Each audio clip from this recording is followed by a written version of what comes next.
Mr. President, do you have a comment on what you're going through?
Bom dia, senador.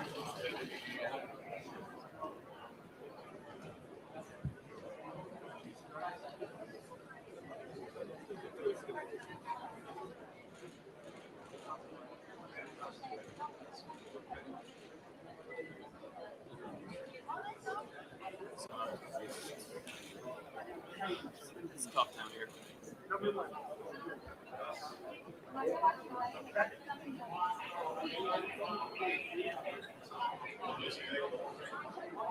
What time?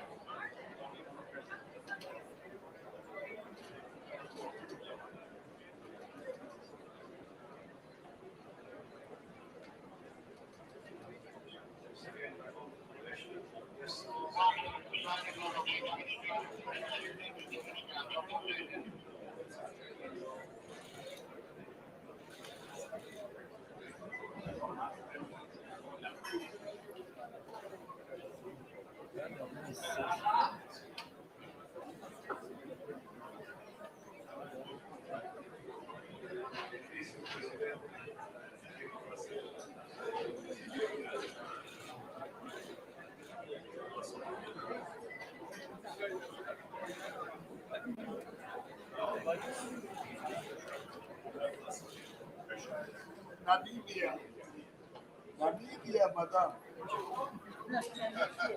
Yes, Namibia. Namibia in the house.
Cut.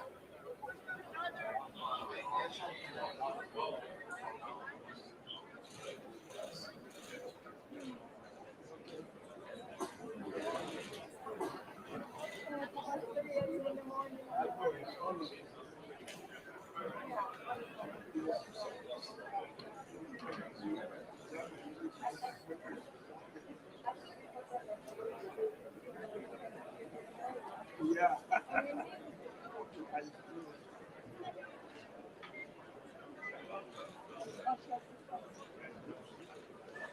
They don't know me.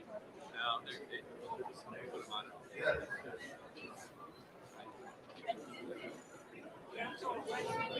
Peace negotiations with Russia.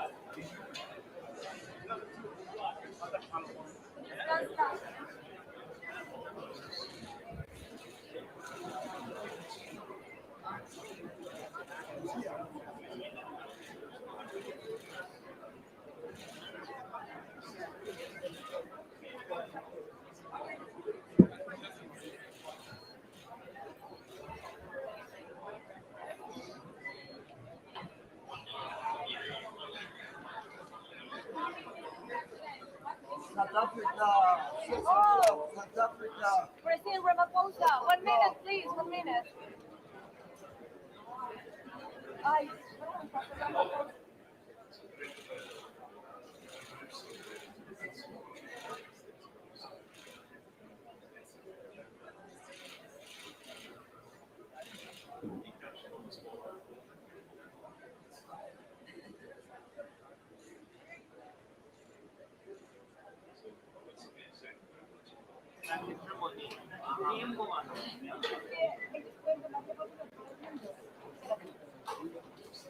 Carl Bella, haven't seen any music.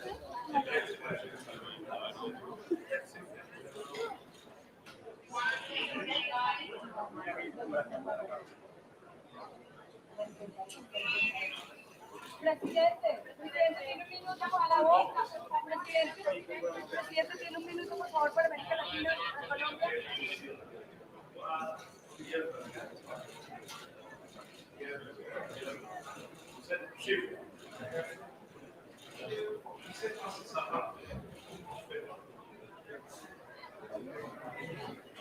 Está tan mala la cosa que pasa mi mamá tampoco lo pasa.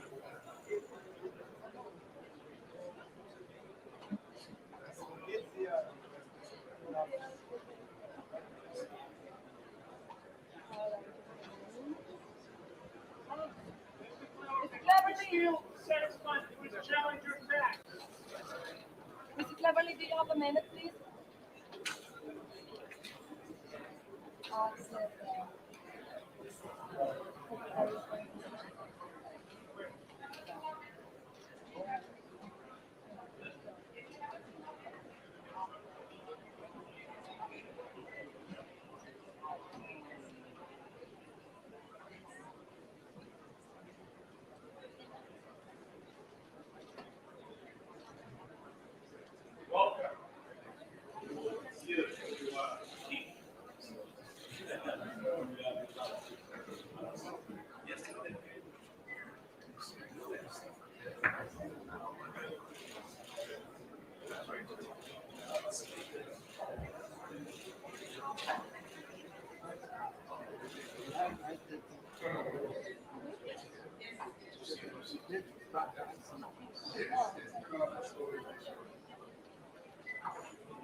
Sound like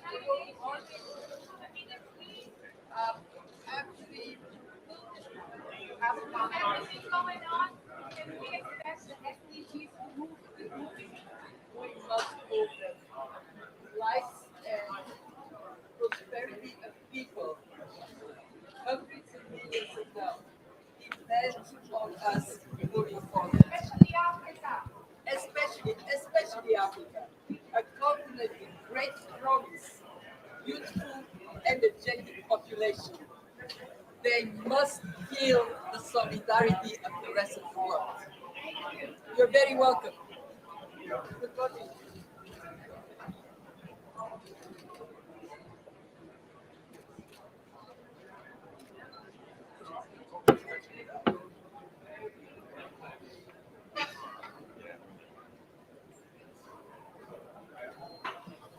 So I think stretching yeah, go all the way. Yes. No, it's better to like get into there and like get the book than to get to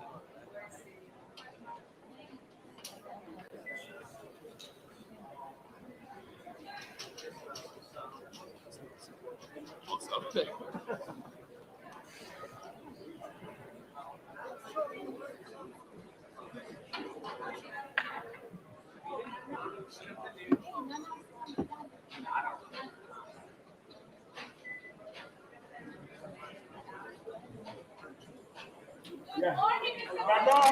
La nation comme l'or. La nation comme l'or.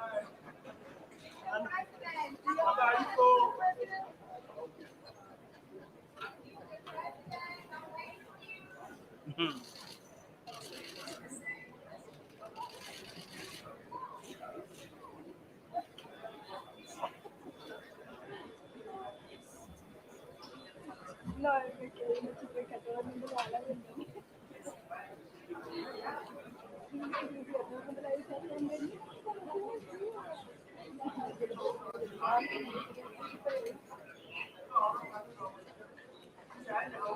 Good morning. Welcome to United Nations. Ministro, abraço Brasil. Presidente Lula, para Colombia. Presidente, aqui, presidente. Já, já.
Papa Paul, Mali.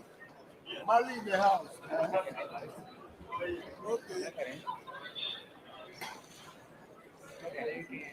Mali. Foreign language.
You forgot it.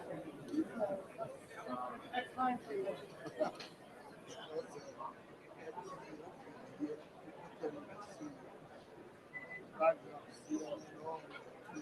Okay, so They'll be seeing you.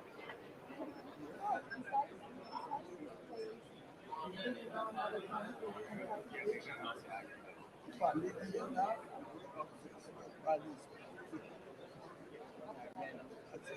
then I go for assignment.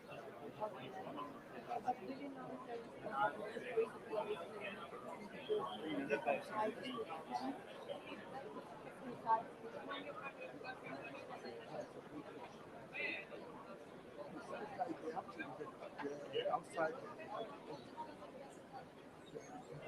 This is just entrance. This is just entrance. They'll be going directly, then they'll go to the park. The field, a lot of them. And grab them.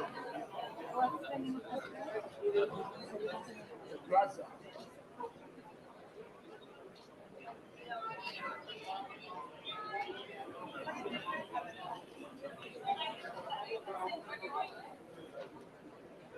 After the private school, finish, everybody get a residence. So some of them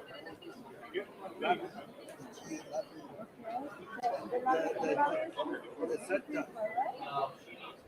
Yeah, this one. Then we'll be at the plaza outside. So we'll be walking to the I mean, when you go out and play for Chicago, you come out yeah. after the Vivo. So you mean in that plaza? Yeah. Okay.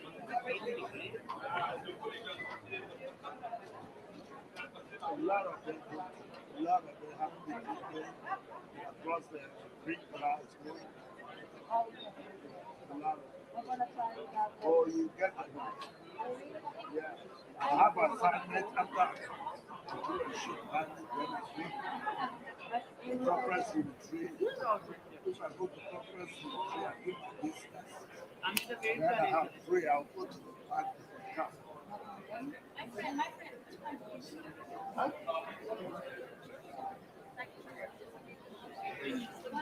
Yes, South Sudan. South Sudan in the house. Good luck. South Sudan.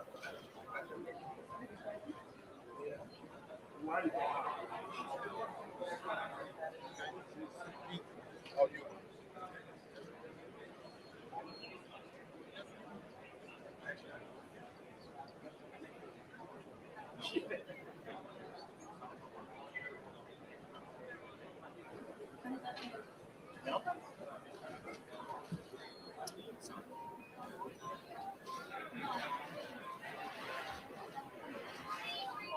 Austria.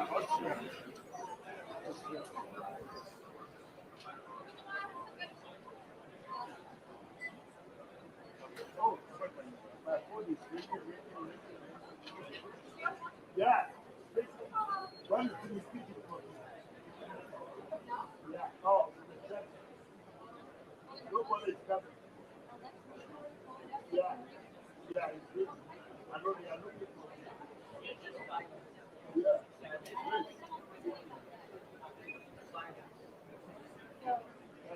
Thank you.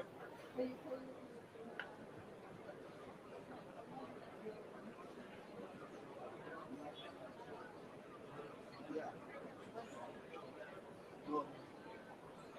I'm working for something.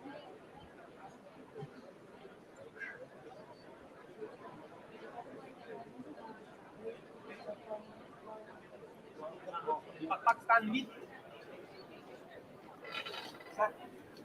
Prime Minister Pakistan. Pakistan Prime Minister.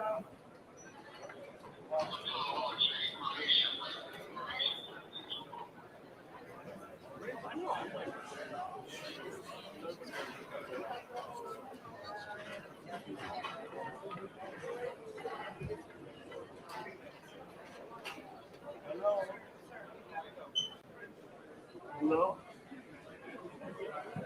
Yeah, I'm very busy. I can't talk to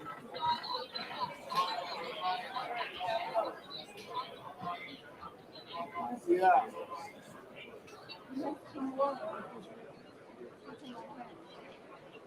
Okay.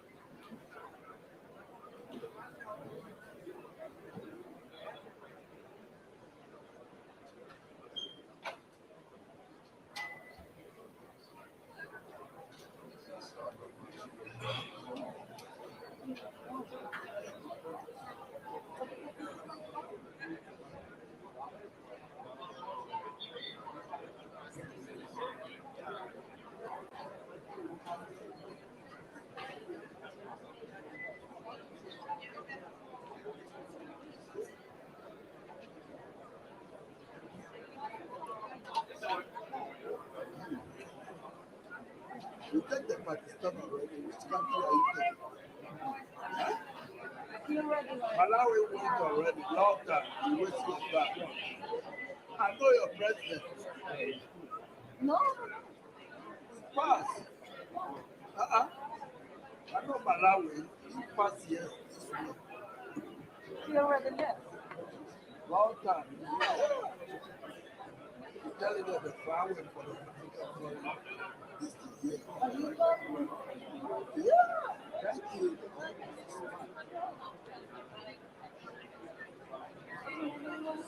Yeah, Joe. Now, it's nice to see you.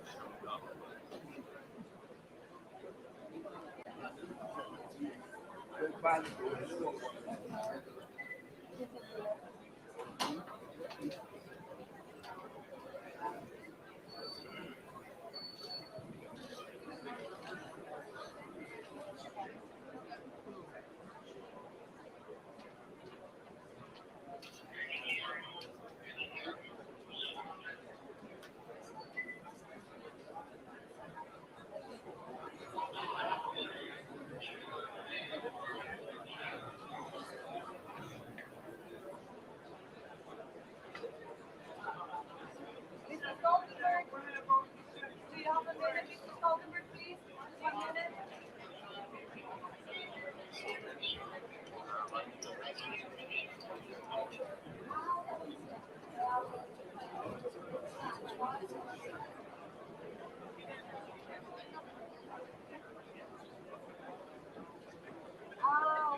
ya está la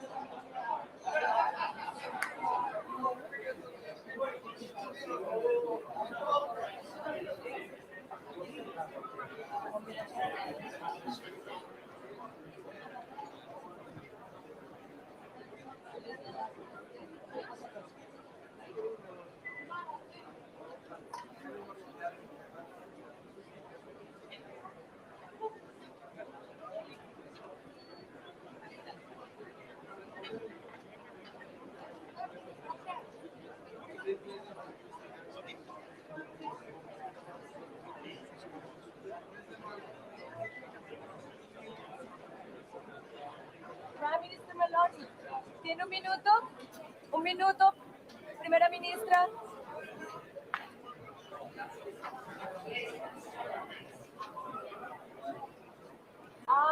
Bueno, ya, igual.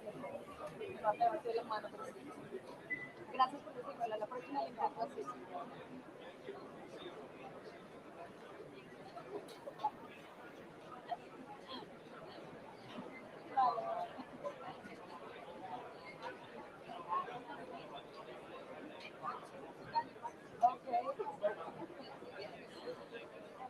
Cuando la vea de salida.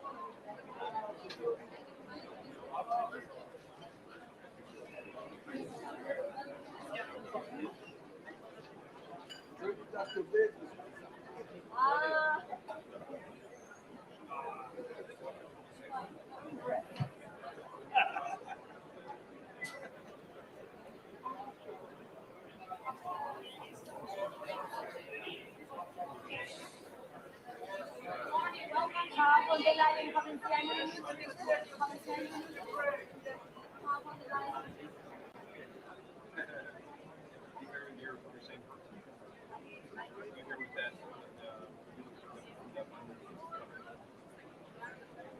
Oh, you're back. Yeah. That's right.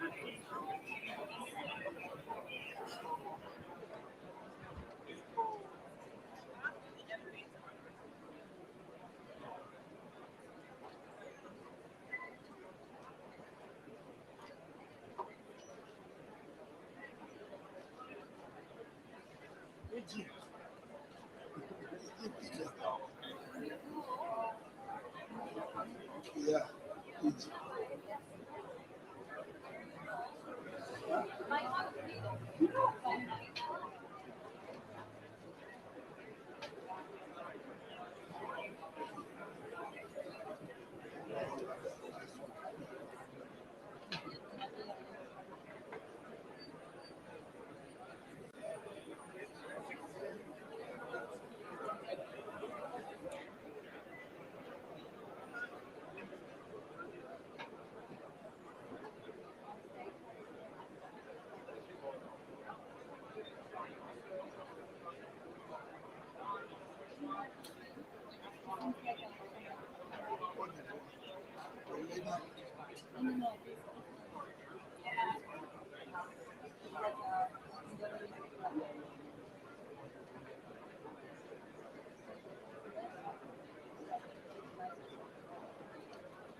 Guy in the blue glasses.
my fault. Good morning, Mr. President. Welcome to United Nations. You have a minute now.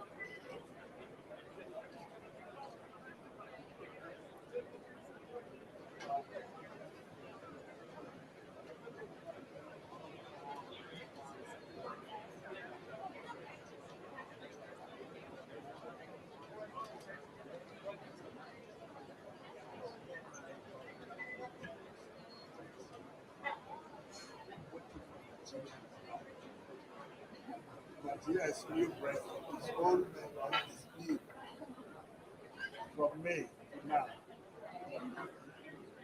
Joe Biden is taking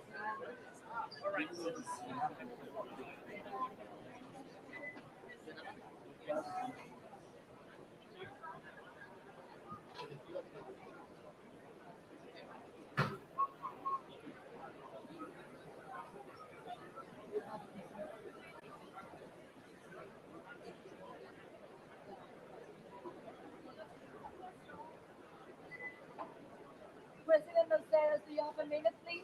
Mr. President, please. Mr. President, thank you so much for joining us. Please tell me, Mr. President, what do you expect of this General Assembly?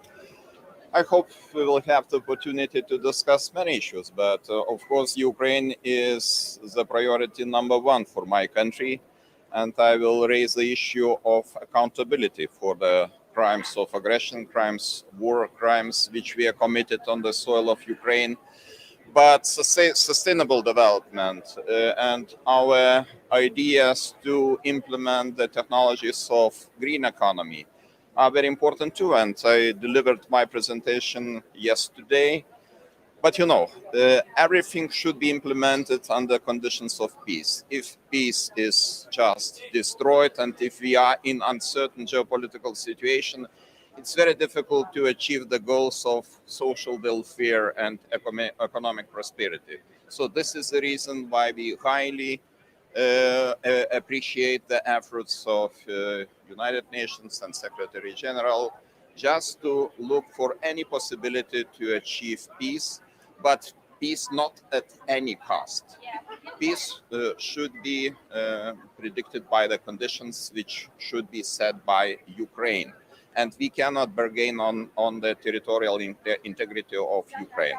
This is the precondition number one.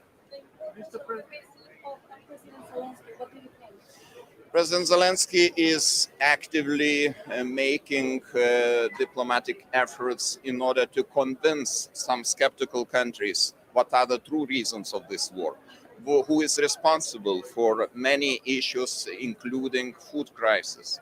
So this is the reason why I think we should listen very carefully what President Zelensky is saying, because he is representing the country which is suffering right now under very huge pressure of Russian Federation. And I think we should talk about possibilities to achieve peace, but again, not at any cost.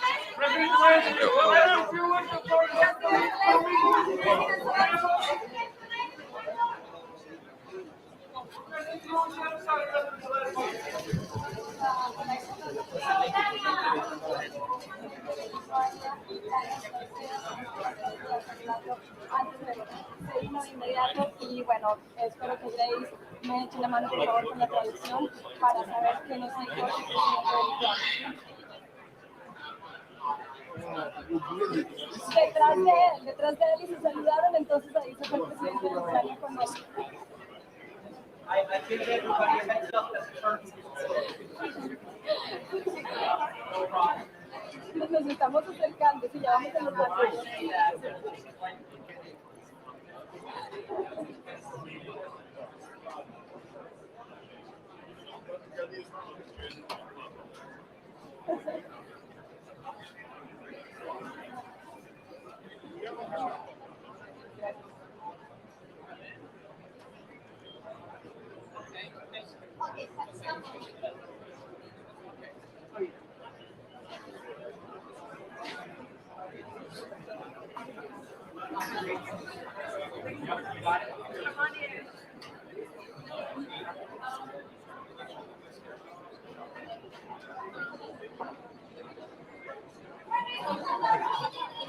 Minister Pula, do you have a minute?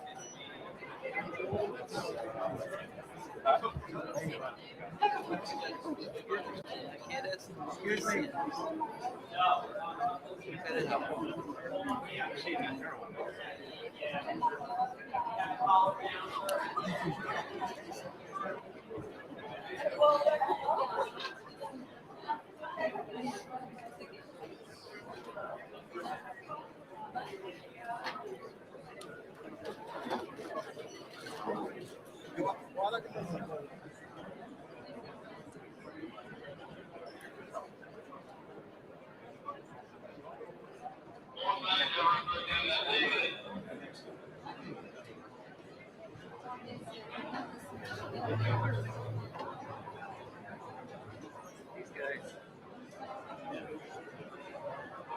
Do we have Wi-Fi down here? Does anybody know?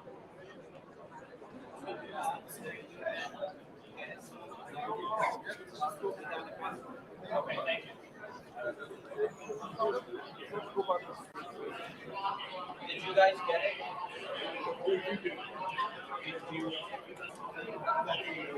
Okay. Thank you.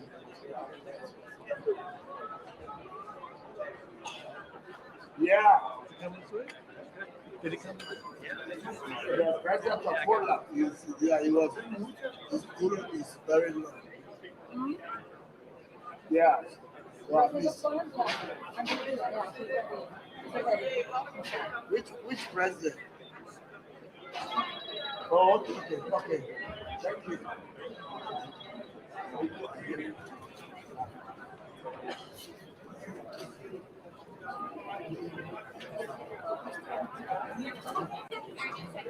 Oh, okay.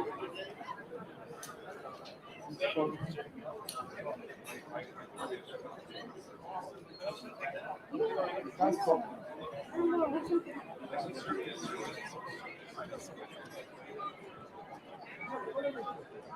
Excuse me. Yeah.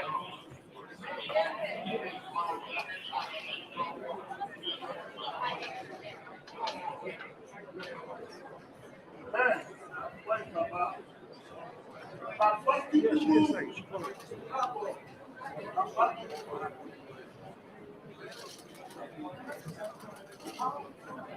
yeah. Okay.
I try again?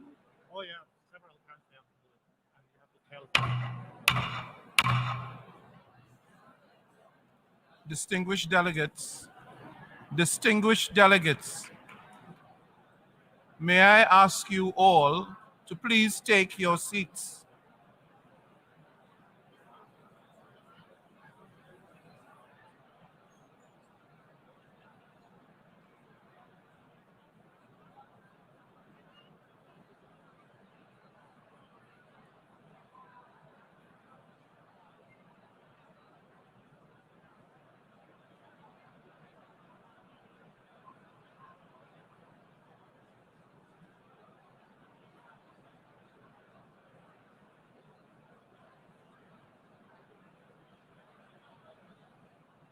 Let's try again, Mr. President. They are now 10 minutes past.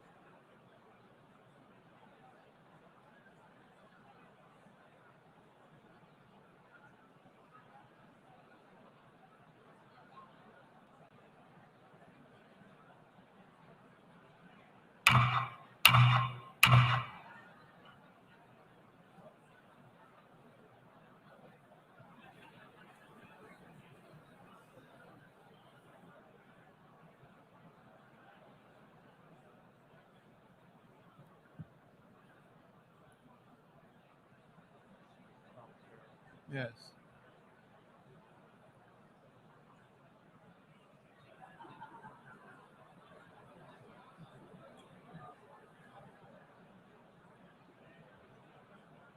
Let's start. If we don't start, I think that's going to continue. The 3 minutes past? Yeah, it's 4 minutes past already. 4 minutes past.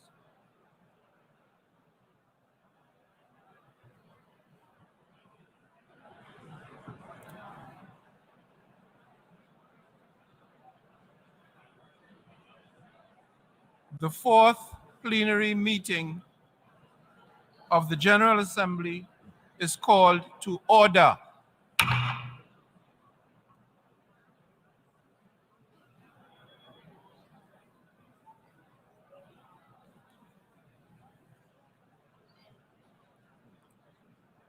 Before proceeding to the general debate, as announced in the journal, the General Assembly will hear an introduction by the Secretary General of his annual report on the work of the organization, issued as document A/78/1 under agenda item 110 in accordance with resolution 51/241. I now give the floor to the Secretary General of the United Nations, His Excellency Antonio Guterres.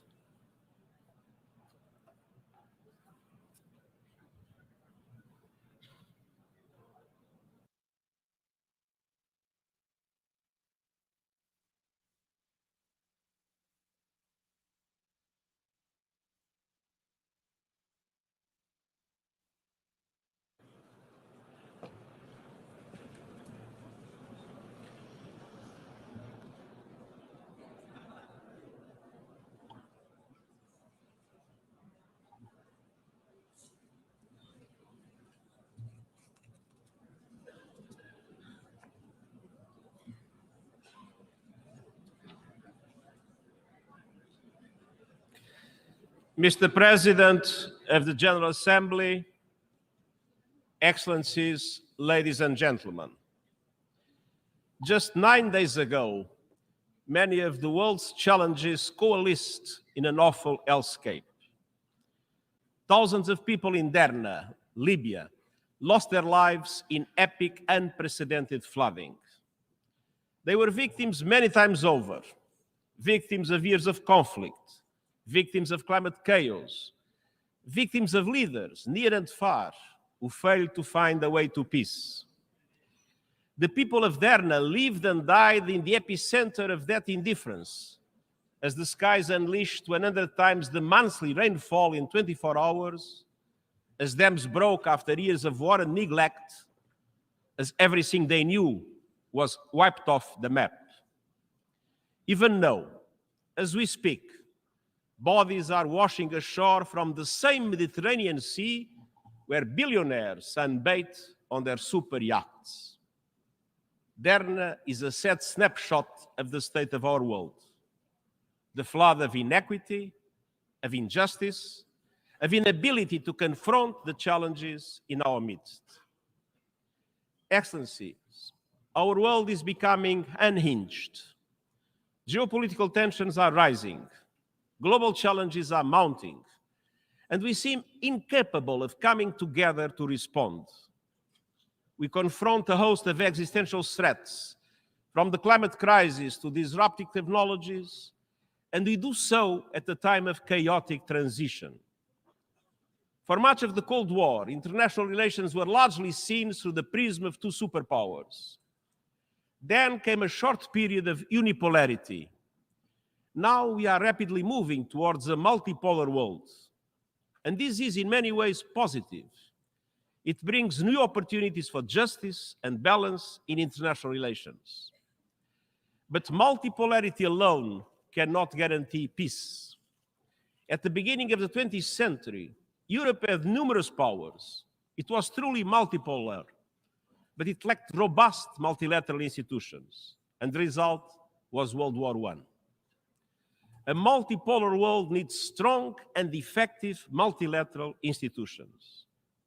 Yet, global governance is stuck in time. Look no further than the United Nations Security Council and the Bretton Woods system. They reflect the political and economic realities of 1945, when many countries in this assembly hall were still under colonial domination. The world has changed. Our institutions have not.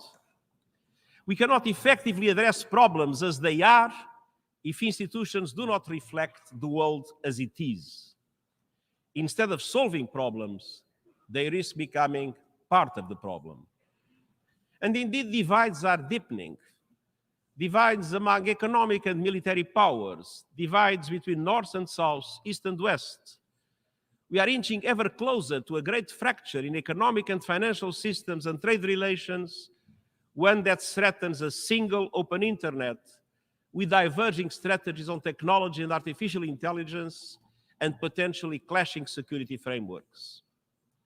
It is high time to renew multilateral institutions based on 21st century economic and political realities rooted in equity, solidarity, and universality, and anchored in the principles of the United Nations Charter and international law. That means reforming the Security Council in line with the world of today. It means redesigning the international financial architecture so that it becomes truly universal and serves as a global safety net for developing countries in trouble. I have no illusions. Reforms are a question of power. And I know there are many competing interests and agendas, but the alternative to reform is not the status quo. The alternative to reform is further fragmentation. It is reform or rupture. At the same time, divides are also widening within countries. Democracy is under threat. Authoritarianism is on the march. Inequalities are growing, and hate speech is on the rise. In the face of all these challenges and more, compromise has become a dirty word. Our world needs statesmanship, not gamesmanship and gridlock. As I told in the G20, it is time for a global compromise. Politics is compromise. Diplomacy is compromise. Effective leadership is compromise. Leaders have a social responsibility to achieve compromise in building a common future of peace and prosperity for our common good. Excellencies, over the past year, we have shown the promise of multilateral action. With important new agreements on safeguarding biodiversity, on protecting the high seas, on climate loss and damage, on the right to a clean, healthy, and sustainable environment. We have all the tools and resources to solve our shared challenges. What we need is determination.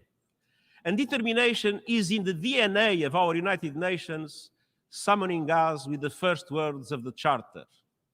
we, the peoples of the United Nations, determined to end the scourge of war, determined to reaffirm faith in human rights, determined to uphold justice and respect international law, and determined to promote social progress and better lives for all people.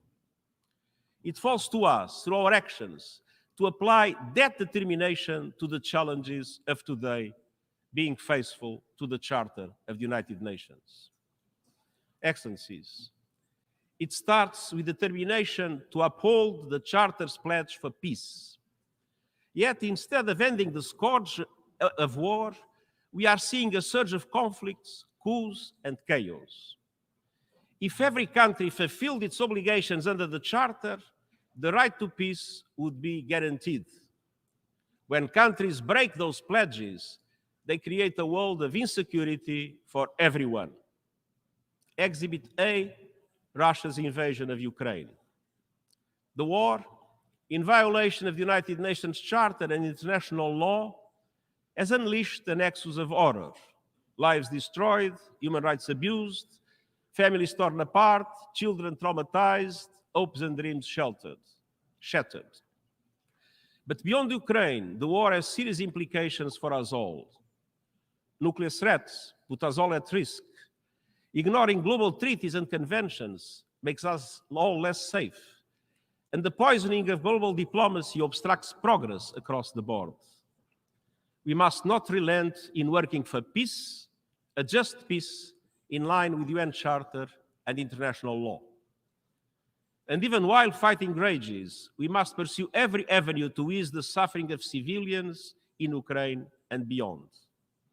The Black Sea Initiative was one such avenue. The world badly needs Ukrainian food and Russian food and fertilizers to stabilize markets and guarantee food security. And I will not give up on my efforts to make it happen. Excellencies,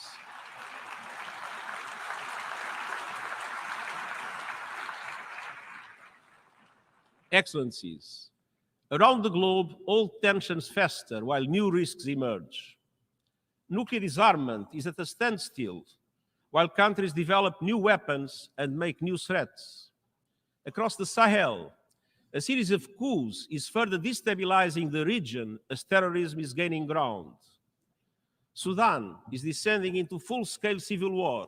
Millions have fled, and the country risks splitting apart. In Eastern Democratic Republic of the Congo, millions are displaced, and gender-based violence is a horrific daily reality. In Haiti, a country that suffered centuries of colonial exploitation is today overwhelmed by gang violence and still awaits international support. In Afghanistan, a staggering 70% of the population needs humanitarian assistance, with the rights of women and girls systematically denied. In Myanmar, brutal violence, worsening poverty, and repression are crushing hopes for a return to democracy. In the Middle East, escalating violence and bloodshed in the occupied Palestinian territory is taking a terrible toll on civilians. Unilateral actions are intensifying and undermining the possibility of a two-state solution, the only pathway to lasting peace and security for Palestinians and Israelis. Syria remains in ruins, while peace remains remote. And meanwhile, natural disasters are worsening the man-made disaster of conflict.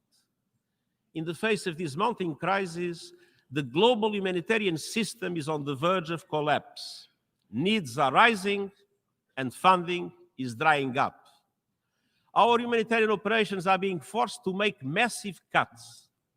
But if we don't feed the hungry, we are feeding conflict. And I urge all countries to step up and to fund fully our global humanitarian appeal. Excellencies, the peace and security architecture is under unprecedented strain. That is why, in the context of the preparations for the Summit of the Future, we put forward ideas for the consideration of member states for a new agenda for peace based on the Charter and international law. It provides a unifying vision to address existing and new threats for a world in transition, calling on states to recommit to hold free from nuclear weapons and to end the erosion of the nuclear disarmament and arms control regime. Bolstering prevention at the global level by maximizing the capacity and convening power of the UN and our good offices to bridge geopolitical divides. Bolstering prevention at the national level by linking actions for peace with progress on the Sustainable Development Goals. Putting women's leadership and participation at the center of decision-making, and committing to the eradication of all forms of violence against women. Calling for a broad-based reflection on peacekeeping and make it nimbler and more adaptable with forward-looking transition and exit strategies from the start. And supporting peace enforcement action by regional organizations, notably the African Union, with Security Council clear mandates and predictable funding. Determination for peace also requires new governance frameworks for emerging threats, from artificial intelligence to little autonomous weapons that function without human control. Excellencies, peace is inextricably linked to sustainable development. We see a familiar pattern around the world. The closer a country is to conflict, the further is far from the Sustainable Development Goals. The Charter calls on us to be determined in promoting social progress. In 21st century terms, that means achieving the Sustainable Development Goals. Yet inequality defines our time. From cities where skyscrapers tower over slums, to countries that are forced to choose between serving their people or serving their debts. Today, Africa spends more on debt interest than on health care. Yesterday's SDG summit was about a global rescue plan to scale up support from billions to trillions.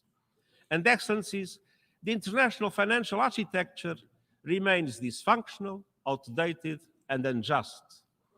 And the deep reforms that are needed won't happen overnight, but we can take determined steps now to help countries where the crises such as the COVID-19 pandemic have dramatically impacted.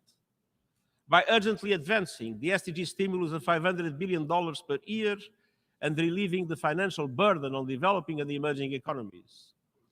By scaling up development and climate finance, increasing the capital base and changing the business model of multilateral development banks. By ensuring effective debt relief mechanisms and channeling emergency financial support towards those in greatest needs.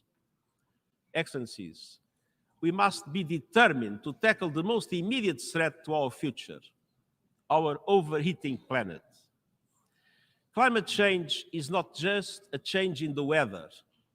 Climate change is changing life on our planet. It is affecting every aspect of our work. It is killing people and devastating communities. Around the world, we see not only accelerating temperatures, we see an acceleration in sea levels rising, glaciers receding, deadly diseases spreading, the extinction of species and cities under threat. And this is only the beginning. We have just survived the hottest days, the hottest months, and the hottest summer on the books. Behind every broken record are broken economies, broken lives, and whole nations at the breaking point. Every continent, every region, and every country is feeling the heat. But I'm not sure all leaders are feeling that heat. Actions are failing abysmally short. There is still time to keep rising temperatures within the 1.5-degree limits of the Paris Agreement, but that requires drastic steps now to cut greenhouse gas emissions and to ensure climate justice for those who did least to cause the crisis but are paying the highest price. We have 3 seats. G20 countries are responsible for 80% of greenhouse emissions. They must lead. They must break their addiction to fossil fuels, stop new coal, and indeed the International Energy Agency's findings that new oil and gas licensing by them is incompatible with keeping the 1.5-degree limit alive. To stand a fighting chance of limiting global temperature rise, we must phase out coal, oil, and gas in a fair and equitable way and massively boost renewables. This is the only path to affordable, renewable energy for all. And unfortunately, many still in Africa, mainly in Africa, still lack electricity. So the fossil fuel age has failed. If fossil fuel companies want to be part of the solution, they must lead the transition to renewable energy. No more dirty production. No more fake solutions. No more bankrolling climate denial. I have laid out a climate solidarity pact in which all big emitters are asked to make extra efforts to cut emissions, and wealthier countries support emerging economies with finance and technology to do so.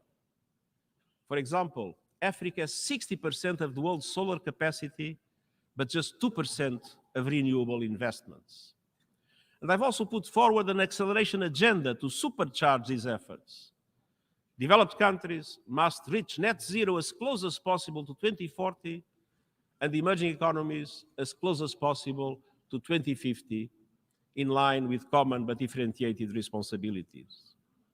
And immediate steps include an end to coal by 2030 for OECD countries and 2040 for the rest of the world. An end to fossil fuel subsidies and the price on carbon. Developed countries must also finally deliver the $100 billion for developing country climate action as promised, double adaptation finance by 2025 as promised, and replenish the Green Climate Fund as promised.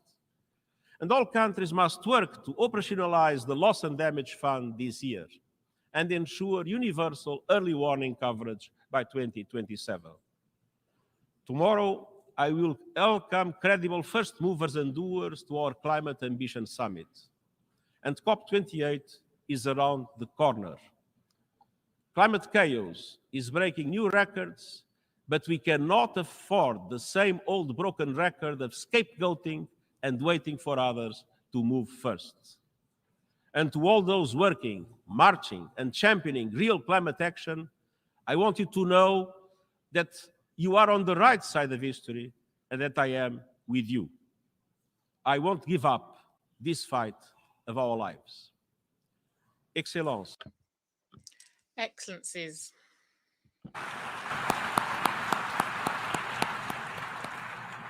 Nous devons... We must also be determined to honour the Charter's commitment to fundamental human rights. Just 4 women signed our founding document. One look around this room shows that not enough has changed. We the peoples does not mean we the men. Women are still waiting for equal opportunities and equal pay.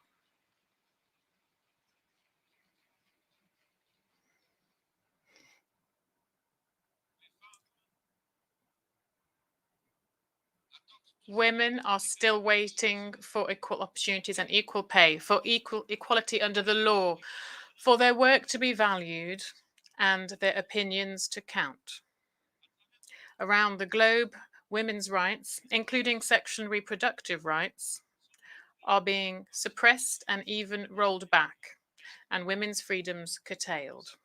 In some countries, women and girls are punished for wearing too many clothes. In others, for wearing too few. Thanks to generations of women's rights activists, times are changing. From sports field to schools and public squares, girls and women are challenging the patriarchy and winning. I stand with them. I entered this office with a commitment to ensure gender parity at the UN. We have achieved that at senior levels and are on track to do so across the UN system. Because gender equality is not the problem. Gender equality is the solution. It is not a favor to women. It is a fundamental condition to ensuring a better future for all. Excellencies, we must be determined to answer the call to action to put human rights at the heart of our work. 75 years after the Universal Declaration of Human Rights, there has been enormous progress in some areas, from ending colonization and segregation to ensuring women's voting rights. But we have not achieved basic rights for all. When 1.2 billion people still live in acute poverty and hunger is at levels not seen since 2005. When discrimination on racial and ethnic grounds is perfectly legal in many countries. When people must risk death to seek a better life. When refugees, migrants, and minorities are routinely demonized and hounded. When declaring your gender identity or simply who you love can lead to imprisonment or even execution. When speaking out can lead to perilous consequences. Human rights, political, civil, economic, social, and cultural, are the key to solving many of the world's interlinked problems. Laws to protect the vulnerable must be enacted and enforced. The targeting of minorities must stop, and human rights and human dignity must be at the center of social, economic, and migration policies. All governments must fulfill the commitment they made in the Universal Declaration of Human Rights. Excelências, Excellencies, we must also face up to the looming threats posed to human rights by new technologies. Generative artificial intelligence holds much promise, but it may also lead us across a Rubicon and into more danger than we can control. When I mentioned artificial intelligence in my General Assembly speech in 2017, only 2 other leaders even uttered the term. Now AI is on everyone's lips, a subject of both awe and fear. Even some of those who developed generative AI are calling for greater regulation.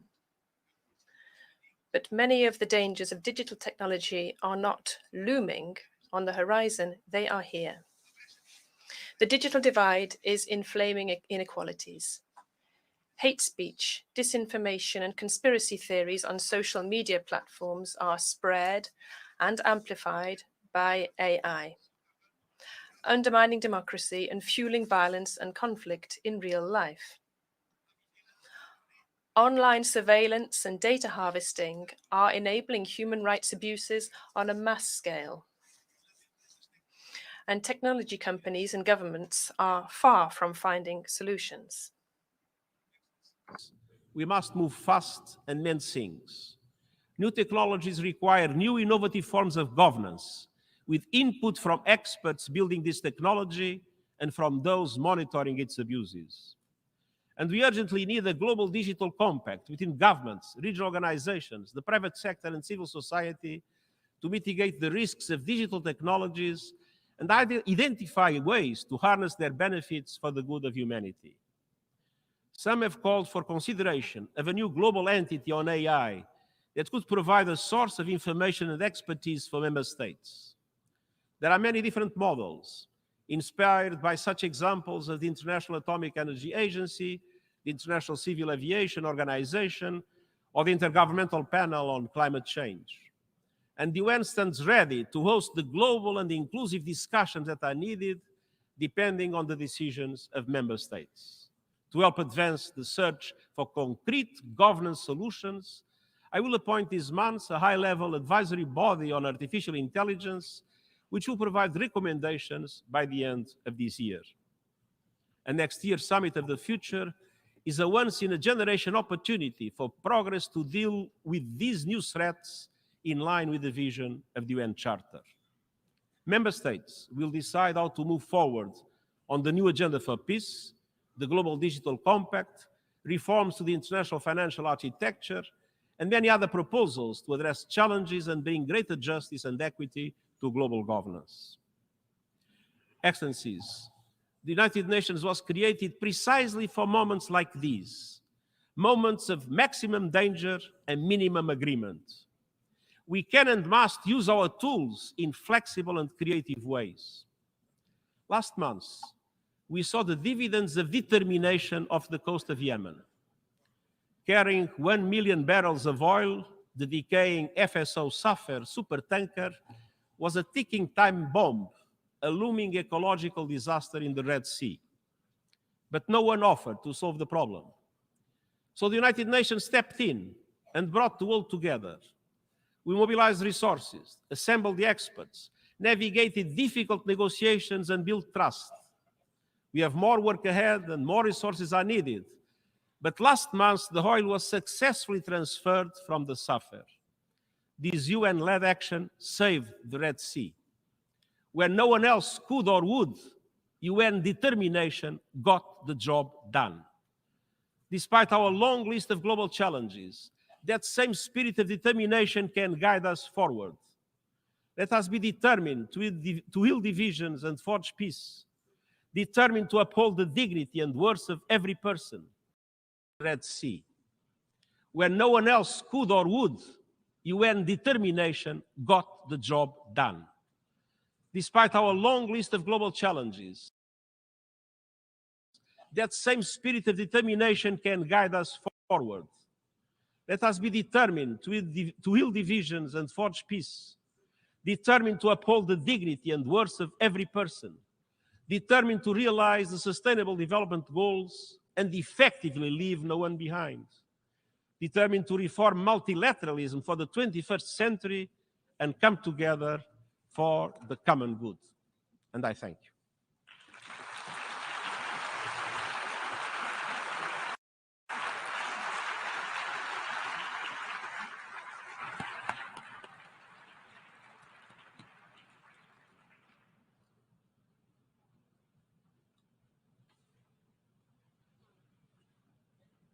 I thank the Secretary General. The Assembly will now turn to Agenda Item 8, entitled General Debate.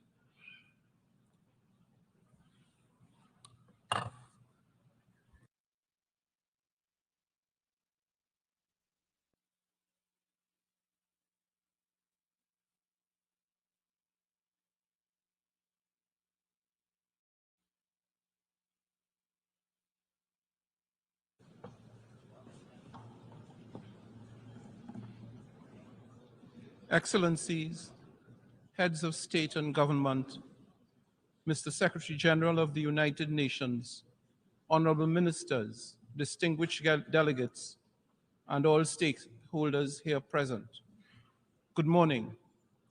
It is my honor and privilege as President of the United Nations General Assembly to welcome you to this hall for the opening of the general debate of the 78th session.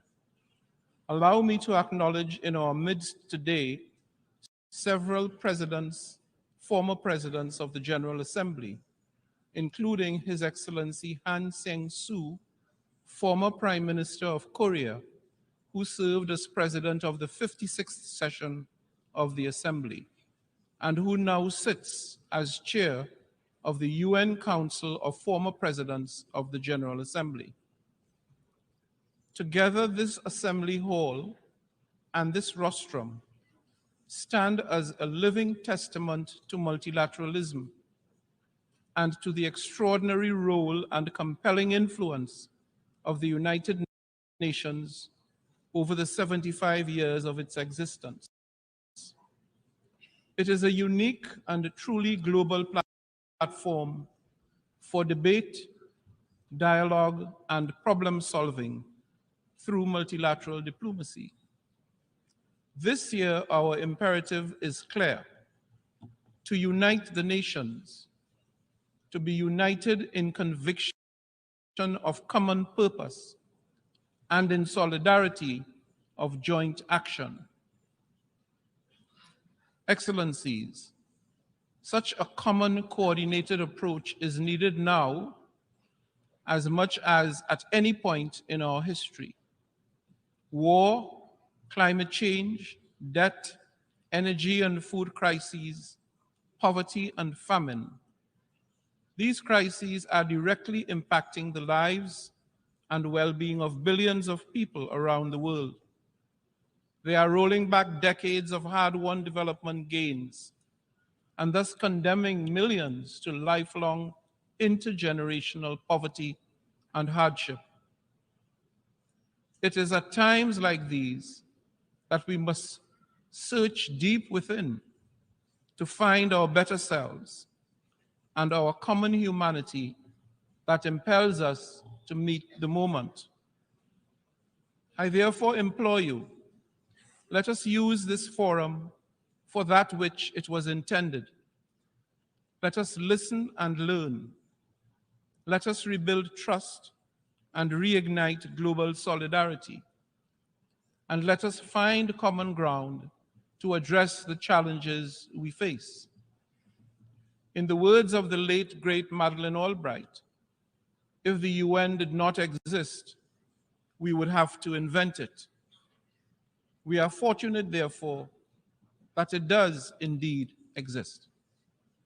Let us therefore make full and effective use of this unparalleled resource.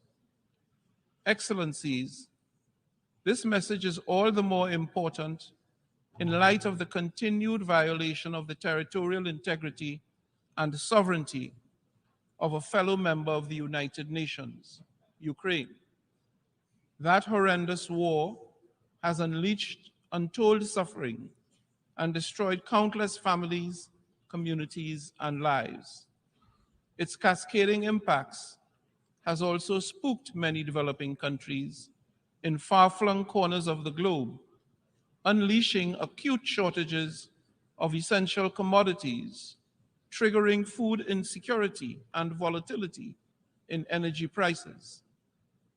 It has even revived the unconscionable threat of nuclear war. We all want this war to end. It is an affront to everything that this organization and the UN Charter stands for. We need just and sustainable peace in Ukraine and elsewhere in the world, in line with international law and with the UN Charter. Peace must also be given a chance in other parts of the globe, from Africa to the Middle East. With the adoption of the Agenda 2063, Africa spelled a clear path for the Africa we want, and the continent still has a great chance to cut a corner in consolidating democracy and good governance. But the resurgence of coups in Africa is a regressive step, and the root causes of such alarming trends must be carefully analyzed and addressed. I urge you, member states, to use this high-level week not to fan the flames of conflict and hostility, but instead to opt for dialogue and diplomacy. We must remember that peace is an investment in our collective prosperity. I call on leaders to come together, to abide by the Charter, and support efforts to deliver a peaceful resolution to the war.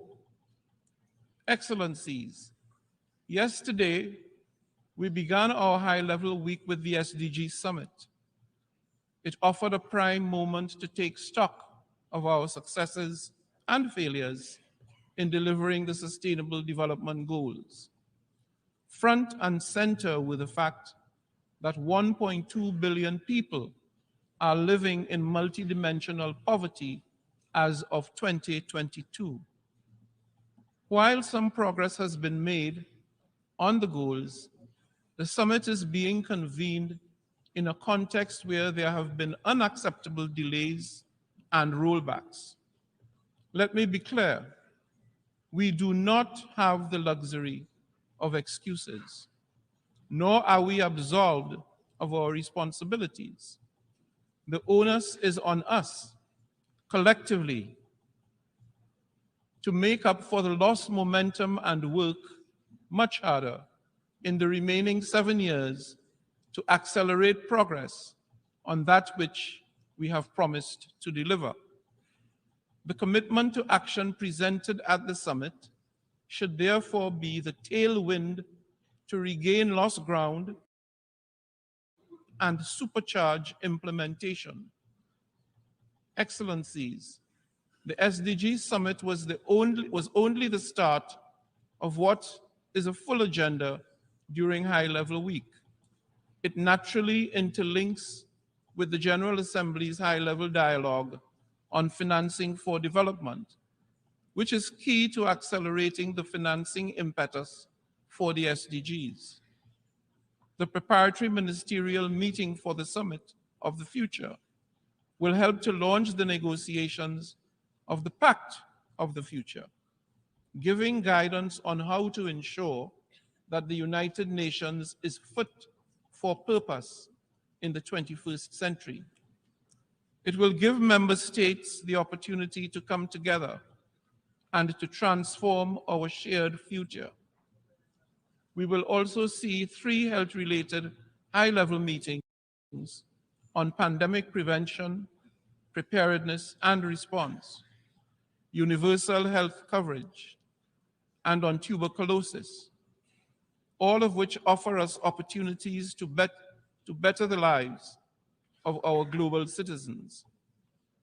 And the Secretary General's Climate Action Summit offers a moment to build political ambition ahead of COP28 in November.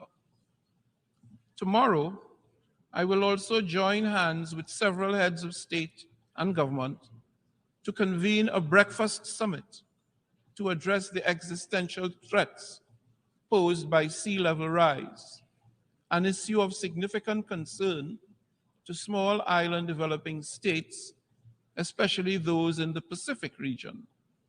Excellencies, allow me to pause here and to reiterate my deepest condolences to the governments and people of Morocco and Libya. The twin disasters of earthquakes and flooding have left thousands dead and untold more suffering. It is my sincere hope that resources and relief can be expedited to support all those who now find themselves in desperate need. As a citizen of a climate vulnerable region, I urge member states to recognize the continued and escalating impacts of climate change and to deliver real transformative results. Let us work together to unlock the finances and resources required to support those most vulnerable in mitigation, adaptation, and resilience building. And let us continue to work on the multidimensional vulnerability index with the aim of moving beyond GDP to a measure of economic development that effectively captures a country's true vulnerability to external shocks. Excellencies, beyond the high-level week, this year we will commemorate the 75th anniversary of the Universal Declaration of Human Rights. This is an opportunity to rededicate ourselves to the principles enshrined in the Declaration and to remind ourselves that we are all born free and equal in dignity and in rights. As President of the 78th session, I am committed to championing vulnerable and marginalized groups, including indigenous peoples, peoples living with disabilities, and older persons. I have committed to ensure that we do not continue to neglect countries in special situations, and I intend to soon launch the high-level advisory group on LDCs, LLDCs, and SIDS. But first and foremost, we need to work for all women and girls who are appallingly still struggling for equality and respect. We must walk the talk on gender equality and women's empowerment.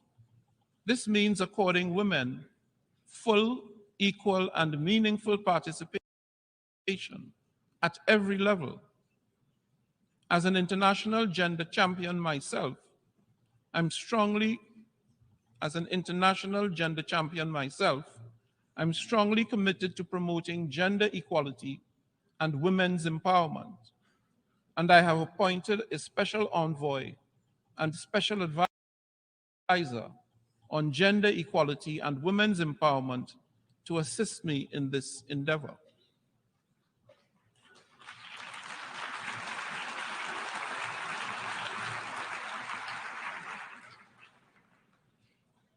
Before I close, allow me to emphasize this. Despite the many and complex challenges we face, we do have the capacity to effect change, consequential change. We can make a meaningful difference to the lives of billions of people, if we so choose. We do not lack capacity. What we lack is the will to act. By putting aside our differences and bridging divides, we can deliver, we must deliver peace, progress, prosperity, and sustainability to everyone, everywhere. So let us step up and take action now. Let us re-energize the UN General Assembly and demonstrate our capacity and our will to deliver for all. In the words of Stephen Pressfield, an author born in Trinidad and Tobago, the most pernicious aspect of procrastination is that it can become a habit. We don't just put off our lives today, we put them off till our deathbed. Never forget, this very moment, we can change our lives. There never was a moment, and never will be, when we are without the power to alter our destiny. This second, we can turn the tables on resistance. This second, we can sit down and do our work. Excellencies, I thank you once again for your support to me and my presidency, and I wish you fruitful, productive, and healthy debate in the coming days. I thank you.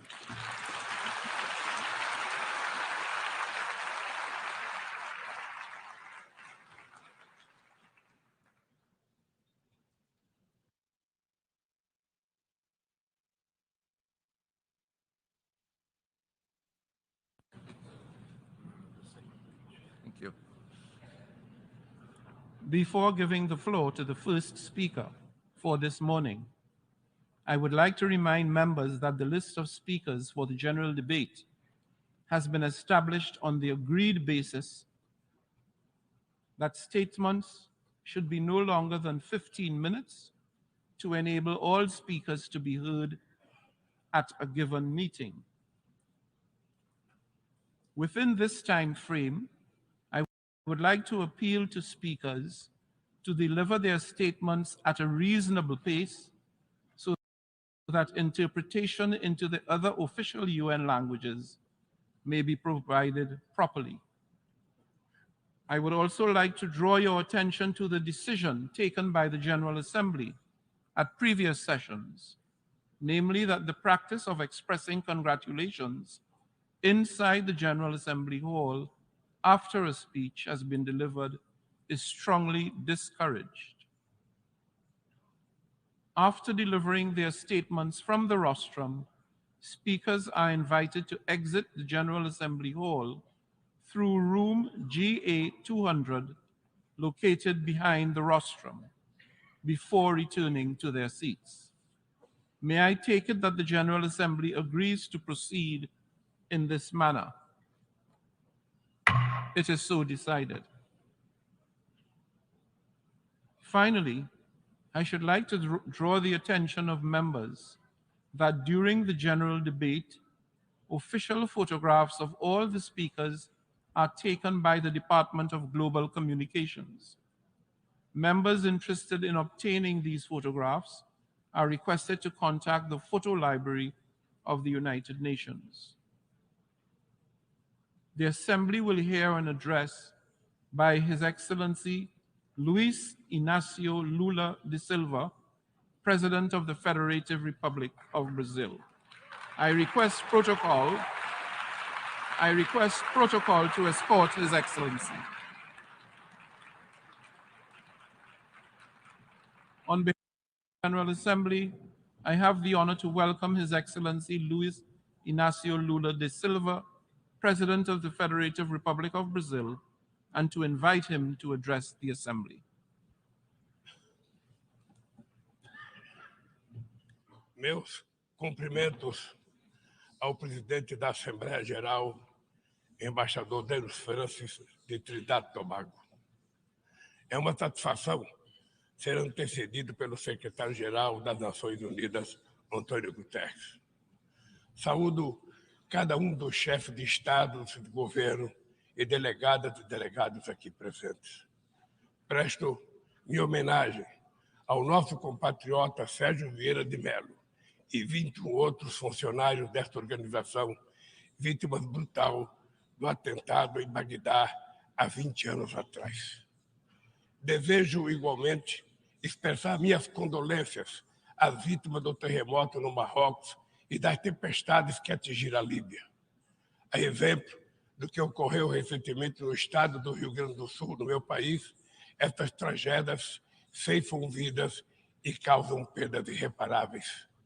Nossos pensamentos de orações estão com todas as vítimas e seus familiares. Senhoras e senhores, há 20 anos ocupei essa tribuna pela primeira vez. E disse, daquele 23 de setembro de 2003, que minhas primeiras palavras diante deste Parlamento Mundial sejam de confiança na capacidade humana de vencer desafios e evoluir para formas superiores de convivência. Volto hoje para dizer que mantenho minha inabalável confiança na humanidade. Naquela época, o mundo ainda não havia se dado conta da gravidade da crise climática. Hoje, ela bate às nossas portas, destrói nossas casas, nossas cidades, nossos países, mata e impõe perdas e sofrimentos a nossos irmãos, sobretudo aos mais pobres. A fome, tema central da minha fala neste Parlamento Mundial 20 anos atrás, atinge hoje 735 milhões de seres humanos que vão dormir esta noite sem saber se terão o que comer amanhã. O mundo está cada vez mais desigual. Os 10 maiores bilionários possuem mais riqueza que os 40% mais pobres da humanidade. O destino de cada criança que nasce nesse planeta parece traçado ainda no ventre de sua mãe. A parte do mundo em que vivem seus pais e a classe social a qual pertence sua família irão determinar se essa criança terá ou não oportunidades ao longo da vida. Se irá fazer todas as refeições ou se terá negado o direito de tomar café de manhã, almoçar e jantar diariamente. Se terá acesso à saúde ou se irá sucumbir a doenças que já podiam ter sido erradicadas. Se completará os estudos e conseguirá um emprego de qualidade ou se fará parte da legião de desempregados, subempregados e desalentados que não para de crescer. É preciso, antes de tudo, vencer a resignação que nos faz aceitar tamanha injustiça como fenômeno natural. Para vencer a desigualdade, falta vontade política daqueles que governam o mundo. Senhoras e senhores, se hoje eu retorno na honrosa condição de presidente do Brasil, é graças à vitória da democracia em meu país. A democracia garantiu que superássemos o ódio, a desinformação e a opressão. A esperança, mais uma vez, venceu o medo. Nossa missão é unir o Brasil e reconstruir um país soberano, justo, sustentável, solidário, generoso e alegre. O Brasil está se reencontrando consigo mesmo, com nossa região, com o mundo e com o multilateralismo. Como não me canso de repetir, o Brasil está de volta. Nosso país está de volta para dar sua devida contribuição ao enfrentamento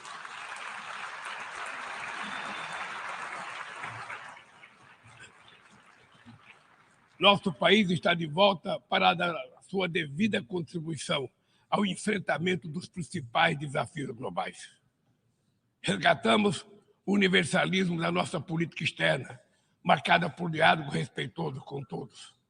A comunidade internacional está mergulhada em um turbilhão de crises múltiplas e simultâneas. A pandemia da Covid-19, crise climática e a insegurança alimentar e energética ampliada por crescentes tensões geopolíticas. O racismo, a intolerância e a xenofobia se alastram, ativadas por novas tecnologias criadas supostamente para nos aproximar. Se tivéssemos que resumir em uma única palavra este desafio, ela seria desigualdade. A desigualdade está na raiz desses fenômenos ou atua para agravá-los. A mais ampla e mais ambiciosa ação coletiva da ONU, voltada para o desenvolvimento, a Agenda 2030, pode se transformar no seu maior fracasso. Estamos na metade do período de implantação e ainda muito distante das metas definidas. A maior parte dos objetivos de desenvolvimento sustentável caminha em ritmo muito lento. O imperativo moral e político de erradicar a pobreza e acabar com a fome parece estar anestesiado. Nesses 7 anos que nos restam, a redução da desigualdade dentro dos países e entre eles deveria se tornar o objetivo síntese da Agenda 2030. Reduzir as desigualdades dentro dos países requer incluir os pobres nos orçamentos nacionais e fazer os ricos pagar impostos proporcionais ao seu patrimônio.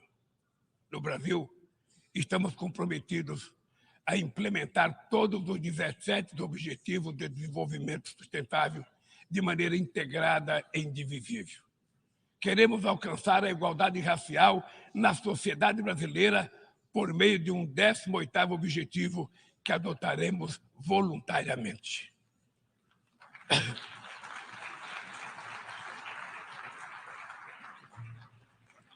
Lançamos o Plano Brasil Sem Fome, que vai reunir uma série de iniciativas para reduzir a pobreza e a insegurança alimentar.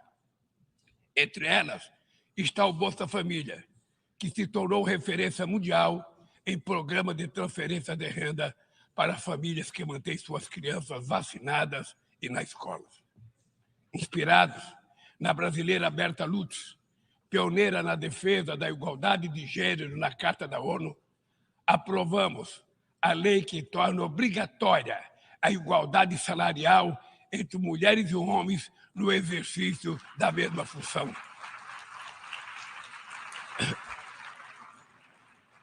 Combateremos o feminicídio e todas as formas de violência contra as mulheres. Seremos rigorosos na defesa dos direitos dos grupos LGBTQI+, e pessoas com deficiência. Resgatamos a participação social como ferramenta estratégica para a execução de políticas públicas. Senhor Presidente, agir contra a mudança do clima implica pensar no amanhã e enfrentar as desigualdades históricas. Os países ricos cresceram baseado em um modelo com alta taxa de emissão de gases danosos ao clima. A emergência climática torna urgente uma correção de rumos e a implantação do que já foi acordado. Não é por outra razão que falamos em responsabilidades comuns, mas diferenciadas. São as populações vulneráveis do sul global as mais afetadas pelas perdas de danos causados pela mudança do clima. Os 10% mais ricos da população mundial são responsáveis por quase a metade de todo o carbono lançado na atmosfera. Nós, países em desenvolvimento, não queremos repetir esse modelo.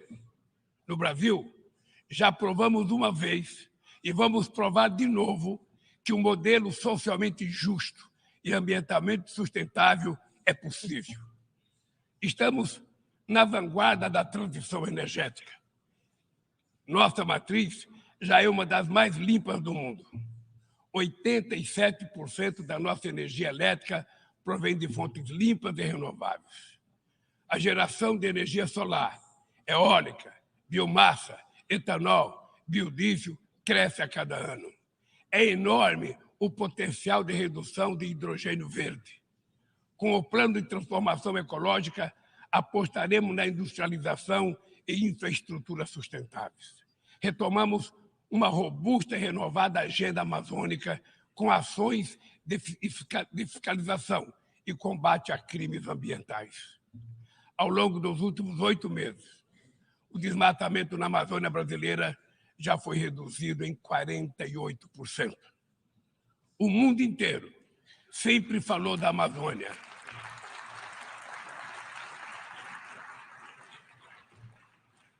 O mundo inteiro sempre falou da Amazônia. Agora é a Amazônia que está falando por si mesma. Sediamos há um mês a cúpula de Belém no coração da Amazônia e lançamos uma nova agenda de colaboração entre os países que fazem parte daquele bioma. Somos 50 milhões de sul-americanos, amazônidas, cujo futuro depende da ação decisiva e coordenada dos países que detêm soberania sobre os territórios da região. Também aprofundamos o diálogo com outros países detentores de florestas tropicais da África e da Ásia. Queremos chegar à COP28 em Dubai com uma visão conjunta que reflita sem qualquer tutela as prioridades de preservação das bacias amazônicas do Congo e do Bornéu-Mekong, a partir das nossas próprias necessidades. Sem mobilização de recursos financeiros e tecnológicos, não há como implementar o que decidimos no Acordo de Paris e no Marco Global da Biodiversidade. A promessa de destinar 100 bilhões de dólares anualmente para os países em desenvolvimento permanece apenas isso, uma longa promessa. Hoje, esse valor seria insuficiente para uma demanda que já chega à casa dos trilhões de dólares. Senhor Presidente, o princípio sobre o qual se assenta o multilateralismo, o da igualdade soberana entre as nações, vem sendo corroído. Nas principais instâncias da governança global, negociações em que todos os países têm voz e voto perderam o fôlego.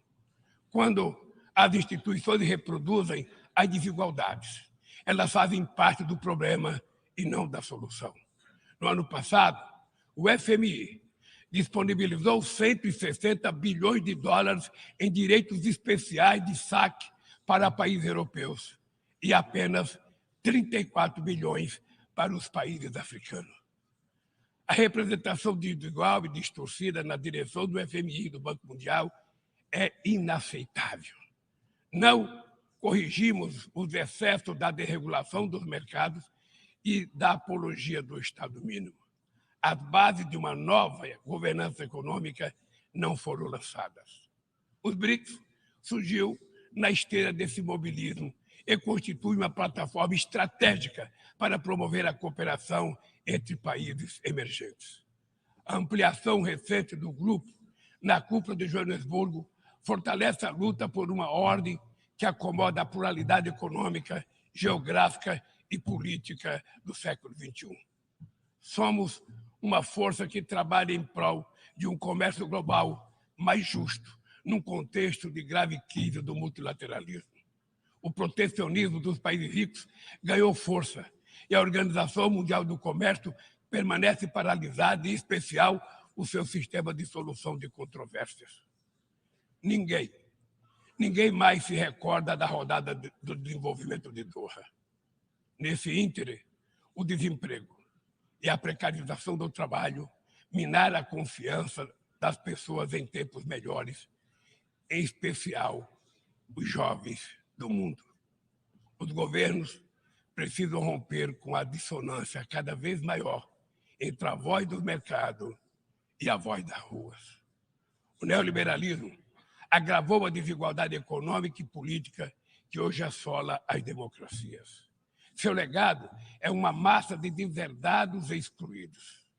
Em meio aos seus escombros, surgem aventureiros de extrema-direita que negam a política e vendem soluções tão fáceis quanto equivocadas.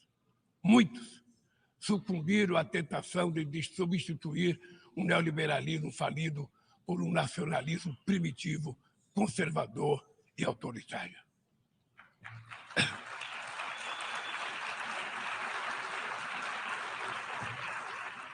Repudiamos uma agenda que utiliza os imigrantes como bodes expiatórios, que corrói o estado de bem-estar e que investe contra o direito dos trabalhadores.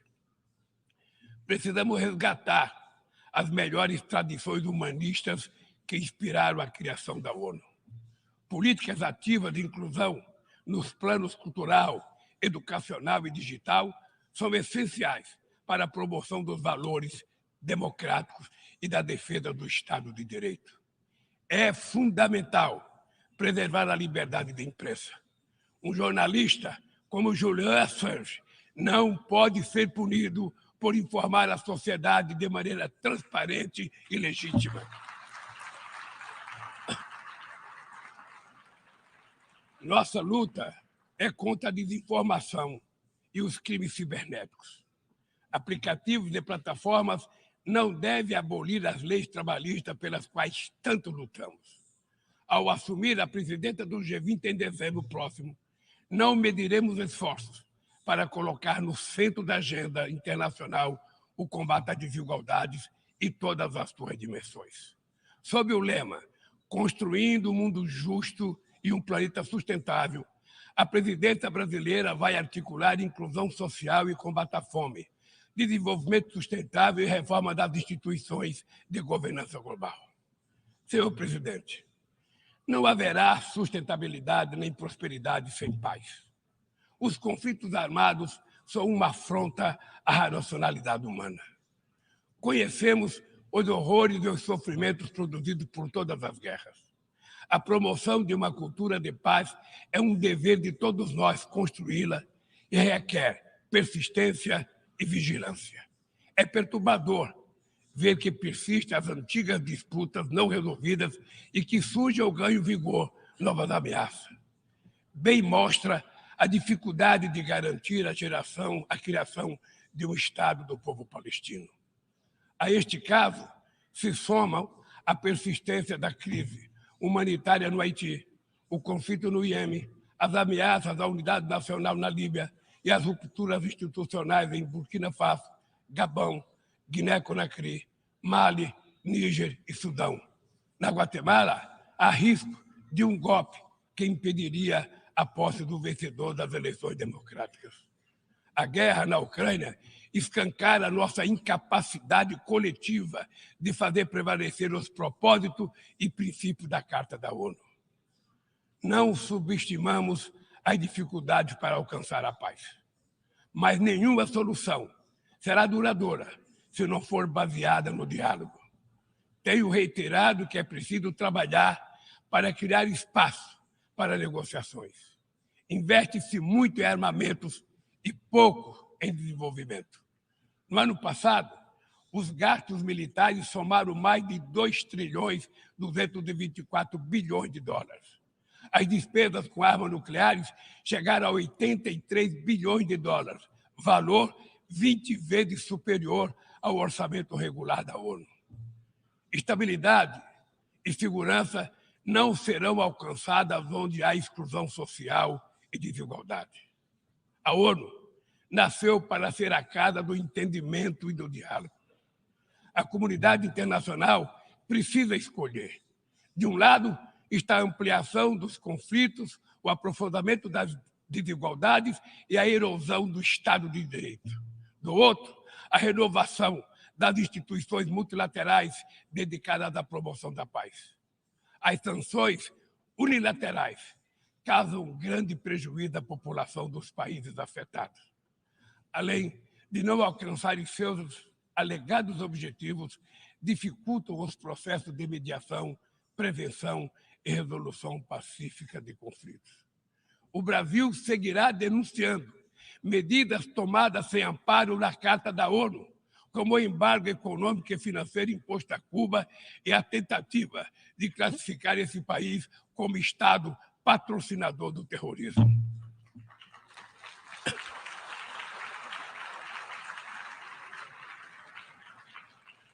Continuaremos críticos a toda tentativa de dividir o mundo em zona de influência e de reeditar a Guerra Fria. O Conselho de Segurança da ONU vem perdendo progressivamente a sua credibilidade. Essa fragilidade decorre, em particular, da ação de seus membros permanentes, que travam guerras não autorizadas em busca de expansão territorial ou de mudança de regime. Esta paralisia é a prova mais eloquente da necessidade e urgência de reformá-lo, conferindo-lhe maior representatividade e eficácia. Senhoras e senhores, a desigualdade precisa inspirar indignação. Indignação com a fome, a pobreza, a guerra, o desrespeito ao ser humano. Somente movidos pela força da indignação, poderemos agir com vontade e determinação para vencer a desigualdade e transformar efetivamente o mundo ao nosso redor. A ONU precisa cumprir seu papel de construtora de um mundo mais justo, solidário e fraterno. Mas só o fará se seus membros tiverem a coragem de proclamar sua indignação com a desigualdade e trabalhar incansavelmente para superá-la. Eu quero dizer muito obrigado a todos vocês.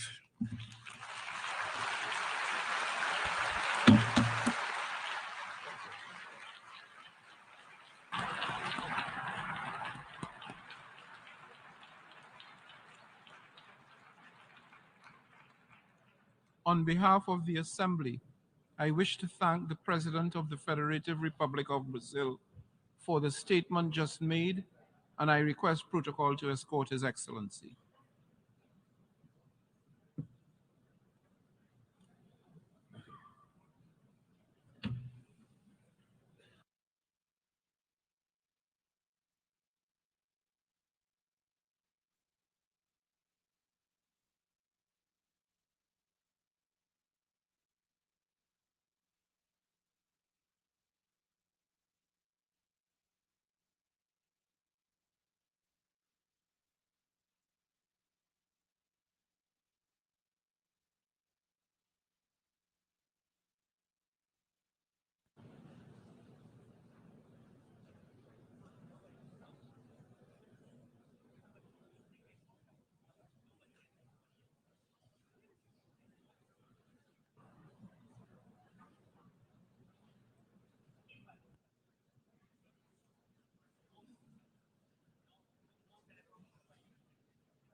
Yes?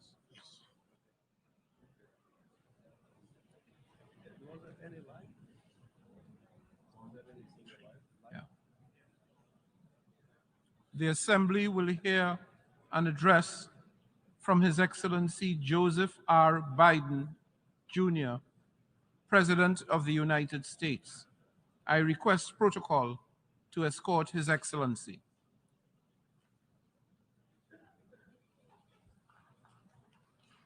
On behalf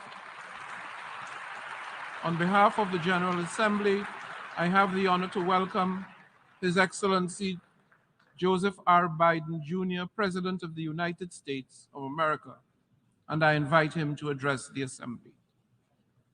Mr. President, Mr. Secretary General, my fellow leaders, about a week ago, I stood on the other side of the world in Vietnam, on soil once bloody with war.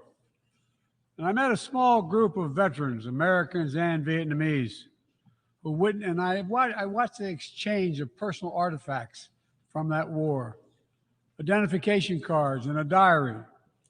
It was deeply moving to see the reaction of the Vietnamese and American soldiers. Culmination of 50 years of hard work on both sides to address the painful legacies of war and to choose to work together toward peace and a better future. Nothing about that journey was inevitable. For decades, it would have been unthinkable for an American president to stand in Hanoi alongside a Vietnamese leader and announce a mutual commitment to the highest level of country's partnership. But it's a powerful reminder that our history need not dictate our future. With the concerted leadership and careful effort, adversaries can become partners. Overwhelming challenges can be resolved, and deep wounds can heal. So let us never forget that. When we choose to stand together and recognize the common hopes that bind all humanity, we hold our hands the power to bend that arc of history. My fellow leaders, we gather once more at an inflection point in world history, with the eyes of the world upon all of you, all of us. As President of the United States, I understand the duty my country has to lead in this critical moment, to work with countries in every region, linking them in common cause, to join together with partners who share a common vision of the future of the world, where our children do not go hungry and everyone has access to quality health care, where workers are empowered and our environment is protected, where entrepreneurs and innovators everywhere can access opportunity everywhere, where conflicts are resolved peacefully and countries can chart their own course. The United States seeks a more secure, more prosperous, more equitable world for all people, because we know our future is bound to yours. Let me repeat that again. We know our future is bound to yours. And no nation can meet the challenges of today alone. The generations that preceded us organized this body, the United Nations, and built international financial institutions and multilateral and regional bodies to help take on the challenges of their time.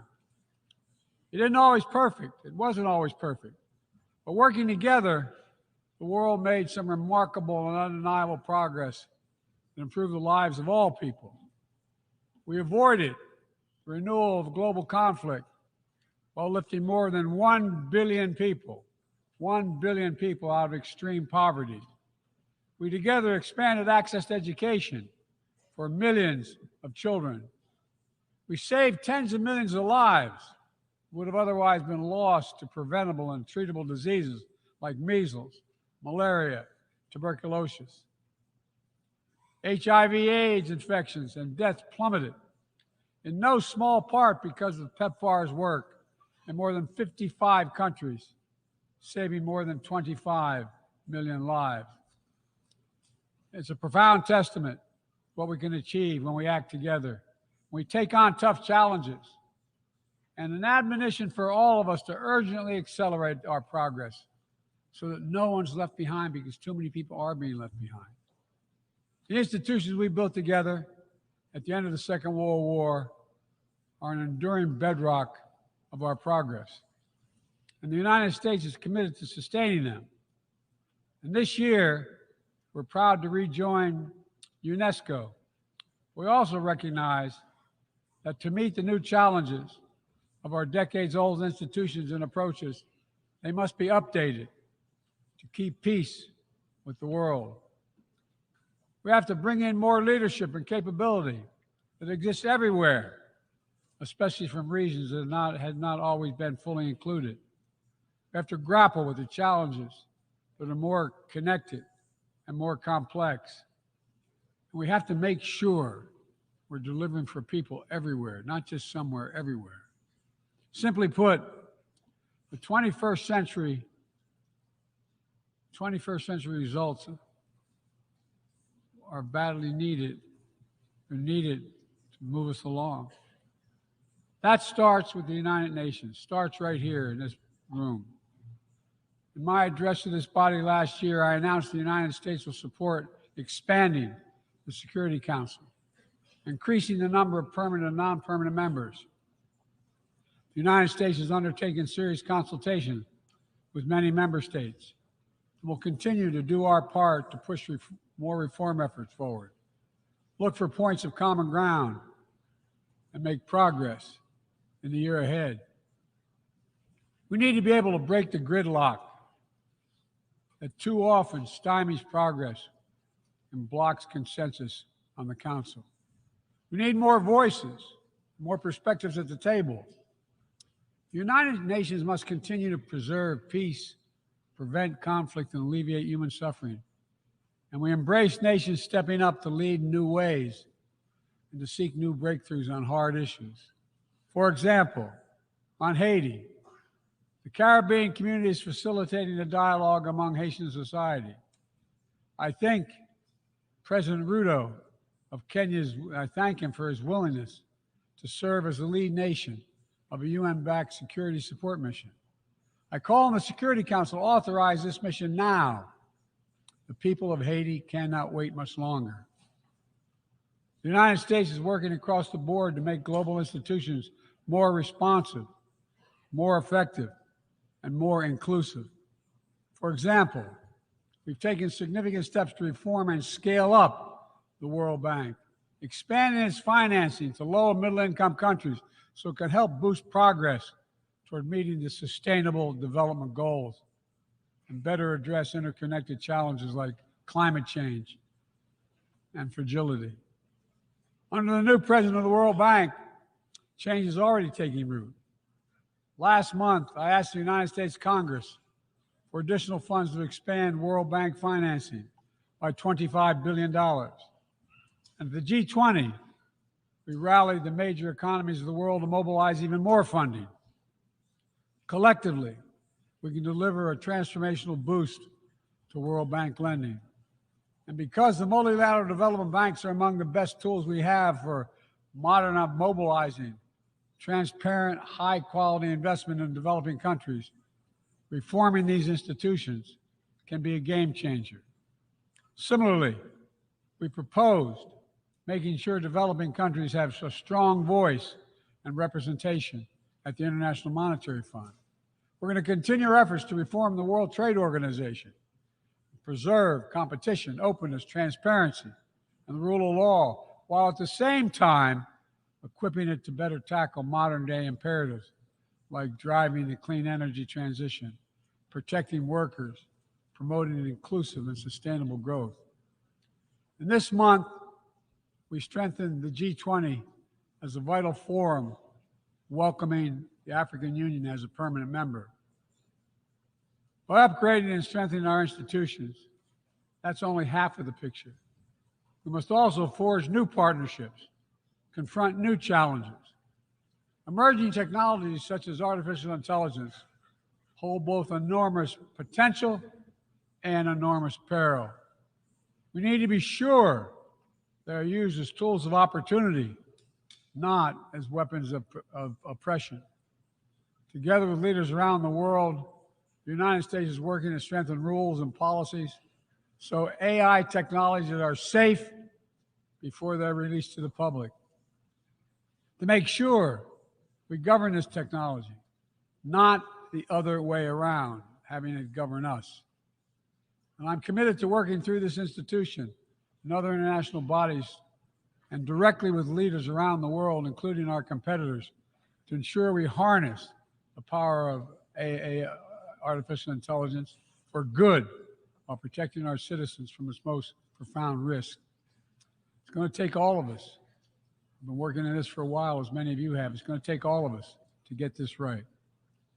In every region of the world, the United States is mobilizing strong alliances, versatile partnerships, common purpose, collective action to bring new approaches to our shared challenges. Here in the Western Hemisphere, we united 21 nations in support of the Los Angeles Declaration on Migration and Protection, launching a region-wide approach to a region-wide challenge to better uphold laws and protect the rights of migrants. In the Indo-Pacific, we've elevated our Quad partnership with India, Japan, and Australia to deliver concrete progress for the people of the region on everything from vaccines to maritime security.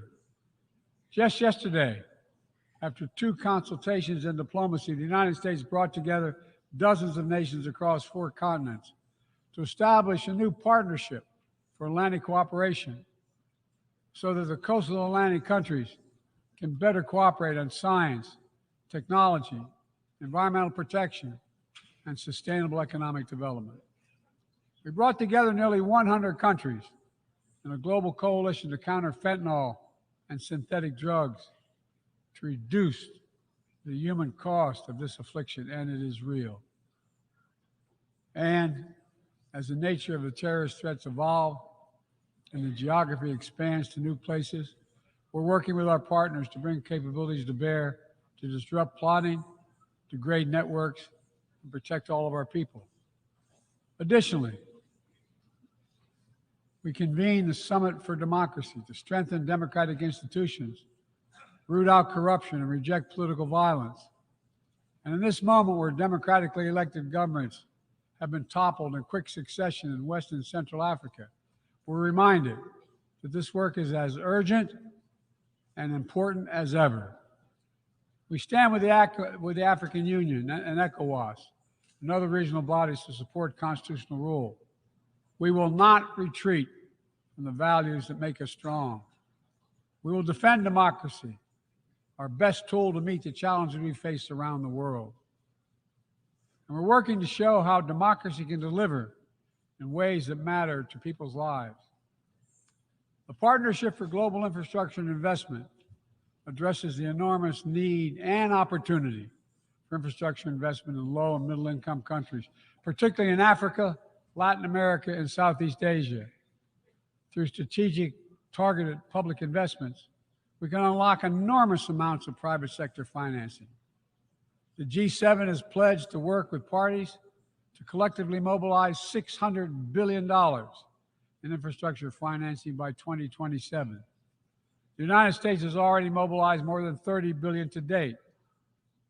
We're creating a race to the top with projects that have high standards for workers, the environment, and intellectual property while avoiding the trap of unsustainable debt. We're focusing on economic corridors that will maximize the impact of our collective investment and deliver consequential results across multiple countries and multiple sectors.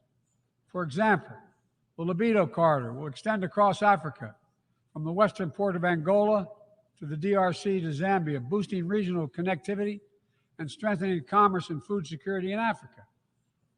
Similarly, the groundbreaking effort we announced at the G20 to connect India to Europe through the UAE, Saudi Arabia, Jordan, and Israel will spur opportunities and investment across 2 continents. This is part of our effort to build a more sustainable, integrated Middle East.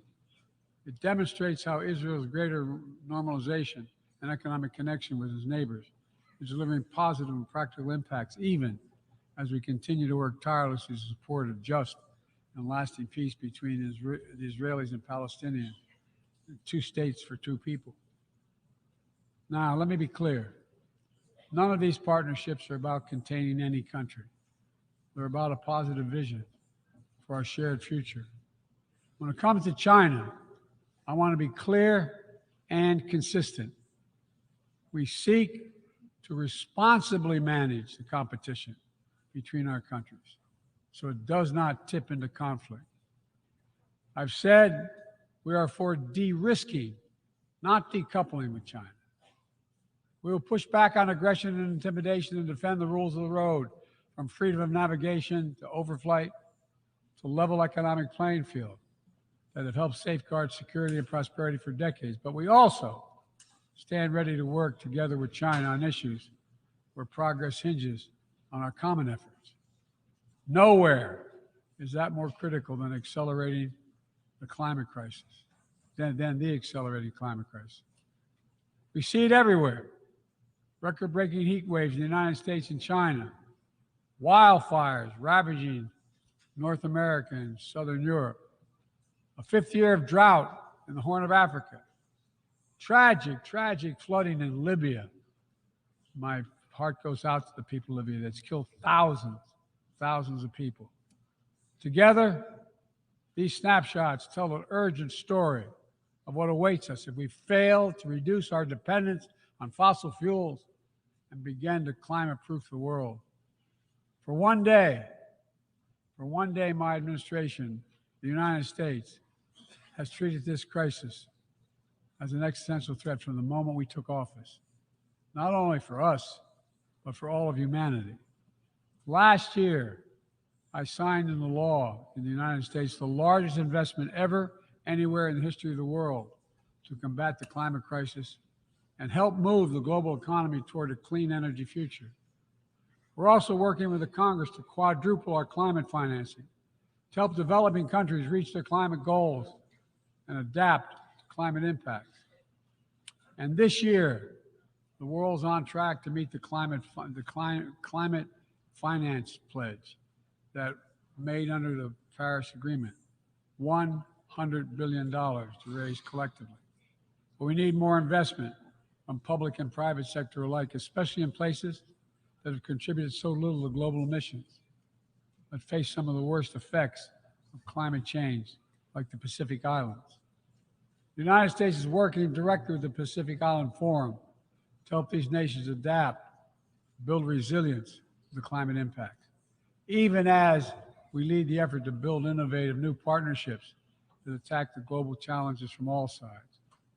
From the First Movers Coalition, which is mobilizing billions of private sector community and the private sector commitments, to creating a market demand for green products in carbon-intense sectors like concrete, shipping, aviation, and trucking, to the Agricultural Innovation Mission for Climate, which is bringing farmers into the climate solution and making our food supply more resilient to climate shocks, and the Global Methane Pledge, now endorsed by more than 150 countries, which expands our focus beyond our carbon emission targets to reduce the potential greenhouse gases in our atmosphere by 30% in this decade. It's all within our capacity. We need to bring the same commitment and urgency and ambition as we work together to meet the Sustainable Development Goals of 2030. These goals were adopted at the United Nations in 2015 as a roadmap for improving lives around the world. But the hard truth is, for decades of progress, the world has lost ground these past years in the wake of COVID conflicts and other crises. The United States is committing to doing its part to get us back on track. All told, in the first 2 years of my administration, the United States has invested more than $100 billion to drive development progress in bolstering food security, expanding access to education worldwide, strengthening healthcare systems, and fighting disease. And we've helped mobilize billions more in the private sector investments. But to accelerate our forward progress on the Sustainable Development Goals, we all have to do more. We need to build new partnerships that change the way we tackle this challenge, to unlock trillions of additional financing for development, drawing on all sources. We need to fill the gaps and address the failures of our existing system exposed by the pandemic. We need to ensure that women and girls benefit fully from our progress. We must also do more to grapple with the debt that holds back so many low and middle-income countries. When nations are forced to service unsustainable debt payments over the needs of their own people, it makes it harder for them to invest in their own futures.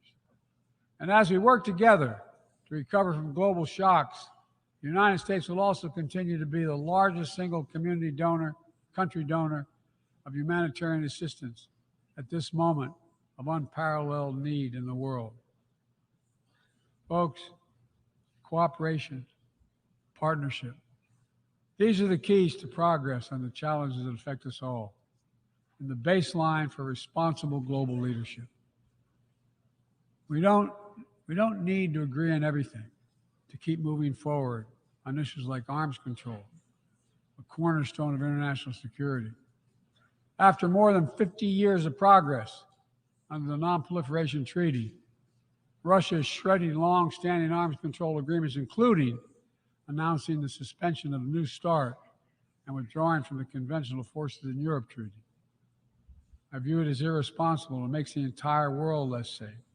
The United States is going to continue to pursue good faith efforts to reduce the threat of weapons of mass destruction and lead by example, no matter what else is happening in the world. This year, we safely destroyed at least the last chemical munitions in the U.S. stockpile, fulfilling our commitment toward a world free of chemical weapons. And we condemn the DPRK's continued violation of UN Security Council resolutions, but we are committed to diplomacy that will bring about the denuclearization of the Korean Peninsula. We're working with our partners to address Iran's destabilizing activities that threaten regional and global security, and remain steadfast in our commitment that Iran must never acquire a nuclear weapon. Now, even as we evolve our institutions and drive creative new partnerships, let me be clear. Certain principles of our international system are sacrosanct. Sovereignty, territorial integrity, human rights. These are the core tenets of the UN Charter, the pillars for peaceful relations among nations, without which we cannot achieve any of our goals. That has not changed, and that must not change. Yet, for the second year in a row, this gathering, dedicated to peaceful resolution of conflicts, is darkened by the shadow of war. An illegal war of conquest brought without provocation by Russia against its neighbor Ukraine. Like every nation in the world, the United States wants this war to end. No nation wants this war to end more than Ukraine. And we strongly support Ukraine in its efforts to bring about a diplomatic resolution that delivers just and lasting peace. But Russia alone bears responsibility for this war. Russia alone has the power to end this war immediately. And it's Russia alone that stands in the way of peace, because Russia's price for peace is Ukraine's capitulation, Ukraine's territory, and Ukraine's children. Russia believes that the world will grow weary and allow it to brutalize Ukraine without consequence. But I ask you this: if we abandon the core principles of the United States to appease an aggressor, can any member state in this body feel confident that they are protected? If we allow Ukraine to be carved up, is the independence of any nation secure? I'd respectfully suggest the answer is no. We have to stand up to this naked aggression today and deter other would-be aggressors tomorrow. That's why the United States, together with our allies and partners around the world, will continue to stand with the brave people of Ukraine as they defend their sovereignty and territorial integrity and their freedom.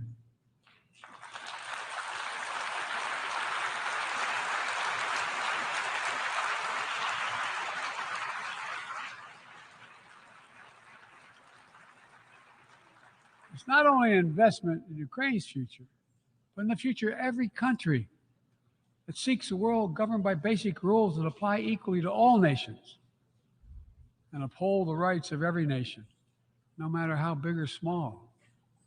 Sovereignty, territorial integrity. They are the fixed foundations of this noble body. And universal human rights is its North Star. We cannot sacrifice either. 75 years ago, Universal Declaration of Human Rights captured a remarkable act of collective hope. I say that again, collective hope. Drafted by a committee representing different regions, faiths, philosophies, and adopted by the entire General Assembly. The rights contained in the Declaration are elemental and enduring.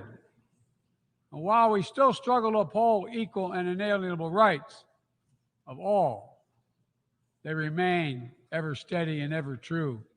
We cannot turn away from abuses, whether in Xinjiang, Tehran, Darfur, or anywhere else. We have to continue working to ensure that women and girls enjoy equal rights and equal participation in their societies. That indigenous groups, racial, ethnic, religious minorities, people with disabilities do not have their potential stifled by systemic discrimination. That the LGBTQI plus people are not prosecuted or targeted with violence because of who they are. These rights are part of our shared humanity. They're absent. When they're absent anywhere, their loss is felt everywhere. They are essential to the advancement of human progress that brings us together. My fellow leaders, let me close with this. At this inflection point in history, we're going to be judged by whether or not we live up to the promises we made to ourselves, to each other, to the most vulnerable, and to all those who will inherit the world we create, because that's what we're doing. Will we find within ourselves the courage to do what must be done, to preserve the planet, to protect human dignity, to provide opportunity for people everywhere, and to defend the tenets of the United Nations? There can only be one answer to that question. We must, and we will. The road ahead is long and difficult, but if we persevere and prevail, if we keep the faith in ourselves and show what's possible, let's do this work together. Let's deliver progress for everyone. Let's bend the arc of history for the good of the world, because it's in our power to do it. Thank you for listening. You're kind.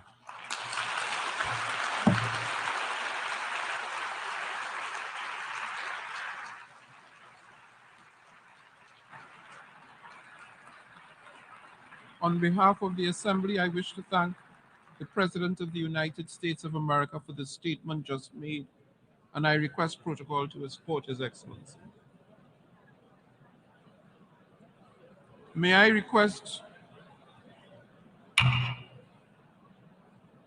request representatives to remain seated while we suspend the meeting for 5 minutes before resuming to hear the next speaker.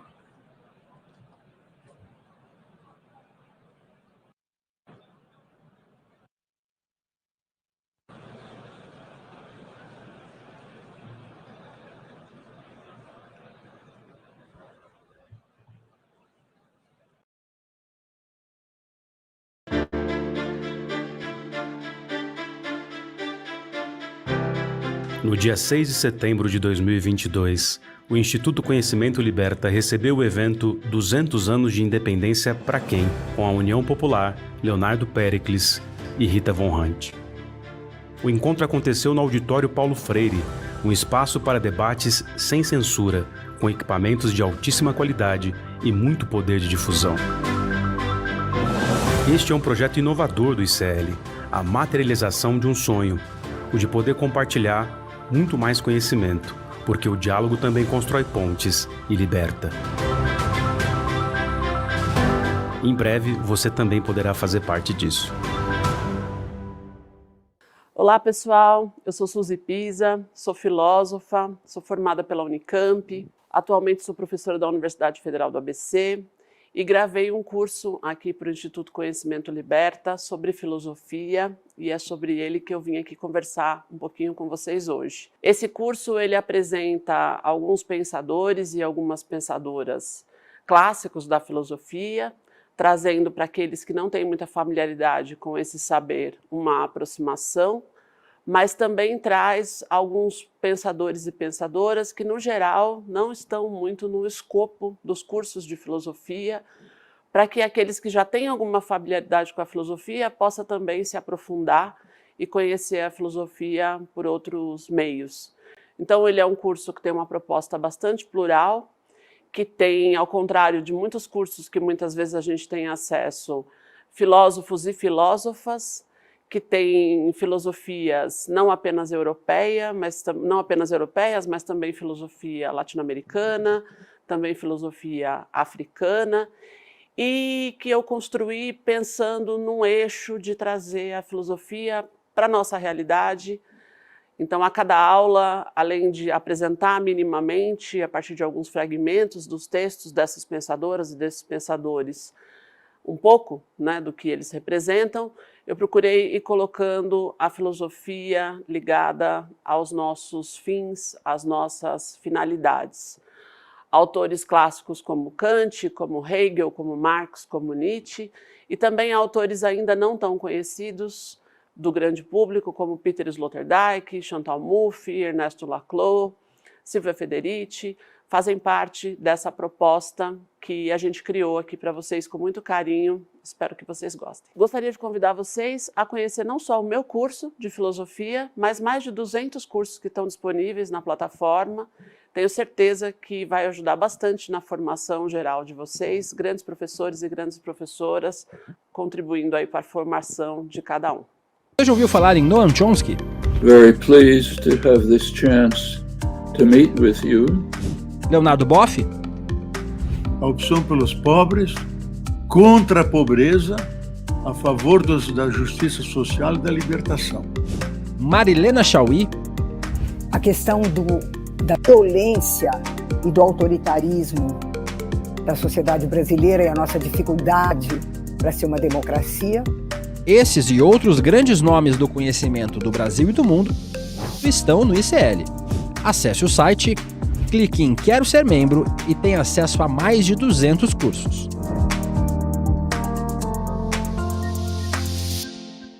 Quem você votou? Você sabe como é que está sendo o mandato dessa pessoa? Quer dizer, esse político, esse congressista, esse senador, esse deputado está fazendo jus ao seu voto? Tudo isso você pode saber, porque a imprensa pode investigar. Com uma imprensa censurada.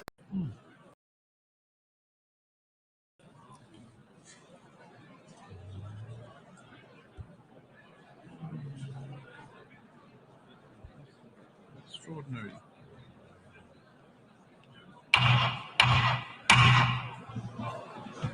Sorry, sir. Have to repair the gamble.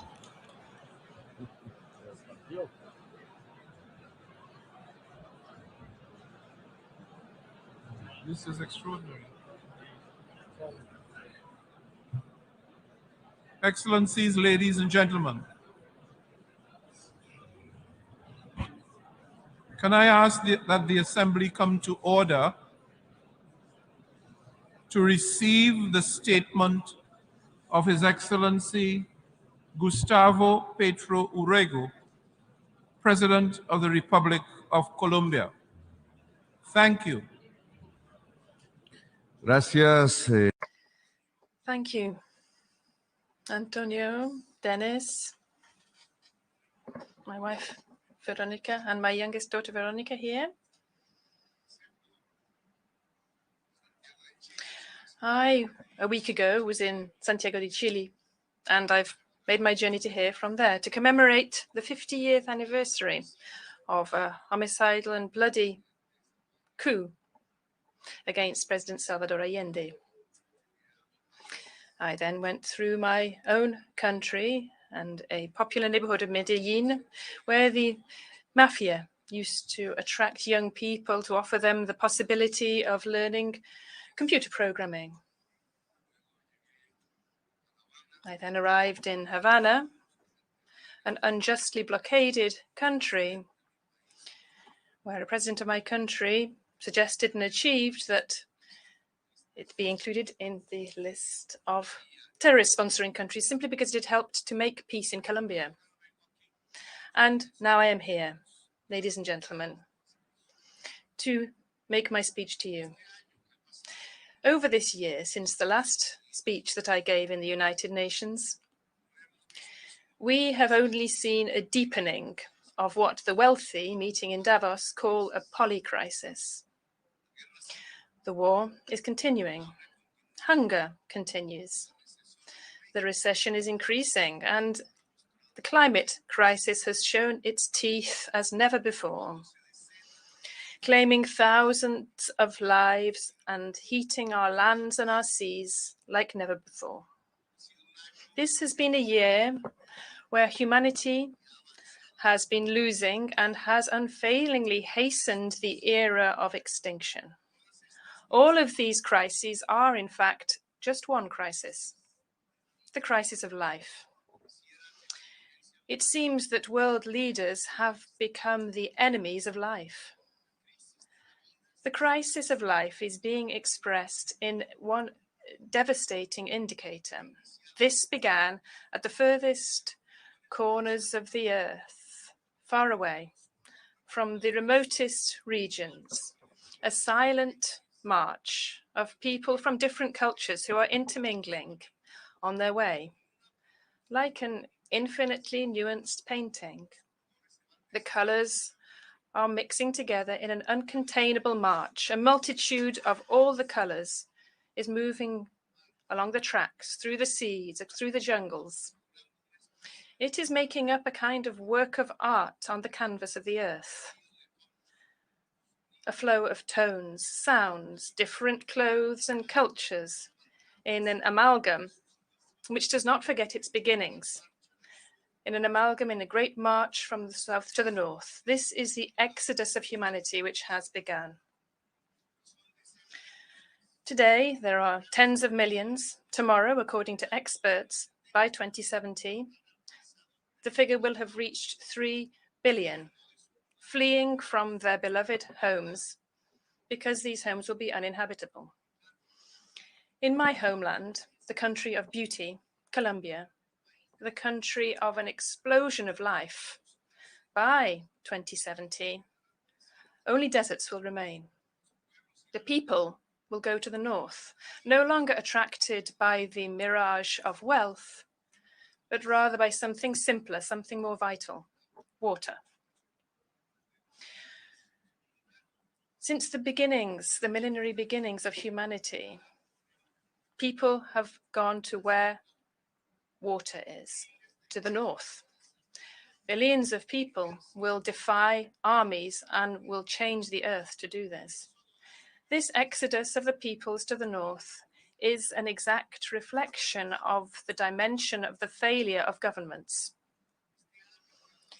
This last year has been a time of defeat for governments, of defeat for humanity. The exodus across the borders has increased. They have set the dogs and the hounds on the immigrants. They have put people on horses to pursue them, with whips in their hands, with stocks and chains.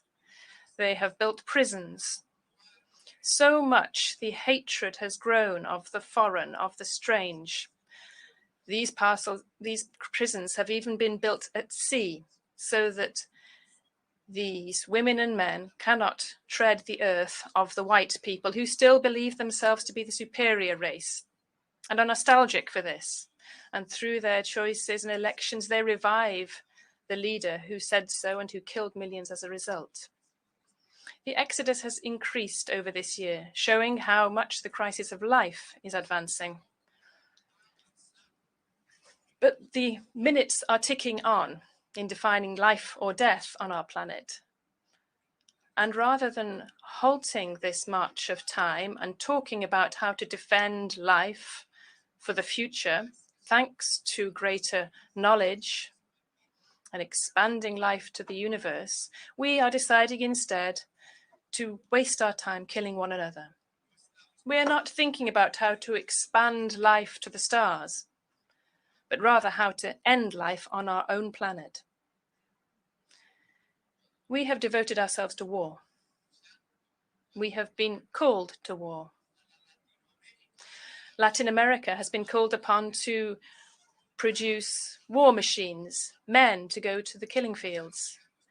They're forgetting that our countries have been invaded several times by the very same people who are now talking about combating invasions. They're forgetting that for oil, Iraq was invaded, Syria and Libya. They're forgetting that the same reasons they use to defend Zelensky are those very reasons which should be deployed to defend Palestine.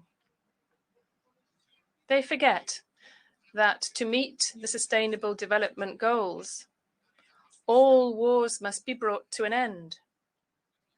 But they are helping to wage one war in particular, because world powers see this suiting themselves in their gamesmanship, in their games of hunger, and they're forgetting to bring an end to the other war, because for these powers, this did not suit them. What is the difference between Ukraine and Palestine, I ask?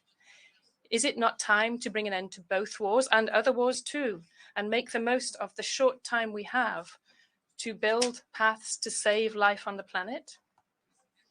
As President of Colombia, this country of beauty, of a group of humanity, millions of workers, women and men from popular neighborhoods, indigenous people, Afro-descendants, people from the fields, workers, young people of all colors. I'm the president these people decided to elect in the majority, and I'm here to speak before you. And I propose bringing an end to this war so that we have time to save ourselves. I propose that the United Nations should hold, as soon as possible, 2 peace conferences, one on Ukraine, the other on Palestine. Not because there are no other wars in the world, as there are in my country, but because this would guide the way to making peace in all regions of the planet. Because both of these alone can bring an end to the hypocrisy as a political practice. Because we could be sincere, a virtue without which we cannot be warriors for life itself. The generation which today must decide and must act as soon as possible to overcome the enormous hurricane which has been unleashed against life from the dark but powerful forces of greed, the hurricane of capital, which only looks to profit and which has swallowed up the planet and the very foundation of our existence. I propose bringing an end to war, to defend life from the climate crisis, which is the mother of all crises. This summit has been established to evaluate the targets of the Sustainable Development Goals established by the governments for 2030. It's easy to carry out an assessment. These human development goals will not be achieved. We are far from reaching them. We have moved backwards. The United Nations Human Development Objectives could more simply be called social and environmental justice.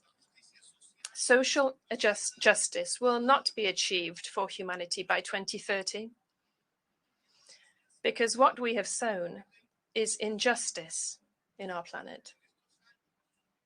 What has been created over these years is injustice. The injustice of putting the vaccine against the deadly virus on the market, concentrating it in rich countries. Latin America saw 30% of COVID deaths, although it makes up only 8% of the world population. Who said that health should be a business and not a right? Millions of older people and others died because the vaccine was traded rather than being a common good of humanity. They failed to deliver on their own promise to finance adaptation to climate change. They do not have $100 billion to give to countries to defend themselves from floods, storms, and hurricanes. But they do have that money in a single day to allow Russians and Ukrainians to kill one another. Now we no longer need $100 billion. We need $3 trillion to overcome the climate crisis. And the clock is ticking. Ladies and gentlemen, injustice has been sown, and cannabis growers and coca growers have been arrested rather than tackling the solitude in which the youth of their own countries live. These countries are the greatest economic and military power in the history of humanity. To combat this solitude, they have moved on to the drugs of death, to fentanyl. They wanted a war against the drugs of the rebellious youth who opposed the war in Vietnam, the marijuana and the LSD of the hippies. And they ended up driving their society towards the drug of neoliberalism and competition, the drug of the Manhattan yuppie, cocaine. And they imprisoned millions of Africans and Latin Americans in cold, private prisons. And 1 million Latin Americans were killed. Democracies were destroyed in our America. But they never arrested the Manhattan yuppie. And now they are facing the grand outcome of the prohibition of drugs, fentanyl, which is not killing 4,000, but 100,000 young people every year in the United States. Ladies and gentlemen, they sowed injustice. And the worst of these has been to condemn humanity to war. So today, the balance of social justice across the world is so skewed. The problem is that this was not an issue of socialists, of progressives. Rather, it was a matter where the time left to the planet was flowing away. As president of the country of beauty, I propose returning to a time of simplicity to recover the time lost. So ending the war and reforming the global financial system. From the conferences, the peace conferences on Ukraine and Palestine, we should come out able to build a reform that we have already discussed in the Amazon forest, where the greatest river of the earth, which has crossed the greatest jungle of the earth, reaches the sea. We had discussed this in Brasilia, and we went to Kenya to meet with the brotherly peoples of Africa,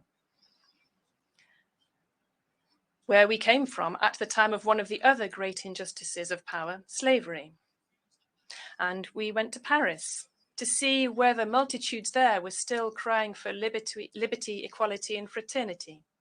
And we went to Washington to talk to the president and see whether we in the North and the South of the Americas could meet again, as we did in the past, over 2 centuries ago, where we met in history to talk about liberty, equality, democracy, and republic.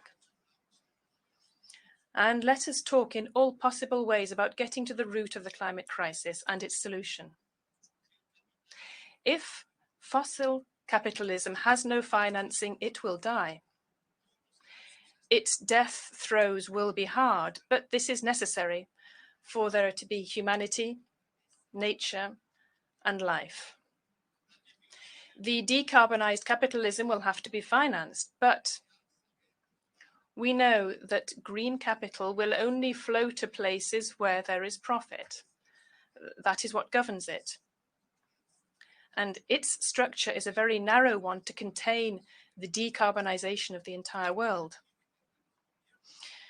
Governments and powers who still believe that the climate crisis and that of life can be overcome with cheap loans are mistaken. They are deluded to propose that those countries of the earth which are already indebted are indebted as a result of disease and greed, and that they can use more loans to overcome a problem that only the belching chimneys of the north have produced. It is not possible to overcome the crisis of life, this mega crisis, with more indebtedness.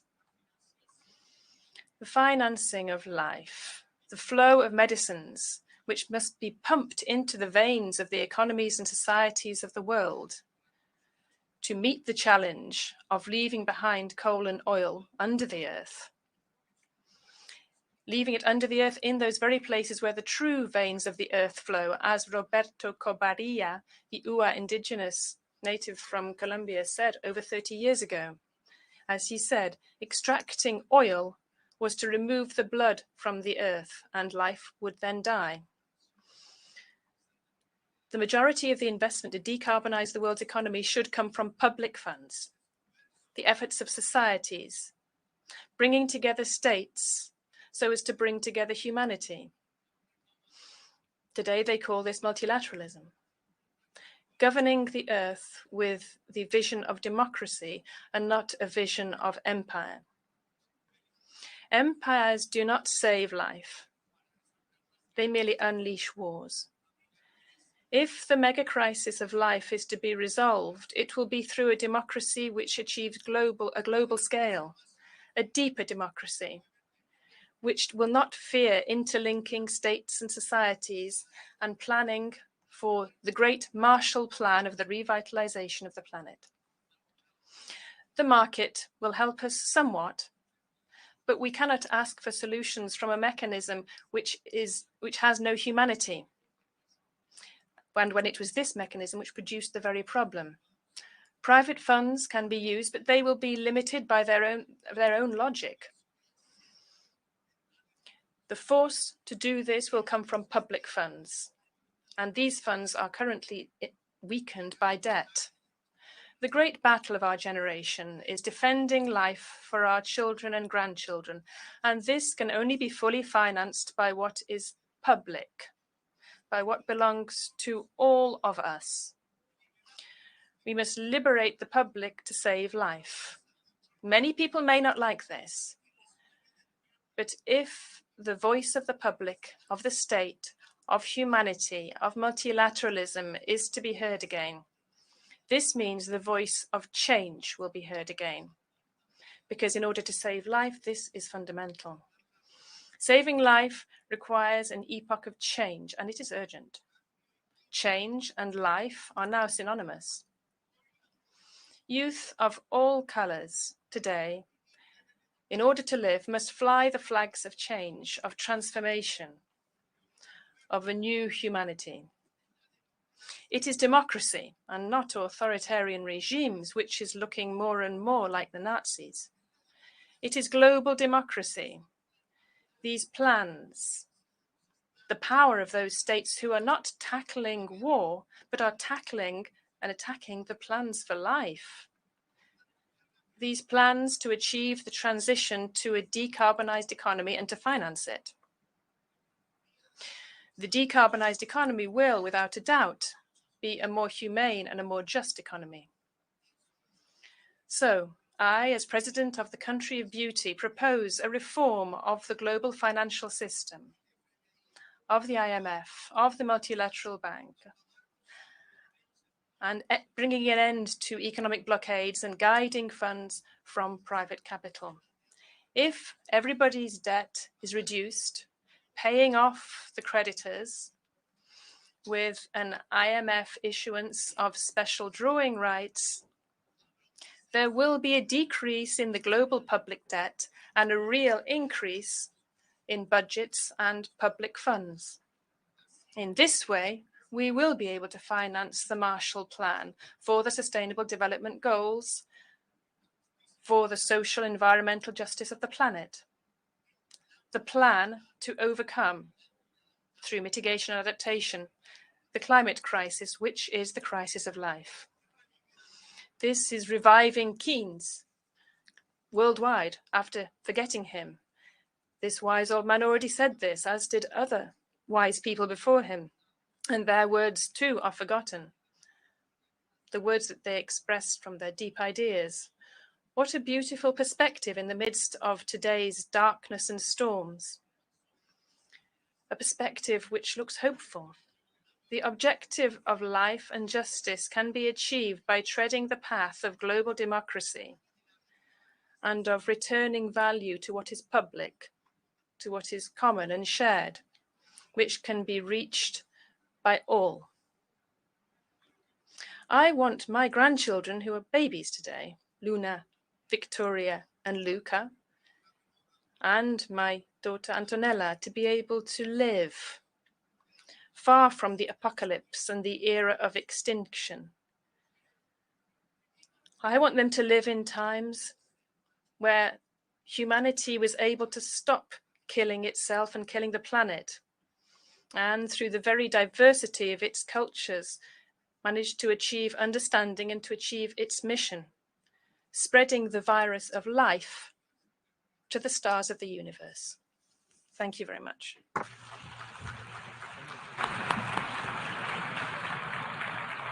On behalf of the Assembly, I wish to thank the President of the Republic of Colombia for the statement just made, and I request protocol to escort His Excellency.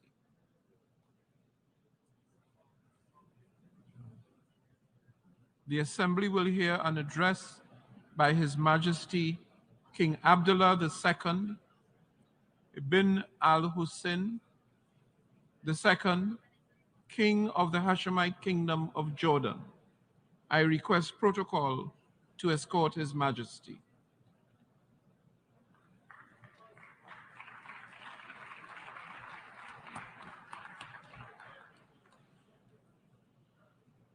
On behalf of the General Assembly, I have the honor to welcome His Majesty King Abdullah II ibn al-Hussein, King of the Hashemite Kingdom of Jordan, and to invite him to address the Assembly. Bismillah ar-Rahman ar-Rahim. Mr. President, Secretary General, Excellencies, when human catastrophes seem beyond description, we turn to the appalling statistics. This year around the world, more than 345 million people face food insecurity, daily hunger, or starvation. Among the most vulnerable are 108 million refugees, people who have been forcibly displaced from their homes and ways of life. And 40% of these refugees are children, the most defenseless of all. Yet these numbers cannot really convey the tragedy or the failure. Refugees are our brothers, our sisters. They look to our countries to help end the crises that have driven them from home. Refugees are mothers, fathers, grandparents who have made perilous journeys to save their families.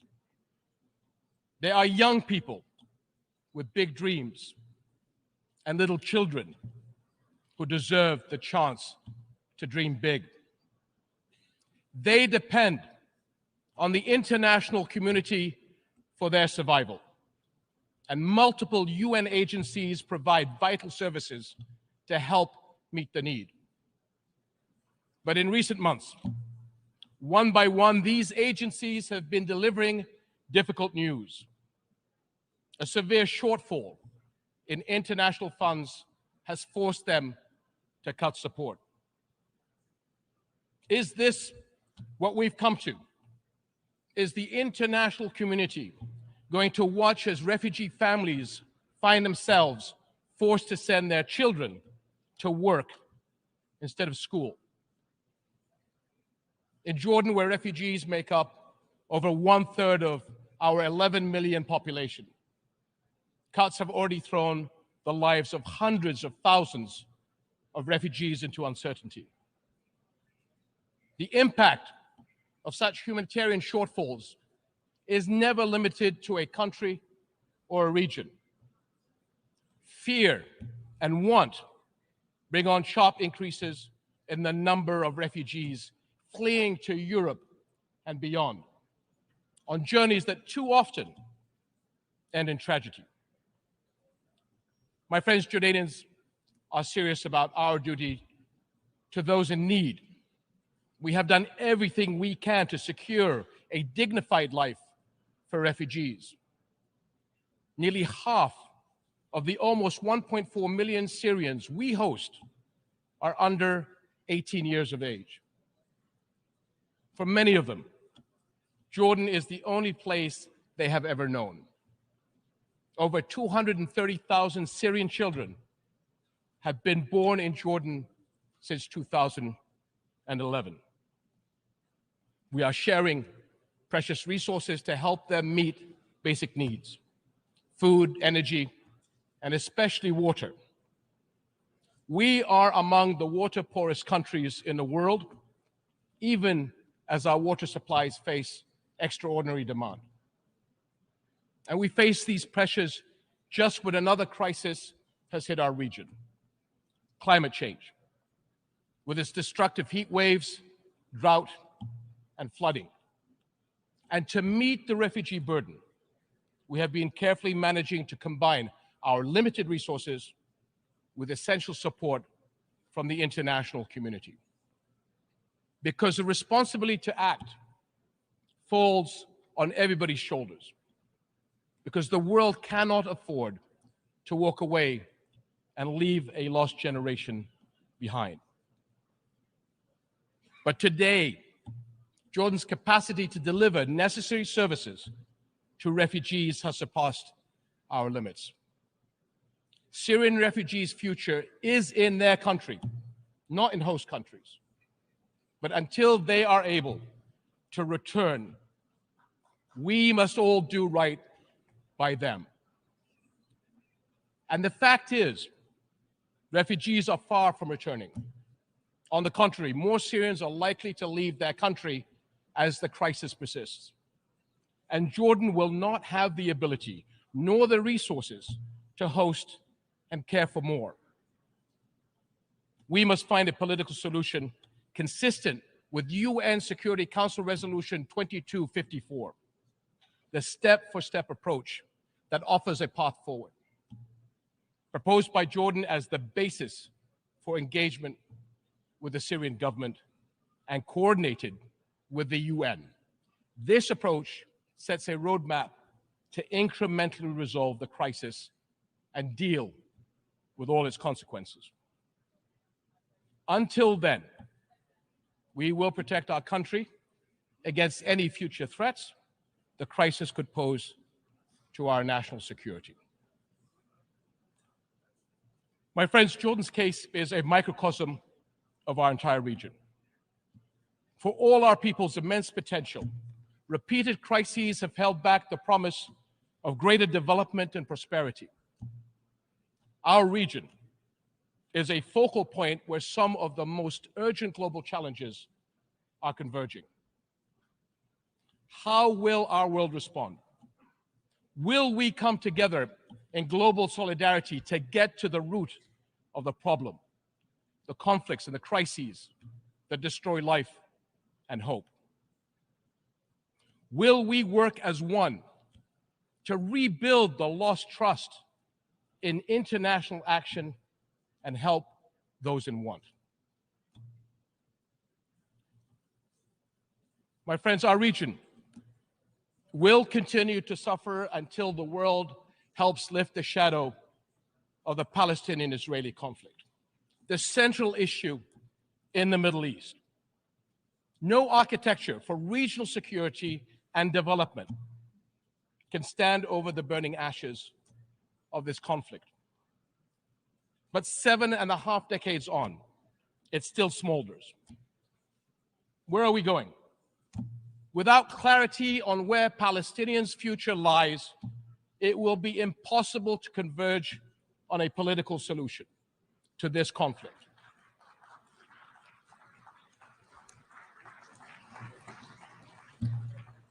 Five million Palestinians live under occupation. No civil rights, no freedoms of mobility, no say in their lives. Yet every UN resolution since the beginning of this conflict recognizes the equal rights of the Palestinian people to a future of peace, dignity, and hope.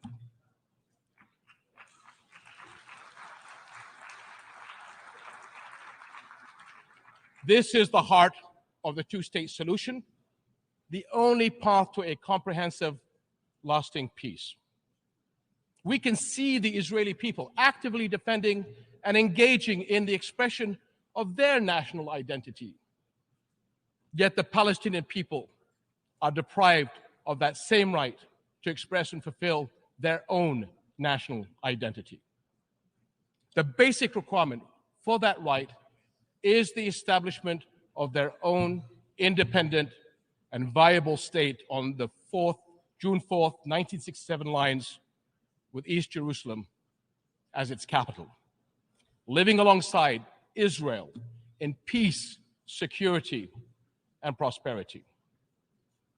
And delaying justice and peace has brought endless cycles of violence. 2023 has been the deadliest for the Palestinian people in the past 15 years. How can people trust in global justice while settlement building, land confiscations, and home demolitions continue? Where is the global solidarity to make UN resolutions believable by people in need of our help? Jerusalem is a flashpoint for global concern. Under the Hashemite custodianship of Islamic and Christian holy sites, Jordan remains committed to safeguarding the city's identity. But preserving Jerusalem as the city of faith and peace for Islam, Christianity, and Judaism is a responsibility that we all share. And we must not abandon Palestinian refugees to the forces of despair. Sustainable funding is urgently needed by UNRWA, the UN agency that provides vital relief, education, and health services to millions of Palestinian refugees. And this is essential to protect families, keep communities stable, and prepare young people for productive lives. We must protect young Palestinians from extremists who prey on their frustrations and hopelessness by making sure they continue to learn at the schools under the blue flag of the United Nations, as the alternative will be the black flags of terror, hate, and extremism. My friends, we come together here as partners to deal with our challenges and shape a better future. We speak here for our people. We speak for families and the younger generations. We speak for victims of conflict, displacement, hunger, climate challenge, disasters, and more. They are not mere statistics. They are our fellow human beings sharing our world. Only by restoring trust, only by acting in solidarity, will we create the future all our peoples desire and deserve. We cannot allow for a lost generation on our watch. Thank you.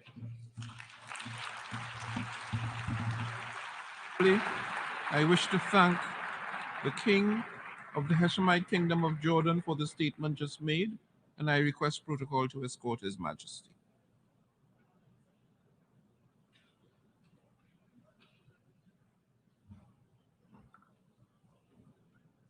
The Assembly will hear an address by His Excellency Andrzej Duda, President of the Republic of Poland. I request protocol to escort His Excellency. Good morning, Your Excellency. Morning. How are you? On behalf of the General Assembly, I have the honor to welcome His Excellency Andrzej Duda, President of the Republic of Poland, and invite him to address the Assembly. Distinguished Mr. President, Mr. Secretary General, Excellencies, honorable delegates, I wish to congratulate His Excellency Mr. Denis Francis on his election to the honorable function of the President of the 78th United Nations General Assembly. I wish to express Poland's full support for his mission and wish him every success in its fulfillment. At the same time, my thanks go out to His Excellency Csaba Kőrösi in recognition of his active engagement while presiding over the work of the 77th session of the General Assembly. Mr. President, ladies and gentlemen, 193 countries from every continent have gathered in New York at UN headquarters to discuss the most important threats and challenges facing the world today. The United Nations General Assembly is an extremely important event. It is the only place and the only opportunity to debate in our midst the crucial problems that affect us all. We are here because of the courageous and forward-looking decisions made by the leaders of the Western world during the darkest days of the Second World War. At that time, they pondered over how to avoid similar tragedies in the future.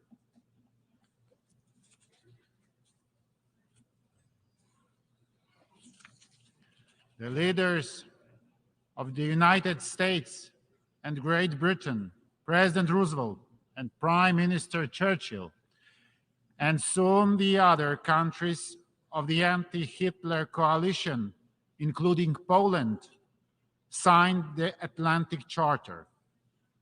It contained the most important principles on which the post-war world order was to be based: self-determination of nations, inviolability of borders, renunciation of violence, economic cooperation, human rights.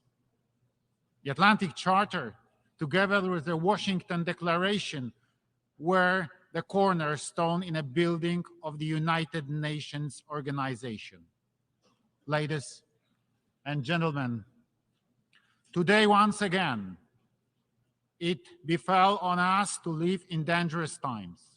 As a result of Russia's full-scale aggression on Ukraine, hundreds of thousands of people lost their lives or suffered injuries. Millions were forced to flee their own home country, and hundreds of millions worldwide are facing the specter of famine and serious economic disruptions. Russia's brutal aggression brought immense global problems in its aftermath. It put to a test international world order.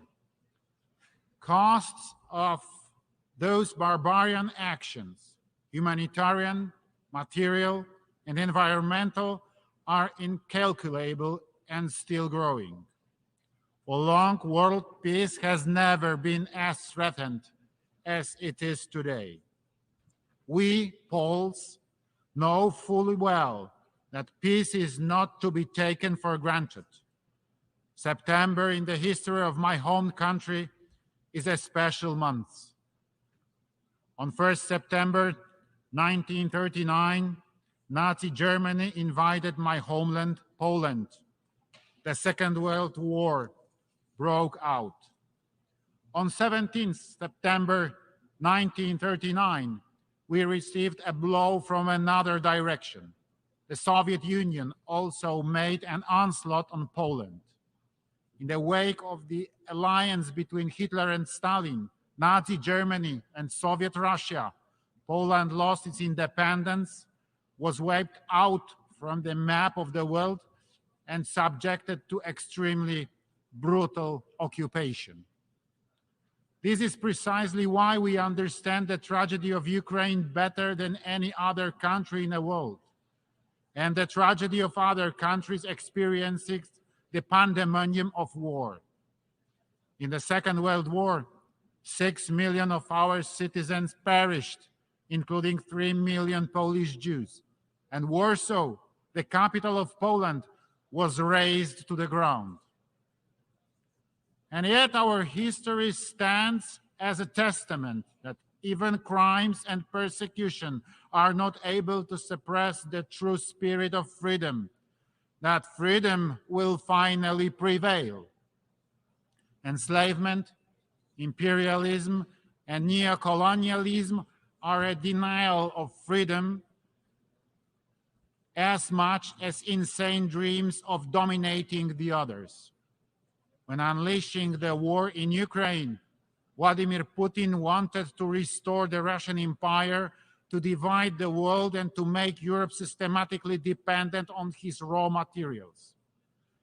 He has not succeeded. It is my firm belief that he will no longer succeed. Ladies and gentlemen, today the world needs courageous and visionary leaders. The late President of Poland, Lech Kaczyński, with whom I had the honor to cooperate, was such a leader. The leader who a dozen of years ago was trying to shake the conscience, to appeal to politicians, to warn of imperial policy of Vladimir Putin's Russia. Let me recall at this point his seminal words said in Tbilisi at the height of Russian aggression on Georgia in 2008. For the first time in a long time, Russians have shown the face we have known for hundreds of years. They believe that the nations around them should be subjected to them. We say no. Russia believes that the old days of the empire that collapsed less than 20 years ago are coming back. That domination will again be feature of our region. Well, it will not. Those days are over once and for all. Yes, today, in this very place, at the United Nations headquarters, I wish to reiterate, those days can never return. The logic of conquest, changing borders by force, disregarding the law, and denying the Ukrainian people their right to exist must be stopped. This brutal war must end and not be converted into a frozen war.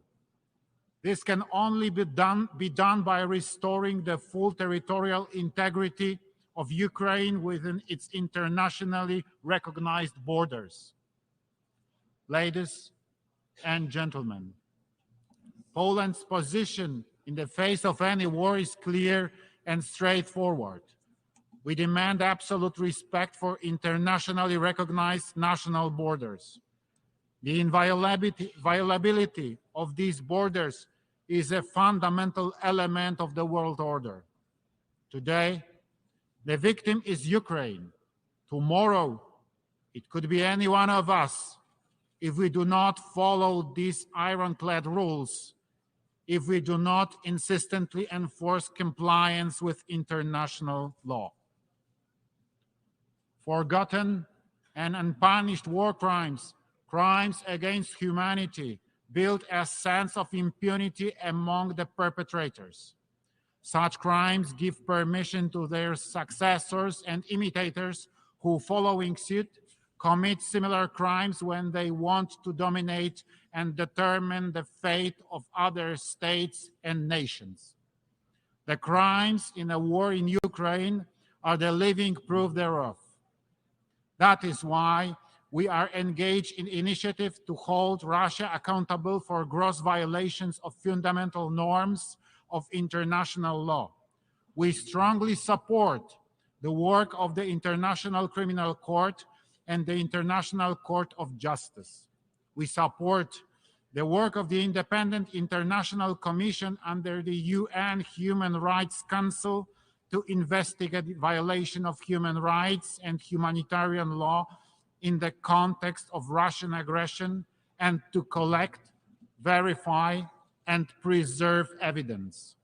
We support the idea of establishing an ad hoc special tribunal. The crimes must be accounted for and the perpetrators punished.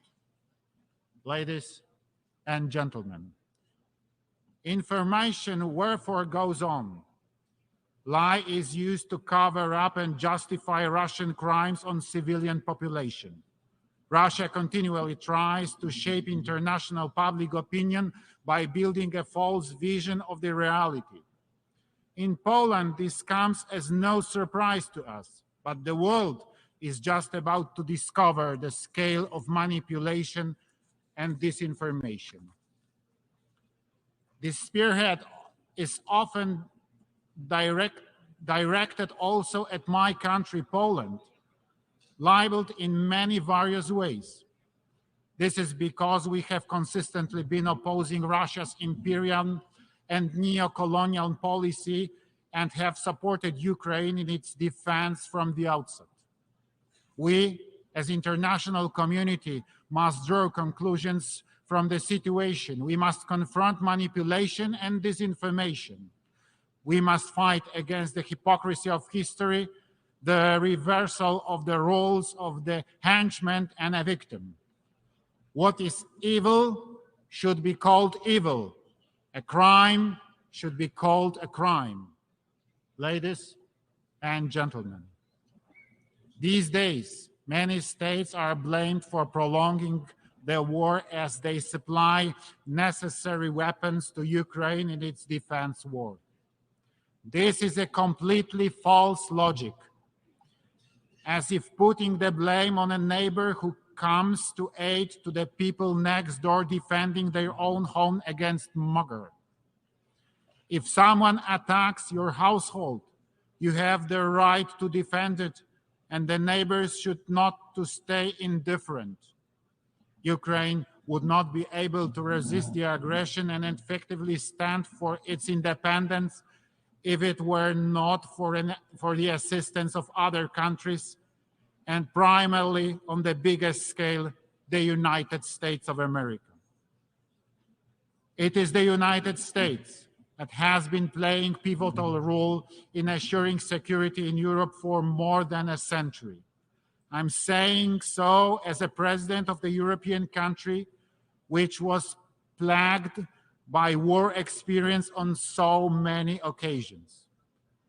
It must be remembered that the engagement of the United States in the First World War led it to an end, as much as to the restoration of independence by Poland and by other countries of the Central and Eastern Europe. The United States played a pivotal role in defeating Nazi Germany. Without the US support, neither the United Kingdom nor the Soviet Union would have been able to resist Hitler.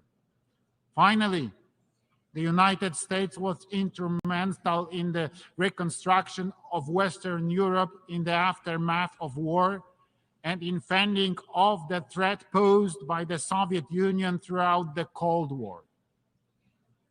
It is too often that Europe tends to forget that it owes its security and prosperity to the US commitment and presence. In Poland, we recall this very well. That is why Poland's top priority for the time of our presidency of the European Union in the first half of 2025 will be enhancing transatlantic relations and cooperation between the EU and the United States of America. Ladies and gentlemen, Poland has never had colonies, the fact of which we are proud. We emphasize it on all occasions. Instead, my home country was many times brutally attacked, destroyed, and used by the neighbors with their imperial ambitions. For 123 years, Poland disappeared from the maps of the world. That is why we understand very well the countries that suffered colonialism and the challenges they need to confront. Wherever the international community is in need, Poland is always ready to respond to the call and without any hesitation. We provide assistance in many corners of the world. Despite the war in the immediate neighborhood, we will continue our support to the Eastern Partnership countries. We continue to focus on countries of the sub-Saharan region. We are present in the Middle East. Given the refugee crisis caused by the war in Syria, Poland's assistance to Iraq, Lebanon, Palestine, and Jordan will be maintained. Poland will also continue its humanitarian support. Many places around the world are facing worsening food crisis. The situation is most difficult in Africa, where 1 in 5 people is suffering from hunger. Also, the population suffering hunger is increasing in West Asia and the Caribbean. Today, an estimated 2.4 billion people lack sustainable regular access to food, of which some 900 million face severe food insecurity. Therefore, in 2022, we in Poland have supported the World Food Fund activities in Africa, the Middle East, and Asia, including Lebanon, Afghanistan, Tajikistan, and Syria. We found our activities mainly through multilateral channels, as well as through Polish NGOs and their local partners. Poland fully recognizes the ambitions of the African Union to play an even more active role in the global stage. Ensuring peace and development in Africa will be facilitated by good and cost-effective governance and the development of democracy on the continent. We respect African solutions to African problems, standing ready to share the experience we have gained in the difficult but successful transformation of our economy. Ladies and gentlemen, Poland is a country of freedom and solidarity. It is known worldwide for the great solidarity movement, which not only stood for workers' rights, but also for freedom and fundamental values. The movement which brought together millions of people courageously defied an evil and changed the course of modern history, bringing about the fall of communism. We are extremely proud of our solidarity. Upon Russian aggression on Ukraine, the Poles have once again illustrated that solidarity is not only the great history, but that solidarity lives in us. Millions of my compatriots committed themselves to bring aid to the people fleeing the nightmare of war. In the very first days of the war, many journalists were coming to Poland and invariably asked me, "Where are the refugee camps?" And my response was, "There are not any. There are not." There was no talk about camps. We hosted our guests in our own homes. We also had the honor of hosting many world leaders who came bringing humanitarian aid, including the United Nations Secretary General and other United Nations high-ranking officials. Thank you for your support and for your presence. Greater solidarity must come as a response to the evil, the war, and aggression. Without solidarity, there will be no lasting peace. Ladies and gentlemen, the world today needs more solidarity. We believe that the idea of solidarity-based development, which we hold so dear, is a beacon for security and prosperity. Poland is ready to take on concrete measures to support the United Nations operation undertaken to confront the most fundamental global challenges and threats, social and economic crisis. We wish to support the idea of just transition of economic and social changes that will not lose sight of the human dimension so that nobody is left behind. We believe that our experience as a leader of Central Europe, the fifth economy in European Union, and the largest state in a Three Seas initiative can prove valuable, and many countries which varying degrees of economic and social development. We are ready to share with our partners from around the world not only our experience in the process of economic transformation, but also specific technologies that many Polish companies have available. Poland is proud to have been elected as a member of the United Nations Economic and Social Council for the 2024-2026 term.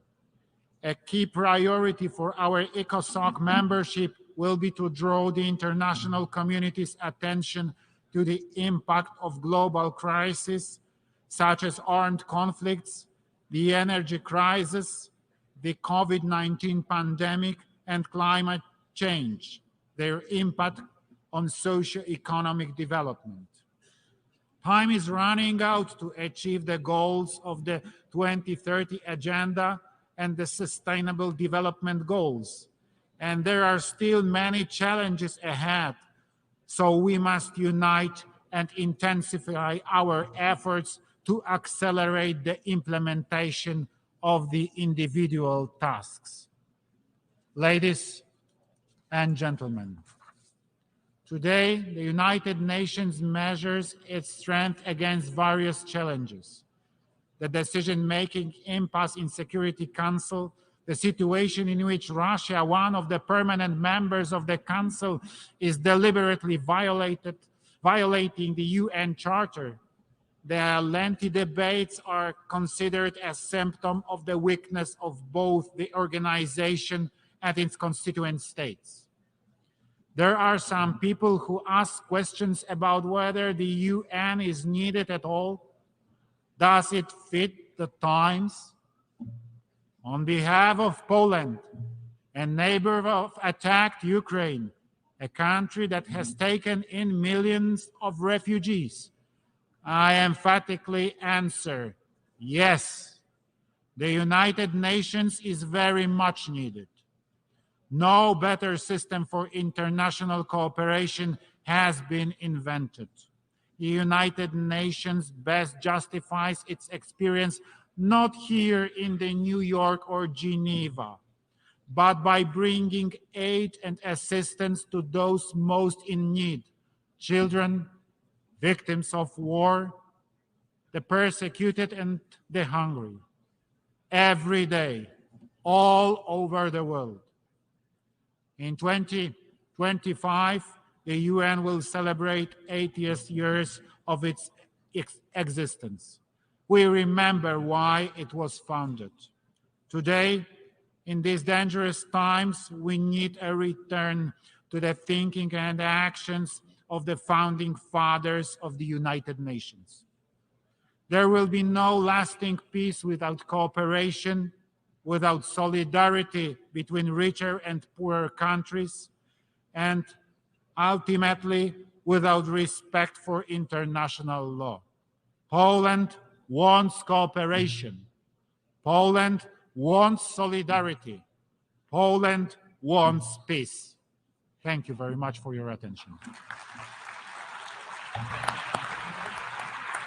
On behalf of the Assembly, I wish to thank the President of the Republic of Poland for the statement just made, and I request protocol to escort His Excellency.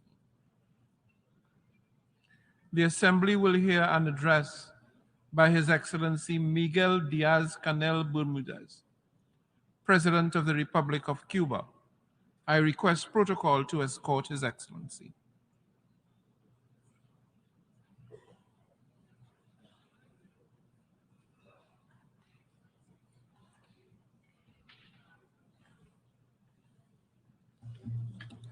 On behalf of the General Assembly, I have the honor to welcome His Excellency Miguel Diaz-Canel. traigo a esta asamblea President, I am bringing to this assembly the voice of the South, the exploited and humiliated, as was said by Che Guevara in this same room almost 60 years ago. We are a diverse group of nations sharing the same problems. We have just confirmed that in Havana, which was honored to host the Summit of Leaders and other high representatives of the G77 in China, which is the most representative, broad, and diverse representation that exists in the multilateral arena. During those two virtually tireless days, more than 100 representatives from 134 nations making up the group raised their voices to call for changes that can no longer be postponed in the midst of this unjust, irrational, and abusive international economic order that year after year has deepened the enormous inequalities between a minority of well-developed nations and a majority that has not managed to get rid of the euphemism of developing nations. Worse still, as was recognized by the United Nations Secretary General at the Havana Summit, the G77 was founded 6 decades ago to repair centuries of injustice and abandonment. And in today's convulsive world, they are entangled in a host of world crises, where poverty is on the rise and hunger is even greater. We are united by the need to change, which has not been resolved, and by the condition of being the main victims of the current global multidimensional crisis, abusive, unequal exchange, scientific and technological gaps, and the degradation of the environment. But we are also united, and have been for more than half a century now, by the inescapable challenge and the determination to transform the current international order, which, as well as being exclusionary and irrational, is unsustainable for the planet and is not viable for the well-being of all. The countries represented at the G77 and China, where more than 80% of the population lives, do not only have the challenge of development, they also have the responsibility of modifying those structures which marginalize us from social progress and turn many peoples of the South into laboratories for renewed forms of domination. A new and more just global contract is imperative. President, only 7 years ahead of the deadline established to implement the promising 2030 agenda, the panorama is bleak. This august institution has already recognized it. At the current pace, none of the 17 SDGs will be achieved, and over half of the 169 agreed targets will not be met. In the midst of the 21st century, the fact that almost 800 million people suffer from hunger in a planet that produces enough to feed all is outrageous. Equally outrageous is the fact that in the era of knowledge and accelerated development of ICTs, more than 760 million people, 2/3 of them women, do not know how to read or write. The efforts of developing countries are not enough to implement the 2030 agenda. They must be supported by concrete actions to provide access to markets, financing under fair and preferential conditions, technology transfer, and North-South cooperation. We are not begging for alms or asking for favors. The G77 calls for rights and will continue to demand a profound transformation of the current international financial architecture, because it is deeply unjust, anachronistic, and dysfunctional, because it was designed to profit with the reserves of the South, to perpetuate a system of domination that increases underdevelopment and replicates a pattern of modern colonialism. We need and demand financial institutions in which our countries have true decision-making capacity and access to financing. A recapitalization of multilateral development banks is imperative to radically improve their lending conditions and to meet the financial needs of the South. the member countries of this group were forced to allocate $379 billion from their reserves to protect their currencies in 2022, almost twice as much the amount of special drawing rights allocated to them by the IMF. A rationalization, review, and change of role of credit qualifying agencies is needed. Equally imperative is to establish criteria that would go beyond the GDP, to define the access of developing countries to financing under favorable conditions and with adequate technical cooperation. While the richest countries fail to meet the commitment of allocating at least 0.7% of their the GDP to official assistance for development, the nations of the South need to spend up to 14% of their incomes to pay the interests associated with external debt. Most of the G77 nations are forced to allocate more resources to servicing debt than to investments in health or education. What sustainable development can be achieved with that noose around their necks? The group today reiterates its call to public, multilateral and private creditors to refinance the debt through credit guarantees, lower interest and longer expiration deadlines. We insist on the implementation of a multilateral mechanism to reschedule the sovereign debt with an effective participation of the countries of the South that will allow for a fair, balanced and development-oriented treatment. It is imperative to redesign once and for all the debt instruments and to include activation provisions to alleviate and reschedule as soon as a country becomes affected by natural catastrophes and problems that are microeconomic problems that are so common amongst the vulnerable nations. President, no one in their right mind is denying now that climate change threatens the survival of all with irreversible effects. It is also a secret to no one that those who are least responsible for climate change are those who are suffering the most from its effects, particularly small island developing states. Industrialized countries, meanwhile, are the voracious predators of resources and of the environment, but they elude their greatest responsibility and fail to comply with their commitments under the Framework Convention on Climate Change and the Paris Agreement. Just to mention one example, it is profoundly disappointing that the goal of mobilizing no less than $100 billion a year up to 2020 as climate financing has never been met. On the eve of the 28th COP,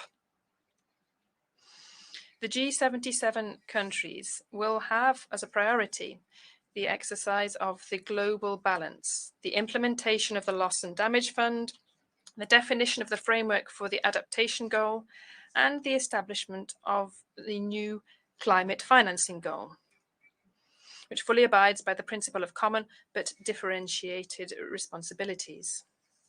The G77 is convening a summit of leaders of the South to be held on the 2nd of December in the context of COP28 in Dubai. This initiative is unprecedented in the context of a conference of the parties and will be a forum to articulate positions within our group at the highest level in the context of climate negotiations. COP28 will show whether or not, beyond speeches, there is a real political will on the part of developed nations to achieve the agreements required in this field that cannot be postponed for any longer. President, for the G77, the priority is to change once and for all the paradigms of science, technology and innovation, which is limited to the environment and perspectives of the North, thus depriving the international scientific community of a considerable intellectual capital. The successful Havana summit launched an urgent appeal to concentrate science, technology and innovation around the Sustainable Development Goals. There, we decided to resume the work of the Consortium of Science, Technology and Innovation for the South, with the purpose of promoting joint research projects and promoting the joining up of production systems so that they could reduce their dependence on the markets of the North. We also agreed to promote a call for convening in 2025 a high-level meeting of the United Nations General Assembly on Science, Technology and Innovation for Development. The 17 cooperation projects that Cuba has designed in the context of its chairmanship of the G77 will contribute to channeling the potentials of South-South and triangular cooperation. We call on the richest nations and on international bodies to participate in these initiatives. Cuba will not falter in its efforts to promote the creative potential, influence and leadership of the G77. Our group has a lot to contribute to multilateralism, stability, justice, and the rationality that the world requires today.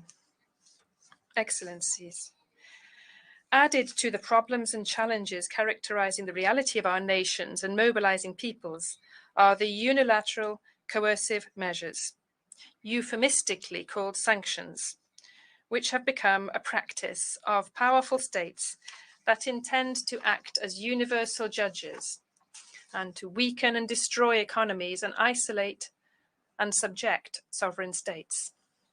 Cuba is not the first sovereign state against which measures of that sort are applied, but it is the one being subjected to them for the longest period of time, despite world condemnation, which is expressed almost unanimously every year in this assembly, but which is disrespected and goes unheard by the government of the biggest economic, financial, and military power in the world. We were not the first, and we're not the last. Pressures to isolate and weaken economies and sovereign states are also today affecting Venezuela, Nicaragua, and both before and after, these have been the prelude to invasions and the overthrowing of uncomfortable governments in the Middle East. We reject unilateral coercive measures in countries such as Zimbabwe, Syria, the Democratic People's Republic of Korea, and Iran, amongst many other countries whose people have been suffering from the negative impacts of these measures. We reiterate our solidarity with the Palestinian cause and support the right to self-determination of the Sahrawi people. Let us all struggle for a world of peace without wars or conflicts. 5 years ago, I spoke for the first time from this rostrum that had been taken before by the historical leader of the Cuban Revolution, Commander-in-Chief Fidel Castro Ruz and Army General Raúl Castro Ruz, to speak these truths and to speak the ideals of peace and justice of a small archipelago that has resisted and will continue to resist, to live up to the dignity, courage, and unbreakable strength of its people and history. But I cannot stand at this global tribune without denouncing once again the fact that for 60 years now, Cuba is suffering from an asphyxiating economic blockade designed to depress its income and living standards, to promote a continued scarcity of food, medicines, and other basic inputs, and to damage its development potential. That is the nature, and those are the objectives of the economic coercion and the great pressure applied by the United States government against Cuba in violation of international law and the UN Charter. Cuba has not implemented a single measure or action aimed at damaging the United States or its economic sector or its trade or social fabric. Cuba has not engaged in any action threatening the United States' independence, harming their sovereign rights, interfering in its internal affairs, or affecting the well-being of its people. The United States' behavior is absolutely unilateral and unjustified.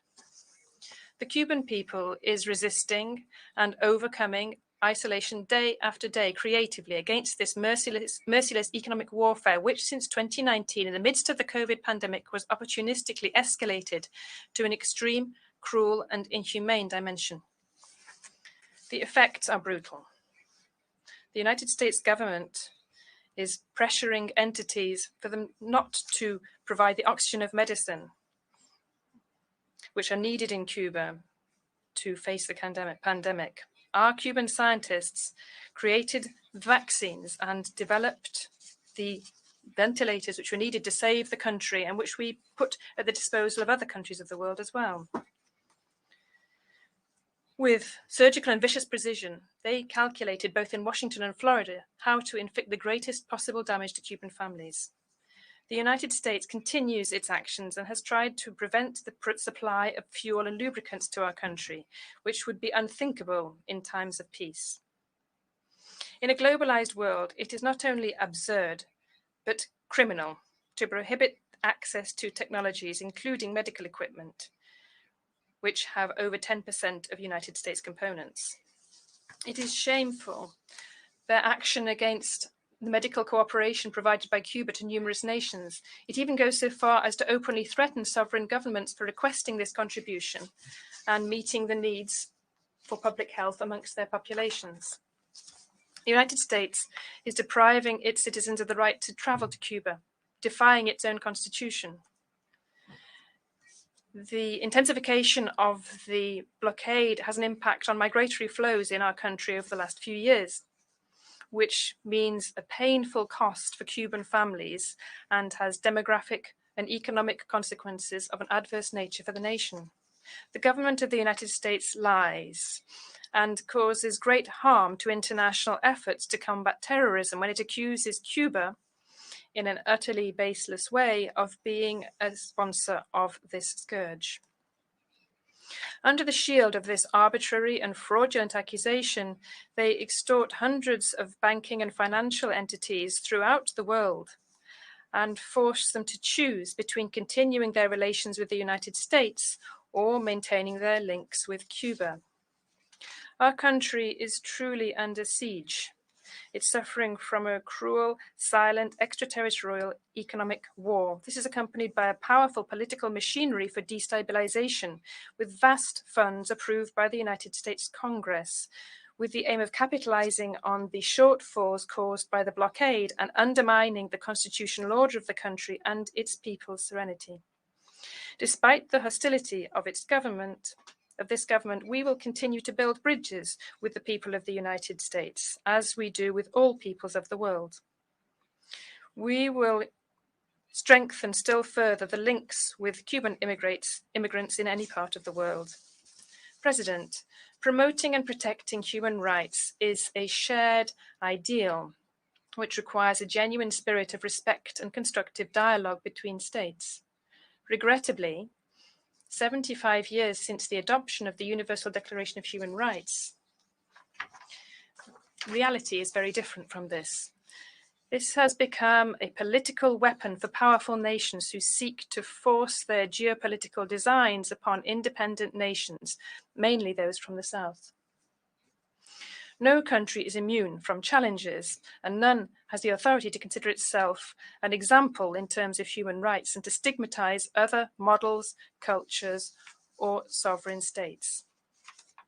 We defend dialogue and cooperation as effective ways to promote and protect human rights without any politicization or selectivity, without applying double standards, conditions, or pressure. In this spirit, Cuba has presented its candidature to the Human Rights Council for 2024 to 2026 in the elections which will take place on the 10th of October. We are grateful in advance for the trust of those countries which have already provided their valuable support. If we are elected, the voice of Cuba will continue to stand up for a universal vision, as seen from the South, of the legitimate interests of developing countries, including constructive commitment and the unavoidable responsibility to the full achievement of all human rights for all. Cuba will continue to bolster its democracy and its socialist model, which, although it is buffeted, has shown what a developing country can do, even if it is small in size and with scant natural resources.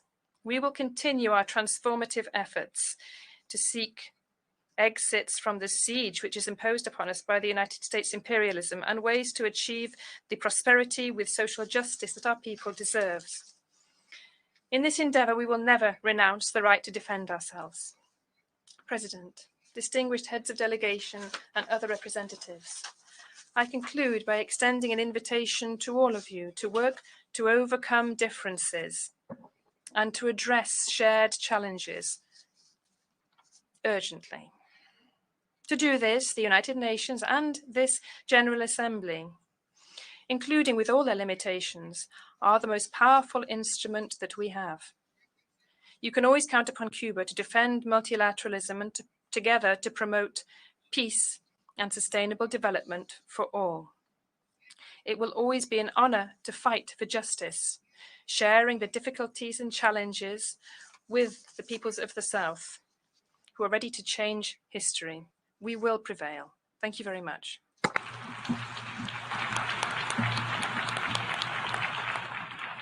On behalf of the Assembly, I wish to thank the President of the Republic of Cuba for the statement just made, and I request protocol to escort His Excellency.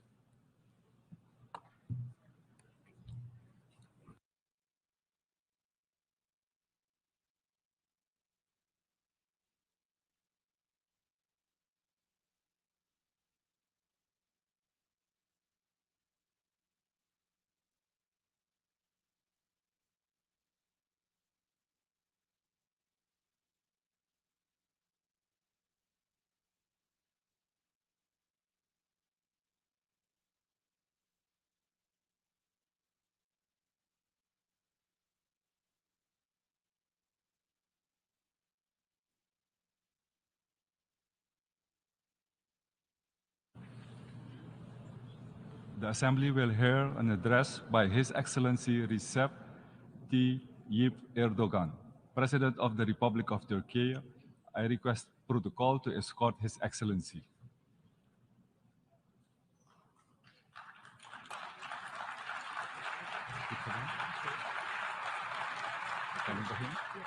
On behalf of the General Assembly, I have the honor to welcome His Excellency Recep Tayyip Erdogan, President of the Republic of Turkey, and to invite him to address the Assembly.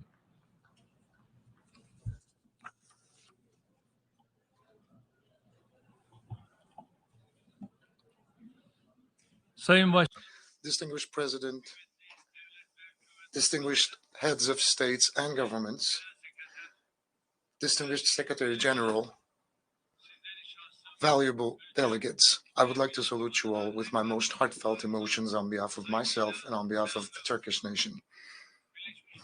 I would like to congratulate Mr. Kurusi, who successfully completed his term as President of the 77th General Assembly of the United Nations, and wish all the success to Mr. Francis, who is taking over his duty. I hope that the 78th General Assembly, convened with a team of trust and solidarity, will be a blessing for the entire human race. Unfortunately, it's not possible to draw a more optimistic picture of the future of our world compared to the assessments we had carried out over this podium here last year. The picture before us shows that we're facing increasingly complex and dangerous challenges on a global scale. There are conflicts, wars, humanitarian crises, political strife, and social tensions to the south, north, east, and west of my own country. These growing challenges, compounded by global economic problems, are becoming more and more difficult to deal with. In addition to the humanitarian tragedy, the war on Europe's eastern borders has created serious problems in all areas, from economy to security, from energy to food supply security. Terrorism, which is used as an instrument of proxy wars in Syria, North Africa, and the Sahel region, is causing irreparable damage to the increasingly fragile international security climate. The areas of operation of terrorist organizations, which grow by exploiting the ambitions of global powers, are spreading like an epidemic across vast geographies, taking advantage of technological developments and deteriorating socio-economic conditions everywhere. The signs of xenophobia, racism, and Islamophobia, turning into a new crisis, have reached alarming levels in the last 1 year. No matter which corner of the world we shall live in, climate change and related natural disasters have become a reality in our daily lives and of our daily lives. On the morning of February the 6th, 2023, Turkey faced, in the words of the Secretary General, quote, one of the biggest natural disasters of the century, both in terms of its magnitude and the area it affected. It's impossible for us to forget the sincerity of the international community, including that of the United Nations, in responding urgently to our appeal for help, the self-sacrificing efforts, and the generous support provided to our country. The friendship shown to our country on this very dark day, when more than 50,000 people have lost their lives and 850,000 buildings were destroyed, and cities sheltering millions of people were virtually leveled to the ground, was an important source of consolation for us.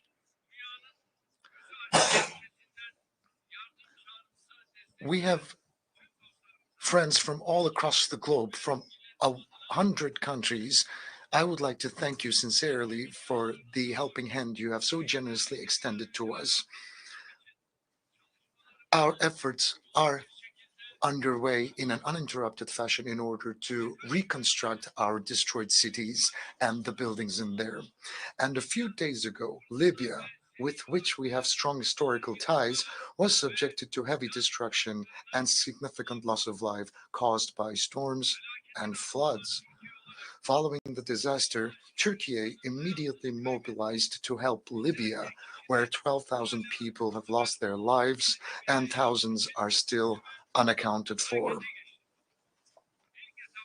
Within the first phase, we've sent 3 vessels and 3 planes, along with 567 personnel, relief personnel, hundreds of vehicles, and thousands of tons of food, shelter, and sanitary supplies.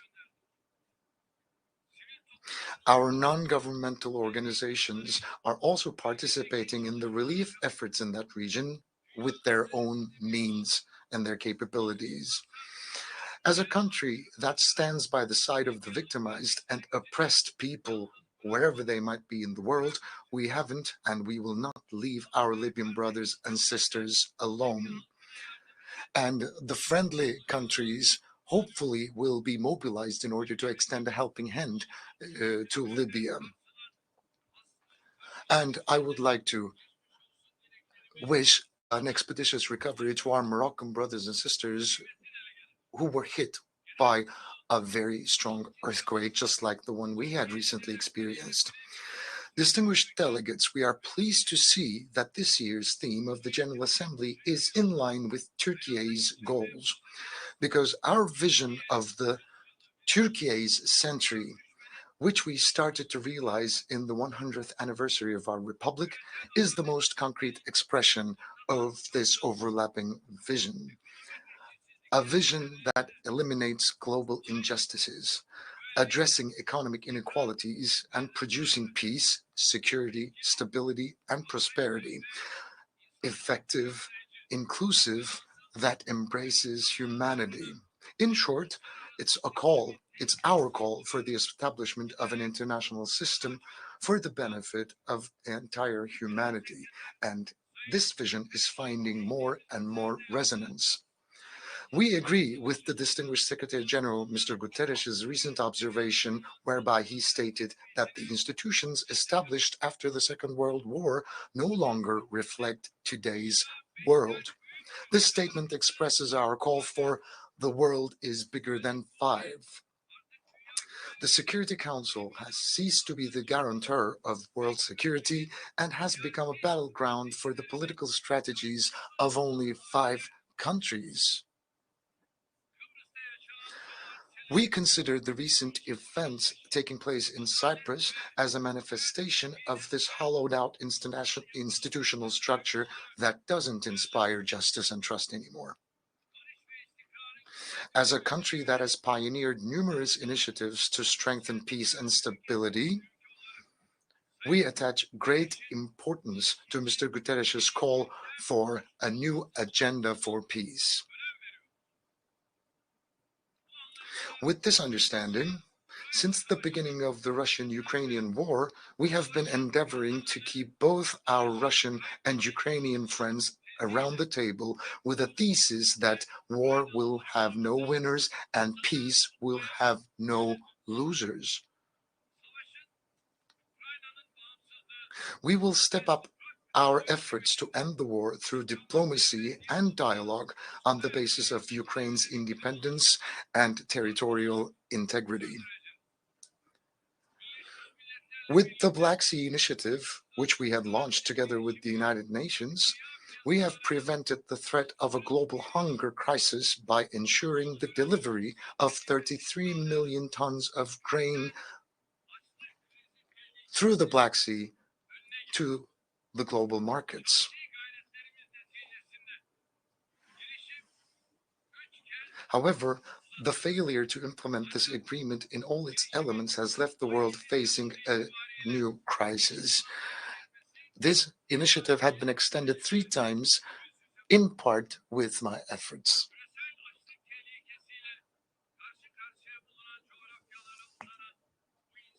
This humanitarian bridge that extends to the countries that are in dire need will hopefully benefit from our arrangements and from our negotiations. We have a new plan whereby another 1 million tons of grain will be released to the countries in dire need around the world. Our aim is to make the greatest possible contribution to the world peace and prosperity in the face of the conflicts around us. The humanitarian tragedy in Syria is now marking its 13th year, and it's worsening the living conditions of everyone in the region, regardless of their origin and their faith. We are the only country to take a principled, constructive, and a fair stance against developments that threaten Syria's political unity, social integrity, and economic well-being.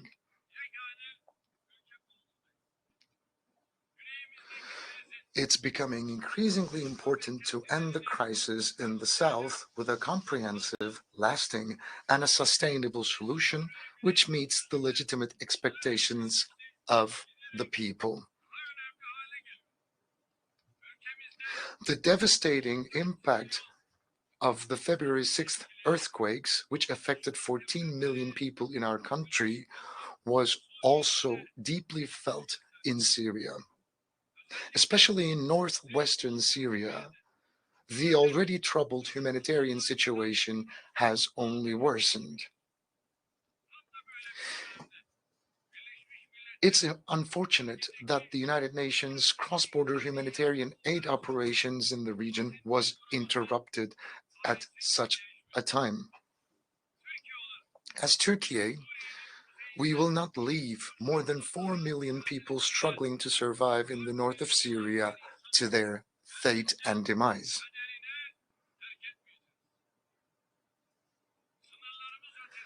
As the construction of the settlements we lead beyond our borders are completed, we will continue to encourage the return of the refugees in our country to these settlements.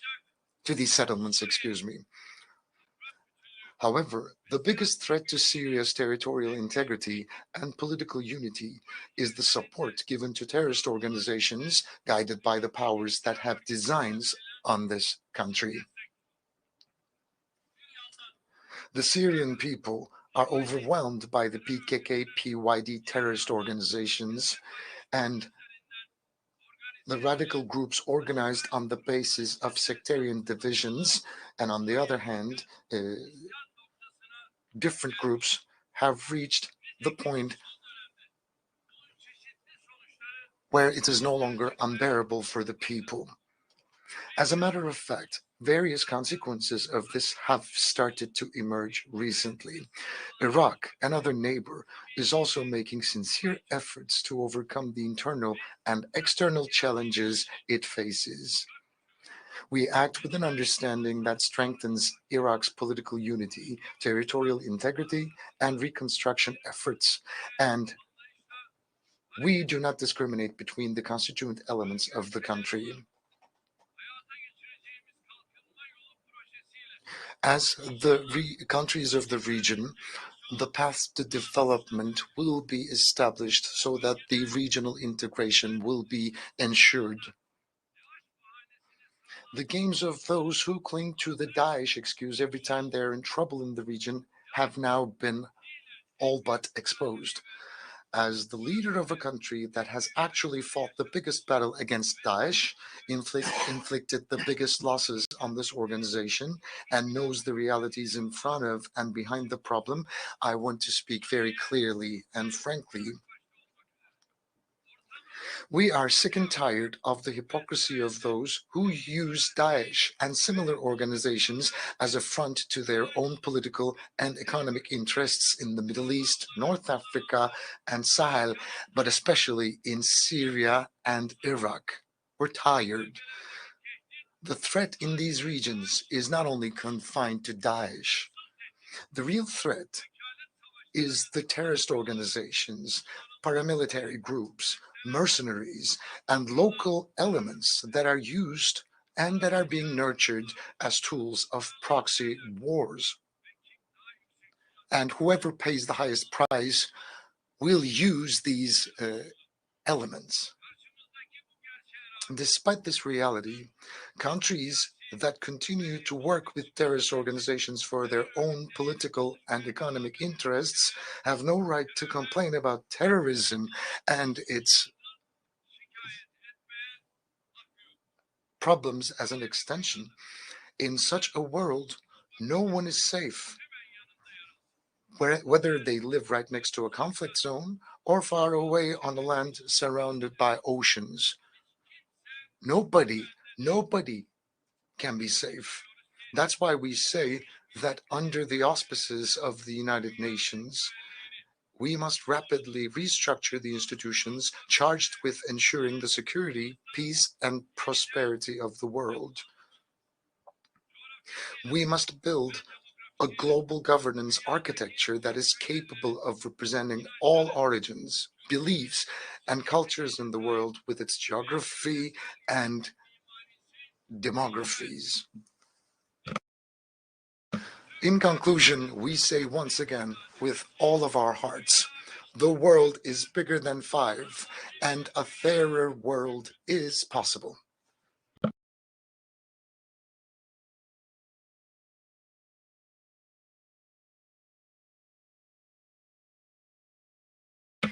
Distinguished delegates, I would now like to briefly share with you my country's approach to various problem areas, starting with our own region.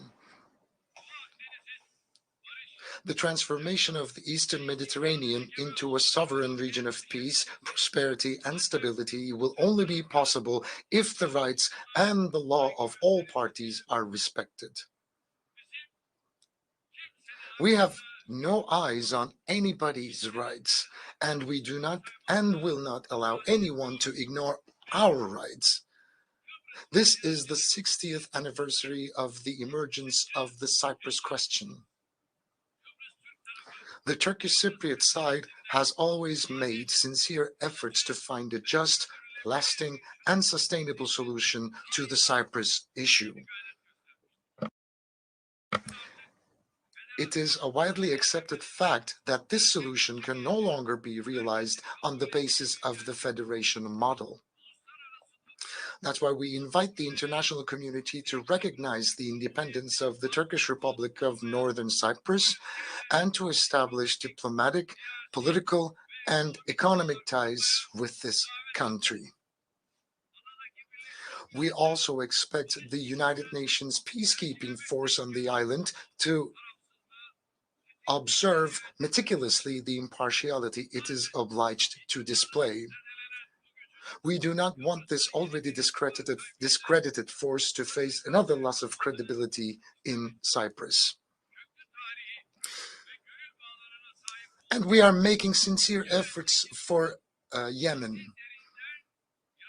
We have strong historical ties with Yemen, and we hope and pray that this problem will be settled once and for all through unquestionable respect to the territorial integrity and unity of Yemen.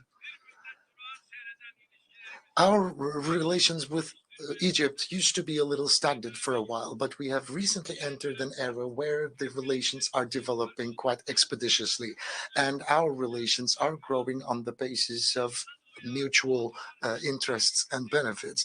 It's very important to mention also that in order for peace to reign in the Middle East, the Palestinian-Israeli conflict should be brought to an eventual solution. We will continue to support the Palestinian people and state in their struggle for their legitimate rights under international law. If I need to repeat once again, without the realization of an independent and geographically integrated Palestinian state based on the 1967 borders, it is difficult for Israel to find the peace and security it seeks in that part of the world. In this context, we will continue to pursue respect for the historic status of Jerusalem, in particular,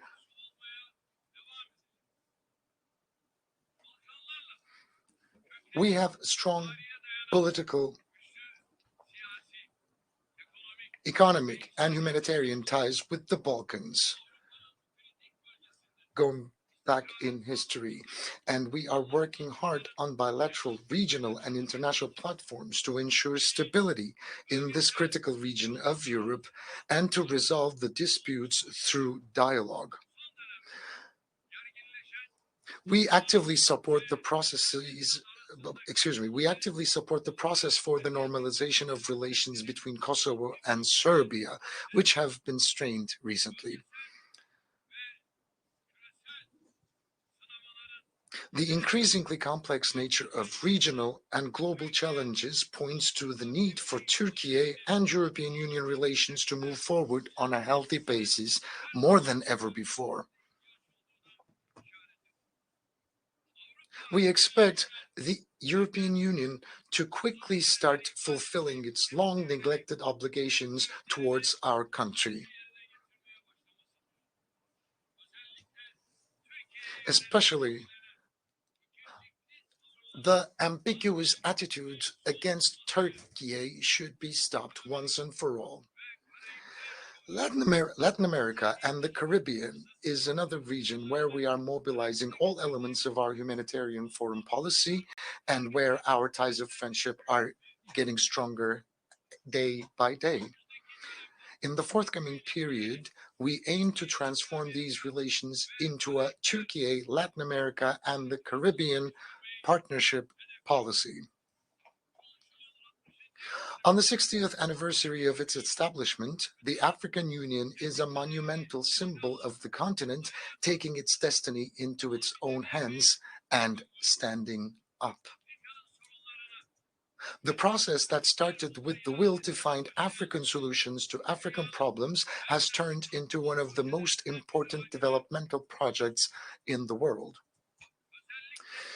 To accompany Africa on this path, we have crowned our ties of friendship with the continent with a strategic partnership. However, I must once again reiterate that we have welcomed the G20 membership of African Union, which we attach great significance to as well. It's a fact that the Sahel region faces serious political, economic, social, and security challenges. We hope that Niger, which has been experiencing troubled times recently, will regain constitutional order and democratic governance as soon as possible. Any military intervention in Niger risks plunging this country and the entire region into deeper instability.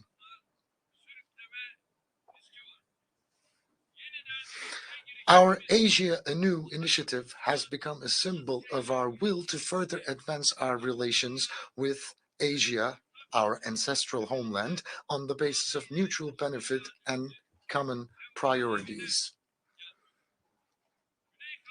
We have a historic opportunity to build peace, tranquility, cooperation in the South Caucasus. To seize this opportunity fully, we have launched a process with Armenia aiming at good neighborly relations and a full normalization. In the same spirit, we have supported the negotiations between Azerbaijan and Armenia from the very beginning. However, Armenia is not taking the utmost opportunity of this historical chance. We expect a comprehensive peace agreement to be signed between the two countries as soon as possible, and promises to be quickly fulfilled, especially the opening of the Zangezur corridor. And Karabakh is the territory of Azerbaijan. Any other status imposed will never be accepted.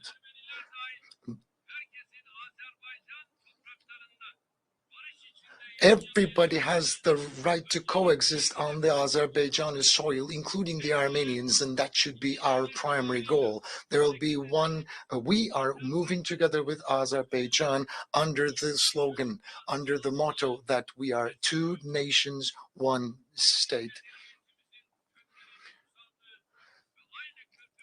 And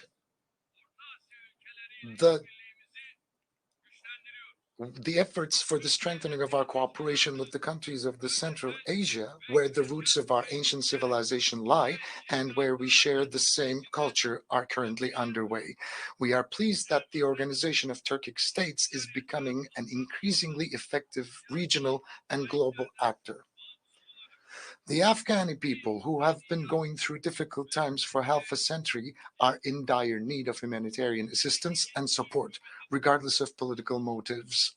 The transformation of the interim government into an inclusive administration in which all segments of society are fairly represented will pave the way for Afghanistan and will be positively received in the international arena.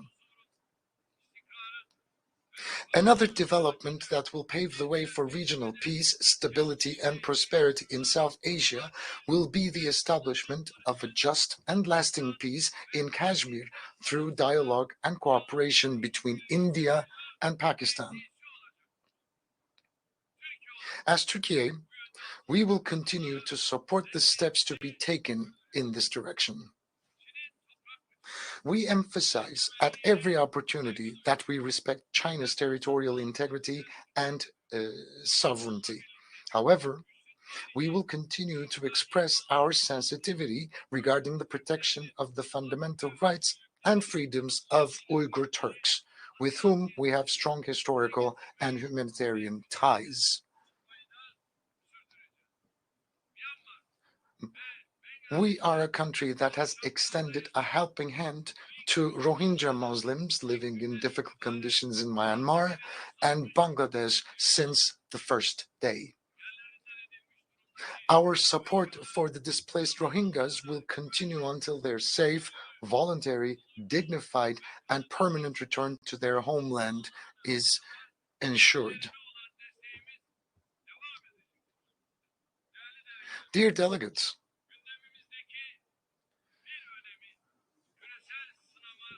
our goal of continuously improving relations with our neighbors as well as with our friends in more distant geographies is an essential manifestation of our quest to respond more effectively to global challenges. And energy supply security is an important issue in the global agenda, and we have carried out significant investments in the last 2 decades in order to depend on our own means. Energy should no longer be used as an instrument of hostility, but energy should be a vessel for solidarity and cooperation. So within this framework, from the Black Sea to the Balkans, from the Caucasia to many different parts of the world, we have always prioritized cooperation and solidarity.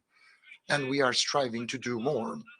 And in the field of transportation, Turkey has the geopolitical position to support all projects that will pass through or around it.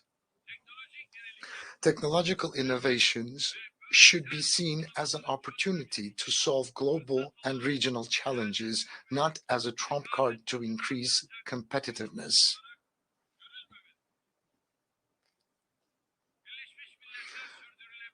Unfortunately, we are gradually moving away from the slogan Zero Hunger by 2030, which is among the most important titles of the United Nations Sustainable Development Goals. In fact, we find it difficult to accept hunger as an issue, as an unsolved problem here in the 21st century. We call on all countries to show strong will to realize the sustainable developmental goals, especially in this region where wealth has skyrocketed, and we cannot explain why 735 million inhabitants of the world still live in dire poverty. Hundreds of millions of dollars are being spent in order to reach space, but from Africa to Asia, millions of people cannot even find a decent portion of food to consume. So long as that is the situation, none of us can be safe. So, as I've said before, all countries should demonstrate a strong will in order to realize sustainable development goals. We are one of the most generous countries of the world in terms of development aid, and we have the right to launch this appeal. The global climate change is another issue that I'd like to touch upon. It's becoming increasingly difficult to limit the global temperature rise due to climate change to 1.5 degrees Celsius. One of the conditions for this is financial and technological support for the efforts of developing countries that is needed. Food security is one of the main areas affected by climate change. We must develop and implement the right policies and investments for the sustainable use of water and land resources. We cannot bequeath to our children a world plagued by pollution caused by unconscientious consumption and depleted natural resources. With this understanding, we have taken the zero waste movement, which we started in our country with the vision of a more livable and fairer world, to a global dimension with the decision adopted at the United Nations with the joint representation of 105 countries, along with my spouse, the First Lady. Yesterday, we have signed the Goodwill Declaration on Zero Waste at the Turkish mission yesterday evening. We hope that our zero waste targets will contribute to combating climate change and achieving sustainable development goals. So I would like to kindly invite all the countries, the international organizations, and the NGOs to support the zero waste movement globally, especially the developed countries are suffering from racism as if it were a plague, along with xenophobia, Islamophobia, and it's become unbearable and it has reached intolerable levels. Hate speech, polarization, and discrimination against innocent people leave no conscience untouched around the world. Unfortunately, populist politicians in many countries continue to play with fire by encouraging such dangerous trends. The mentality that encourages the heinous attacks against the Holy Quran in Europe by allowing them under the guise of freedom of expression is essentially darkening its own future with its own hands. As Turkey, we will continue to support initiatives to combat Islamophobia on all platforms, including the United Nations, OSCE, and the Organization of Islamic Cooperation. Regardless of which faith they might follow, nobody can accept heinous attacks against sacred elements. And I would kindly ask all the brotherly nations to support and follow these developments around the world. Combating all these challenges, each of which I have tried to touch upon in a few sentences, is our common responsibility. And we can fulfill this responsibility only through effective cooperation and solidarity. Quite recently, we believe that the ancient values that make humans what they are being eroded. These attacks are threatening prosperity and welfare of entire world, and we have family at the core of our endeavors that we need to protect and that we need to save. So saving families will mean saving the future of the entire human race. The global impositions are on the rise in an unprecedented fashion. That's why I would kindly ask all of the member states to support the family institution and protect the family institution. As the Republic of Turkey, which celebrates its 100th anniversary this year, we will continue to take steps towards peace, prosperity, and security for all, for the benefit of the entire human race. I hope that the work of the 78th session of the United Nations General Assembly will strengthen the spirit of global cooperation and solidarity. And on this occasion, I will also take a moment to mention that the recent negativities happening between Armenia and Azerbaijan need to be condemned, and the regional developments need to be brought to a solution immediately. That's what I hope and pray for. I would like to greet you all once again with love and respect, and may you remain in health. Thank you.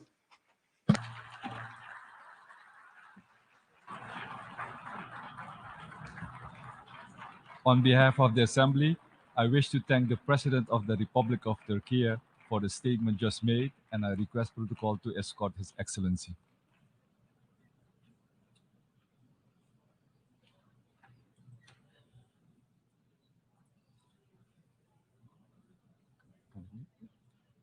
The Assembly will hear an address by His Excellency Marcelo Rebelo de Sousa, President of the Portuguese Republic. I request protocol to escort His Excellency.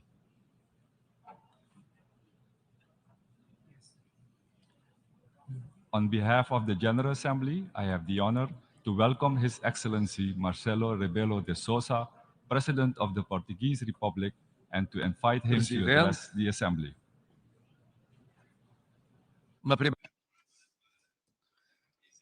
Just initially to say that Portugal completely supports President Denis France's priorities in his term. Another word to say to President Sabah Kurossi, whose term has ended. Mr. Secretary General Antonio Guterres, I applaud you on behalf of Portugal for your inexhaustible dedication to the values of the United Nations Charter, in support for our common agenda and the reform proposals for global governance, including financial governance, but also the priorities that we never abandoned on climate change, human rights, migrants, refugees, and gender equality. Portugal supports the success of the Summit of the Future in 2024, the United Nations Alliance of Civilizations Forum, which Portugal will host in 2024, and the World Social Summit in 2025, which are hallmarks of your permanent lucidity and dynamism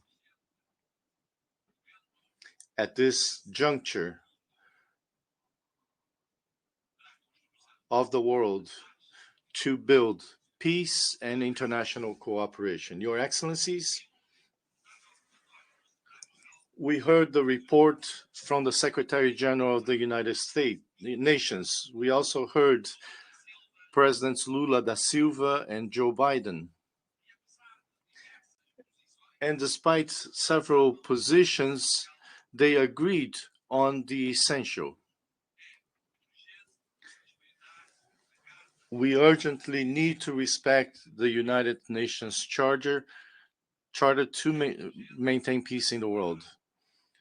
We need to accelerate the fight against climate change to fulfill the objectives of the Agenda 2030 to protect oceans and biodiversity and to guarantee peace and institutional reform.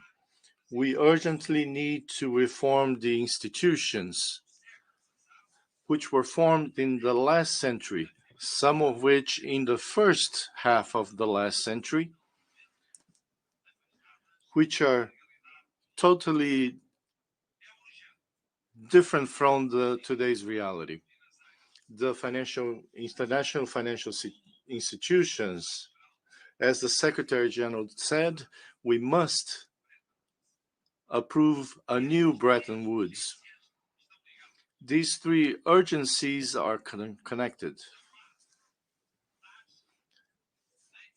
There is no peace, nor sustainable development, nor institutional reform without respect for the United Nations Charter.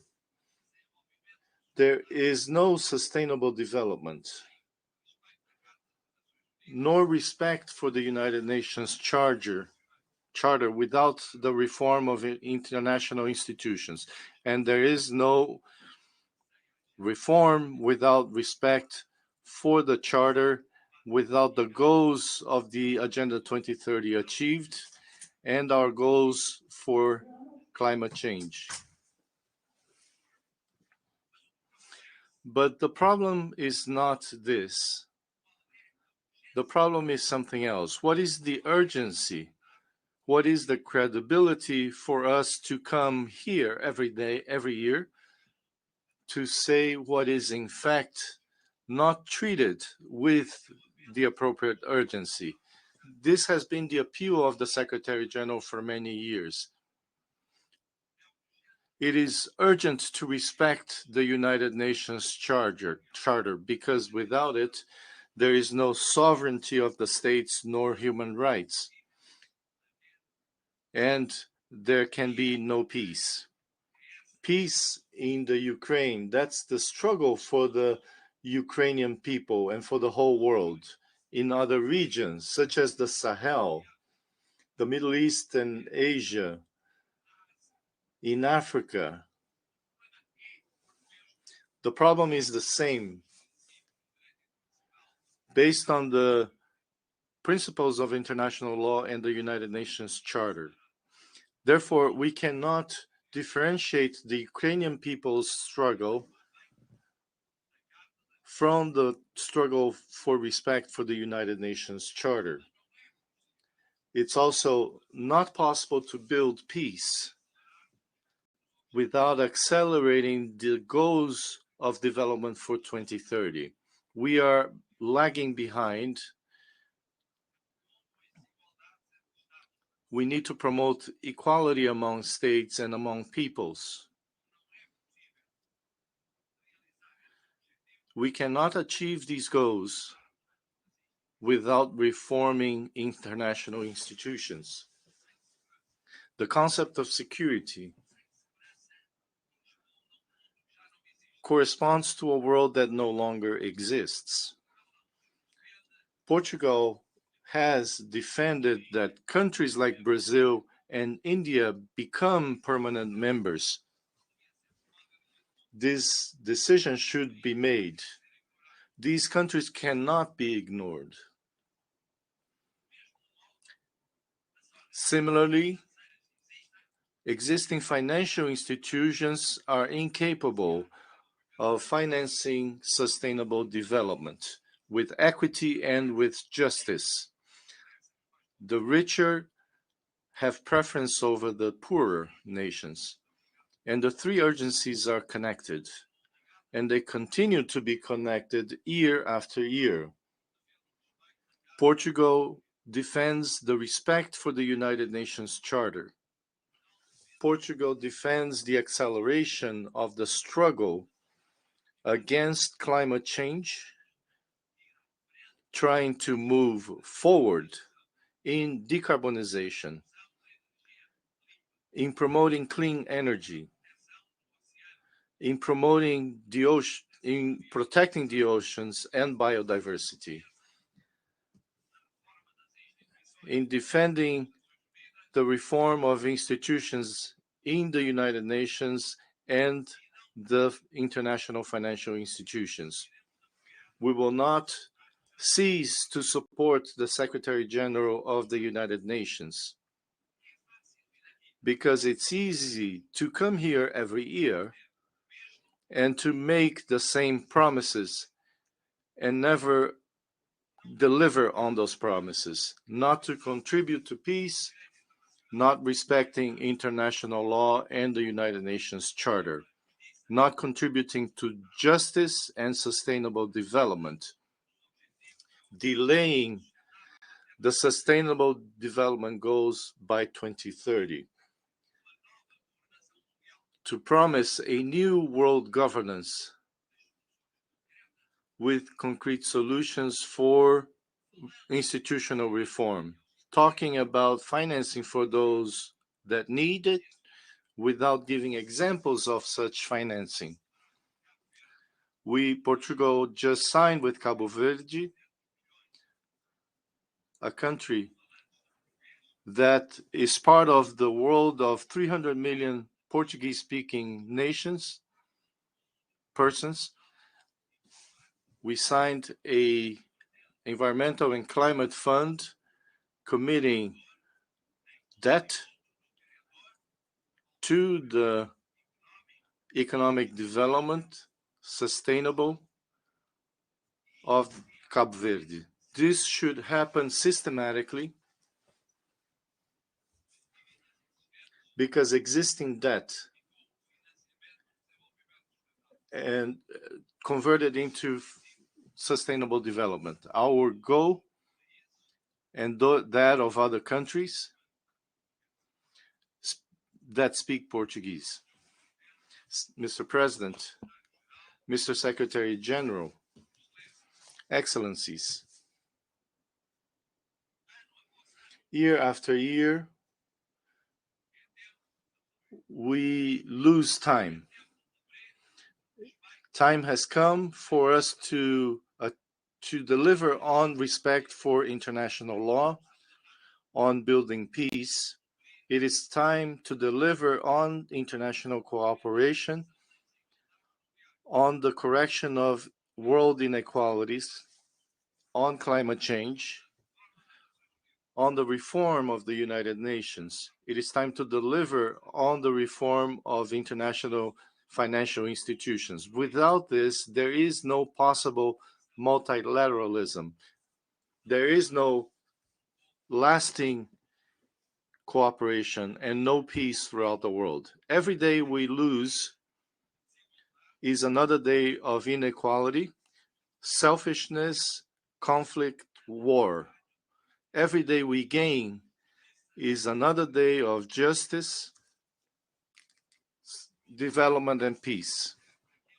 I hope that 1 year from now we can meet again and that we can say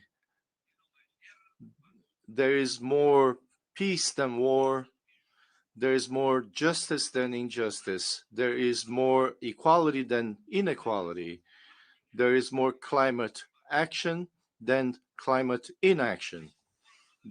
There is more reform of the United Nations. There is more reform of the financial institutions. If that is so, it will be worth our while. Otherwise, we will continue to hear all the same people, very influential, who promise things that do not deliver. We realize why nations, people believe less and less the people who govern them. Thank you. On behalf of the Assembly, I wish to thank the President of the Portuguese Republic for the statement just made, and I request protocol to escort His Excellency.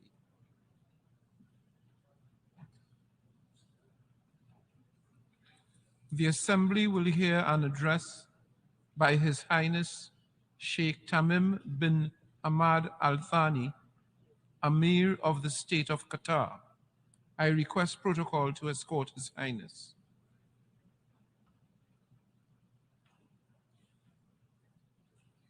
On behalf of the General Assembly, I have the honor to welcome His Highness Sheikh Tamim bin Hamad Al Thani, Amir of the State of Qatar, and to invite him to address the Assembly.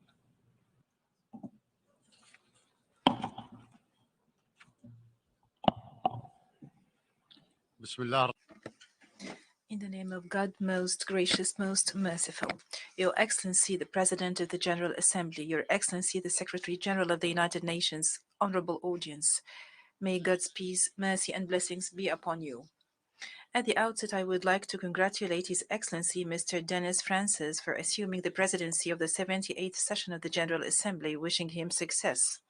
I would like also to express my appreciation to His Excellency Mr. Chasba Koroshi for his efforts in presiding over the 77th session. I would like to commend the efforts made by His Excellency Mr. Antonio Guterres, the Secretary General of the United Nations, as well as the personnel of the United Nations towards the fulfillment of its lofty goals. Allow me at first to offer my sincere condolences to His Majesty King Mohammed VI and to the fraternal Moroccan people for the victims of the devastating earthquake. I would like also to extend my condolences to Libya, to the government and people of Libya over the victims of the floods there. We pray to God Almighty for the speedy recovery of the injured and for the deceased to rest in peace, and we reiterate our full solidarity with them in this tragedy. Mr. President, we are fortunate to be living in an era of unprecedented, accelerating progress, where innovation prevails in all walks of life, especially medicine, technology, and science, and where humanity is more capable than ever to harness resources for a decent life for all humanity. The consecutive innovations have led to productivity, prosperity, and a level of communication amongst people that can be tantamount to science fiction. This development has enabled us to achieve a lot of our wishes. However, this came with a cost for the people and the planet.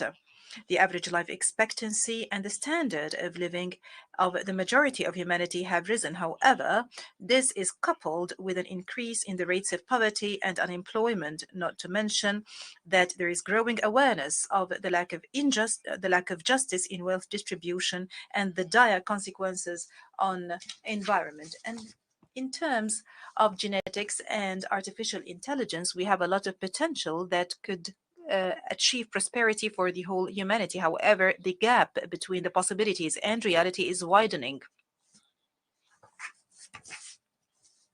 So, in this era, and as those potentials unfold, we find peoples grappling with child labor, hunger, unemployment, civil wars.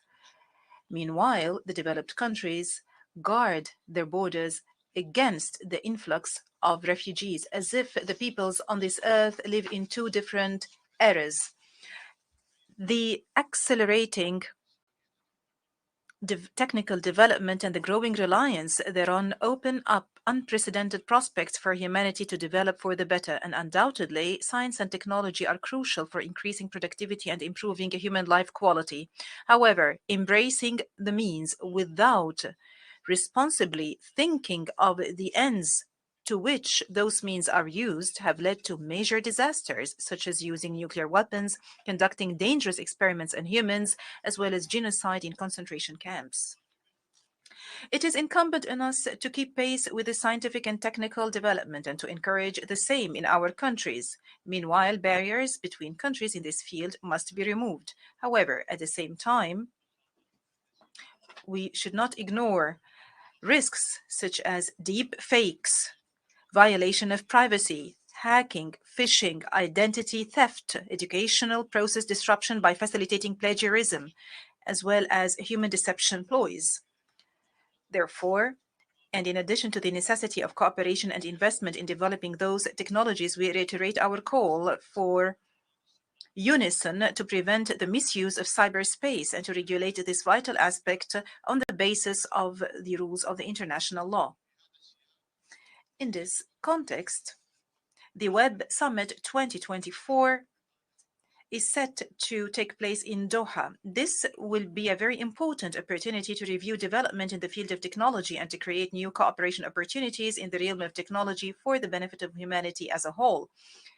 And I would like to take this occasion to welcome you all in Doha. Mr. President, we must not forget that there are peoples around the world, especially in our region, that are overwhelmed by the present tragedies. Thus, the issues that I have just mentioned might seem to them as luxury.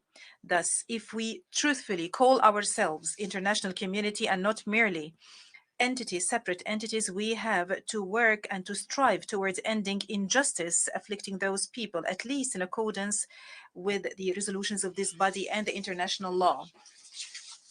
It is unacceptable for the Palestinian people to continue to languish under the yoke and the intransigence of the Israeli occupation and the rejection by consecutive Israeli governments of any just political solution according to international legitimacy. It is conspicuous to all that the inaction by the international organization to take procedures against the occupation has given Israel the opportunity, and it continues to give Israel the opportunities to undermine the pillars of the two-state solution to the extent that the occupation has become tantamount to a brazen and conspicuous apartheid system in the 21st century. This has been very conspicuous to the extent that even some of Israel's friends have noticed that. Israel also responds to Arab peace and normalization initiatives with more nationalist and ultra-Orthodox intransigence and extremism that is reflected in government coalitions and further settlement expansion. In addition to the Judaization of Jerusalem, attacks on the holy sites, and using heavy-handed and draconian measures against the people in Gaza. Qatar provides and extends political, humanitarian, and development support to our brotherly people in Palestine, and we also contribute towards rebuilding the Gaza Strip, which is reeling under the siege, in addition, and the embargo, in addition to its continuous contribution to the UNRWA funds. We also maintain our firm stance regarding the fairness of this cause.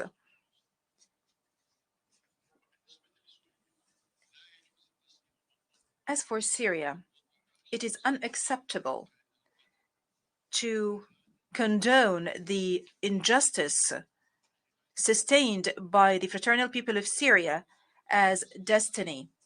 The crisis is awaiting a comprehensive settlement through a political process leading to a political transition in accordance with the Geneva Declaration 1 and the Security Council Resolution 2254, while maintaining Syria's integrity, sovereignty, and independence. It's regrettable to witness this year the outbreak of violence in the Sudan, which had dire effect and impact on the Sudanese people and which has exacerbated the crisis of refugees. We condemn all crimes perpetrated against civilians in the capital Khartoum and in Darfur, and we call for holding the perpetrators thereof accountable. Also, we call for putting an end to the violence and to resort to reason to spare civilians the consequences of fighting. And we do stress our support to all regional and international efforts to facilitate ceasefire and dialogue between all political powers in the Sudan for the future of the Sudan. And in fraternal Lebanon, where the specter of danger hangs over the state's institutions. We do stress the need for finding a sustainable solution to the political vacuum, introducing mechanisms that thwart its recurrence and forming a government capable of addressing the aspirations of the Lebanese people. It is regrettable for the suffering of this fraternal people to be prolonged just because of political and personal calculations.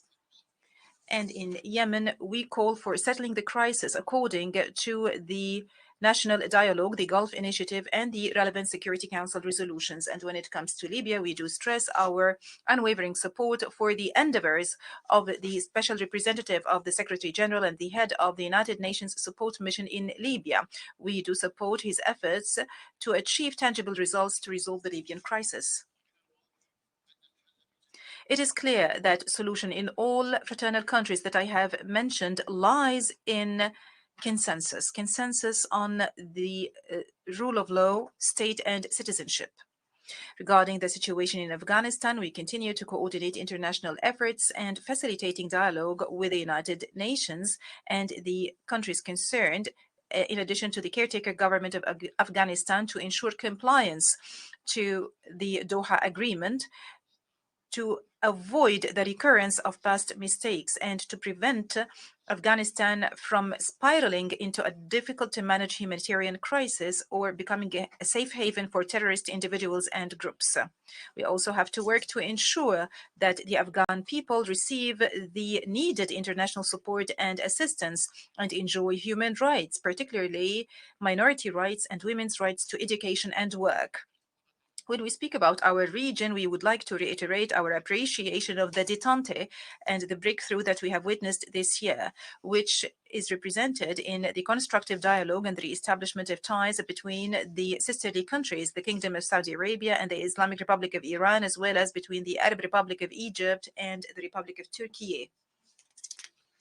Mr. President, the war in Europe drags on. And along with Russia and Ukraine, it is consuming Europe in its entirety, and it is affecting the whole world in vital areas such as energy and food. And in the absence of a prospect for a permanent political solution, and taking into account the ability of certain countries to continue this war incessantly, the only thing and the only aspiration that people are looking up to is a truce based on the damage sustained by the peoples of both countries and the peoples of the world. And because the status quo cannot be accepted, we reiterate our call on all parties to comply with the United Nations Charter and the international law and to respect the sovereignty and territorial integrity of states. We also call upon them to resort to radical peaceful solutions based on those principles. Mr. President, our region is blessed with tremendous potentials and opportunities, and our peoples are tolerant, humane, peace-loving, and talented. During the 2022 World Cup in Qatar, there was an opportunity for interaction between peoples, and it was an opportunity for the world to see our people as they are and to learn about our culture and values, and to learn about Qatar and Qatar's status as a global destination and nexus between East and West.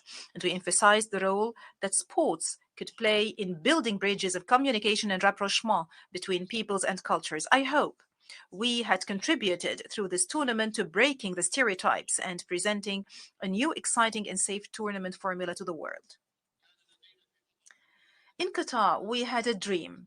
We had a dream for our country to be one of the prosperous nations whose people enjoy well-being and prosperity. We have invested for decades to achieve our dream by planning and development work. We have achieved a lot thanks to God and the solidarity of everyone in Qatar.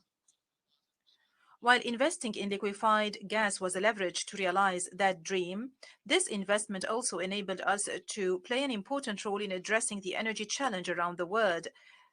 by embracing a realistic vision that takes into consideration the world needs for a diverse mix of different energy sources, and by using the highest levels of advanced technology, which is environment friendly.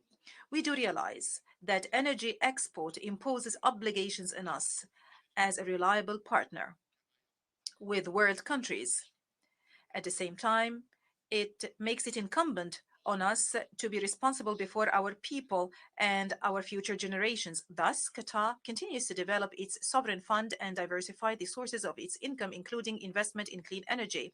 The state of Qatar pursues environmentally friendly policies and supports various projects to protect the same. In this regard, we are going to host the Qatar Horticultural Expo next month.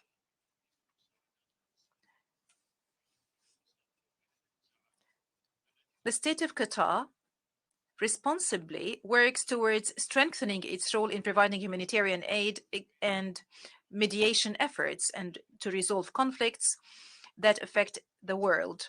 The path to resolve conflicts through peaceful means is a long and strenuous path, but it is less costly than wars, and our commitment to continue our efforts in facilitating and making peace is a firm commitment deeply rooted in the core of our foreign policy. Mr. President, we stress that we take pride in our partnership with this international organization. And this is evidenced by Qatar's opening the United Nations House in last March, which includes 12 UN offices so far. Last March, or in March of this year, my country hosted the 5th United Nations Conference on the Least Developed Countries, which is considered one of the most prominent international fora.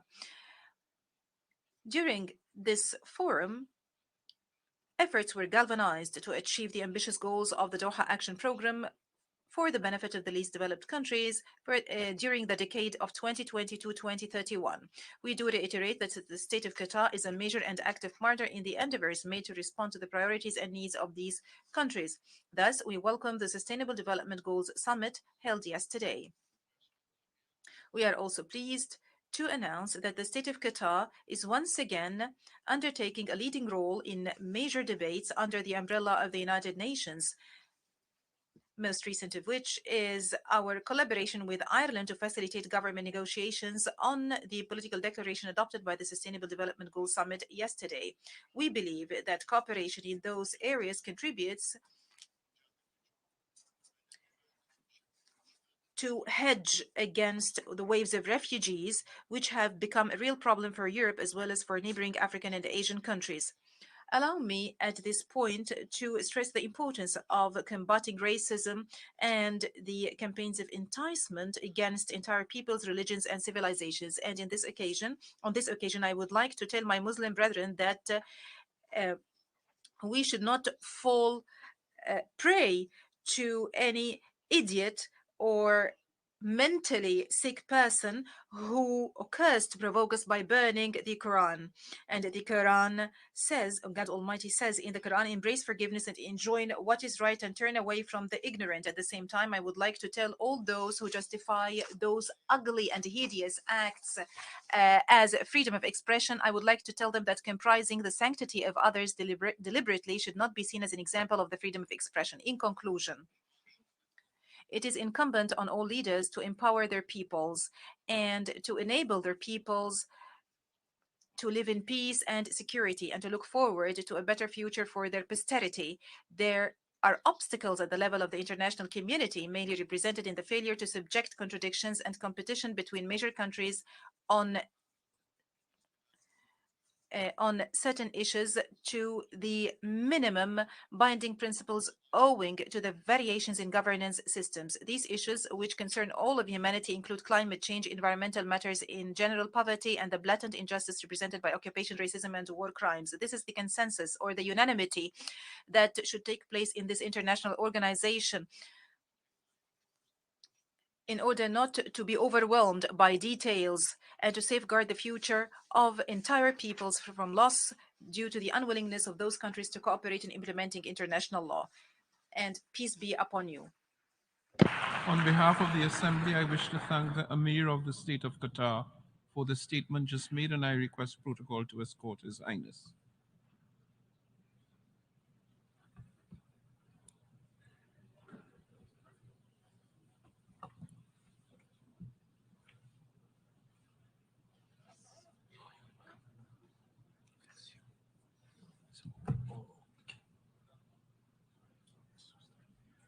Can I start now?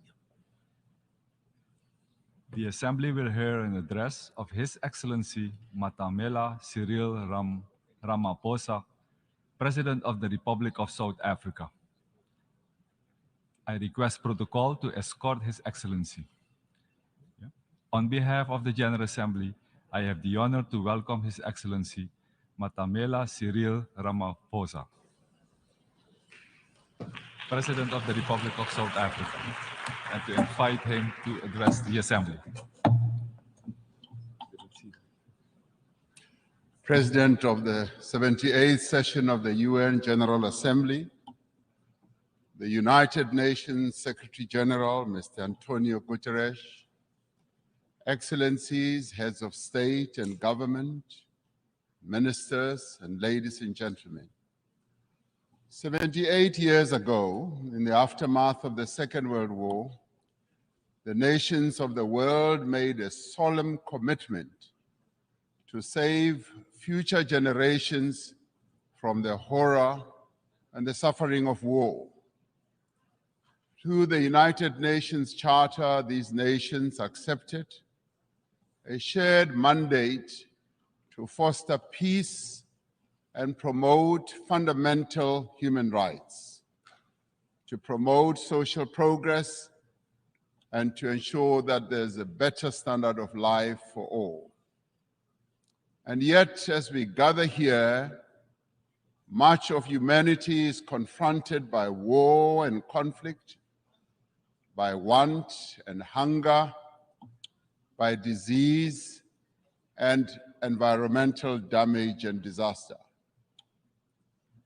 Solidarity and trust between states is being eroded.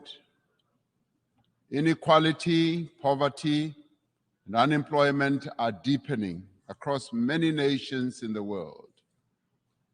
In these conditions, and in the wake of a devastating global pandemic, the achievement of the Sustainable Development Goals seem increasingly remote.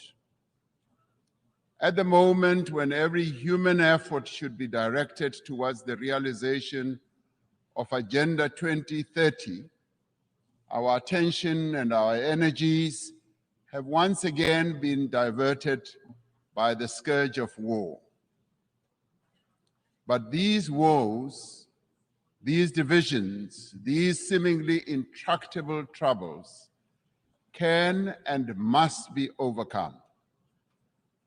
Over millennia, the human race has demonstrated an enormous capacity for resilience, for an ability to resolve problems, for adaptation, innovation, compassion, and solidarity. At this moment, we are all called upon to reaffirm these essential qualities that define our common humanity. These qualities must be evident in how we work together as a global community and as nations of the world to end war and conflict. South Africa has consistently advocated for dialogue, for negotiation and diplomacy to prevent and end conflict and achieve lasting peace. It has committed itself as a country to the promotion of human rights, human dignity, justice, democracy, and to the adherence of international law. From the experience of our own journey, from the evil system of apartheid, which was declared a crime against humanity by this very organization, to democracy, we value the importance of engaging all parties to conflicts to achieve peaceful, just, and enduring solutions. It is these principles that inform South Africa's participation in the African Peace Initiative, which seeks a peaceful resolution of the conflict between Russia and Ukraine. In this conflict, as in all conflicts, we have insisted that the UN Charter's principle of respect for the territorial integrity of every country should be upheld. Our participation in the African Peace Initiative, supported by 7 countries from the African continent, is informed by a desire to see an end to the suffering of those most directly affected by the conflict and the millions on our own continent and across the world who, as a result of the conflict, are now vulnerable to worsening hunger and deprivation. As we engaged with the parties in this conflict as African leaders, one of the issues we raised was that there should be confidence-building measures that could create a sense of conflict towards the resolution of this conflict. In this regard, we said issues such as the return of the children who were removed from Ukraine should be returned. We also said that the prisoners of war should be exchanged between the 2 countries. I've just held a meeting with President Zelensky, who says that, in part, some of our efforts are bearing fruit as the children are now being returned and the prisoners are also being exchanged. But then we said we need to see this happening on a much faster pace. As the international community, we must do everything within our means to enable meaningful dialogue, just as we should refrain from any actions that fuel conflict. As we confront other conflicts in several parts of the world, including on our own continent, Africa, we need to be investing in prevention and peace building. We support the call by the UN Secretary General in the new Agenda for Peace for member states to provide more sustainable and predictable financing for peace-building efforts. As a global community, we should be concerned by the recent incidents of unconstitutional changes of government in some parts of Africa. The global community needs to work alongside the African Union to support peace efforts in the DRC, in Libya, Sudan, Somalia, Mali, Central African Republic, South Sudan, North Mozambique, the Great Lakes region, the Sahel, Niger, and the Horn of Africa. The African Union Peace and Security Council has declared that it stands ready to deepen its cooperation with the UN Security Council to silence the guns on the African continent and to achieve peace and stability and development.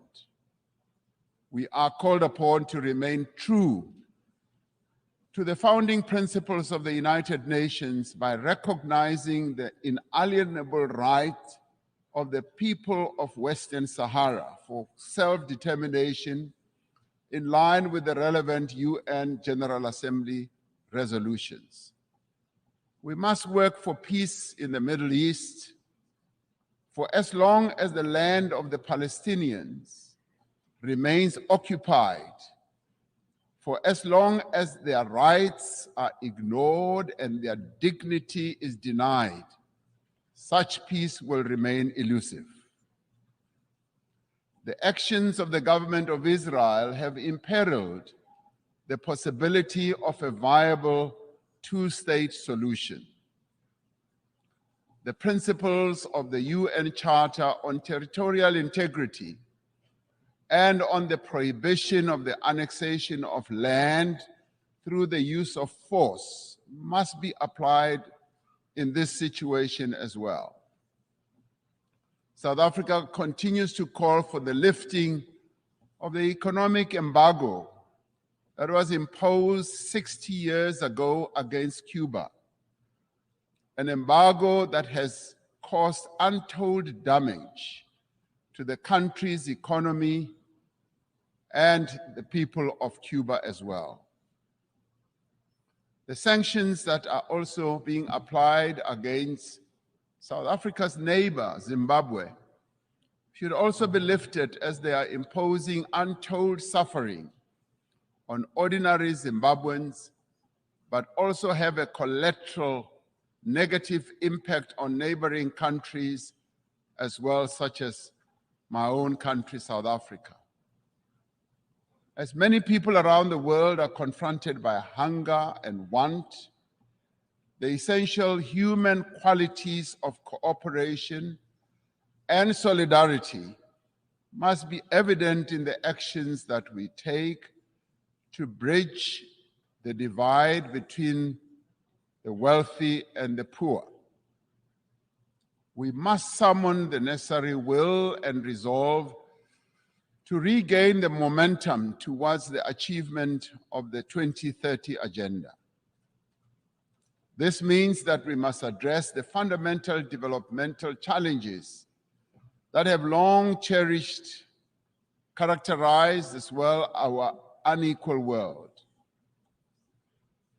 To address the developmental challenges that face many people in the world, we are required to focus on targeted investment, on technology transfer, capacity building support, especially in key areas such as supporting industrialization, building infrastructure, ensuring that agriculture investment takes place, ensuring that there is investment in water, energy, education, and health.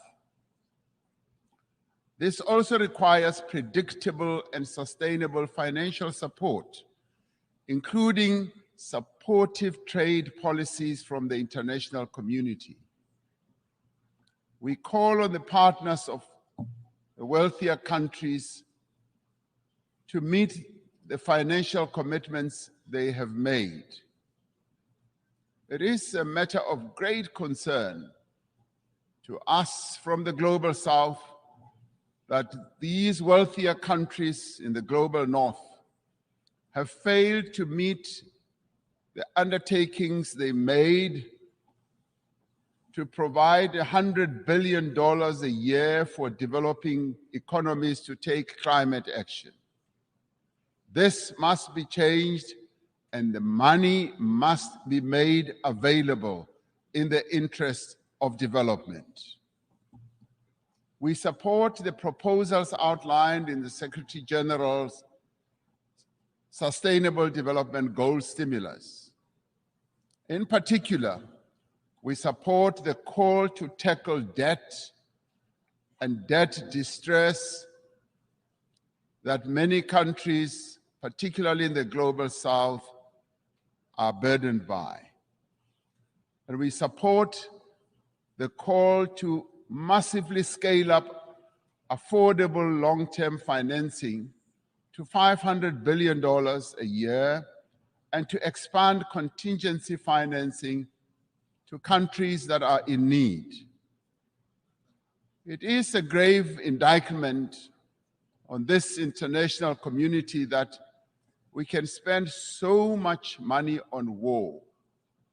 And in fact, trillions are being spent on war, but we cannot support action that needs to be taken to meet the basic needs of billions of people in the world, needs such as addressing hunger, health, empowering women, and making sure that there is development in countries that are vulnerable.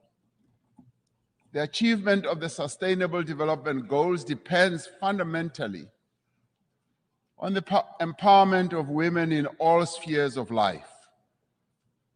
Social and economic progress will not be possible unless we end gender discrimination.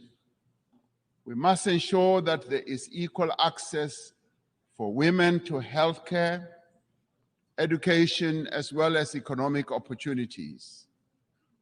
We must pay particular attention to the provision of adequate health services to every woman, child, and adolescent.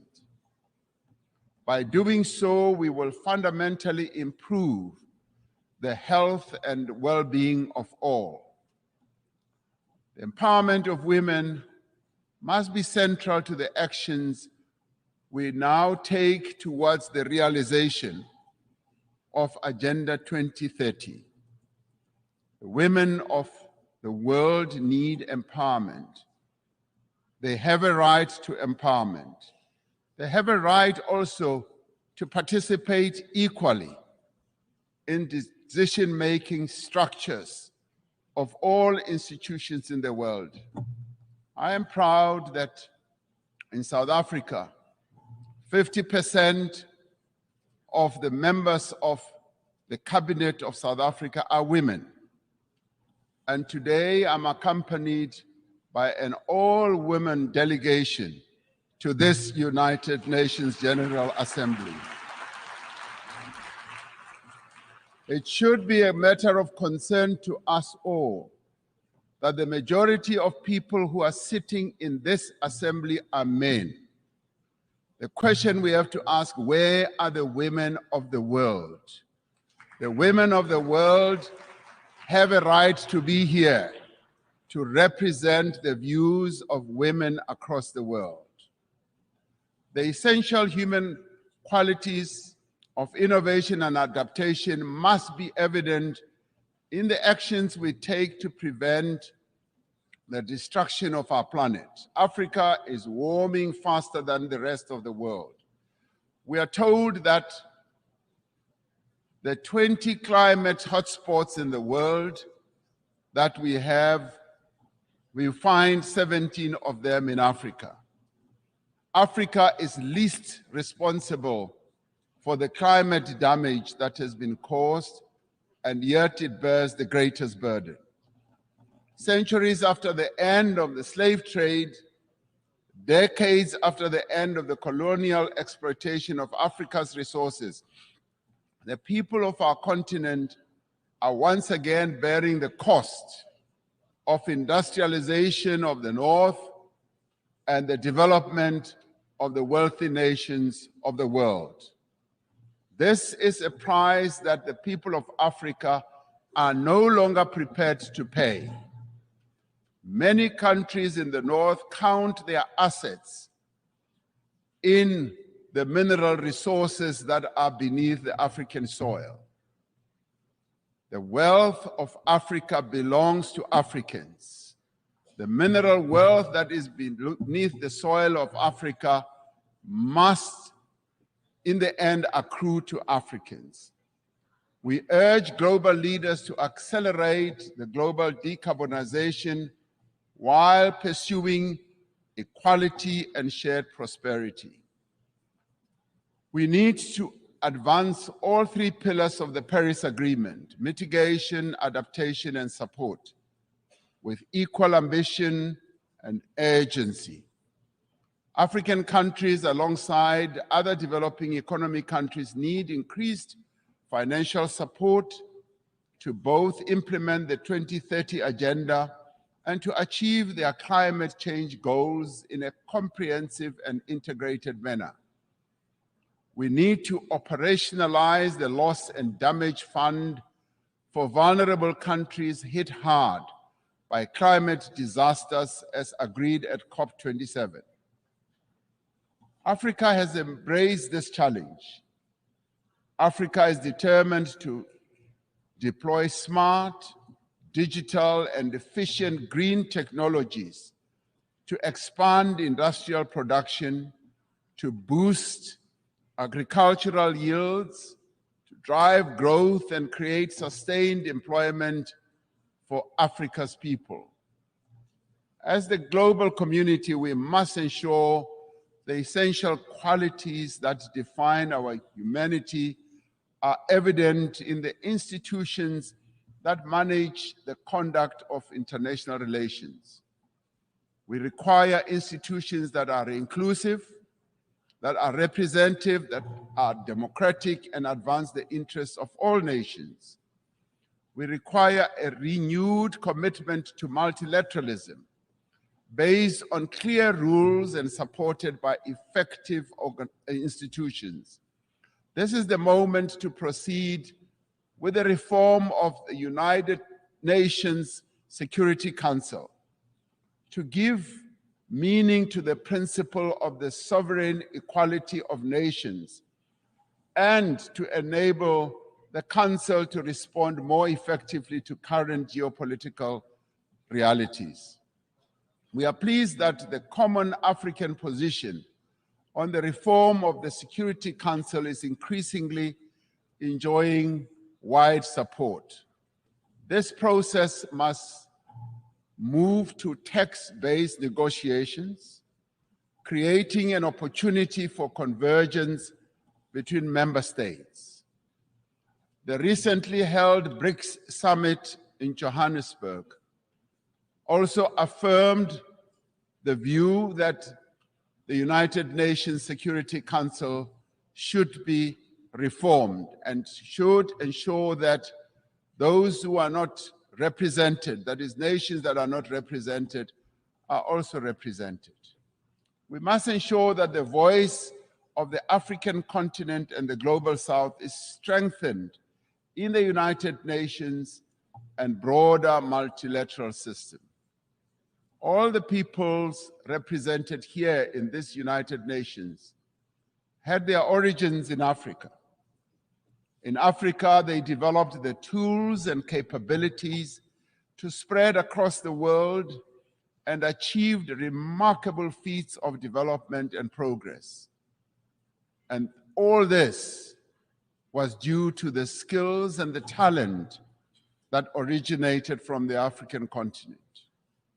Despite its history, despite the legacy of exploitation, colonialism, and subjugation, despite the ongoing challenge of conflict and instability, Africa is determined and ready to regain its position as a site of human progress.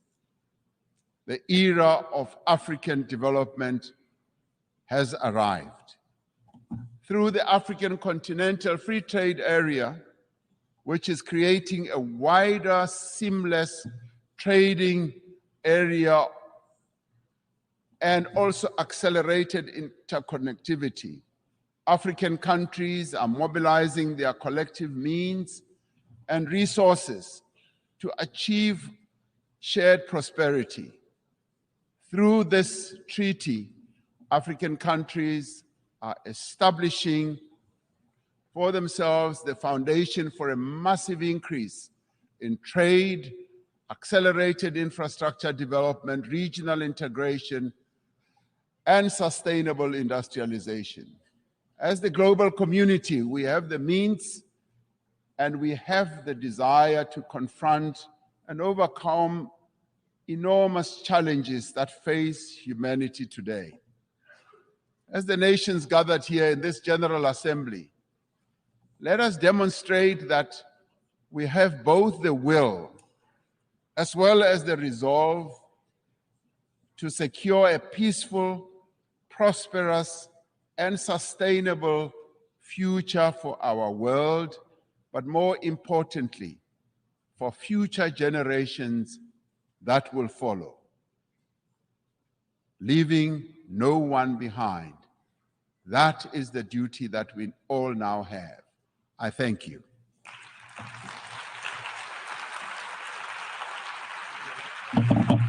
I wish to thank the President of the Republic of South Africa for the statement just made, and I request protocol to escort His Excellency.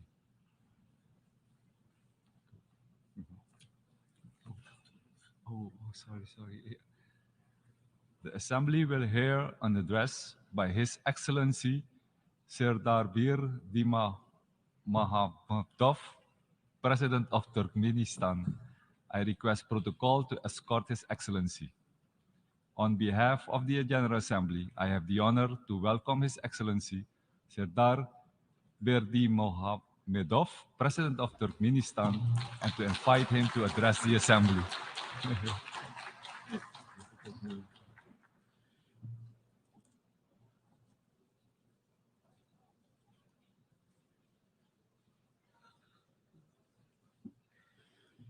Dear heads and members of delegations, ladies and gentlemen, first of all, I would like to congratulate you with the opening of the 78th session of the General Assembly of the United Nations and wish you the productive work. I would like to congratulate Dennis Francis with his election as the President of the General Assembly of the United Nations. Today, high responsibility should unite all member states of the United Nations.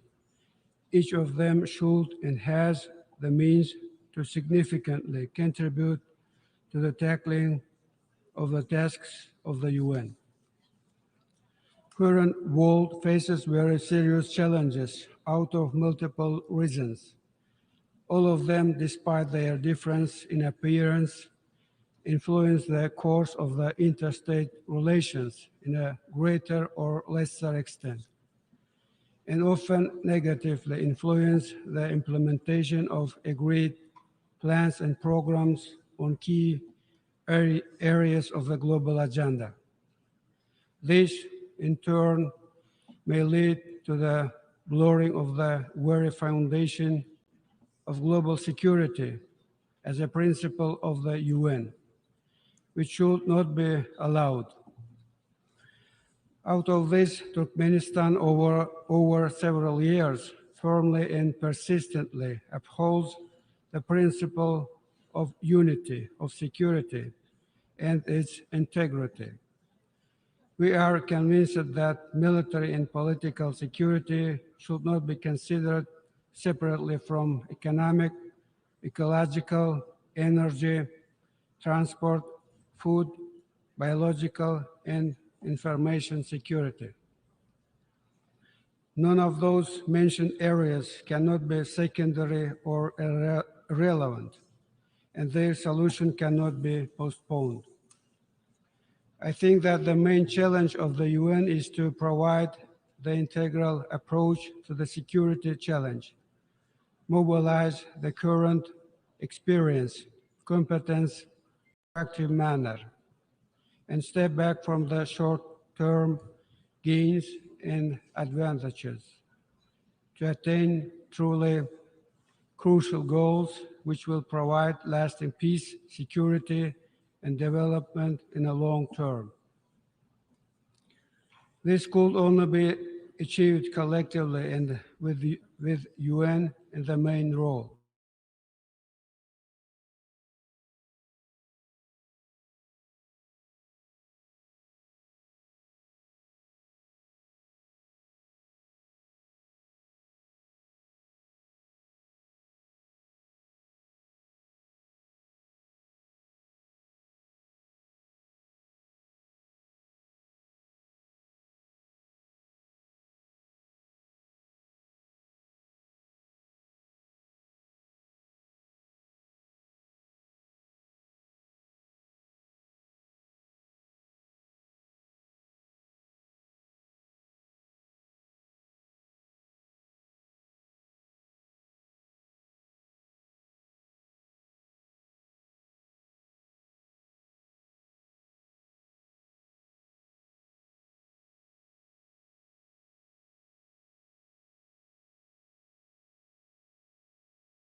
On this regard, Turkmenistan proposes to begin discussing the opportunities of the development of the strategy of global security based on the principles of the Charter of the UN and universal standards of international law, considering the current realities and tendencies of global development.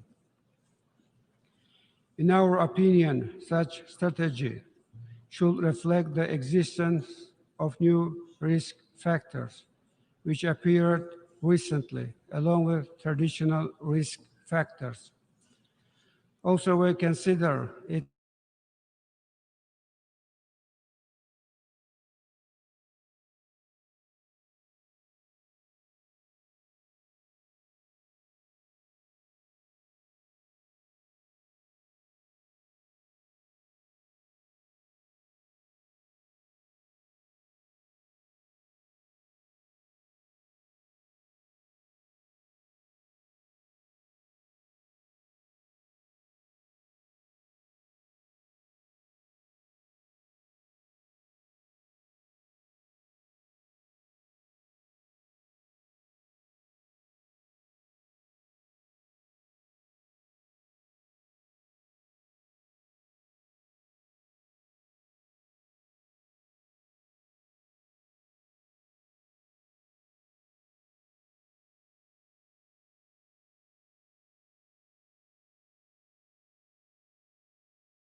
we are primarily talking about phased implementation and use of modern, green, and resource-saving technologies, mainly in energy, industry, and transport areas.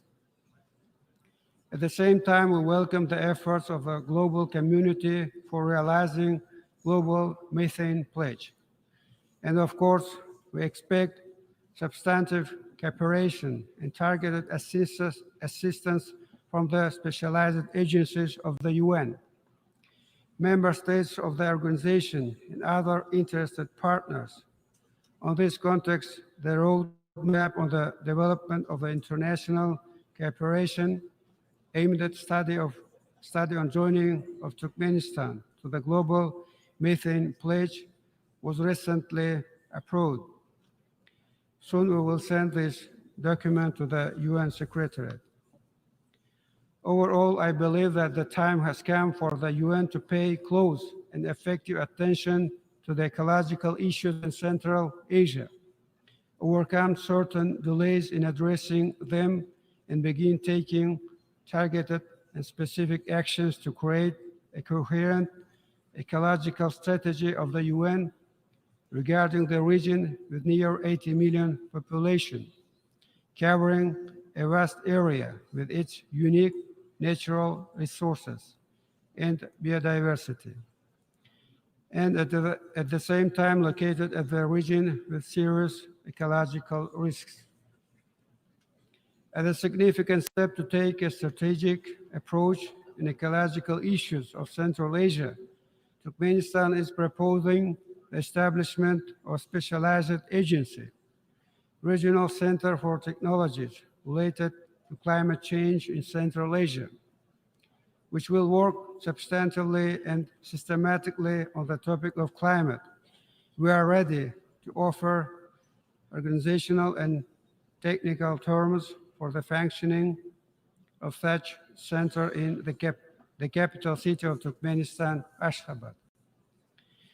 Central Asia, region adjoining the Caspian Sea. Everyone is aware of the importance of this lake with its unique natural complex in the context of global ecological agenda.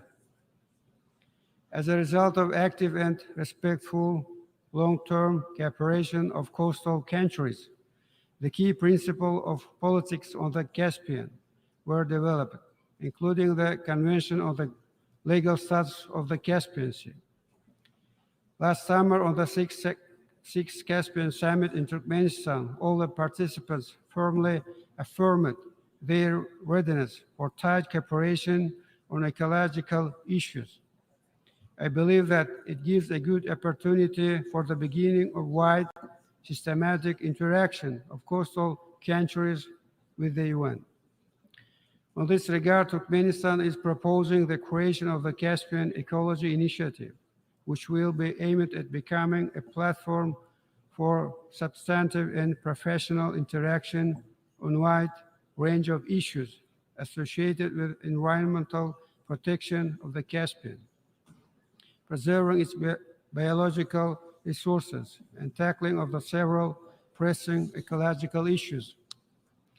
We think that the realization of this initiative should be done with a tight cooperation with the UN, its agencies and institutions. Dear participants,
of relevant UN agencies in organizing this event in New York. The important area of the work of Turkmenistan in achieving the SDGs is maximizing assistance to the UN in addressing the food issue. COVID-19, along with other adverse factors, has exposed the weakness of the countries where this issue is unsolved and where the population doesn't get proper nutrition. Unity, integrity, and determination is necessary when addressing the issues related to the access of countries and regions of the food resources, guaranteed proper nutrition as an integral part of human rights, and a key factor of health and normal physical development, especially for children. It is obvious that it needs groundbreaking decisions and new approaches which will overcome political, ideological, and conjunctural barriers. Consequently, Turkmenistan comes forward with an initiative to convene a major international forum on food security with the cooperation of World Food Programme, World Health Organization, and United Nations Children's Fund under the auspices of UN. We express our readiness to provide terms for holding such an event in the capital city of Turkmenistan within the agreed time frame. Dear participants, dear heads and members of delegations, next year in Turkmenistan and far beyond its border, including the UN, will celebrate the 300th anniversary of prominent son of the Turkmen nation, poet, philosopher, and public figure, Maktumuli Praga.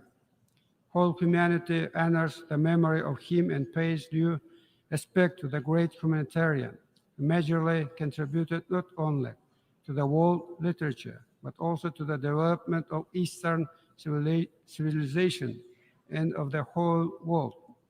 And I would like to conclude with an excerpt from the poem of Maktumuli, Call to the Humanity, in which he addresses his fellows and descendants these life-affirming lines: no matter asleep or awake, he will be loyal to his intentions.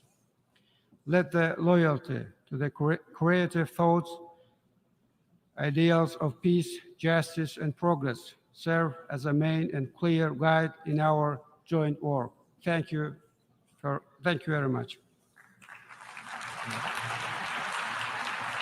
On behalf of the Assembly, I wish to thank the President of Turkmenistan for the statement made, and I request protocol to escort His Excellency.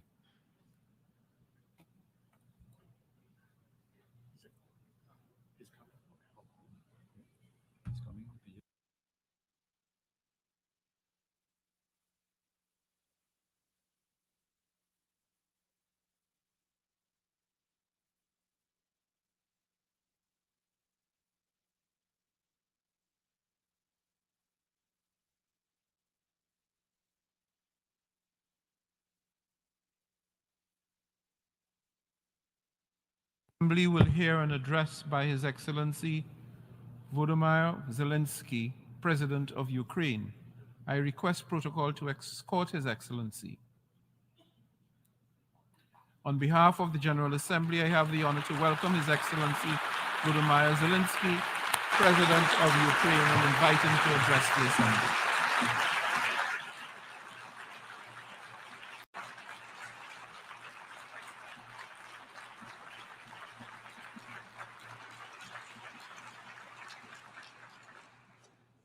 Thank you very much. I welcome all who stand for common efforts, and I promise, being really united, we can guarantee fair peace for all nations. What's more, unity can prevent wars.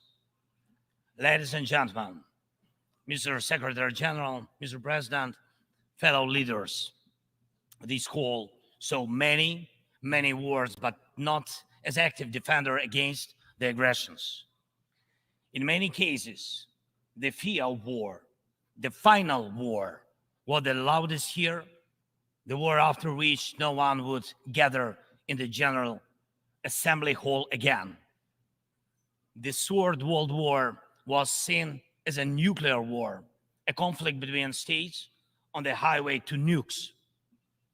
Other wars seemed less scary compared to a threat of the so-called great powers firing their nuclear stockpiles. So the 20th century taught the world to restrain from the use of the weapons of mass destruction, not to deploy, not to proliferate, not to threaten with, and not to test, but to promote a complete nuclear disarmament. Frankly, This is a good strategy, but it should not be the only strategy to protect the world from the final war. Ukraine gave up its third largest nuclear arsenal. The world then decided Russia should become a keeper of such power. Yet history shows it was Russia who deserved nuclear disarmament the most back in 1990s. And Russia deserves it now. Terrorists have no right to hold nuclear weapons. No right. But truly, not the nukes are the scariest now. While nukes remain in place, the mass destruction is gaining its momentum. The aggressor is weaponizing many other things, and those things are used not only against our country, but against all of yours as well. Fellow leaders, there are many conventions that restrict weapons, but there are no real restrictions on weaponization. First, let me give you an example. The food. Since the start of the full-scale war, the Ukrainian ports in the Black and Azov seas have been blocked by Russia. Until now, our ports on the Danube River remain the target for missiles and drones. And it is a clear Russia's attempt to weaponize the food shortage on the global market in exchange for recognition for some, if not all, of the captured territories. Russia is launching the food prices as weapons. The impact spans from the Atlantic coast of Africa to the Southeast Asia, and this is the threat scale. And I would like to thank those leaders who supported our Black Sea Grain Initiative and program Grain from Ukraine. Thank you so much.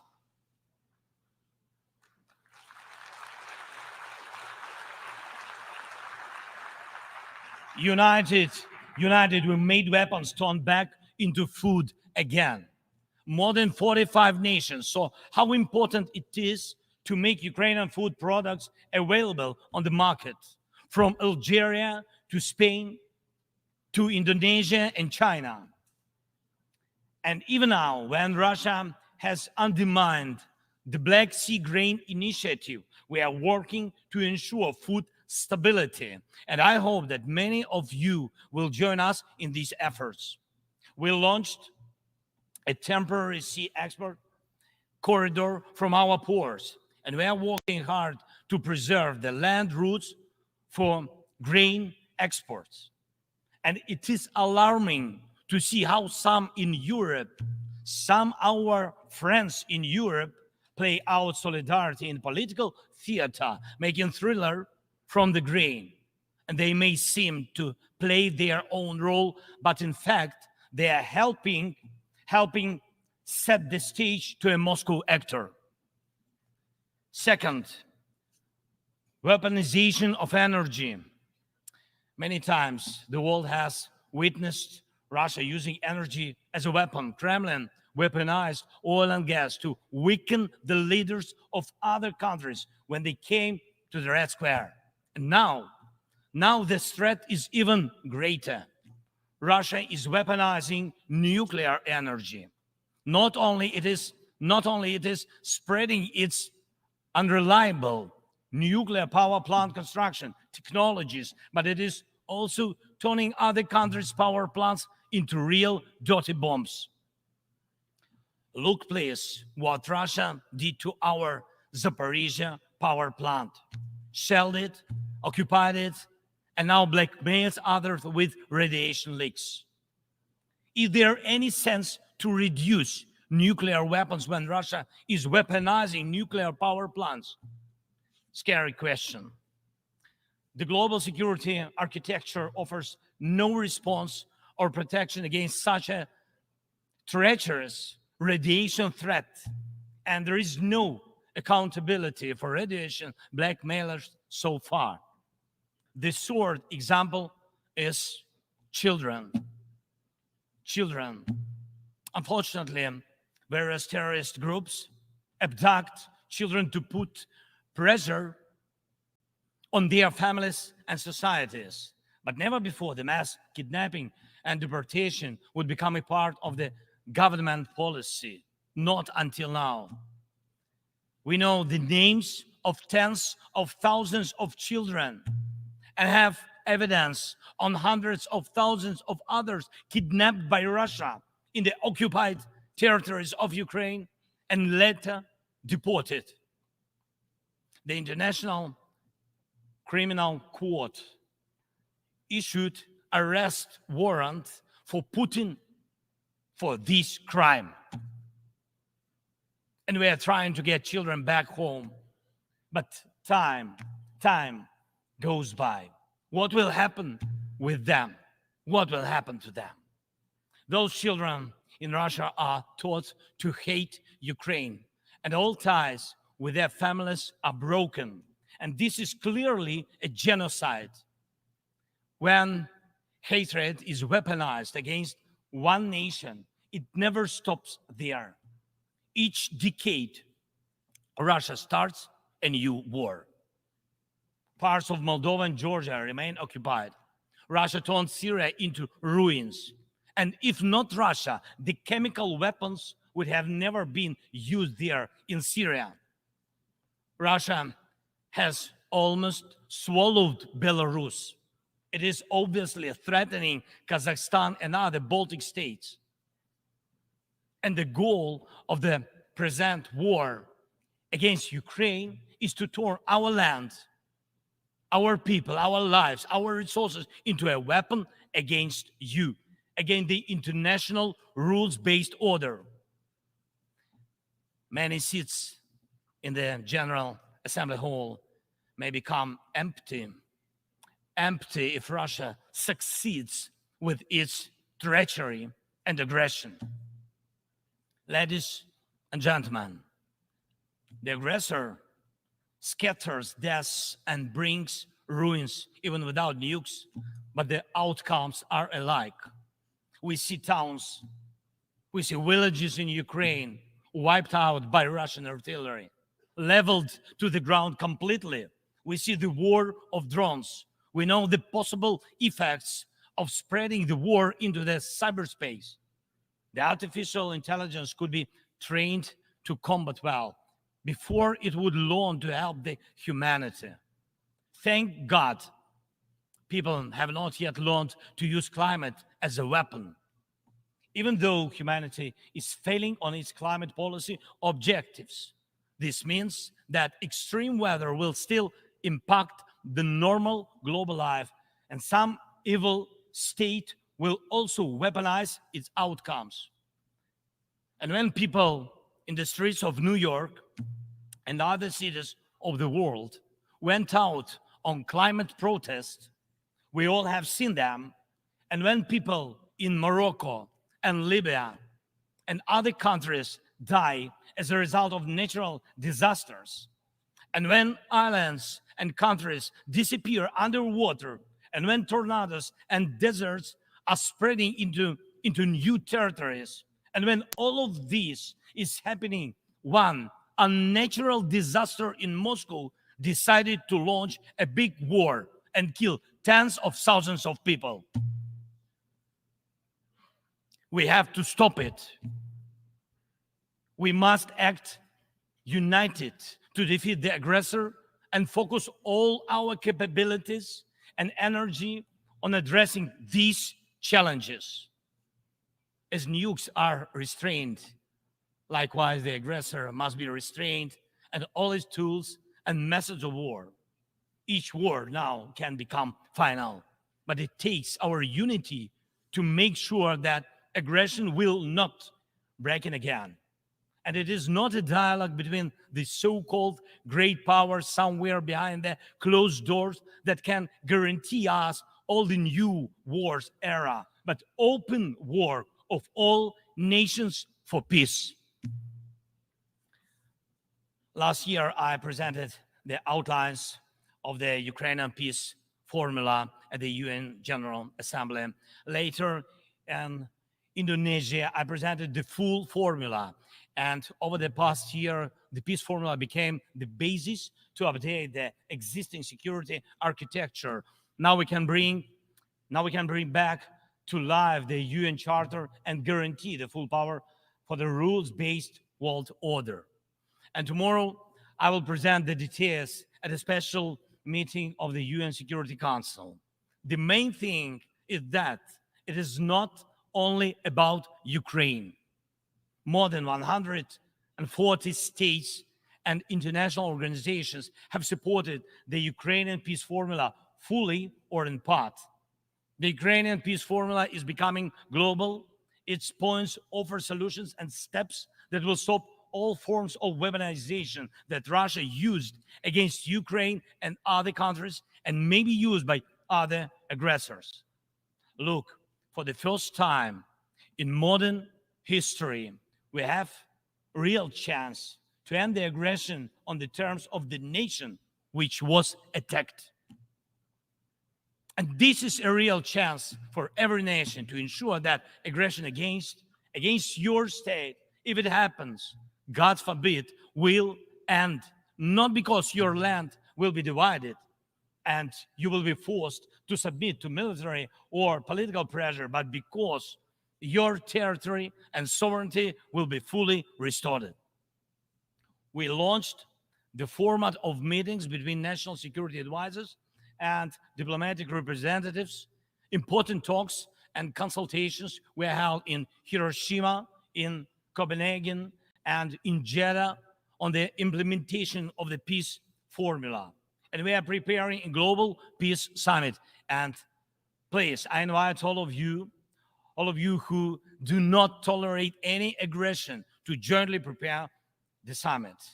And I am aware of the attempts to make some shady dealings behind the scenes.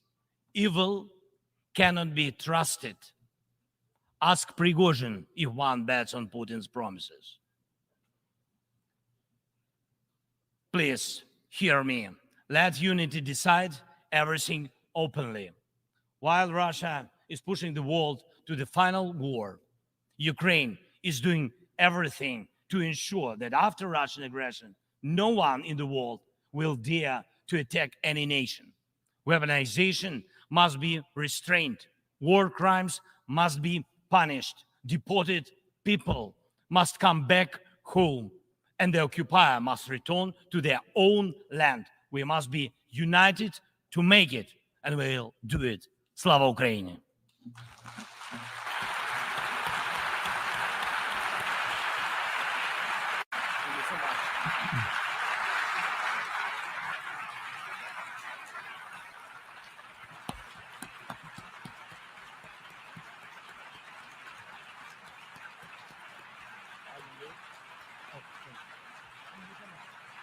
On behalf of the Assembly, I wish to thank the President of Ukraine for the statement just made and request protocol to escort His Excellency.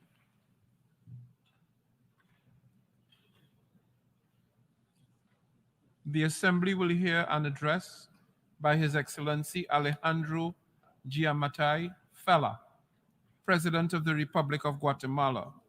I request protocol to escort His Excellency.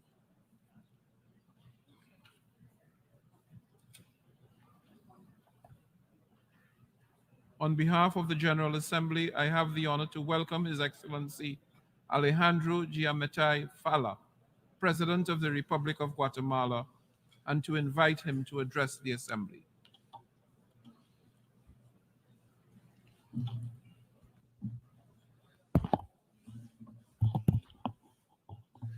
Excelentísimos, Excellencies, President of the General Assembly, Secretary General of the United Nations Organization, ladies and gentlemen, heads of state and government, ministers for foreign affairs, honorable delegates, ladies and gentlemen, I wish to express my gratitude for the work of the President of the 77th session. I also wish to congratulate the President of this session, Mr. Denis Francis. I commend him for choosing the theme he's chosen for this session. that touches on the need to rebuild trust between nations and to address threats to peace, prosperity, and progress of the peoples of the United Nations. Today, we stand at an unprecedented moment in time. For more than a year and a half, we have watched in horror the war launched by the Russian Federation against Ukraine play out. That war violates the most fundamental principles on which the international order was built following the Second World War. Delegates. And you know what is even worse still? That it would seem that we've got used to that war, and we've got used to the following: to flagrant violations of human rights in Ukraine, to war, to death. Worse yet, we, instead of tackling all of the above, we've got used to turning a blind eye in the face of a tragic and harsh reality that we pretend to ignore. All of this has led to mistrust between human beings, to inequality between nations, to non-compliance with peace agreements, and under these circumstances, prosperity and progress of humankind is impossible. Today, here, before you all, I declare that this organization is not particularly active. We have food insecurity, people are killed by war, there are major migratory flows, and these count among other myriad problems. Consequently, we need to make this organization work. We need to work together to do that. We need a revitalized organization which seeks out solutions, but above all, we need countries that are prepared to look beyond their ideological positions, countries that are prepared to overcome age-old conflicts. Now is the time that the human beings represented among your people, now is the time for them to shake hands. Now is the time for them to be ready to share their wealth and to invest in countries that need that investment to generate wealth to survive. It is a matter of saving the very human race. It's a matter of saving the planet.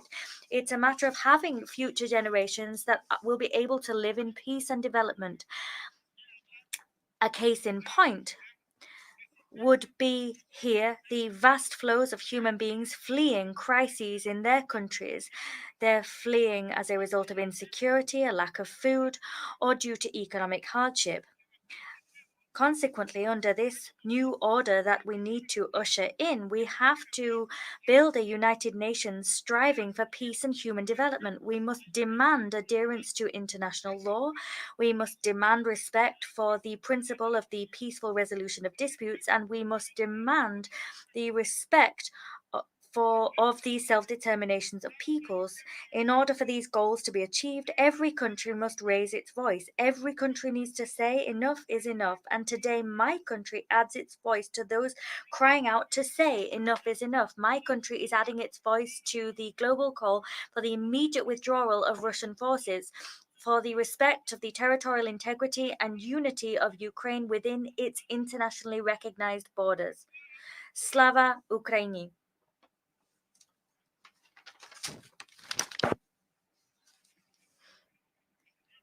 Mr. President, disarmament and the non-proliferation of nuclear weapons, as well as the use of nuclear energy for peaceful purposes, is one of the most important pillars of this organization. As a state party to the Tlatelolco Treaty, to the Treaty on the Non-Proliferation of Nuclear Weapons, the NPT, and to the Treaty on the Prohibition of Nuclear Weapons, my country is deeply committed to the common goal of achieving a world free of weapons of mass destruction. Imagine what a catastrophe it would be for the world if the illegal and unprovoked aggression of the Russian Federation were to destroy the Zaporizhzhia nuclear power plant. That is the largest nuclear power plant in Europe, and currently its integrity and proper functioning are at risk, and that could cause a disaster of immeasurable proportions. For this reason, I reiterate Guatemala's position as a country that adheres to the principle of the non-proliferation of nuclear weapons. I demand that all nuclear weapon states, including the five permanent members of the Council, responsible for handling peace and security within this organization, I ask them to sit down and, through candid discussion, achieve total nuclear disarmament throughout the world. Mr. President, Guatemala contributes to the maintenance of international security through its active participation in peacekeeping operations.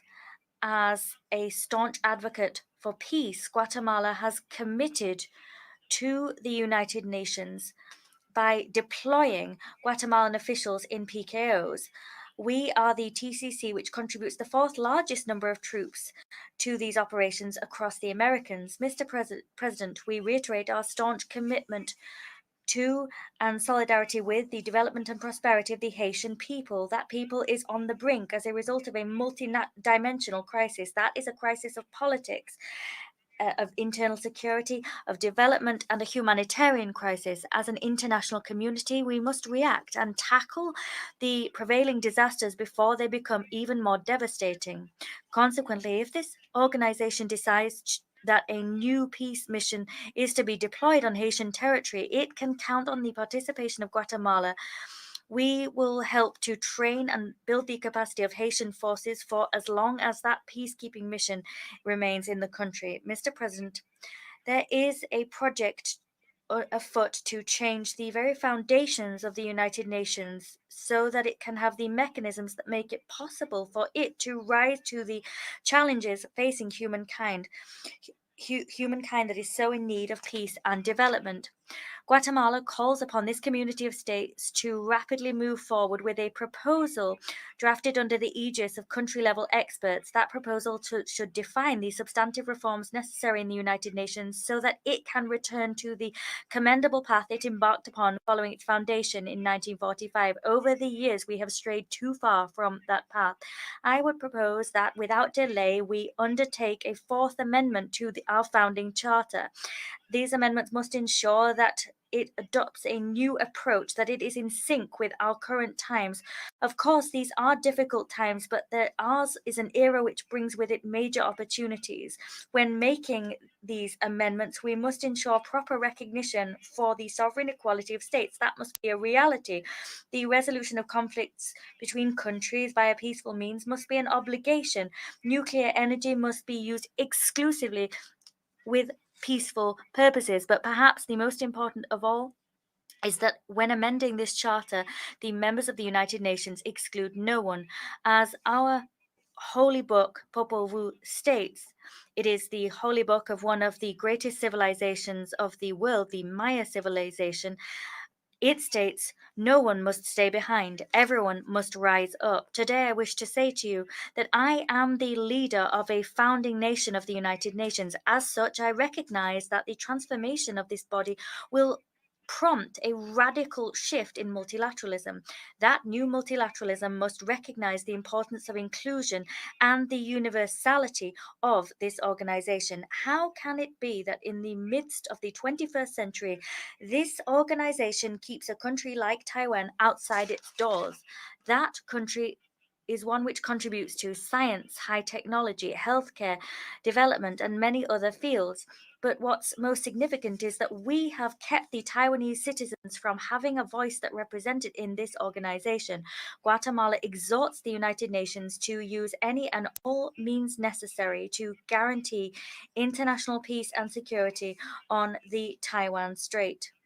Moreover, we condemn the constant and ever-increasing military maneuvers seen in the waters and airspace around Taiwan. These maneuvers imperil security in the region and affect international transport and trade.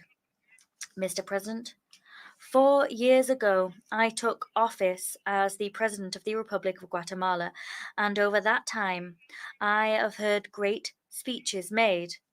I have seen great treaties signed and great commitments made to halt climate change. I want to say to you all today that the world is in a worse state than it was 4 years ago, because more than speeches, commitments, and treaties, what the world needs is action.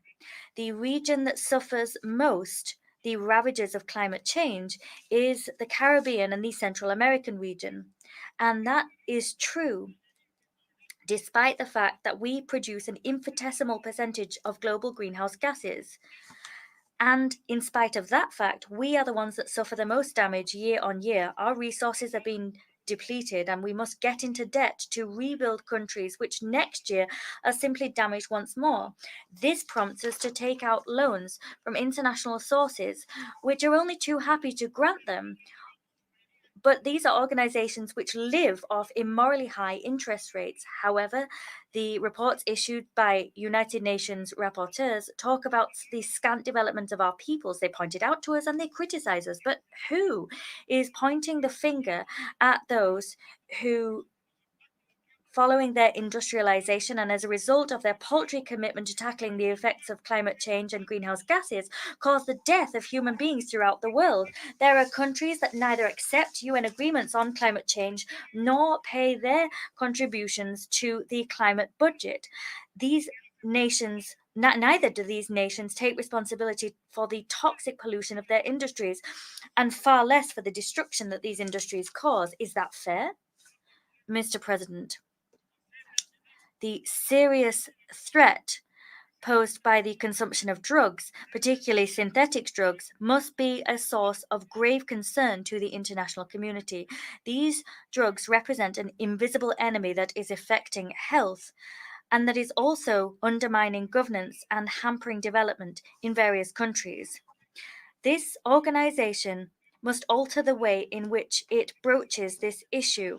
As part of this shift, countries must understand that transnational crime must be fought transnationally, because it is a fact that the major consuming countries are the chief culprits of money laundering. They launder the money that is made from drugs, and that means that this fight is a global responsibility. We have to put an end to this scourge. The fight against drug trafficking, including against synthetic drugs, must be a joint one and a coordinated one. Information as part of this fight must flow in accordance with applicable domestic and international legislation. It is necessary to implement effective strategies to tackle the criminal organizations responsible for the deaths of hundreds of thousands of people every year. A world free of drugs will not be achieved without a world committed to fighting against them. Mr. President, Guatemala is unstintingly committed to promoting food security and to fulfilling the zero hunger goal, which is part of Agenda 2030 for Sustainable Development. In this spirit, we have increased our budget for feeding our citizens, and we have strengthened our school feeding law. The goal of that law is to guarantee the feeding of girls, boys, and teenagers of school age in a sustainable fashion. And the ultimate goal of that action is to guarantee that these groups have a dignified, healthy, and active life. I am proud to inform you that in 2022, these efforts benefited 2.6 million students in public education establishments. Guatemala also notes with alarm that there has been the suspension of the Black Sea Grain Initiative. We underscore at this juncture the risks that non-renewal poses for food security across the world. It hampers humanitarian operations which themselves contribute to alleviating hunger at a global level, and its non-renewal destabilizes food prices. We condemn the use of hunger as a weapon of war. Doing that is a violation of human rights and of international humanitarian law. We call for reason to prevail. We call for cooperation. And we call upon all to avoid a further worsening of the global food situation.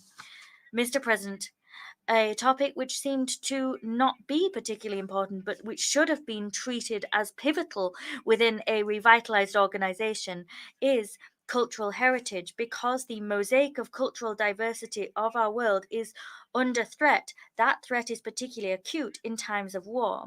We must strengthen and safeguard the evidence of our past. Having that evidence is vital to understand our present and to build our future. In Guatemala, we've worked arduously to implement the principle of caring for our heritage and to display our heritage and our millennia-old cultural richness to the world. It was deeply satisfactory and a source of great pride to see our celebration of Holy Week declared as an intangible heritage of humanity. Moreover, I wish to share with you that yesterday the archaeological park Takal-Abaj was declared a global heritage of humankind, and that is considered to be the first city in which the Mayan civilization was born. As an old refrain goes, he who knows not his past does not have a safe future guaranteed. Mr. President, Guatemala has long distinguished itself as a country calling for the respect of the peaceful coexistence and the coexistence of international law and the respect of sovereignty as two principles. We've demonstrated that with deeds, and it's been demonstrated that we can settle differences via international justice bodies. And that's the case with our territorial, maritime and land dispute with Belize. Both countries are committed to resolving that peacefully and respectively in line with any decision made by the ICJ. Dear friends, the goodwill between parties has been shown clearly between Belize and Guatemala, and that's an example of how you can peacefully resolve a dispute via international justice. And that pathway stands in stark contrast to international war brought about by the foolishness of human beings. Mr. President, Guatemala recognizes that one of the gravest and most alarming threats to life and freedom in our times is human trafficking. That is not only a despicable practice which violates human rights, but it's a real crime against humanity, one which violates the most fundamental values that we cling to as a community of nations. The trafficking in persons is a crime linked to slavery, bearing in mind that trafficking involves the buying and selling of human beings that should be able to live in freedom as part of a fundamental right to life. Consequently, in absolutely unequivocal terms, my country condemns this crime, and in this spirit, we've adopted a series of legal and political measures to suppress that phenomenon. We have a public policy in place against the violence, exploitation, and trafficking in persons that harmonizes and enhances state-level action to guarantee the protection of the victims of trafficking in persons as well as their comprehensive care. Moreover, our laws promote the prevention, detection, prosecution, and punishment of those responsible for this abhorrent crime. In this same vein, we have a policy for the comprehensive protection of children and adolescents. That policy is focused on guaranteeing the holistic development of girls, boys, and adolescents and ensuring that development is inclusive and equitable. That policy was adopted in 2022, and it now is an umbrella for 90 programs within the executive that aim to ensure development for the human beings from cradle to grave. Through these various initiatives, Guatemala is seeking to distinguish itself as a leader in the fight against trafficking in persons. We have made this our priority. It's a scourge that we want to halt, to bring in human dignity, because the numbers of persons trafficked are on the rise. I must remind you that the gross profit made by trafficking in persons exceeds the profit made by the international arms trade, and soon these profits will surpass those garnered by the illicit drug trade. Children are snatched from their homes, they're handed over to gangs that prostitute them, and then once they've ceased to be fresh meat for those criminals, they are butchered and their organs are sold for transplants. We cannot remain indifferent and passive in the face of these horrific crimes. Mr. President, this is my last speech before this General Assembly as a head of state. And contrary to the supposed truths we've heard from this podium today, I will hand over power to the person who was elected as a result of who will be elected in the elections on the 14th of January. The elections we've already seen were rooted in unnecessary international involvement. That involvement and interference was unnecessary because our democracy is not perfect, but it has been a democracy which has allowed us to have the peaceful handover of power and respect of the Constitution. And we have a continent where some presidents fight to stay and cling to their jobs and they allow re-elections which go against their own constitutions, but we have remained faithful to our constitution and the principle of democratic handover every 4 years. And I now wish to conclude. The United Nations is facing the greatest challenges of its time. We have challenges in front of it which require us to be strong. We need to remain united. We need to be ready for action. Global peace was something we took for granted for years, but now there needs to be a major international covenant, a covenant which moves beyond differences, goes beyond colors, which does not, which goes beyond countries and national borders. This covenant needs to place human beings at its heart. Citizens need to be the front runners. People and protecting them should be our ultimate goal. We need to halt wars. That seems a pipe dream today. Today, we have a major imperative to heed. But whatever you may believe, let us fight for peace. Wherever you may be, let us fight for peace. Whatever your situation, let us fight for peace. If we don't do that, we'll one day wake up and we'll have been invaded or killed by others. That's why we must stand united. We must strive so that one day we can, as citizens of the world, wake up in a climate of peace, progress, and development. I thank you.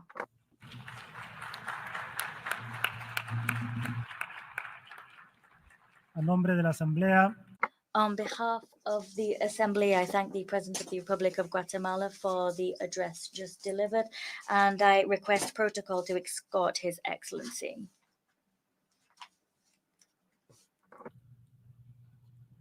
la Asamblea escucha. The Assembly will now hear an address by Her Excellency Katalin Novak, President of Hungary. I request protocol to escort Her Excellency.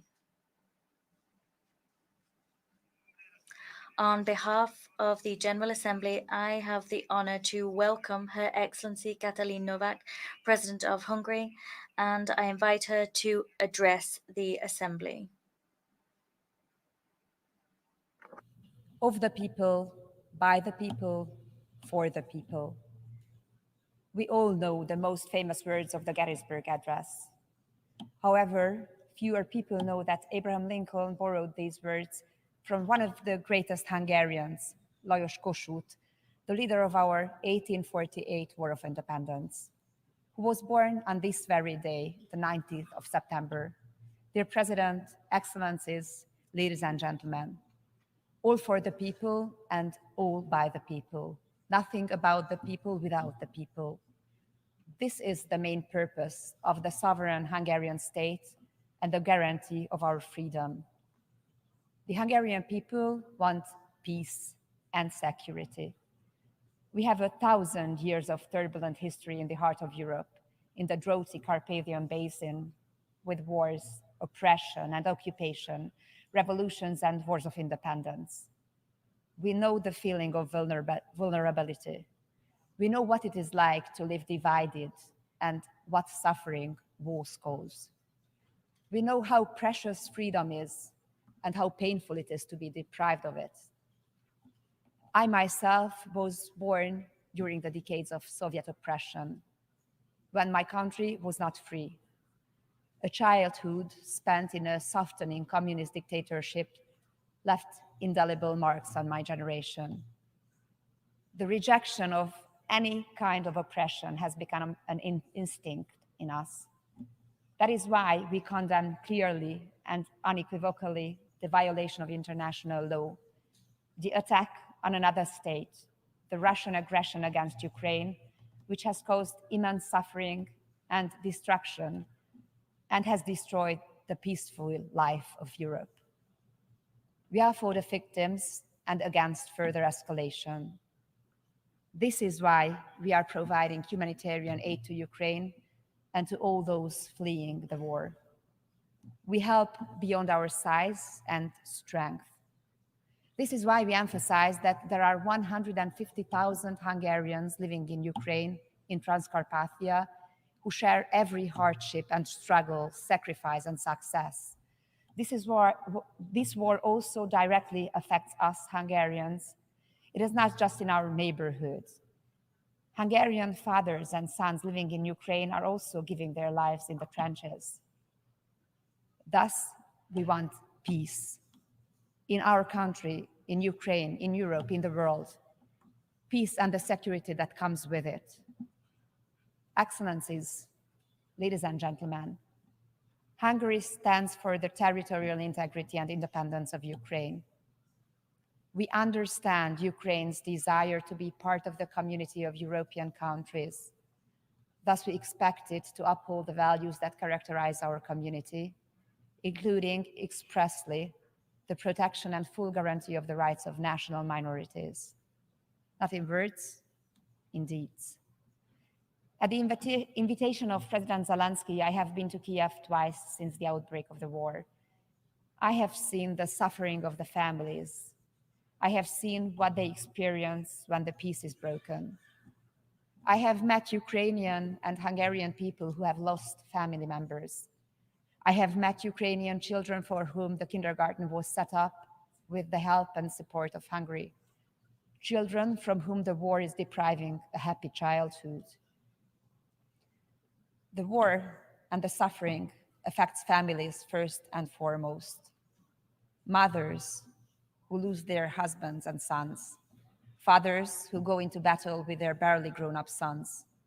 Children who lose their sense of security and faith in the future.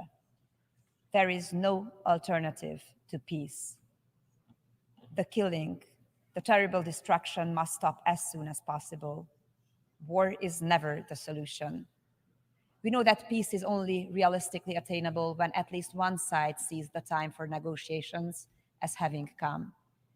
We cannot decide for Ukrainians about how much they are prepared to sacrifice, but we have a duty to represent our own nation's desire for peace. And we must do all we can to avoid an escalation of the war. I'm a mother of 3 children, and we mothers know in every war, children are the most vulnerable. War hits them the hardest, although they are the ones who need security and stability the most. These are lost in war. Hungary has always been respectful towards other nations. We are loyal to our allies and our partners alike, proud and active members of the United Nations, NATO, the European Union, and the Council of Europe. We do our share of the joint tasks, even beyond our size and economic weight. As an equestrian nation, we speak honestly with a straight posture. Here we are at the UN in New York, heads of state and governments, world leaders. We have come together as we do every year. In the United Nations, created by our ancestors' desire for peace, demand a ceasefire and a just peace. Excellencies, ladies and gentlemen, of the people, by the people, for the people. I would also like to take this opportunity to send a message to the world from young Hungarians. I have asked our youth delegate, the youth delegate of Hungary to the United Nations, Csenge Offenbacher, who is here with us today, to help us articulate the message of Hungarian youth. This is the sentence they gave me. Today, we need solidarity with each other more than ever. So young people feel that we must look out for each other, that we must not let go the hands of others reaching out towards us. Excellencies, ladies and gentlemen, this spring in Hungary, Budapest, in the nation's main square, the square named after the aforementioned Lajos Kossuth, Pope Francis prayed in the presence of tens of thousands of people with the following words: pour into the hearts of the leaders of men and of peoples the desire to build peace, to offer to future generations a future of hope, not war, a future of cradles, not graves. The 5th Budapest Demographic Summit, the most important international forum on demographic issues, was concluded 3 days ago. A large part of the world is facing, in addition to war, a difficulty that is oppressing it from within. In Europe and in many of your countries, the demographic winter has turned into an ice age. Public leaders, thinkers, demographers, and the representatives of family organizations and professional workshops from 60 countries and 5 continents sought answers on how to protect and strengthen families and how to overcome our demographic difficulties. If we do not address this issue, it will have an immeasurable impact on our economies, societies, and security in the near future. Elon Musk may be right when he says that demographic decline is a more serious problem than the climate crisis. Little attention is paid to the real and irreversible change of the world. If there is no child, there is no future. What is the point of looking after the earth if we don't have children and grandchildren to pass it on to? If childlessness becomes widespread, if fewer children continue to be born each year than the number of those who pass away in our countries, our beloved world that we believe to be secure will be shattered. We Hungarians see the solution to the demographic crisis in strengthening and supporting families. Our aim is for everyone to have a full and happy family life and to have all the children that young couples want. Hungary was the first country in the world to put the strengthening of families and the tackling of the demographic crisis into the focal point. We have built a broad family support system. In the European Union, we are the ones who spend the most on family support. This has not destroyed the Hungarian economy. On the contrary, strengthening families is positive in economic terms. We protect parental freedom. We strongly believe that the right to raise children does not belong to the state, nor to NGOs, nor to the media or the knowledge industry, but to parents. Anyone who has a child is ready to fight at any time to ensure that their child can live in peace and freedom. Families pass on their values from generation to generation in the face of every difficulty, every historic trauma, every challenge. The message of the Demographic Summit of Budapest, our capital city, which is 150 years old this year, is clear. Pro-family forces stand up for their values and interests. Even at a time when anti-family and anti-child ideologies are on an unprecedented offensive. In fact, especially then. We recognize that family is the key to security. A strong, united, and healthy family is a guarantee of security. Thank you for listening. A nombre de la Asamblea, agradezco a la Presidenta de Hungría. Thank you to Hungary for that statement. And I now ask protocol to please accompany His Excellency. Her Excellency. La Asamblea escuchará ahora. The Assembly will now hear an address by His Excellency Alain Berset, President of the Swiss Confederation. I request protocol to escort His Excellency. En nombre de la Asamblea. On behalf of the General Assembly, it is my honor to welcome His Excellency Alain Berset, President of the Swiss Confederation, and I invite him to address the Assembly. Président de l'Assemblée générale, Monsieur le Mr. President of the General Assembly, Mr. Secretary General of the United Nations, ladies and gentlemen, Excellencies, we are in a period marked by a succession of crises, by an increasing number of major conflicts in a world full of tension. The challenges that we're confronted with are significant, very significant, and I do think, however, that our mindset and our attitude in terms of tackling them are unwavering. Are we ready to do everything that we possibly can to try to improve the situation? Well, we need to do so in order to combat together various crises, the climate crisis, wars, social conflicts, growing inequalities, and also the weakening of democratic institutions and the ongoing erosion of multilateral structures and multilateralism.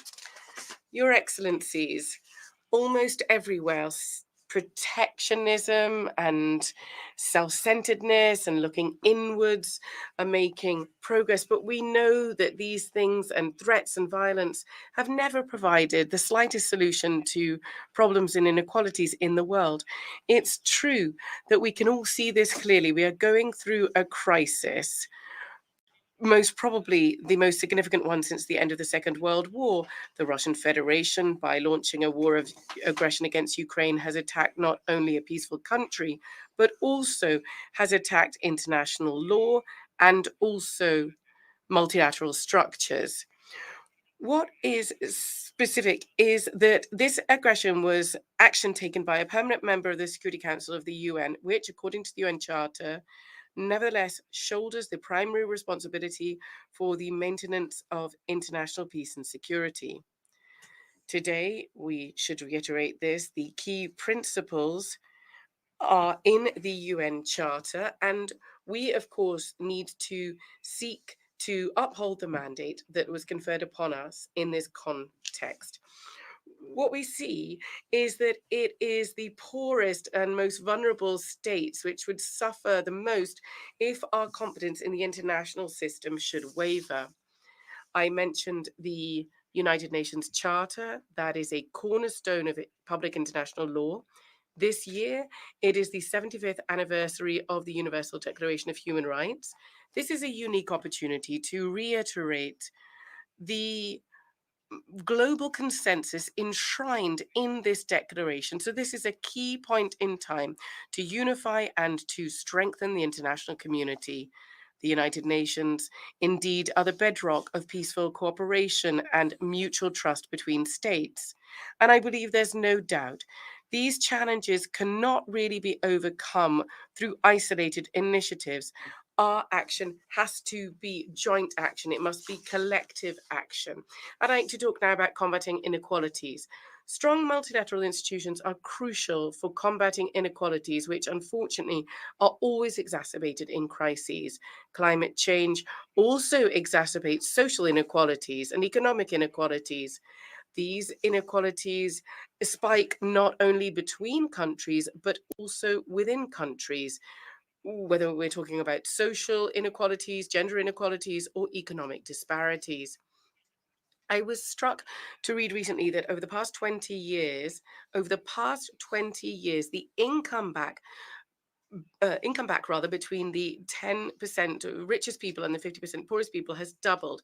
I was also struck when I read recently that inequalities today are as stark as they were at the beginning of the 20th century, before the First World War. Inequalities still in a disproportionate manner affect those who are already the most vulnerable in our societies. Inequalities foster instability and populism. Inequality leads to a loss of trust in institutions and in democracy. This vulnerability is a threat to each and every one of us there, both domestically speaking within our countries and internationally. For a long time now, probably for too long, we have believed that defending our interests and protecting the most vulnerable are two different things. We know today that you can't have one without the other. Now, in terms of promoting peace, excellencies, strong multilateral institutions are also crucial here. We have some things that we can focus on together.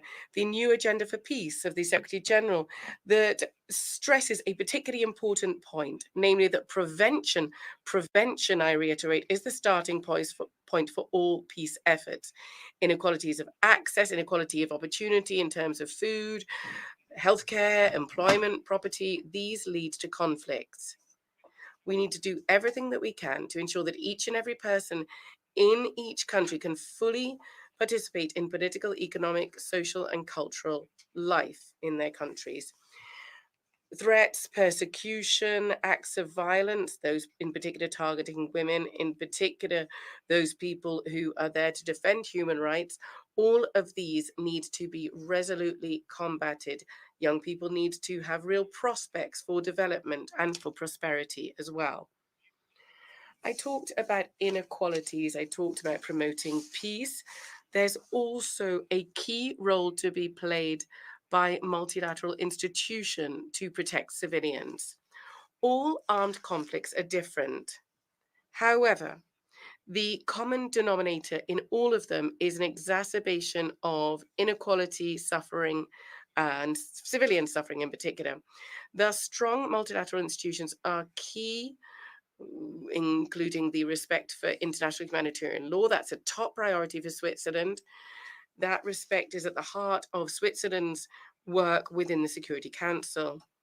And in this discussion, in this debate, I'd like to remind you that the protection of civilians in armed conflicts is not an option. It is an obligation for all parties to a conflict. Over the past year, I had the opportunity on several occasions to go to countries affected by conflict. In particular, I went to Mozambique and the Democratic Republic of Congo, and also Colombia. These contacts with the people affected by conflict highlights the extent to which work on the root causes of conflict is crucial in terms of guaranteeing lasting peace. I was also able to see on the ground the extent to which the full participation of women is crucial to bring a return to peace. This is why my country, Switzerland, is continuing its strong commitment to implement the Women, Peace and Security agenda of the United Nations. This is also why we are continuing to mobilize to ensure the full implementation of all pertinent resolutions here. During armed conflict, the shortage of essential goods and services for civilians cost many more lives than the direct impact of hostilities does. It also exacerbates inequalities and undermines peace returning. In this context, I'd like to stress to you the importance of UN peacekeeping missions. They carry out essential work for the worst affected populations. And in this context, I think that all humanitarian stakeholders should be protected and supported. There are also other stakeholders as well as UN missions. And so in this context, the commitment of the ICRC needs to be strongly defended. The increasing number of crises means that the organization has had to deal with an unprecedented spike in and a worrisome spike in needs. We're the depository of the Geneva Conventions, and we are the headquarters of the ICRC. And so Switzerland is resolutely committed to this humanitarian work. The work of the ICRC is crucial for the protection of civilians.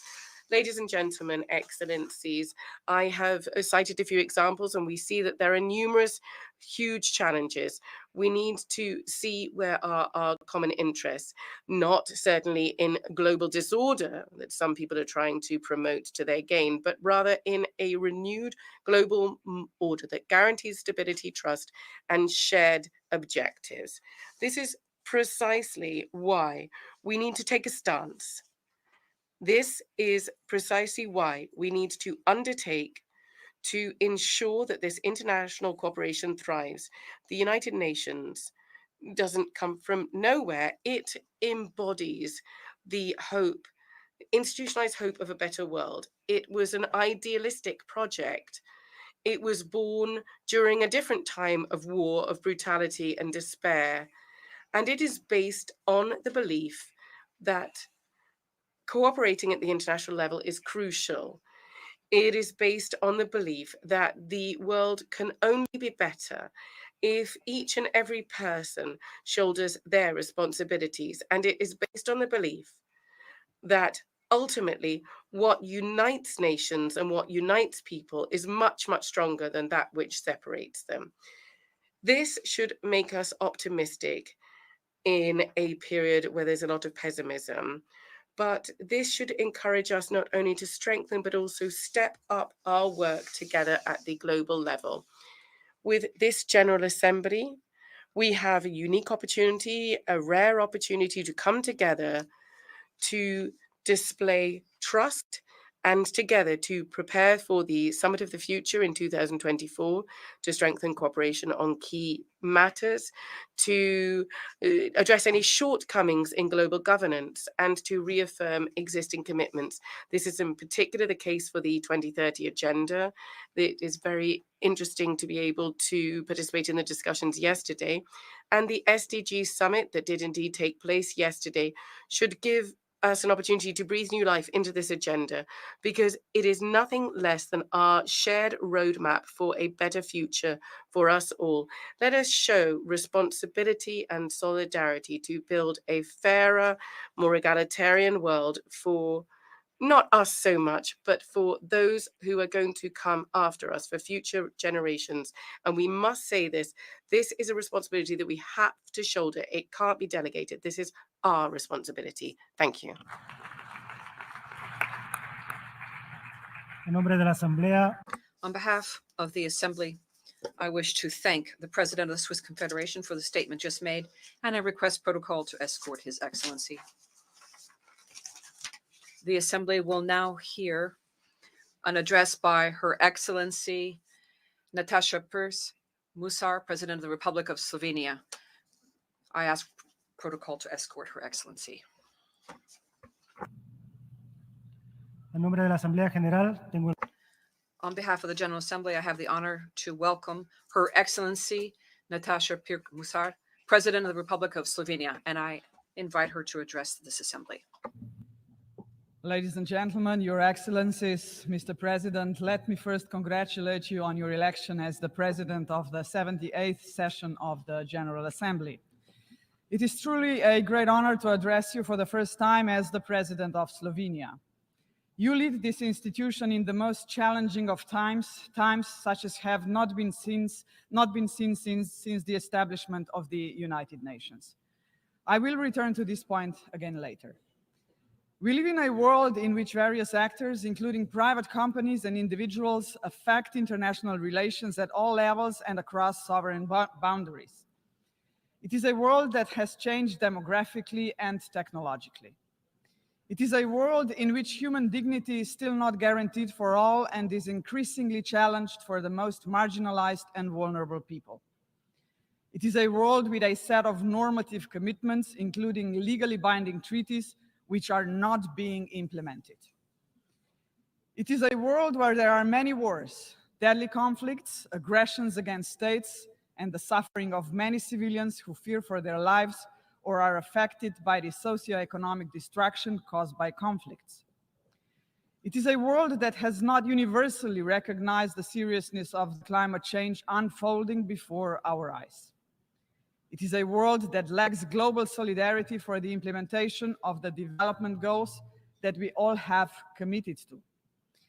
It is a world that needs the United Nations with a reformed, representative Security Council that will be able to respond to all of the mentioned challenges effectively and in an adequate and fair manner. We should tackle these challenges as one. If we continue to prioritize national interests, private interests, or just some particularistic interests of individual actors and leave the resolution of global problems on the sidelines, we will extinguish ourselves as a civilization. In this context, I would like to briefly touch upon 4 issues that call for the attention of all of us and which require that we all adopt and implement appropriate measures. Climate change, Security Council reform, the pitfalls of the digital age, and of course, gender equality. On climate change, it may sound like a cliché to say that we need to abandon the business as usual mentality, but it is not a cliché. Business as usual is not working. It is failing us all. Climate change is the greatest challenge of our time. The catastrophic floods that hit Slovenia in August are just one more event among the many, many events around the world that prove the point. I trust that we will be able to overcome the consequences of the floods. But think of countries that have less capacity to do so. Think of small island developing states, for example. They are frequent victims of catastrophic natural disasters, but the recovery costs are disproportionately high. Everyone should invest in an environmentally sustainable world, but I want to be clear, not everyone equally. Global solidarity is a matter of climate justice. intergovernmental solidarity, with richer states contributing more than the poorer ones, and with the richest private companies also contributing their fair share, must be guided by the understanding that climate change is a result of human activities, past and present. Therefore, I am pleased to announce that Slovenia plans to increase its contribution to the Global Climate Fund by 50%. Addressing the growing financing gap between the needs of developing countries and available financial resources is essential for the implementation of Agenda 2030. However, I am very concerned that the current geopolitical polarization is hindering collaborative climate action. I only wish that in such circumstances, scientists were listened to more. According to the IPCC, simply keeping our promises would already be a step in the right direction. Sustainable development must become our joint and purposeful goal and principle guiding everyone's behavior. We must integrate climate action as well as the related question of water and food security into conflict prevention, conflict resolution, and sustainable peace building. Slovenia continues to be actively involved in ensuring climate and environmental justice, including the right to a clean and healthy environment, and in securing equitable access to safe drinking water and sanitation for all. During the UN 2023 Water Conference, I emphasized, water is life, water is existence, water is peace. It is for this reason that I would like to use this opportunity to repeat our call for the establishment of an UN Special Envoy on Water, which will be an important step towards ensuring the better coherence of water efforts inside and outside the United Nations. Mr. President, on the 6th of June 2023, Slovenia was elected to serve as a non-permanent member of the UN Security Council for the period 2024-2025. I would like to use this opportunity to thank you all for your confidence in electing my country to serve on the Council. It is with great honor, profound humility, and a sense of shared responsibility that we assume this task. Our term will be carried out in response to numerous conversations and exchanges we had with member states during our campaign. With regards to the Security Council, I cannot avoid the discussions on its reform, which have been going on for decades. I truly hope that we will soon see the light at the end of the tunnel. Slovenia has always been among the member states claiming that a change in the composition of permanent and non-permanent membership is long overdue. The current distribution of seats in the Security Council is neither fair nor representative. Furthermore, Slovenia belongs to the majority of member states that are deeply concerned about the unlimited use of the veto power, which is causing us to lose faith in the Security Council. It also results in the Security Council failing to act when action is required. In Europe, we view Ukraine as a case in point. Even some permanent member states have suggested that the P5 should refrain from using the veto, at least in the case of mass atrocities. We are all seeing this most valid suggestion ignored. In this regard, we commend Liechtenstein's recently introduced veto initiative as an important invitation to the P5 to reflect thoroughly on the situation before resorting to a veto. At the same time, it needs to be recalled that the UN Charter itself gives the P5 an opportunity to express their displeasure with decision-making, but still to act responsibly. They may not like a draft resolution, but they can choose to abstain and let the UN pursue without interruption its main goal, to maintain peace and security for all, not for merely a few, and certainly not just for one. Excellencies, by losing trust, we attack the very foundations of organized society of our international community. I am afraid that in our digital age, part of the problem of losing trust lies with the science and technology. Inventions are meant to advance humanity. Social media were not invented to disconnect us, but too often they do exactly that. Artificial intelligence can be useful, but it can also be dangerous. In this regard, I applaud to Secretary General's resolve to form a high-level advisory body on artificial intelligence.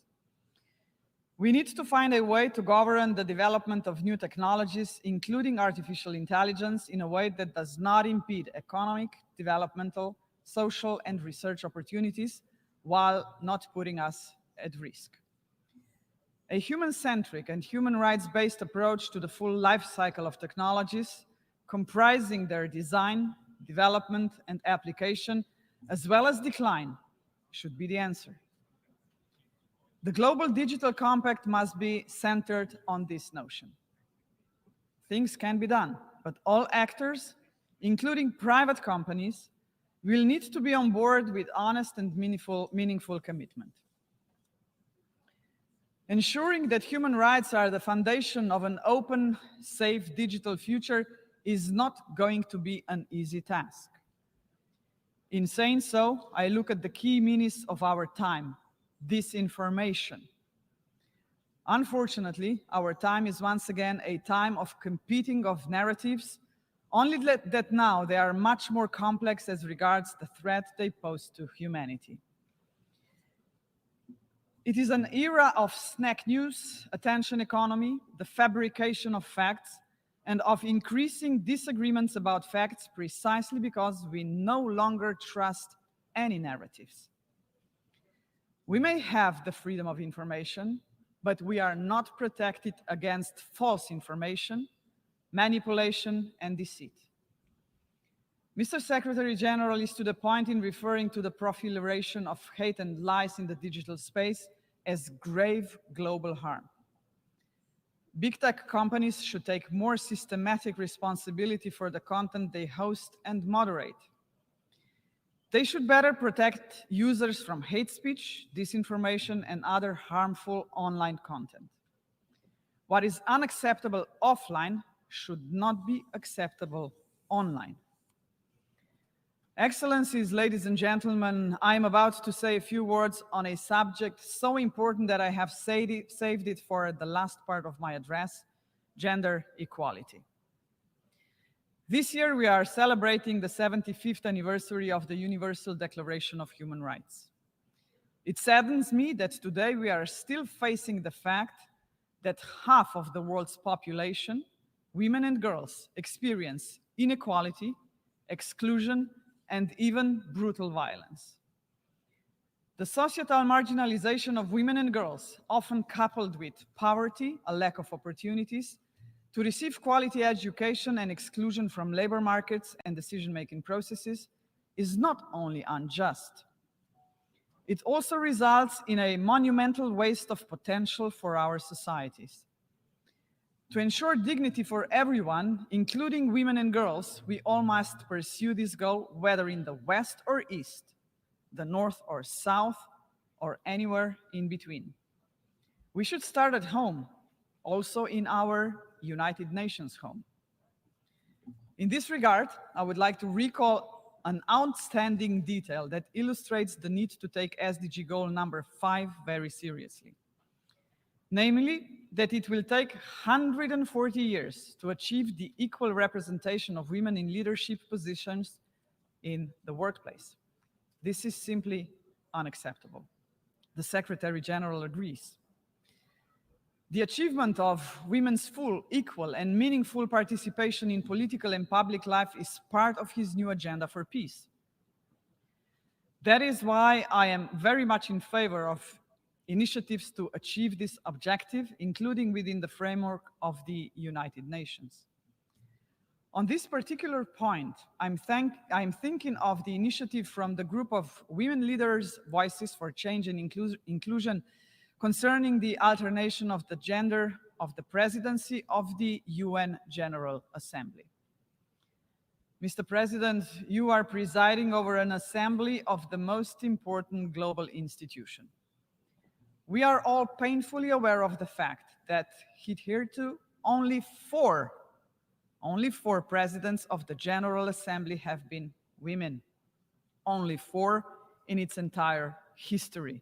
74 were men. We should live up to our own declarations on gender equality and materialize them in the work of the General Assembly as well. This would be a vivid and symbolic way of demonstrating our joint commitment. Excellencies, as I leave this podium, I would like to reaffirm the need for multilateralism. This needs to be a different type of multilateralism, one that is effective and inclusive, making the UN an actor and a forum fully fit for the future. The most pressing challenges today, and I have elaborated on some of them, cannot be addressed by individual states, no matter their size or power. This must be a collective effort, or our children and grandchildren will be affected much more than the generation of leaders gathered here. We must work towards a new global compact which needs to be principled, rise above particularistic interest, and be based on global solidarity. It needs to prioritize the protection of nature and human dignity. It also needs to have a long horizon. Slovenia is fully committed to contributing to the Pact for the Future, and we look forward to actively engaging in the upcoming summit next year. We must be ambitious, even if do not agree on solutions to all the emerging challenges. We need to use our power and resources to put all our collective efforts into action in order to solve them. Better one by one than none. Thank you very much, Your Excellencies and ladies and gentlemen.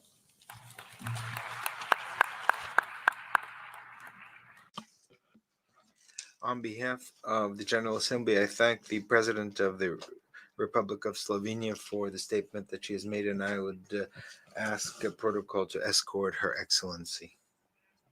The Assembly will now hear a statement by His Excellency Shavkat Mirziyoyev, President of the Republic of Uzbekistan. I request protocol to escort His Excellency.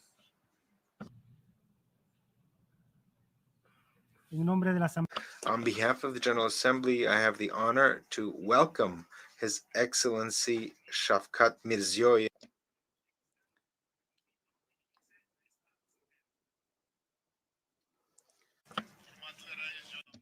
Distinguished Mr. President, distinguished Secretary General, heads of delegations, ladies and gentlemen.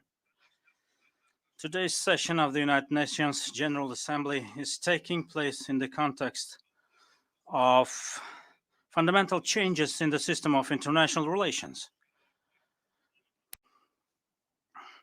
There is a global crisis of confidence. Problems in the functioning of global security institutions and deviation from international law are increasing. All this is causing a huge increase in tension. The geopolitical contradictions are creating new obstacles to the free flow of trade, investment, and innovation.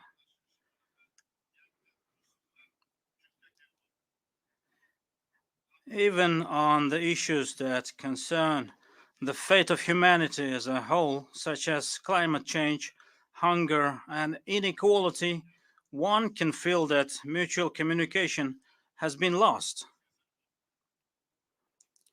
In such a complex situation, the idea of preserving the spirit of practical cooperation and interaction, placing common interests above existing conflicts and strengthening unity among countries is becoming more relevant than ever. Last year, we launched the Samarkand Solidarity Initiative aimed at common security and development. Our main goal is as follows: to comprehensively understand the responsibility for the present and future of our countries and peoples, to engage in a global dialogue all parties that are ready for open and constructive cooperation. I am confident that holding a summit of the future next year at the initiative of the UN Secretary General will serve to address the current challenges of international and regional development, increase the influence and effectiveness of our organization. Dear participants of the Assembly, we remain committed to continuing our policy of creating new Uzbekistan, which is a law-governed, secular, democratic, and social state. Our country is boldly pursuing the path of fundamental reforms at strengthening the principles of democracy and justice based on the noble idea of in the name of human values and interests. In April this year, for the first time in the history of Uzbekistan, a nationwide referendum was held on the renewed constitution, which defines the priorities of national development. More than 90% of the voters in the referendum supported this truly popular constitution. This has ensured that our reforms have become indeed irreversible.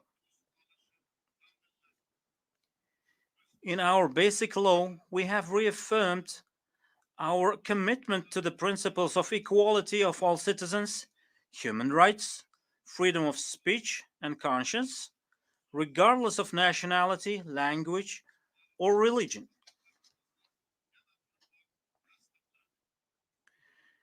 It is on this legal basis that we have adopted the development strategy Uzbekistan 2030. This strategy is in line with the United Nations Sustainable Development Goals, and we are fulfilling all commitments we have undertaken. Ladies and gentlemen, as an outcome of the ongoing reforms, the economy of Uzbekistan, despite the global challenges, is showing a steady growth. Over the past 6 years, the gross domestic product of the country has grown over 1.5 times.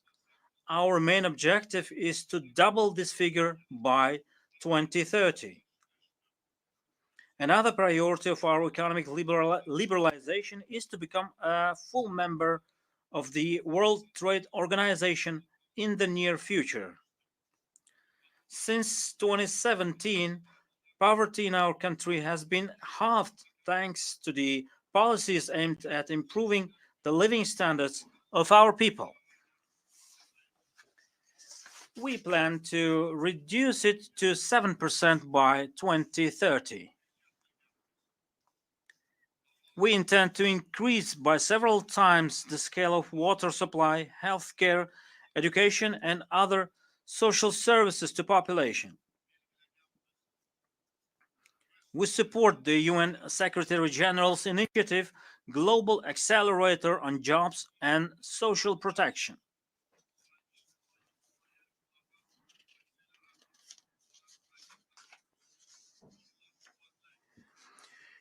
In order to share best practices within the framework of this initiative, we propose to hold in 2024 in our country the World Conference titled Social Protection, the Path Towards Development under the auspices of the United Nations. Dear participants of the summit, in recent years, Uzbekistan achieved remarkable results in the protection of human rights. Forced labor and child labor have been completely abolished in our country. For a century, millions of people were forced to pick cotton in Uzbekistan.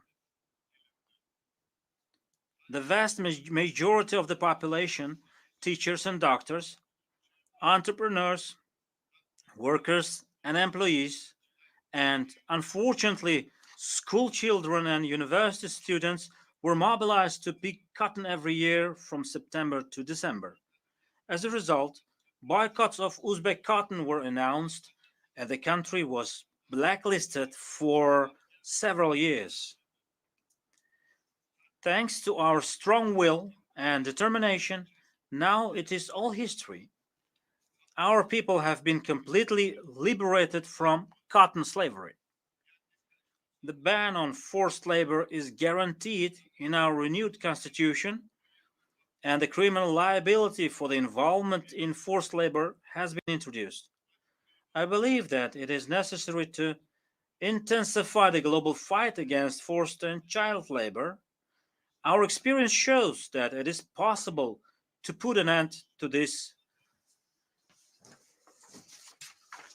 Ladies and gentlemen, one of Uzbekistan's strategic tasks is the development of human capital and training of a creative young generation. We believe that high quality education, accessible to all, is the most effective factor in eradicating poverty, improving public welfare, and achieving sustainable economic growth. In this respect, our country has gained considerable experience in recent years. The education system is undergoing radical transformations. In the last 6 years, the coverage of preschool education has increased from 21% to 70%, and that of higher education from 9% to 38%. By 2030, we will create conditions for every child to have access to preschool education and for half of secondary school graduates to obtain higher education. Dear heads of delegations, in recent years, Central Asia has embarked on a path of good neighborliness, stability, joint partnership, and progress. Thanks to our joint efforts, Uzbekistan has managed to address problems of state borders, transport corridors, and water use with all its neighbors. Mutual trade between the countries of the region has grown by more than 2.5 times, and the number of joint ventures has increased fivefold. Our region has become a promising center for economic development, transport and communications bridge connecting east and west, north and south. This has led to a growing interest in our country. Central Asia's openness to the world is becoming the main condition for ensuring the region's security and stable development. It is safe to say that our people unite around a growing sense of regional identity, and this sense is growing ever stronger. It's not only our history that is common, but also our future and our vital interests that are shared. Expanding our regional cooperation is and will be our only choice. I'm convinced that with the support of the international community, Central Asia will continue on the path of unity.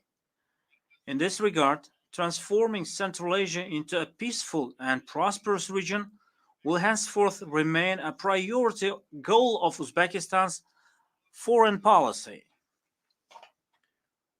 Distinguished participants of the summit, in Central Asia, where almost half of the population belongs to the younger generation, the issues of youth and creating opportunities for fulfilling their potential have an utmost importance. In order to strengthen cooperation in this sphere, the countries of our region have recently signed an agreement on the common dimensions of the youth policy. We are currently interested in establishing effective cooperation with the United Nations and its specialized structures, studying best practices and achievements of other regions. In this regard, I propose to establish a working group at the United Nations to support the youth development in Central Asia.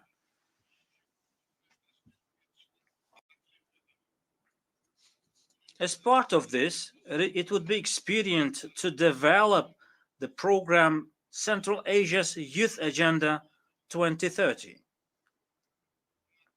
Distinguished heads of delegations, the active participation of women in society and public management, public administration is an urgent issue today.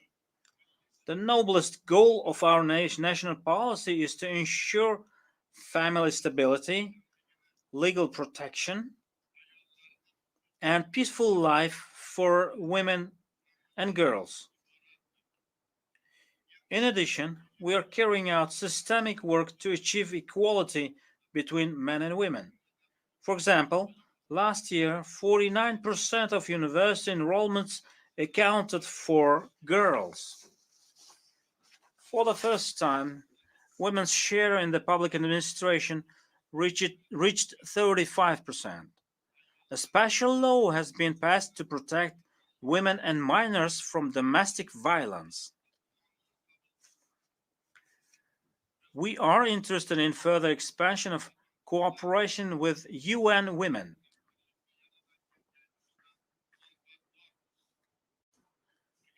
As a joint initiative, we propose to hold the Asian Women Forum in Uzbekistan next year to discuss the issues of fulfilling the creative potential of women and exchange experiences and best practices.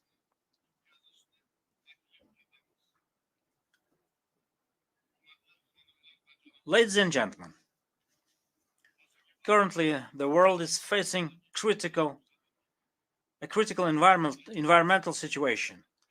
The triple planetary crisis of the climate change, the loss of biodiversity, and the environmental contamination are worsening.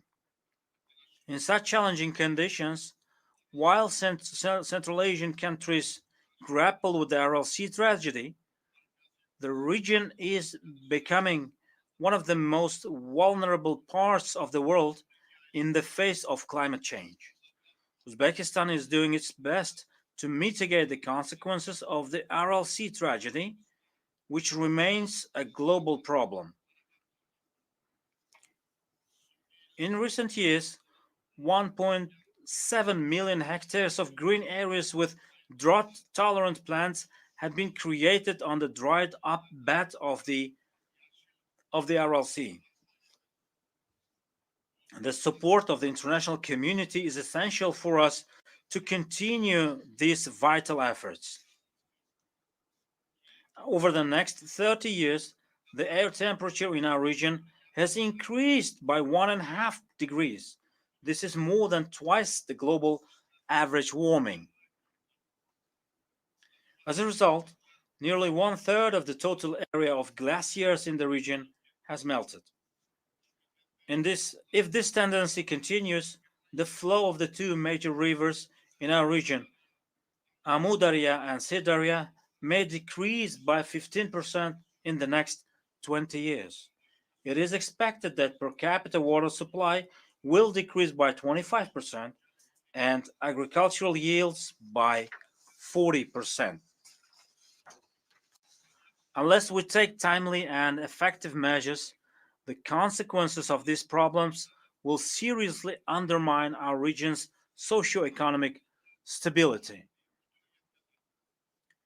Given this context, we support the establishment of the position of the Special Representative of the UN Secretary General for Water Resources. We are in favor of attracting and introducing the state-of-the-art technologies in the process of establishing a water-saving technologies platform in Central Asia using the United Nations water mechanism. We are building up a systemic cooperation as part of the Green Development Program adopted by the countries of the region. Such a partnership completely meets our interest and is aimed at preventing threats related to climate change. In this context, I believe that the introduction of the Central Asian Climate Dialogue would be expedient. We put forward an initiative to adopt a UN General Assembly resolution, Central Asia facing global climate threats, solidarity for common prosperity.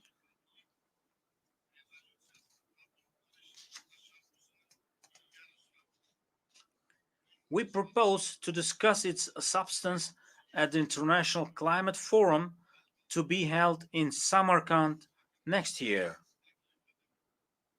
In this regard, I would like to emphasize that adapting the main sector of Uzbekistan's economy to climate change, achieving carbon neutrality, and drastically increasing the share of green energy remains a strategic task for us. Dear participants of the Assembly, we need to strengthen our joint efforts in preventing the spread of the scourge of extremism and radicalization of youth. Last March in Tashkent, the Joint Plan of Action for the implementation of the United Nations Global Counterterrorism Strategy in Central Asia was adopted. As part of our national strategy on countering extremism and terrorism, we are placing a particular emphasis on this matter. This includes helping people affected by extremist ideas to return to a normal life and their reintegration into society. We have gained unique experience in this regard. We have conducted the humanitarian Operation Meher, which means benevolence in English, 5 times. As part of that operation, we have repatriated to our country more than 530 citizens, primarily women and children from conflict zones in the Middle East and Afghanistan. They have all received medical, psychological, social assistance, and other support. In June this year, here at the United Nations headquarters, the international community learned the stories from people repatriated to our country and embarked on a new life.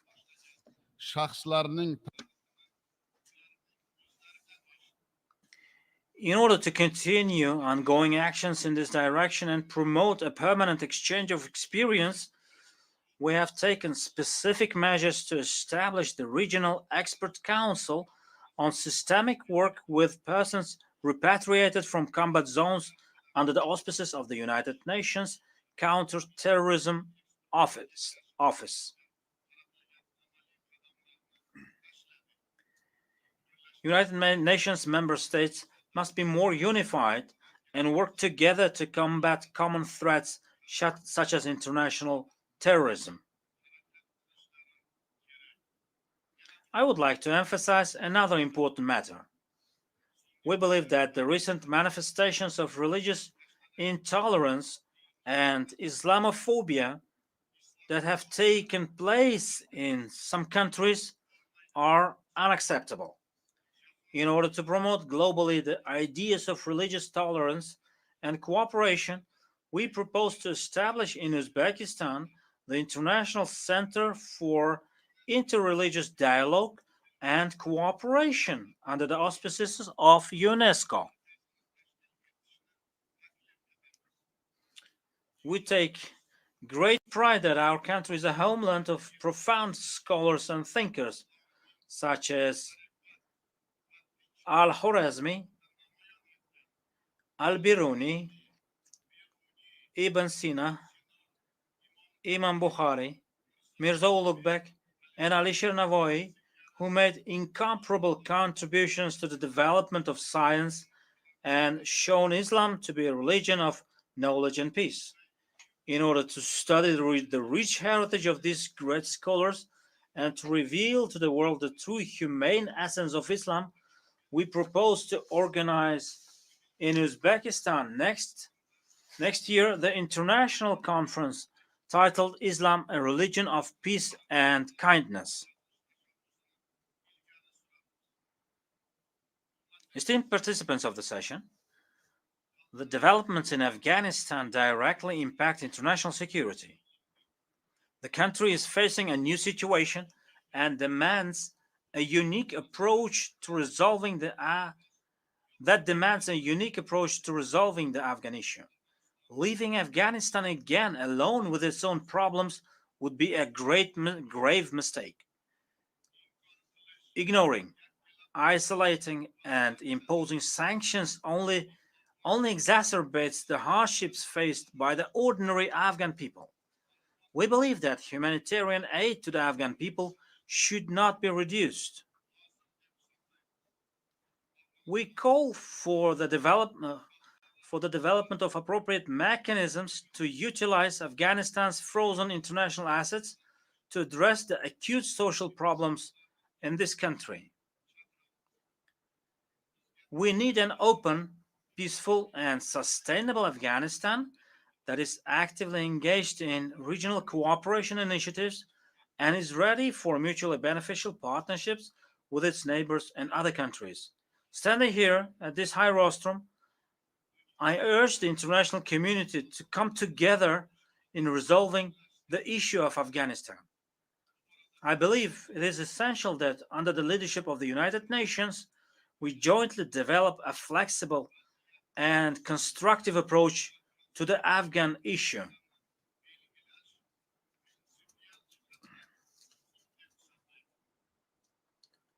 Dear President, dear participants of the Assembly, in this turning point of history, we must all consider what planet we will leave to the future generations.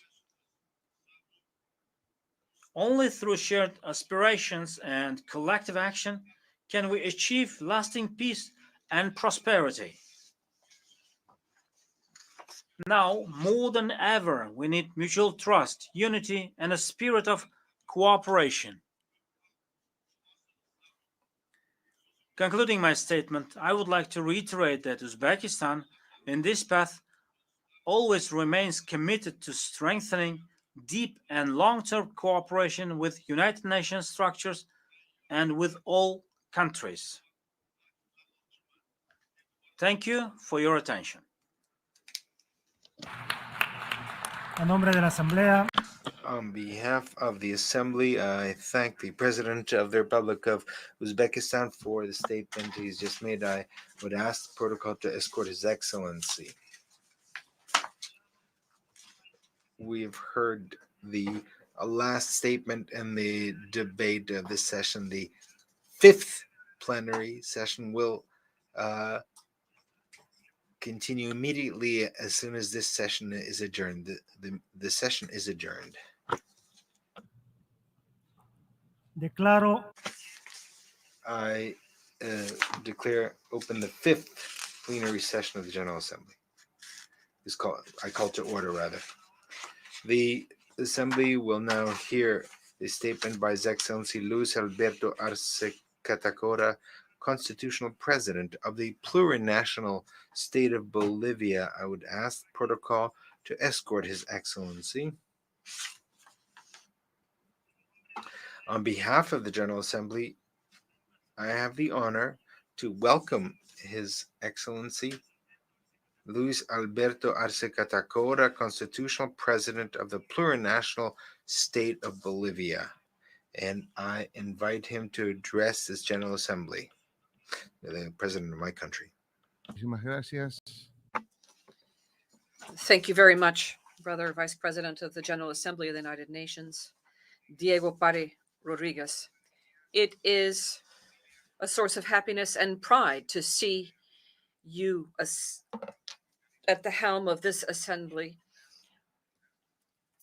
the most important multilateral body created by humanity. And we are convinced that along with President Dennis Francis and his leadership, you will honor the names of our countries and our Latin American and Caribbean region. Distinguished heads of state, government, ministers of foreign affairs, brothers and sisters of delegations present here, good afternoon, one and all. Brother Vice President, A year ago, in this same forum, we denounced the fact that the world was grappling with a capitalist crisis, which was jeopardizing humanity and the very existence of this planet. And unfortunately, a year after that statement, that same delicate scene has not changed at all. The capitalist system, in its enthusiasm for imposing a decadent hegemony, is replicating practices of domination and colonial exploitation that need to be overcome. Unfortunately, many of the brilliant proposals that emerged within this assembly have been ignored, or they were simply omitted due to interests that are part and parcel of the savage capitalist system of exploitation, which prioritizes production and reproduction of capital rather than safeguarding the lives of human beings and the very existence of the planet.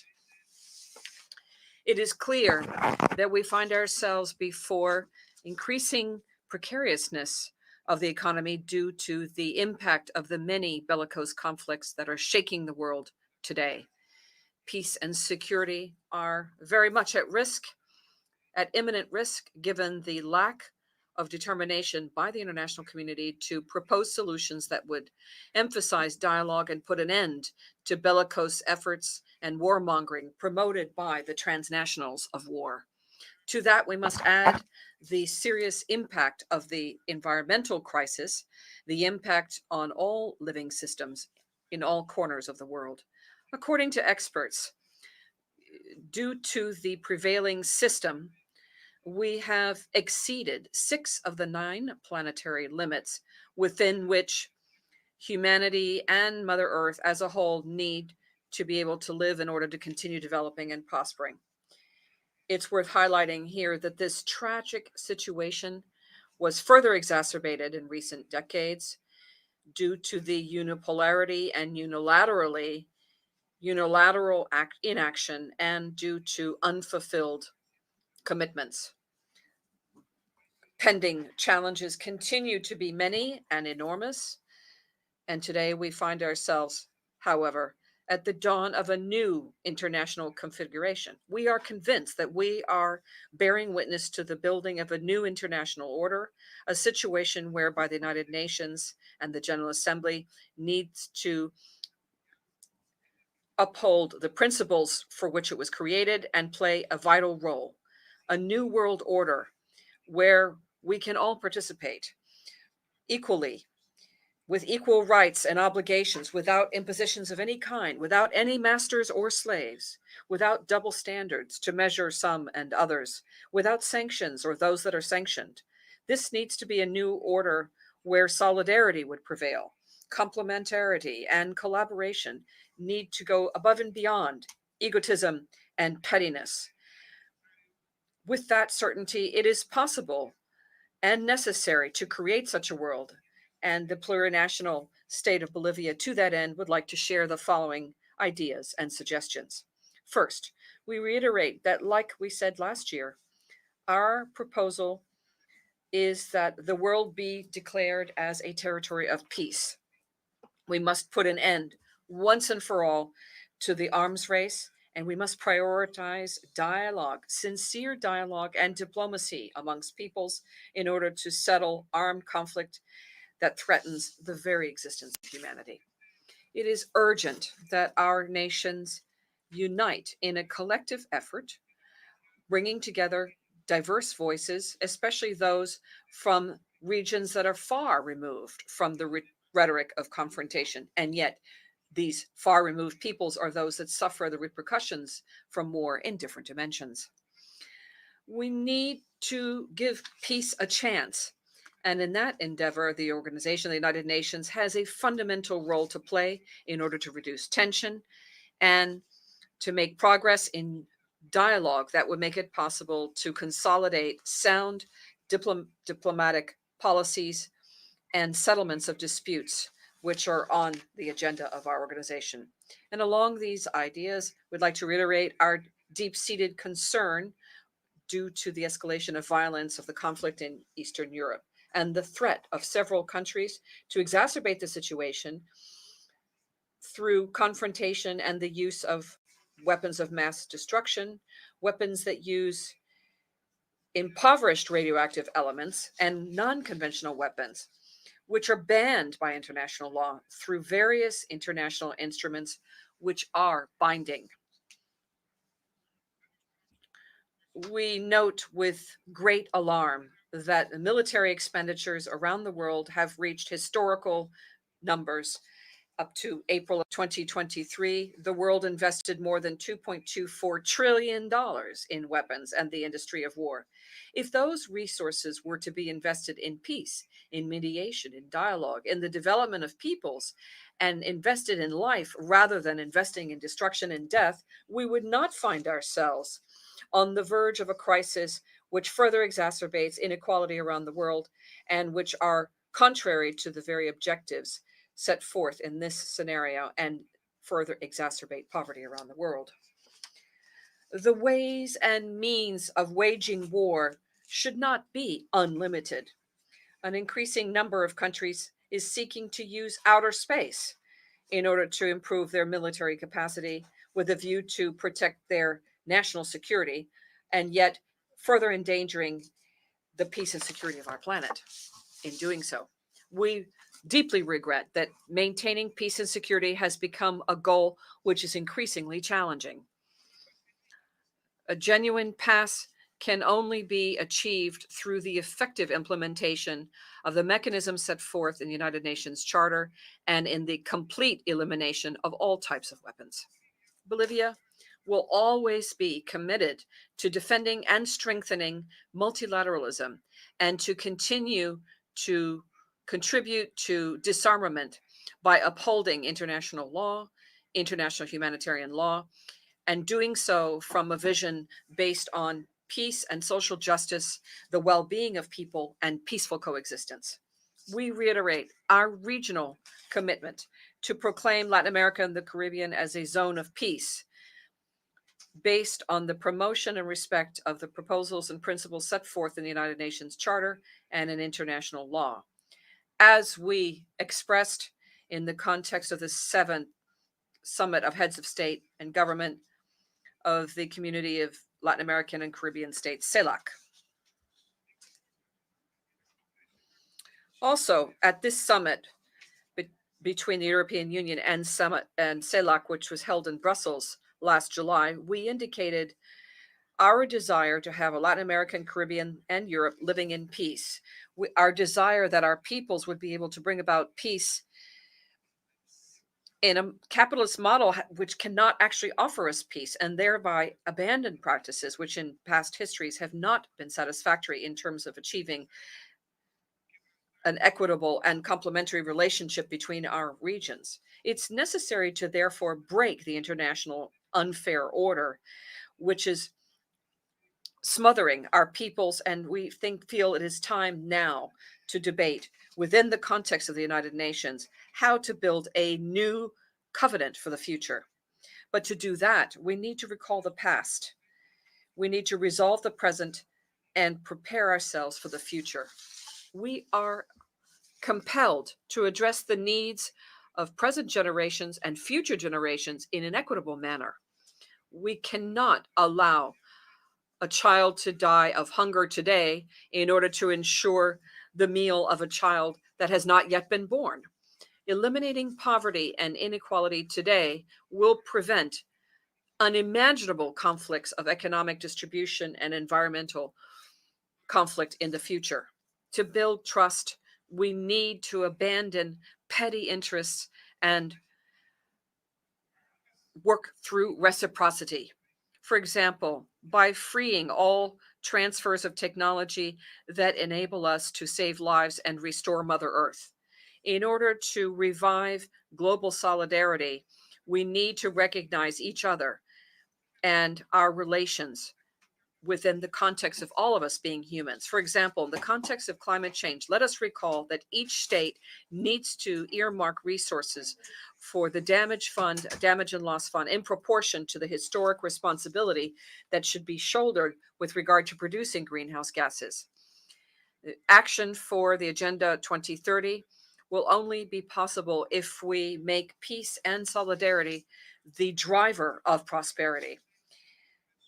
We must be bold and transform war expenditures and those on death into investments for life.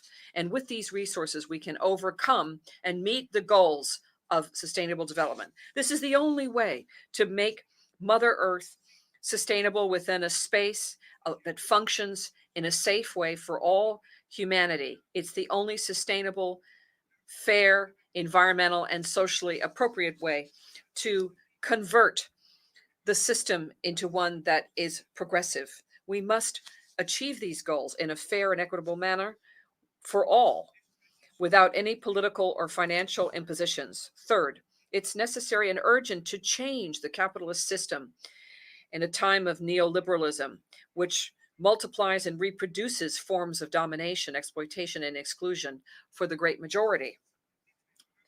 Brothers and sisters, the multidimensional crisis of capitalism has been laid bare in the context of post-pandemic world and has been exacerbated by the effects of the military conflict in Eastern Europe. And these are nothing but manifestations of the transition towards a configuration of a world order which is different from the one we currently have.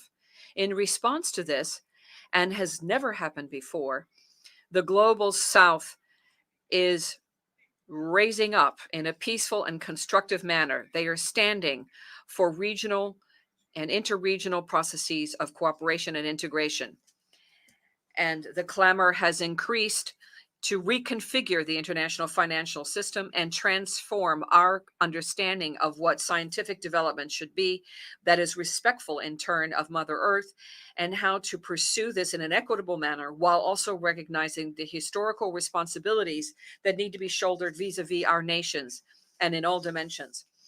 Given the irreversible march towards a multipolar world, it is undeniable that each strength influences new initiatives and economic integration, trade, and cooperation amongst countries. The surgence and emergence of trade blocs such as Asia, Africa, South America, or the BRICS make it possible today for nations to have access to international markets without needing to compromise their sovereignty. And in that context, despite the adverse international context, Bolivia has implemented the Economic and Social Development Plan 2021-2025, which is entitled Rebuilding Our Economy to Live Well Towards Industrialization and Replacement of Imports. And this plan lays the foundation in order to grapple with the global economic crisis and to develop public policy to strengthen our national economy and promote our development capacity. And in this regard, action developed for the purposes of economic rebuilding and building our economic system to be more productive exceeded 6% in 2021, and management in 2022 achieved 3.5%. And in 2022, our nominal GDP increased by $40,703 billion in 2021 and reached $44 billion in 2022, which is the highest figure in our history. Likewise, the GDP per capita increased by 7.4% over the figure for 2021, achieving a figure of $3.6 billion, again, the highest figure in the history of our country. I should also mention here that what is happening this year, we see accumulated inflation, which is only of 1.6%, which is the lowest figure for our region and much lower than many countries on the planet. This indicator was achieved by us without raising interest rates, without practicing neoliberal monetary policy, and especially without reaching into the pockets of the poorest of our people, which is where inflation lives. The achievements of our country are based mainly on a horizon, which is a civilizing horizon based on living well and reivindicating the culture and life of a community, respecting living together in harmony, in balance, and in complementarity with all other human beings, while also being in harmony with Mother Earth and nature. 4, The climate crisis requires concrete action and renewed commitments. Bolivia has suggested, through recognition of the Mother Earth in the General Assembly and through the resolution approved in April of 2009, an effort for the entire international community to become aware of the importance of restoring our natural processes for the very survival of the human being on this planet, and providing for an alternative vision to, which is anti-colonial, an alternative to capitalism and mercantilism. In this understanding, our vision is based on sustainability of development and is deeply rooted in our vision of living well and in harmony with nature. This vision is born of the millennial and ancestral thoughts of our peoples and the indigenous peoples in our nations, which are the very foundation of our plurinationality. With regard to increasing needs and mitigation of adaptation to the climate crisis and the losses and growing damage, it's important that all countries assume their responsibilities. And in this context, the developed nations must assume their share of responsibility due to the climate debt and compensation for historical reparation to developing countries. The first step is to fulfill their promises and meet the pledges with regard to financial provision, transfer of technology, and capacity building. In this problematic world, one common denominator is the issue of fragmenting countries for the most poor, and the scarcity of water is only increasing with the evaporation of fresh water. We urge this assembly to provide action and address this problem, a problem which is affecting the poorest of the 5 continents and which is beginning to affect all sectors of society. Bolivia would highlight here that this year, by consensus, the conservation and sustainable use of marine biodiversity of areas beyond national jurisdiction, the BBNJ, was adopted by consensus because it is a significant step towards protecting our oceans and the sustainability and use of our resources, benefiting the developed nations, especially those that are landlocked. This treaty will establish rules and regulations to prevent the sustainable exploitation of resources, will protect the interests of landlocked countries, and will prevent the exhaustion of marine resources. The BBNJ Treaty is a historic opportunity to mark the difference in protecting our oceans because they are a common good of all humanity. And in this context, we highlight the special mention for the indigenous peoples and landlocked countries. Together, we can ensure that the oceans will continue to be sources of life and prosperity for present generation and future generations in an equitable manner. 5, we must continue promoting a broader view of human rights and democracy. Despite the progress achieved, the world continues to be an unequal world. And while it's true that peoples shape their own destiny, it is also true that for our peoples to live well, this has been undermined for centuries due to legal, economic, and ideological colonialism. You know better than anyone that it has not been possible to exercise the right to development due to history. The systematic transfer of wealth from the south to the north has put us at a disadvantage up until today. We have had to navigate the waters of a crisis imposed only on the south, which is not the same than to talk about economic, social, and cultural rights as to talk about health, education, food, access to knowledge, and technology in a continent where in another, in the south and in the north, it's not the same. In this context, it's not possible to plan without also addressing the historical responsibilities. Without assuming those responsibilities, we cannot fulfill our potential as peoples and make possible our right to development.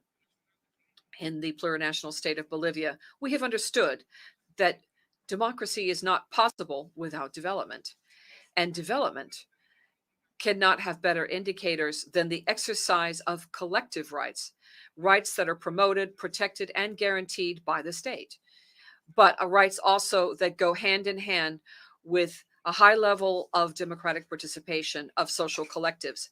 In Bolivia, we have understood that economic stability also requires substantive change in food sovereignty, access to intercultural and multilingual education, in sexual and reproductive health for Bolivian women. From our experience, I would like to highlight that the active participation of Indigenous peoples in the affairs of state has made our recent achievements possible. And that is why I call on this assembly to continue making progress towards strengthening the rights and participation of Indigenous peoples. Another topic of great interest to my country are the rights of women. It is estimated that in the world, 736 million women, that is 1 out of 3 women around the world, have been victims of physical violence or sexual violence. Violence suffered by women needs to stop being a solitary and private experience, and it needs to be recognized as a public issue on which we need to take urgent action. Maternal mortality is another great issue we must grapple with, since every day 800 women die due to pregnancy-related complications. Sustainable development will not be possible if we do not provide women with an opportunity to live without fear of violence and to exercise their reproductive and sexual rights with access to universal health care. 6, unearthing or stopping the international system of implementing sanctions and unilateral coercive action. We need to uproot this. Brother Vice President, another topic that I could not but mention on this opportunity is that relates to unilateral coercive measures and sanctions that are imposed on brother peoples, undermining their ability to develop the most basic human rights. These measures are a reflection of a dysfunctional system which is far removed from international law and multilateral. It's a clear examples of these measures, which is illegal, inhuman, and criminal, is the economic and financial embargo imposed by the United States against Cuba. The restrictions imposed make it difficult to have access to food, medicine, and other basic goods, creating human suffering, which impacts their economy and development. We call for the compliance with the many resolutions adopted by this General Assembly and to build a world that's fair and more solidarity, where all countries can prosper without regard to their political differences. We also reject and condemn the inclusion of Cuba as a promoter of terrorism on the unilateral lists of the United States, using this argument to impose greater restrictive measures against the Cuban people. These measures run counter to the United Nations Charter and the mandate of the Security Council, and that is why they are not supported by, nor are they valid in light of international law, but still, they very much affect the right to development of the Cuban people. 7, we must stop as soon as possible the trampling of the Palestinian people.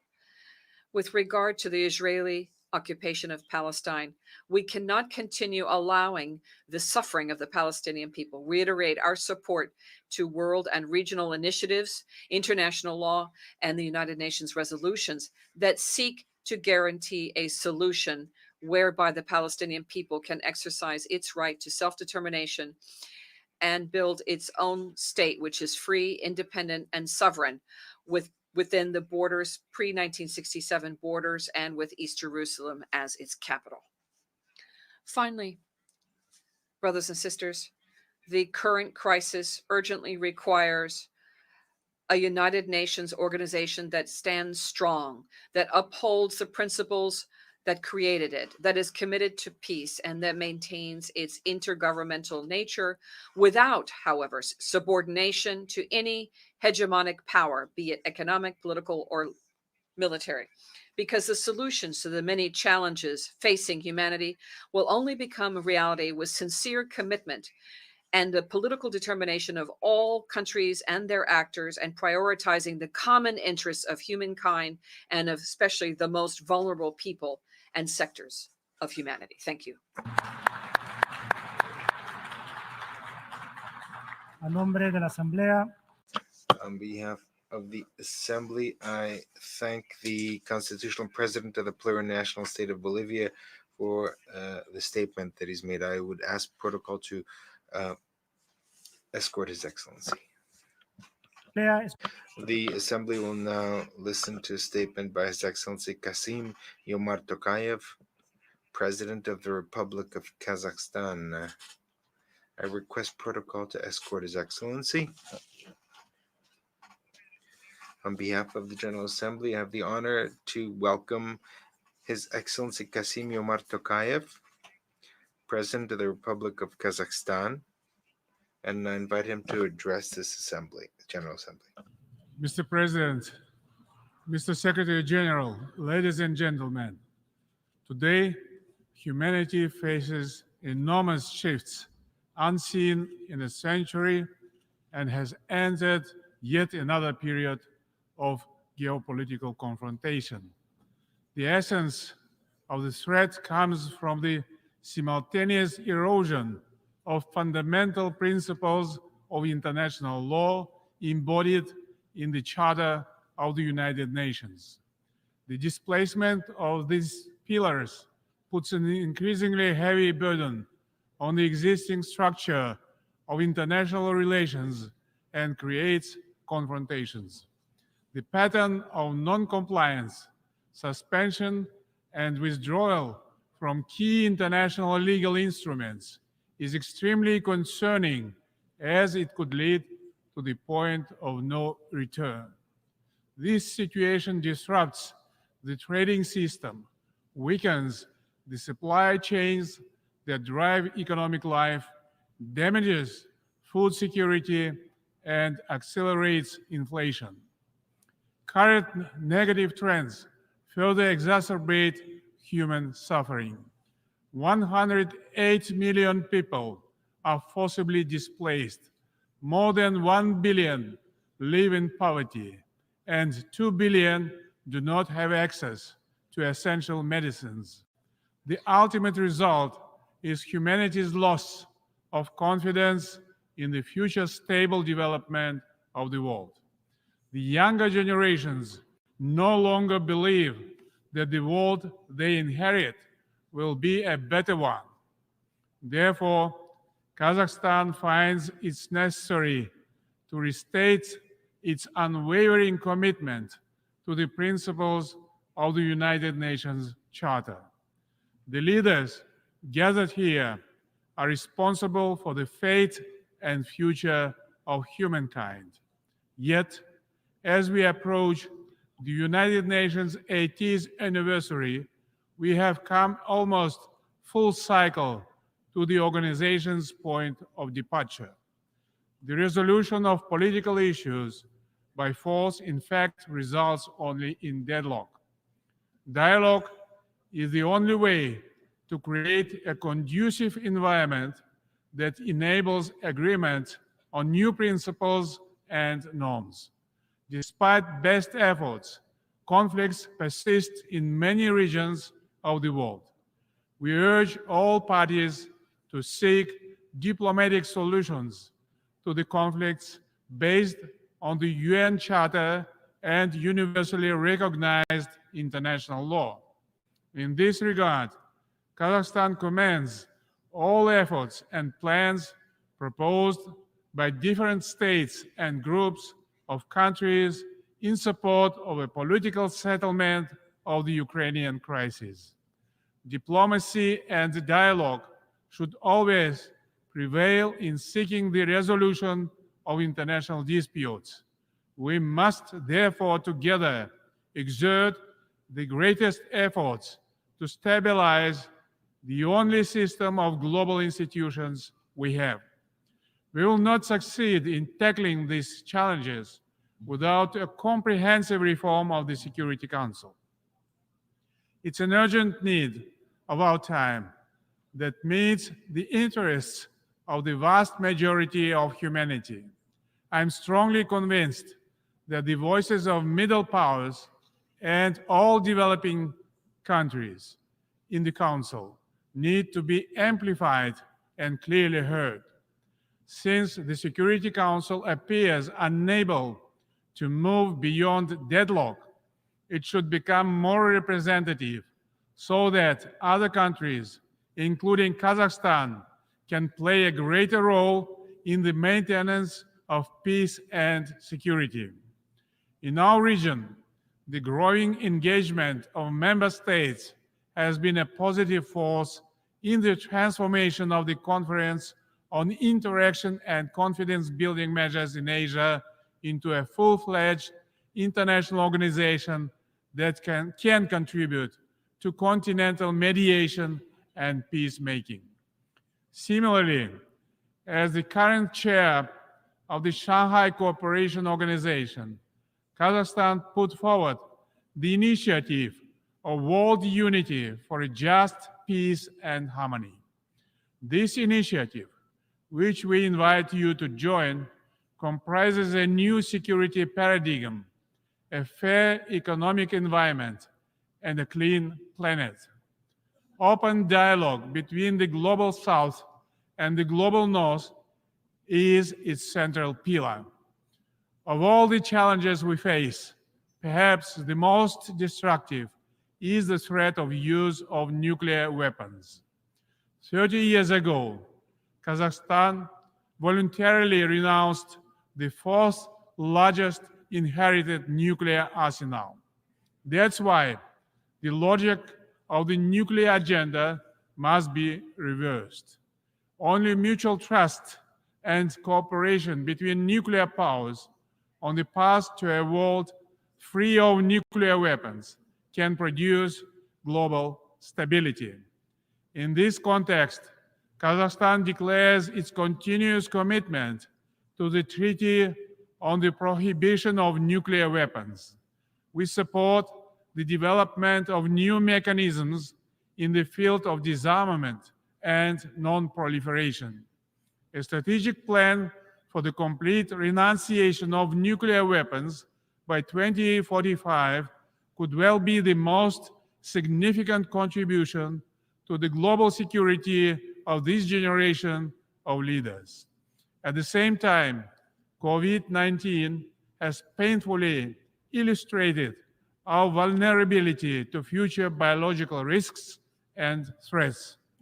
Kazakhstan appeals to the Secretary General and the President of this Assembly to launch the process of establishing an international agency for biological safety.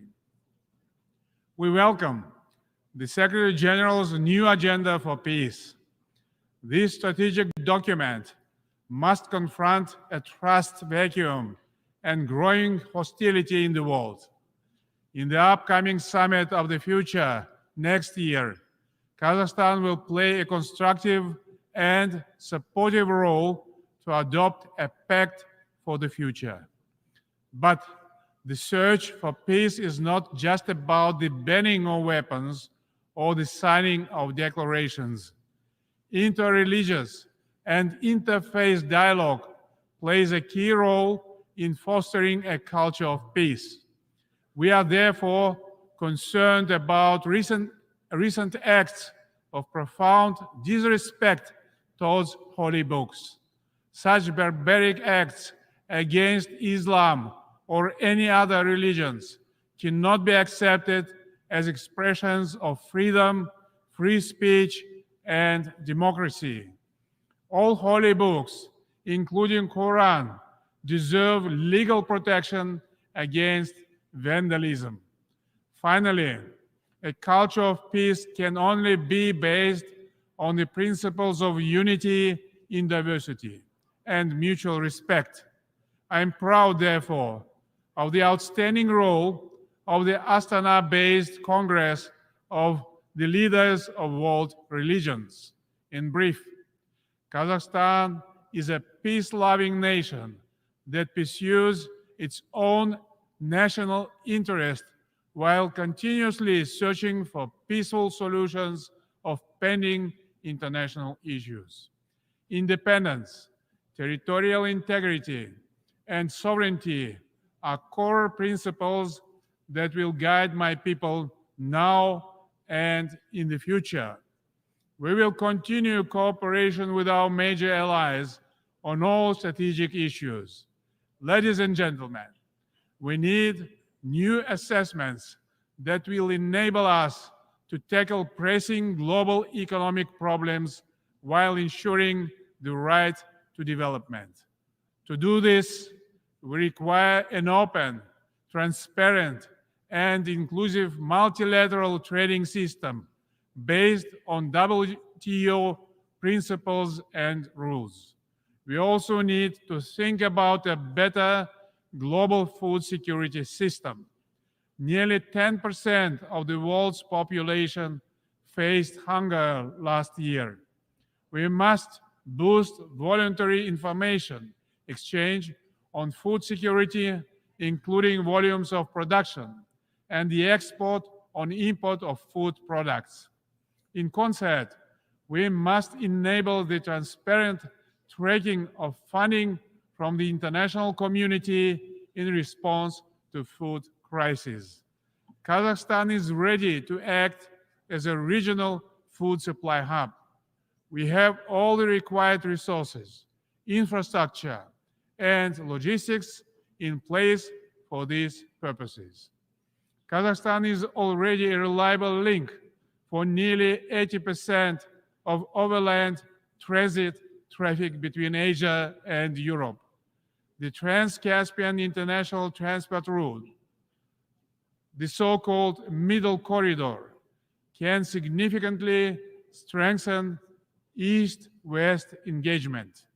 This route could increase the pace of trade between critical markets, cutting by almost half the amount of time required to transport goods via the maritime route. Dear friends, the urgency of climate action risks to become a cliché.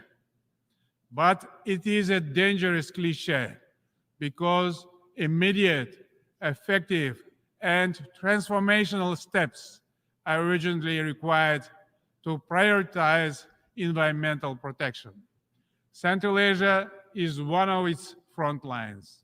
Even if we successfully limit global temperature rise to 1.5 degrees by 2030, which looks increasingly unlikely, we will experience between 2 and 2.5 degrees of temperature rise in Central Asia. Despite the long road of the Paris Climate Agreement, we must all remain committed to a carbon-free future.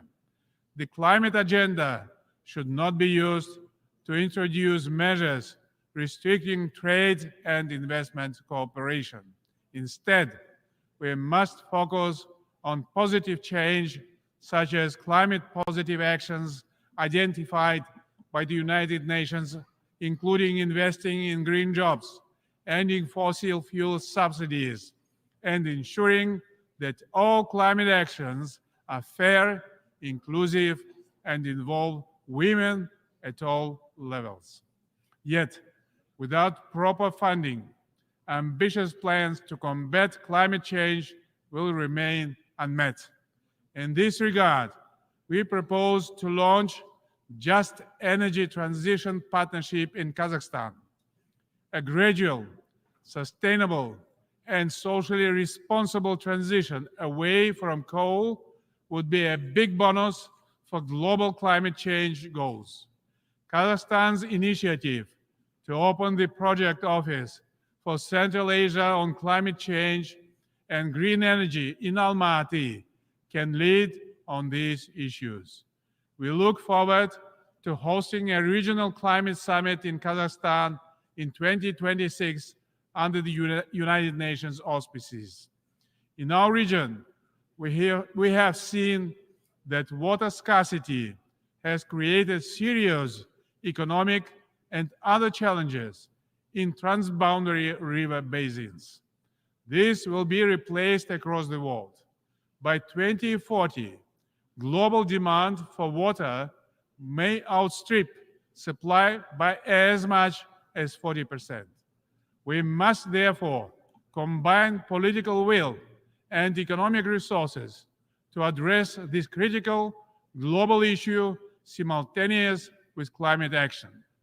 Next year, we will assume chairmanship of the International Fund for Saving the Aral Sea.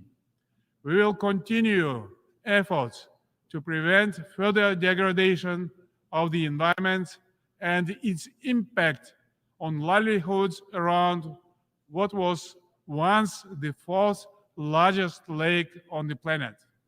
Today, it is the world's largest lake, the Caspian Sea, that also faces ecological challenges, including shallowing, water diversion, and the pollution of flora and fauna.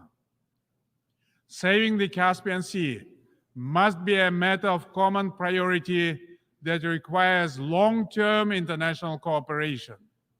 Ladies and gentlemen, Kazakhstan is committed to further enhancing multifaceted cooperation with the countries of Central Asia.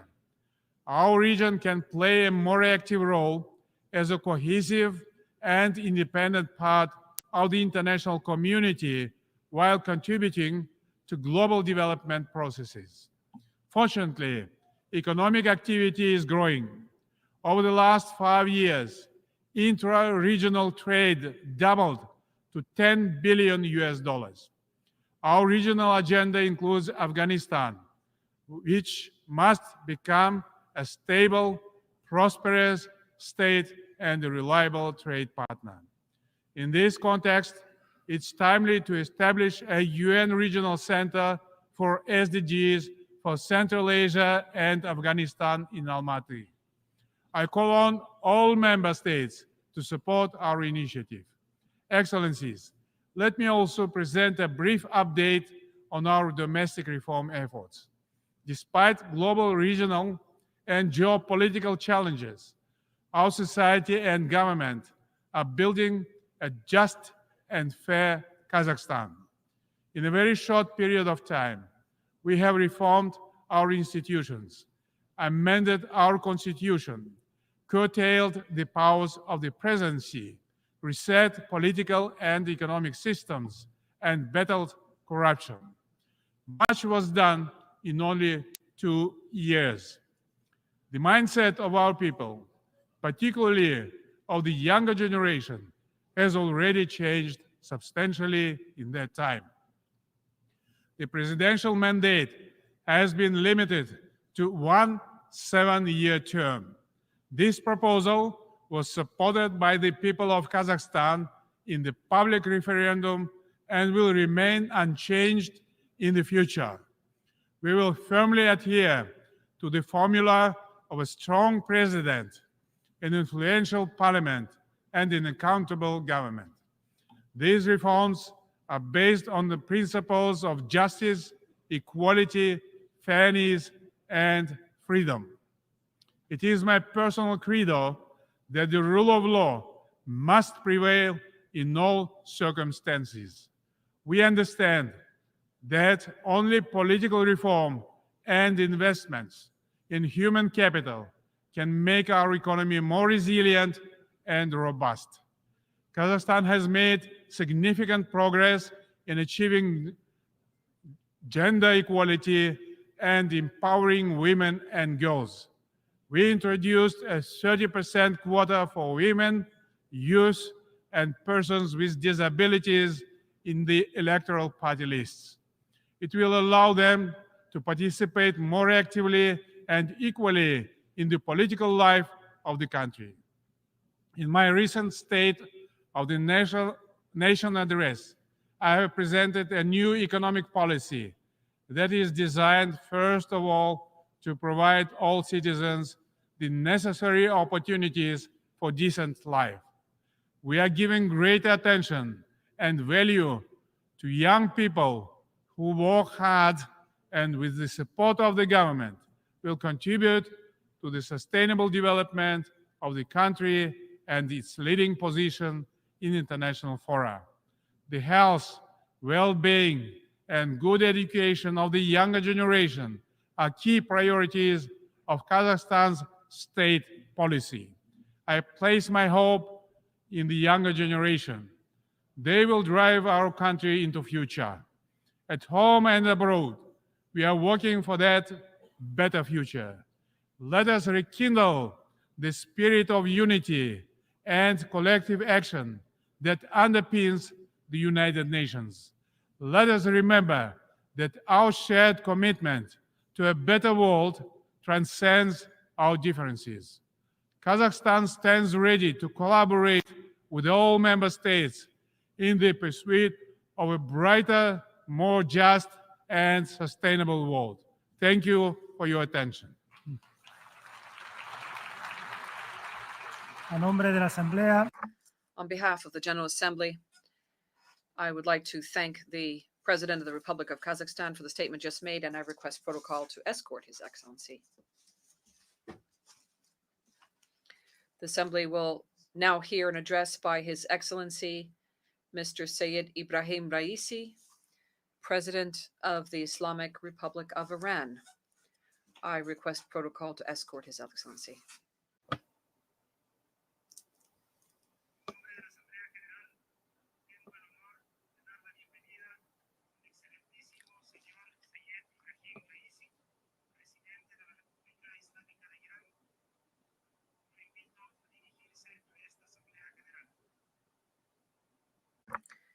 I invite him to address the Assembly on behalf of the General Assembly.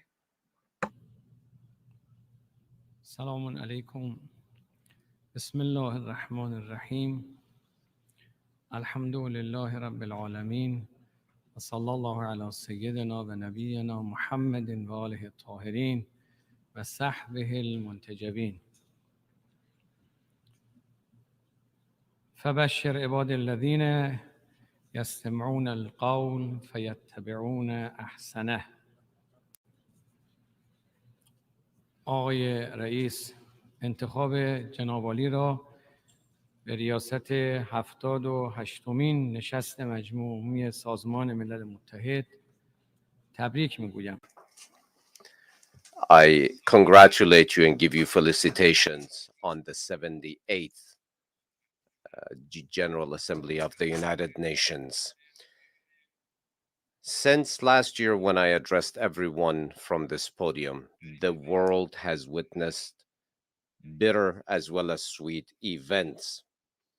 But the world, nearly 8 decades following the establishment of the United Nations, the new session of the General Assembly commences as the world is experiencing unprecedented and historic changes.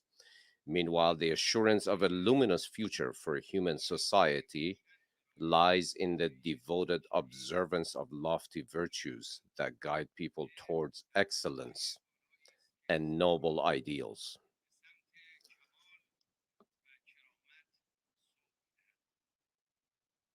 What better source than the word of the Creator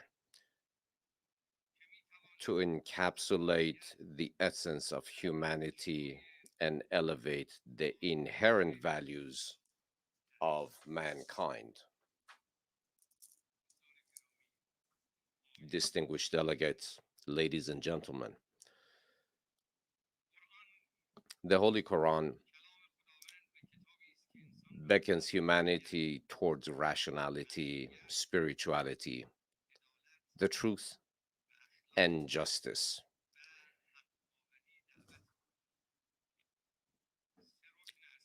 It expounds upon the unity of mankind, proclaiming all earthly inhabitants. It seeks to guide all towards human dignity, which will lead to the blessings sought by mankind. What has the Quran said to infuriate and focus the attention of those who seek power and hold the reins of power? The Quran says, humans do not accept oppression. And with this pursuit, you will be able to reach elevated divine values. The Quran speaks of equality among humans. It says that they were all created equally from a single mother and father. The Quran,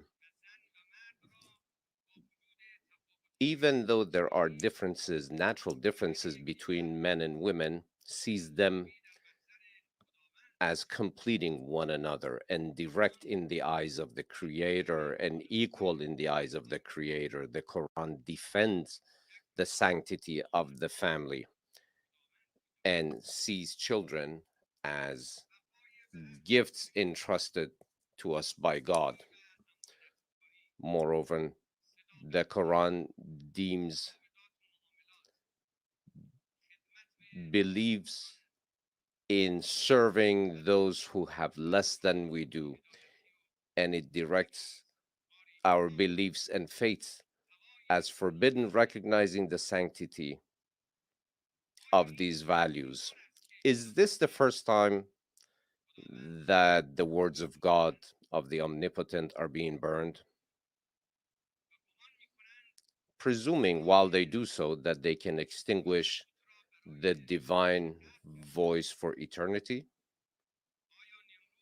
Did Nimrod, Pharaoh, Caron, and Caesar triumph over Abraham, Moses, and Jesus?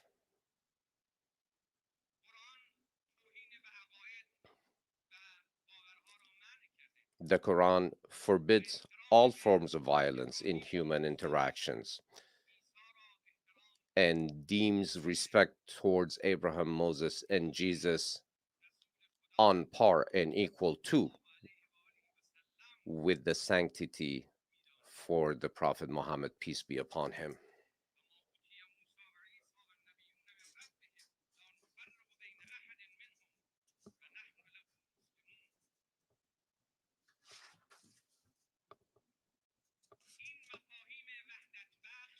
These understandings that bring unity and divine teachings that inspire, that build human characters, that build societies, that build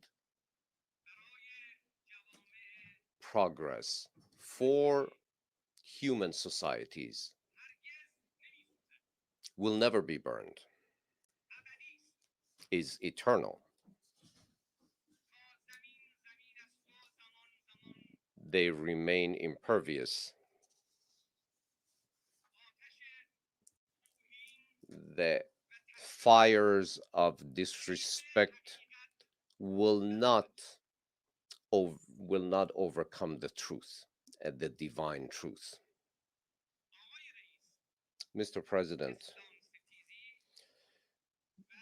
Islamophobia and cultural apartheid witnessed in Western countries, evident in actions ranging from the desecration of the Holy Quran to the ban on hijab in schools and numerous other deplorable discriminations, are not worthy of human dignity. Even more concerning is that behind the scene there seems to be an agenda which seeks to divert attention with using the tool of freedom of speech. As one Westerner said, now that the West is faced with a crisis of identity, sees the world as a jungle and presents itself in the best of lights as a beautiful garden. And some potent interests see this fabrication as their tools of choice. These apartheid has targeted the Muslim community, particularly the immigrants who are themselves victims of colonial policies. In alignment with all adherents of faith and advocates for freedom, we firmly believe that reverence for religions should hold a prominent position on the United Nations agenda in order to indoctrinate the proper framework for respect to all world religions. Concurrently with the war on Islam, we are also seeing a war against the framework of the family. The family is the most fundamental column that has supported human development, which is now under attack. today, crimes against humanity are not just the occupation of lands and oppression against people and mass killings, but it's also a concerted attack on the family itself. That is also a crime against humanity. The protection of the nucleus of the family, made up of the sanctity of marriage between a man and a woman, is an inherent truth to be accepted by the entire world.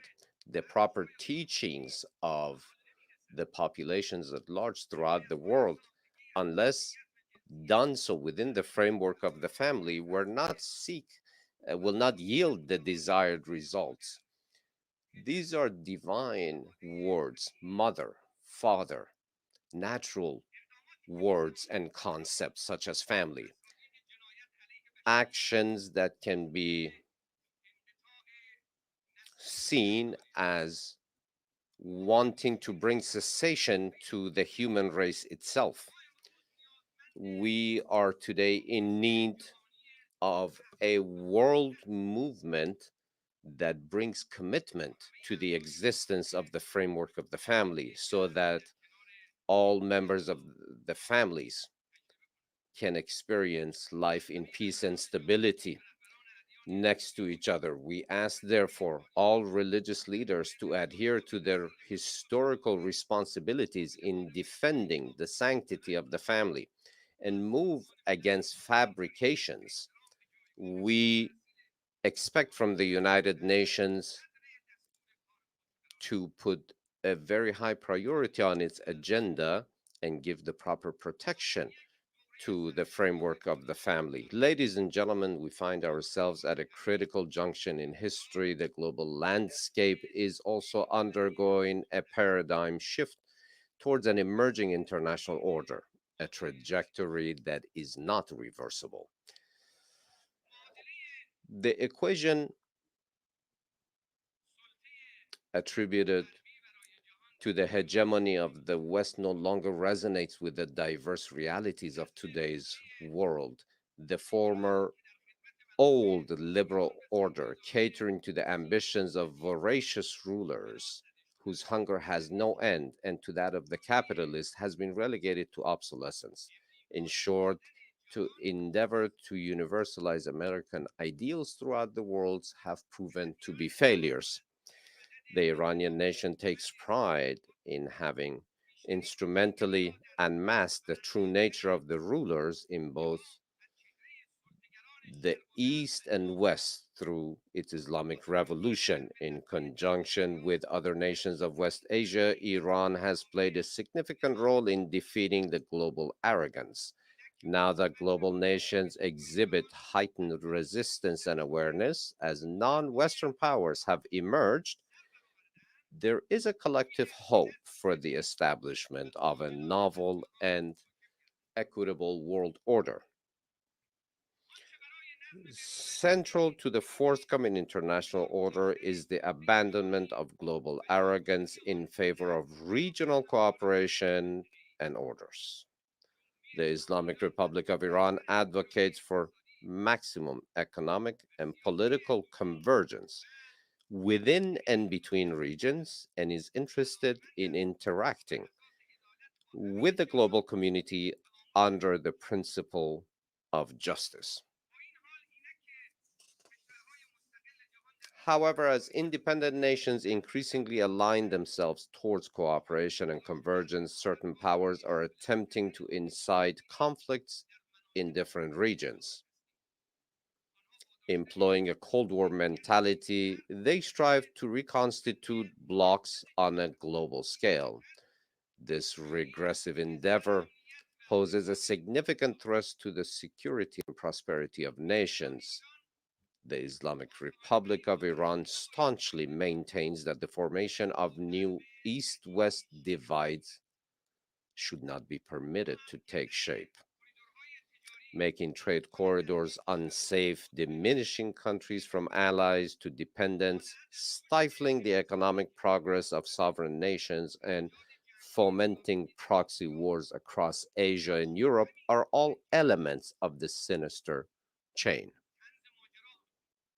Ironically, these actions are put forth in the name of defending democracy. However, the global community, including nations in West Asia, have discerned the true essence of Western democracy, an appellation that all too often is a code name for coup d'etats, occupations, and ongoing wars. The true nature of the liberal democracy project has become evident to the world, revealing it to be nothing more than a velvet glove hiding a cast iron hand. A school that was once envisioned as a beacon for the world has transformed into a cautionary tale illustrating the limitations and shortcomings of the system, nearing the conclusion of its trajectory. Ladies and gentlemen, right at a time where certain powers are steering the world towards more wars, the Islamic Republic of Iran has put forward a policy of neighborhood and integration. This policy of neighborhood is a benevolent one towards the region and is prioritized on the regional agenda. The Islamic Republic extends a warm welcome to any hand that is extended in friendship, firmly believing that an independent and robust neighborhood represents an opportunity for the entire region.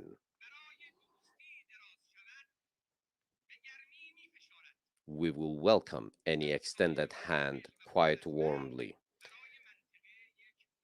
A stable and powerful neighbor is healthy for a stable region.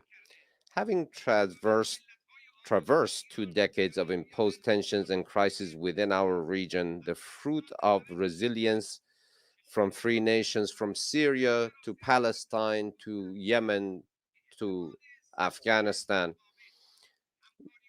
the future prospects of the region can be secured through the cultivation of profound mutual political trust, fostering extensive economic cooperation, and establishing indigenous security measures. In alignment with this vision, Iran has established a new chapter of constructive relationship with like-minded neighboring countries through membership in regional and international mechanisms such as the Shanghai Cooperation Organization or the Northeast Economic Corridor. We have prioritized these developments in order to bring their benefits and their fruits for all of the people of the region. The Islamic Republic of Iran also stands ready in order to decrease the effects of climate change, to bring her capacity, her national capacity for renewable energy production and share those with other countries. In the security sector, the good neighbor policy seeks to increase regional cooperation and forbidden external meddling from the Caucasus to the Persian Gulf. Any type of foreign presence not only is not part of the solution, but it is the problem itself. From the Caucasus to the Persian Gulf, any type of foreign presence, not only it is not part of a solution, but it is the problem and the difficulty itself. We see the security of the neighbors as our own security, and any type of insecurity for them is insecurity for us. With benevolence and goodwill, we have taken initiatives throughout the region, even though bringing together politics and security needs strengthening. This process needs to be strengthened and can only be realized when it's accompanied by meaningful economic cooperation. The area of Western Asia, due to continued military attacks and occupations, it has been negated many opportunities for progress and development. Now that under the holy leadership of the supreme leader of the Islamic Revolution, Imam Khamenei, we have been able to drive back the rotten foundations of terrorism, we have created new opportunities for the region. The power of the Islamic Republic of Iran is an empowering security, and we seek to extend our hands to neighboring countries in order to bring about new horizons of hope and success for the entire region. We believe that this is a collaborative effort in the Muslim world, and this requires the participation of all, and this is the only pathway to blessings and success in West Asia. The Islamic Republic of Iran has many and rare opportunities for investments, which represent a great opportunity for countries from throughout the world and the region. Mr. President, dear attendees, last year was the year of the victory of the people of Iran. Certain Western nations and their intelligence services during the past year made a grave mistake by the miscalculation that sought to diminish and undervalue and underestimate the power of Iranian people. Since the Islamic Revolution's victory under the leadership of Imam Khomeini, the enemies of Iran, through various and continuous and incessant plots, sought to impose their will on our people. More than 44 years, these policies have been defeated by the Iranian people, and the Iranian people have stood victorious again and again. Now they are faced, the enemies are faced with an Islamic Republic that is the power of whom is based and the progress of which is based on profound ties with its people. During the past year, the people of Iran witnessed the most significant waves of a media and psychological war waged against them.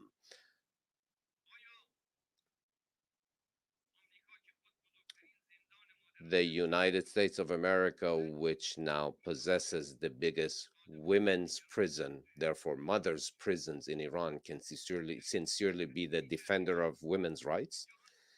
Now, the picture that they sought to introduce to the world from Iran was by commingling legitimate with illegitimate news, by fabricating lies and fake reports.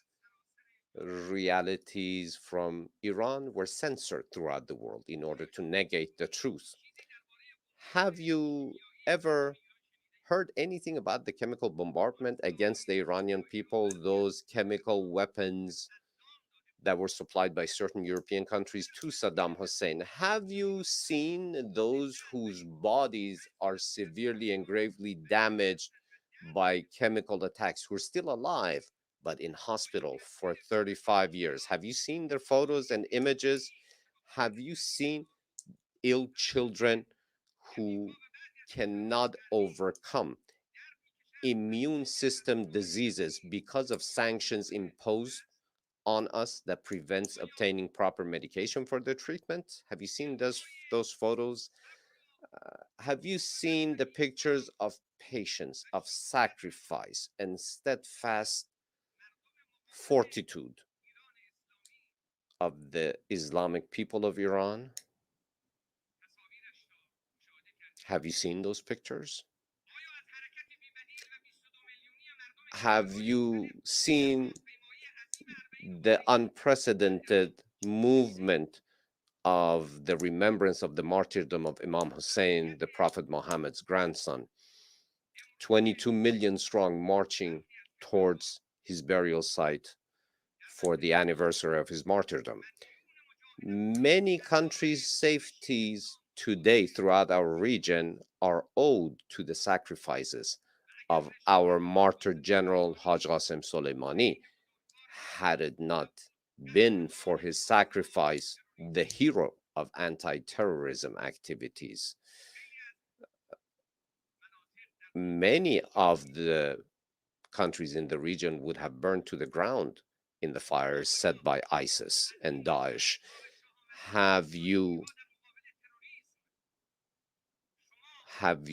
seen Do you recall the steadfast stories of heroic fights against terrorism through Hollywood-like generated reports in the news media? Have you seen the 25 million strong funeral of the late commander, General Qasem Soleimani, throughout Iran? Those were censored throughout the world in the West. The terrorist act of his assassination was a prize given to Daesh on a silver platter, whom according to certain American officials had confessed that ISIS was an American creation. His killing, his martyrdom, was a gift to that same ISIS. Instead of recognizing him for his sacrifices, he's assassinated. Why? But the Islamic Republic of Iran, through the use of all tools and capacities in order to bring to justice the perpetrators and all those who had a hand in this government-sanctioned act of terror, will not sit until that is done. The blood of the oppressed will not be forgotten, and the robes of the guilty will bring them to justice. Ladies and gentlemen, dear heads of states, representatives, most serious threats in West Asia are extremism and fundamentalism. The eradication of terrorism through an all-encompassing fight against their very roots and the very reasons that gave rise to them throughout the world will not be achieved. The surgical use of terrorists by certain Western governments as a political tool will be overcome by the collective will of the people of the region. Certain intelligence and security services of Western countries, in a very targeted fashion, moving terrorists from area to area in the region in order to be able to capitalize on their devastating capacities. They keep being asked, why have you given refuge again and again to officially recognize terror groups who have the blood of over 17,000 Iranian martyrs on their hands, as well as our head of state, prime minister, and congressional representatives? Why do the Europeans behave in this way? They must give a reasonable answer. Why do they say and portray that they're fighting against terror, however, they give refuge to terrorists? This is a double standard. Discrimination in the fight against terrorism is a green light given to terrorists themselves. Iran, who herself has been the biggest target of terrorism, has been at the forefront of fighting terrorism in the region. The people of the region see Iran as a secure partner for their own security, and the occupying regime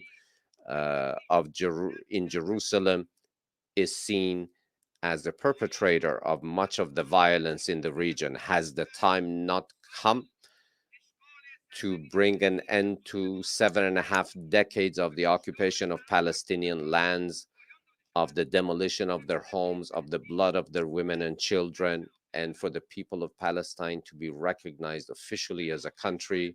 The continuation of the occupation of the Zionist regime of certain Syrian and Lebanese and Palestinian territories, and the lack of recognition to the people of Palestine has been a negation of their inherent rights.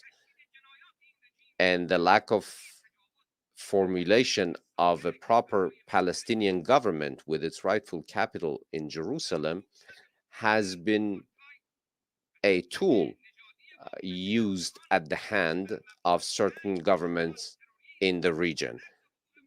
Certain foundations that have been laid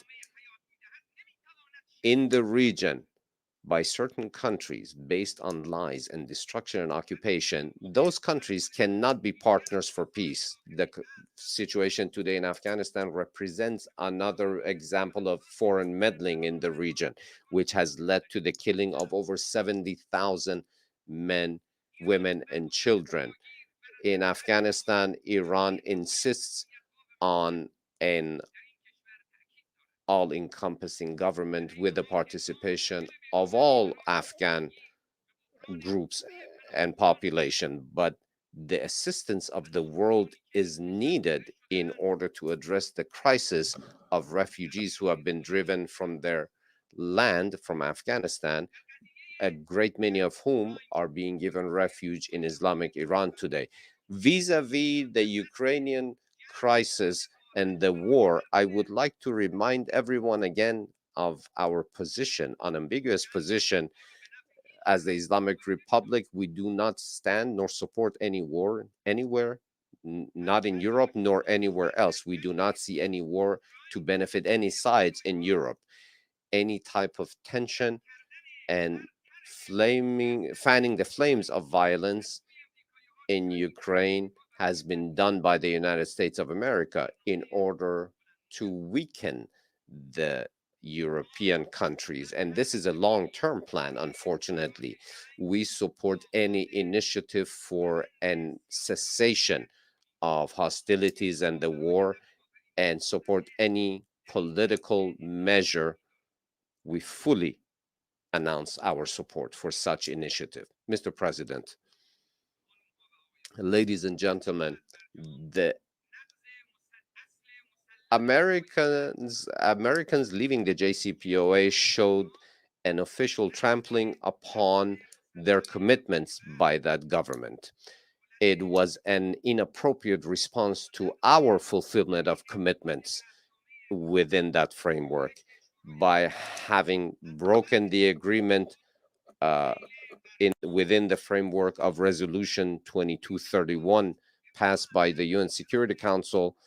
It has committed egregious and unilateral crime in the international arena. The United States of America must explain transparently and demonstrate in a verifiable fashion that it does wish to reach a proper conclusion and show her commitment and choose a way, choose a path, either JCPOA or not. And whether the European countries, by the same token, who ignore UN Security Council Resolution 2231 and their commitments within the framework of the JCPOA, they will ultimately lose on this path. Rest assured that nuclear weapons have no place in the defensive doctrine and the military doctrine of the Islamic Republic of Iran. The international organizations, multiple official reports have stated as much. The Islamic Republic of Iran, as 2 decades ago, will never fall short of obtaining the inherent right of the Iranian nation to have peaceful nuclear energy. Not only we have lived up to our commitments, but unfortunately, the United States not only doesn't adhere to her commitments within any framework of international treaties such as the NPT, but it does impose sanctions with that excuse as a political tool on people such as the people of Iran. But I am saying today that these sanctions have not yielded the desired results. It is time now for the United States to bring a cessation to her traveling on the wrong path and choose the right side. Ladies and gentlemen, humanity is entering a new framework. Old powers will keep their current downward trajectory. They are the past and we are the future.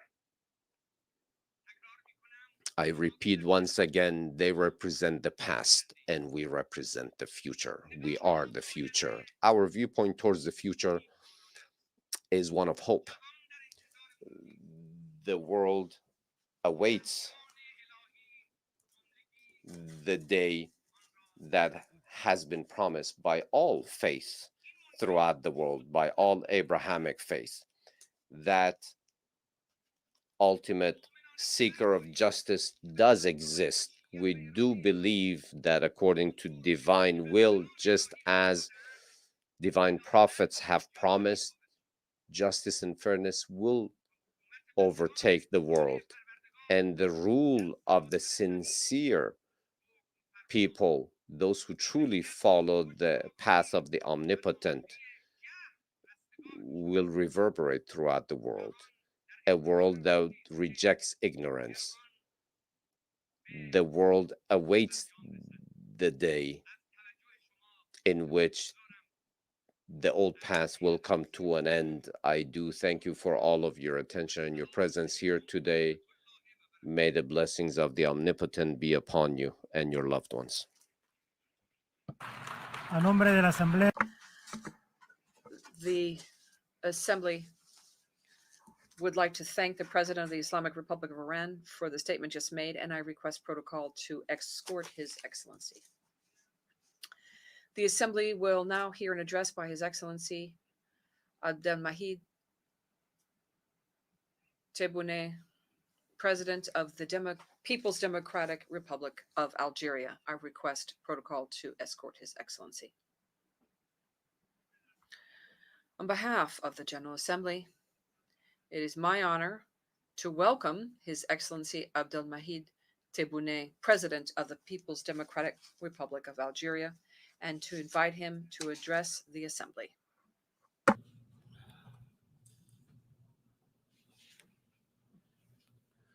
Bismillah ar-Rahman ar-Rahim.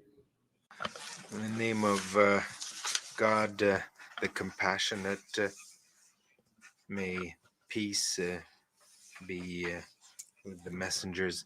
Your Excellency, President of the General Assembly, Excellency, Secretary General of the United Nations, Your Highnesses, Your Excellencies, ladies and gentlemen, allow me on this occasion to greet all the heads of state and delegations that are participating in the 78th session of the General Assembly of the United Nations. I also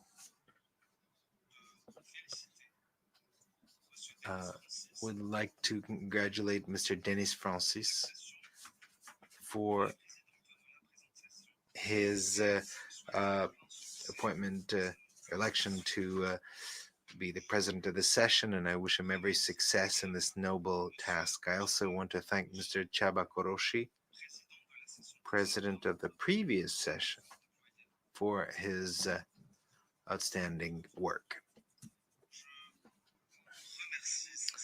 I would sincerely thank the Secretary General of the United Nations, Mr. Antonio Guterres, and I would like to express my wholehearted support for the efforts that he has undertaken to strengthen the role of our organization and to promote it in order to respond to the aspirations of our peoples. Mr. President, we are here in this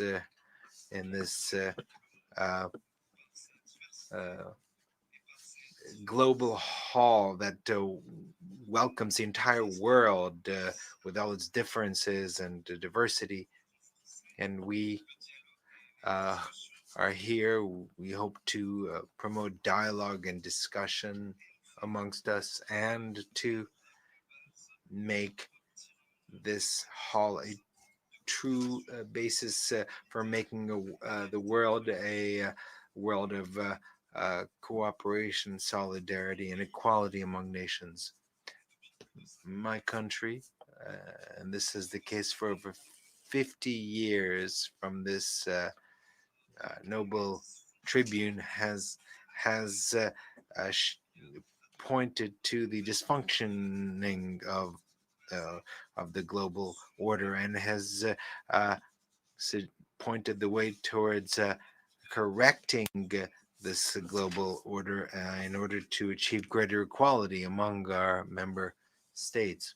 Mr. President, the conflicts and crises in our world have reached unprecedented levels. Millions of people have been displaced, and international relations have been transformed from ties of cooperation and consensus to conflict, and this has threatened international organizations in the midst of a world that is experiencing emergencies under extreme pressure. In the face of these difficult situations and multiple crises, the weakening of the role of the Security Council over the past few years is evident. This is a role that is set out in the Charter of the United Nations. That role is to maintain international peace and security, and in particular by preventing the use of force and by tackling the causes that threaten peace, international peace and security, by ensuring a peaceful resolution of conflicts. I think the time has come for all of us to reflect together, to uphold the principles and goals of the UN Charter, and to strengthen our common engagement, and to establish a sound framework for strengthening international cooperation, make it more effective, and especially on major issues. The goal should be to consolidate international peace and security, and to achieve the sustainable development goals in a multipolar world. Following this logic, Algeria, which is preparing itself to be a non-permanent member of the Security Council, and aware of the responsibility that is incumbent on us, especially in the face of the challenges that the international community is facing. Bearing all that in mind, I want to take this opportunity to once again express my gratitude to the 184 member states who voted in favor of Algeria to be a non-permanent member. This is an expression of trust that Algeria will seek to justify and uphold throughout its term in the Security Council. We are ready to strengthen cooperation with all member states on the Security Council and in the UN as a whole. We also are ready to take advantage of our extensive experience in mediation and seeking political solutions to peacefully resolve conflicts. Very much in this spirit, my country will sit on the Security Council, bringing with it the aspirations of the African continent and the Arab world, and calling for overcoming conflicts and focusing on lasting solutions to conflicts by dealing with the root causes of these conflicts. Mr. President, any effort to strengthen joint international action forces us to respond to the constant appeals to strengthen the multilateral system by reforming the main organs of our organization. in order to make them more transparent and ensure the necessary balance among the main organs and ensure an equitable geographical distribution, and thus revitalize the central role of the General Assembly as the only organ which truly reflects the diversity of our international community. This is a key element in strengthening equality among states and strengthening the pillar of a true democracy. Also, to make progress on intergovernmental negotiations on reforming the Security Council is essential, based on an inclusive and a comprehensive approach. This should be an absolute priority for the international community in order to find a consensus and to implement a true reform that ensures greater representation and transparency. And here I reiterate the commitment of Algeria with regard to the common African position and the need to put an end to the historic injustice against the African continent. Mr. President, Algeria is aware of the price of freedom. We will never abandon just causes, and we will always support oppressed peoples who are fighting for their freedom. This is why we have always supported the Palestinian cause in order to allow the brethren Palestinian people to exercise their inalienable rights and to establish their own independent states based on the 4th of June 1967 borders with Jerusalem as the capital in conformity with the international resolutions and international law.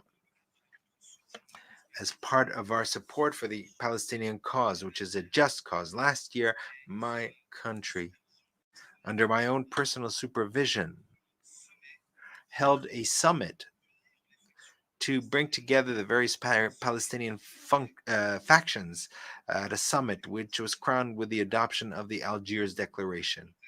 In this context,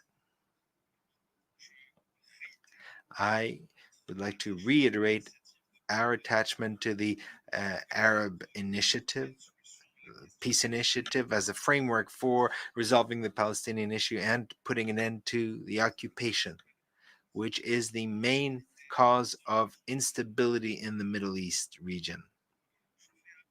I want to appeal to the conscience of the international community to assume its moral and historical responsibility and allow the Palestinian people to regain their rights and decide on their future. Furthermore, I would like to take this opportunity to call on the International Court of Justice to follow up on the request formulated by the UN General Assembly on the 30th of December of 2022 by giving an advisory opinion regarding the Israeli practices that affect human rights on occupied Palestinian territories, including East Jerusalem. We aspire to towards a victory and to honor the combat of the Palestinian people who have suffered so much and who have sacrificed so much living under occupation. And from this tribune, I also call on the Security Council to adopt a resolution pursuant to which it would guarantee the two-state solution, which enjoys a consensus from the international community, and by virtue of which it would be possible to put an end to the unilateral practices of the occupying authority, starting with the activity of settlement building on occupied Palestinian territory. We once again call on, and I insist on, the need for an extraordinary session of the General Assembly to grant the state of Palestine as status of full-fledged member. And I repeat, we call once again for an extraordinary session in order to grant the state of Palestine the status of permanent member within the United Nations General Assembly. We are proud that what our organization has accomplished in terms of decolonization in a number of regions, and we aspire to a definitive solution and putting an end to the colonization with the last African colony, because indeed an entire people in Western Sahara is deprived of its fundamental right to self-determination. And it is necessary to organize a free and comprehensive referendum under the rules adopted by the Security Council in 1991. This was approved by both parties, and it's time to implement it. It's waiting for that. Given that reality, and given attempts geared to creating legitimacy based on illegitimacy, it is incumbent on the United Nations to preserve the credibility of these resolutions and to support full and complete implementation of the resolutions of our organization and preserve its reputation. In that context, I would reiterate here our support for the Secretary General's efforts, those of the Secretary General of the United Nations and his staff, efforts undertaken to relaunch the negotiating process, direct negotiations, and to organize a referendum to allow the Sahrawi people to self-determination according to the Security Council resolutions. Mr. President, my country is closely following and with great concern what is occurring in some countries, friendly nations, sister nations, and we are undertaking every effort in order to find peaceful solutions and to bring points of view and positions closer together. Turning now to the situation in Libya, brother nation. Here, I reiterate our support to the United Nations efforts in order to find a political solution led by the Libyan people themselves and allowing them to preserve the unity of Libya, its sovereignty, and its territorial integrity. Turning to the situation in Mali.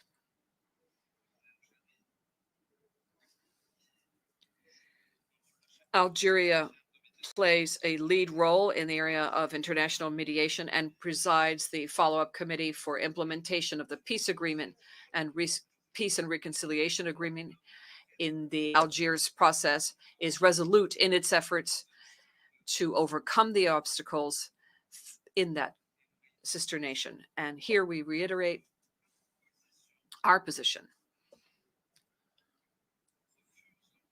which is refusing resorting to force in order to settle conflicts.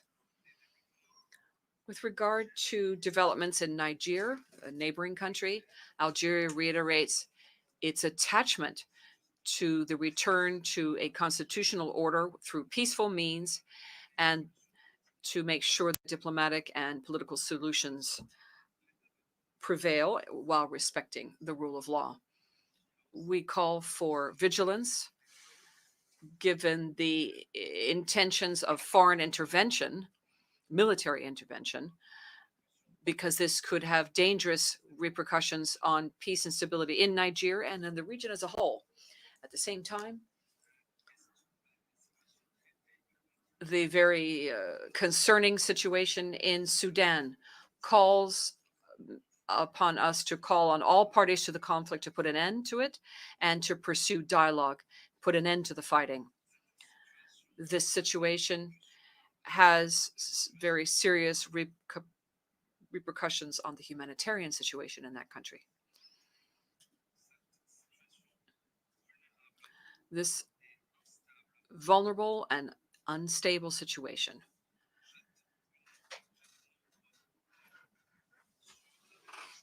is casting a shadow over the entire Sahel region and the Sahara region. Its development has been stopped and it is now experiencing famine. And turning to the issue of climate change, this is further exacerbating instability and is fueling terrorist groups who are making this region one that they use as a base for their criminal activities. In that context, Algeria will spare no efforts to support development in the region. And we are prepared to share our experience in the area of combating terrorism and extreme violent extremism. We would like to participate in an extraordinary session and the 16th extraordinary session of the African Union in Malibu in 2022 in that regard. And as a coordinator for fighting terrorism and violent extremism in Africa, we presented a report at that time. This report looked at the development of terrorist threats throughout Africa and mechanisms to address those threats. This is a report that is being looked at a number of different practical mechanisms to strengthen the fight against terrorism in Africa.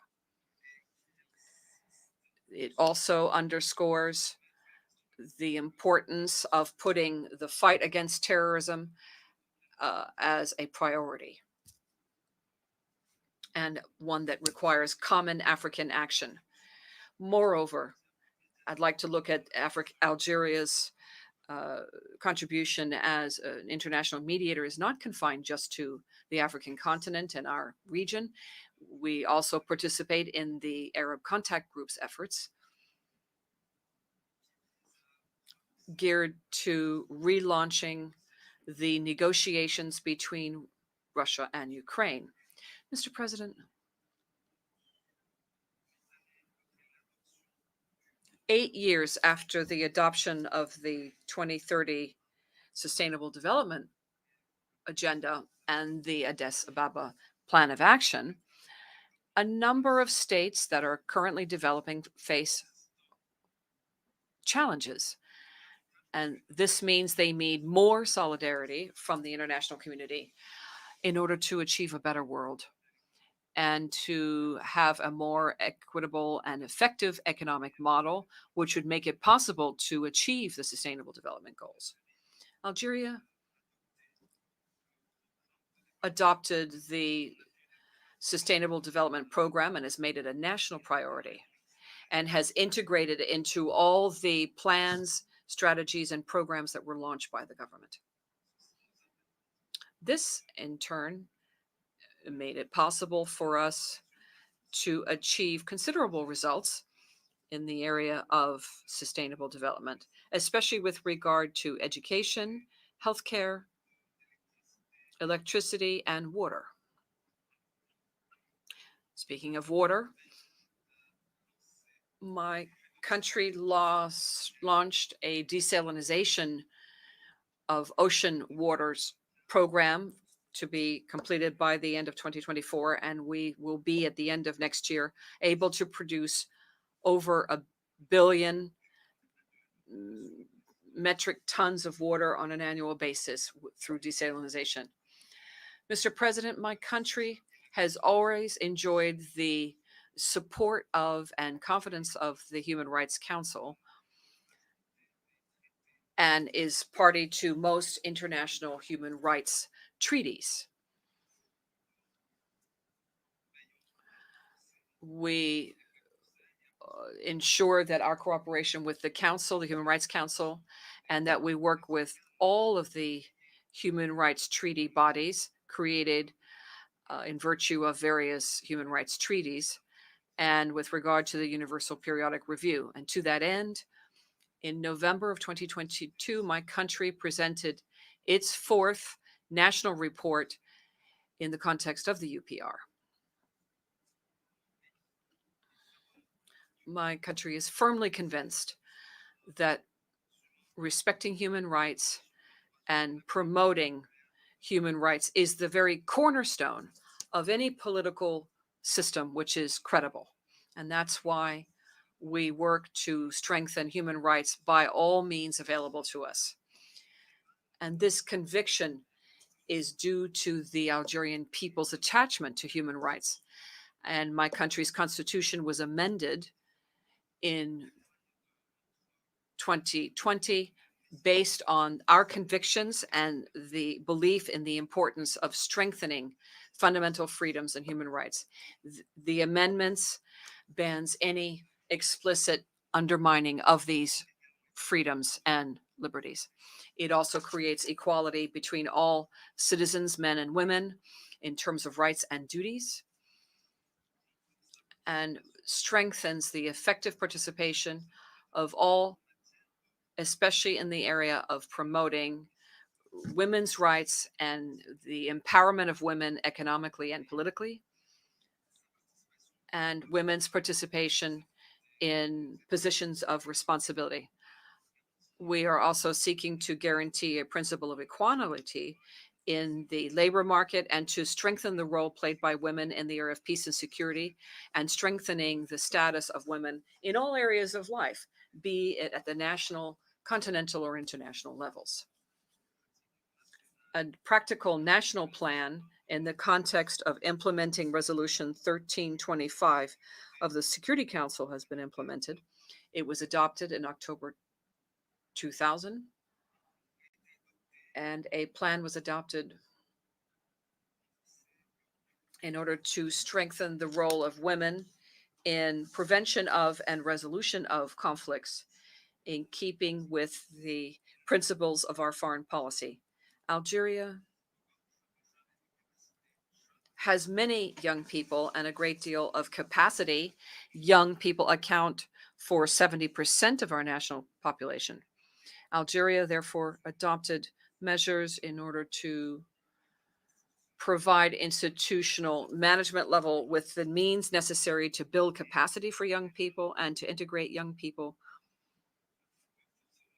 as a driving force of the process of sustainable development and a driving force behind the economic, political, and cultural arenas.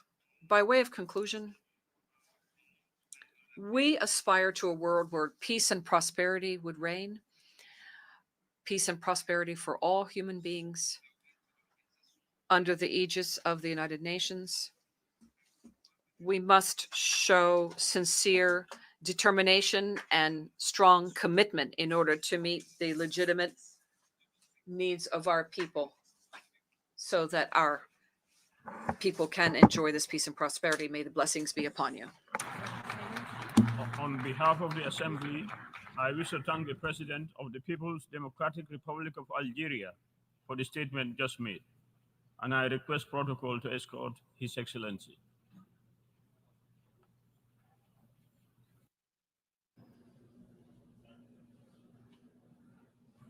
The Assembly will hear an address by His Excellency Alberto Fernandez, President of the Argentine Republic. I request protocol to escort His Excellency. On behalf of the General Assembly, I have the honor to welcome His Excellency Alberto Fernandez, President of the Argentine Republic, and to invite him to address the Assembly.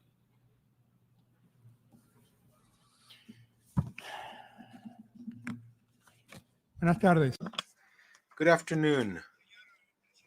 Mr. President, the world is experiencing a time of change. A new era is upon us as humankind is still overcoming the effects of a pandemic that led to the loss of lives of 15 million people, leaving us exposed to the inequality that we're confronted. In the meantime, the climate crisis has subjected our planet to all kinds of extreme events. Cyclones, tornadoes, unexpected flooding, or extensive droughts have affected millions of human beings in every corner of the globe. All this is taking place while a war is continuing, carrying away human lives and unleashing an energy and food crisis of unheard of proportions. As all these calamities are occurring, we are witnessing an astounding technological revolution. The robotization and the acceleration of the process of incorporating artificial intelligence forces us to rethink our education, processes of production, and the preservation of work. How we will be capable of confronting these changes and harmonizing interests in this new landscape in which we have found ourselves, that is the true challenge that we're confronting today. As I speak before this assembly, I confess that I feel duty bound to be absolutely frank with you. The problems of the world demand solutions. We have spent too much time diagnosing problems. We cannot continue speaking of these while we're teetering on a ledge. The risks of perpetuating this current situation are very high. We have covered half the path towards the implementation of the 2030 agenda. And yet we know, as ECLAC mentions, that only 1/4 of the targets that we have set for ourselves will be achieved by 2030. This inability to behold a better future sows unease in the developing world, where the poorest and the most vulnerable people live. It is impossible to want to achieve an equitable future by promoting and continuing the same paradigms that have generated inequality in which we live. International financial engineering has demonstrated that it is abusive and it is unchanged. How can we achieve sustainable development without financing that contributes to this? The international financial system has not demonstrated a determination to adapt itself to a world that wants to restore a lost equality. Quite to the contrary, it only seeks to impose the same orthodox policies that have deepened inequality and misery around the world. The global financial architecture only serves to concentrate income in the hands of the few and to marginalize vast regions of the world. It embraces speculative activity rather than development. It promotes cheap labor rather than dignifying labor. The time for words is over. The time has come to promote social justice in the world. The International Monetary Fund cannot continue increasing its interest rates each time that the US Federal Reserve increases its rates to contain national inflation. It cannot continue to do this, and yet it does so. And in this context, it is shameful that even today, IMF applies surcharges to many countries who are already burdened by the unbearable weight of external debt. Ironically, the IMF finances Ukraine in the midst of its war, and in the midst of this war, it applies surcharges on interest that Ukraine is charged. It's shameful. We need a new framework for dealing with sovereign debt, which is guided by the development of social justice. Experience shows that when a people is choked with the eternal noose of indebtedness, its forces flag. Social crises are compounded and debts become unpayable. We face the challenge of feeding a growing global population in the midst of extreme climate conditions, droughts, flooding, tornadoes, hail. Everything affects the production and delivery of foodstuffs. We know this from our own experience. Argentina lost over 20% of its exports due to the worst drought of the past 100 years. no less than 3% of GDP were wiped out. We all know today that the global market of foodstuffs has been poisoned by financial speculation, and it only leads to greater income for the few and instability and misery for millions of human beings. To find a long-term solution to the problem of food security, it is essential that there is a system of international commerce of agricultural products that is more fair, more transparent, more equitable, and more predictable. We need to eliminate distortions produced by subsidies, and we need to prohibit foodstuffs from being an object of financial speculation. Both of these things discourage the necessary investments in order to increase production that will help satisfy the growing global demand for foodstuffs. Argentina considers multilateralism as the best tool to find shared solutions to shared problems. It reflects our mission to be guided by solidarity and to cooperate in the striving for collective well-being. Hegemonic agendas have only served to promote distrust, encourage arms races, and limit the possibilities for economic and scientific technological cooperation. In the current context, as we know, there is a confluence that has been provoked by over a decade of accumulated crises, starting from the effects of the financial collapse of 2008 up to the war unleashed by Russia in occupying Ukrainian territory. The effects of this war are there in plain sight. In addition to the terrible humanitarian consequences, the military conflict is generating historic levels of inflation around the world, but with particular impact on the prices of foodstuffs and energy. This situation has also given rise to other tensions less noticed by public opinion, but that also profoundly affect international peace. Just as an example, I'd like to highlight the blockades by Azerbaijan in the Lachin corridor, which have provoked a humanitarian crisis, which once again is punishing the Armenian people. Just today, while this assembly is being held, in the news, we read that Azerbaijan has started military operations with the goal of taking control of Nagorno-Karabakh. The international community cannot remain indifferent to this reality. It must act preventively to avoid new ethnic, racial, religious, or political persecution. As we've always done, we will continue demanding of the parties to conflicts that they show the wisdom and convene peace negotiations and demand multilateral organizations to regain the strength that they seem to have lost, the strength to uphold international rules.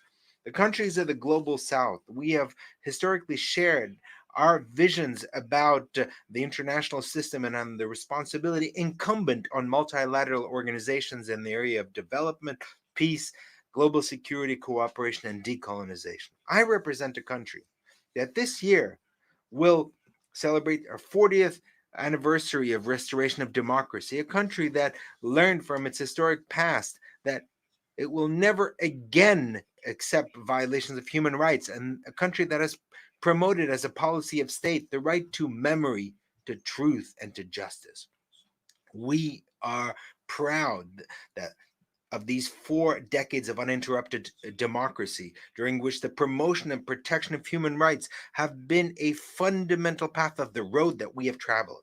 Today, UNESCO declared a World Heritage Site the Museum of Remembrance, ESMA, which was a clandestine center of detention, torture, and extermination, in which the dictatorship perpetrated its worst atrocities. By actively preserving memory that the deniers want to conceal, we will make sure that this pain will never again be repeated. In the face of these crimes against humanity, our solution is not revenge, but justice. And precisely because we know the horror represented by the disappearance of 30,000 human beings, we have taken this opportunity to reiterate our appeal to adhere to the International Convention for the Protection of Persons Against Forced Disappearance. We need more states to be committed to this so that this crime is completely eradicated. The challenge that we have before us is to consolidate and move forward our efforts on the rights agenda, which means achieving democracies with greater equality among them and equality among its citizens. Human rights admit no kind of regression. If there's regression, those who gain are the advocates of authoritarianism and those who promote a hate discourse. Democracies lose legitimacy, and the crisis of representation that is generated winds up undermining the institutions of the rule of law. Preserving the rule of law is a shared conviction on our continent. This is why we're particularly concerned about what is taking place in Guatemala. The international community must activate the relevant mechanisms that ensure respect for the popular verdict.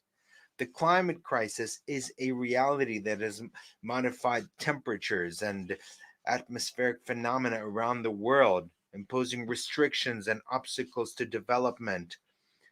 It is therefore essential to resolve problems without delay by implementing an architecture of environmental financing, multilateral one that is just, transparent, equitable, and based on the principle of shared but differentiated responsibilities. Argentina reaffirms its commitment to gender equality and diversity as an essential condition for growth and sustainable development at the national and international level with a human rights approach. We have developed normative frameworks and public policies to promote the equality for all women and to promote diversity. Currently, our country is implementing a national plan of equality within diversity. As part of this integrationist mission embodied in Mercosur and UNASUR, in these 4 years, we have sought to return to the path of integration with Latin America and the Caribbean and strengthen our dialogue with our partners through political coordination based on solidarity and cooperation. As once was the case with the construction of the European Union, the various institutions of integration in Latin America and Caribbean represent a heritage that the region has shared with the humankind in search of peace, cooperation, and justice. Our region currently faces a historical opportunity. We have the energy resources and food resources that the world demands. Our development depends on having the capability of taking advantage of these resources. It's important for us to work together in order to carry out infrastructure projects that allow our region's industry to compete. Argentina, Mr. President, condemns terrorism in all its forms and manifestations. These actions constitute a threat to peace and international security and to human dignity. Terrorism must be combated in the framework of the rule of law and within the full respect of international law. Argentina has ratified this commitment with the Inter-American Convention Against Terrorism and has ratified most of the international instruments in the area of terrorism, seeking to implement all the measures contained there as the most effective way to put an end to this threat. For our part, we will continue combating impunity, investigating attacks committed against us, as in 1992 against the Israeli embassy in Buenos Aires, and in 1994, the seat of Amia Jewish Cultural Center, which took the lives of 107 persons and left hundreds wounded. We want the perpetrators of these horrific attacks to be identified, judged, and convicted. Once again, We urge the Islamic Republic of Iran to cooperate with the Argentinian judicial authorities to make progress in the investigation of the attack against Amia. We also urge the international community, all of it, to support us in our fight by not welcoming or protecting any of those involved, even when they enjoy diplomatic immunity. We must remind everyone that these individuals are subject to international arrest warrants and Interpol red notices. Argentina is firmly opposed, Mr. President, to the use of unilateral coercive measures and the adoption of discriminatory commercial practices. The continuation of the blockade against Cuba is unacceptable. Year after year, this General Assembly has demanded by an overwhelming majority the need to put an end to this blockade. Also, we would once again request that Cuba be taken off the list of countries that supposedly sponsor international terrorism.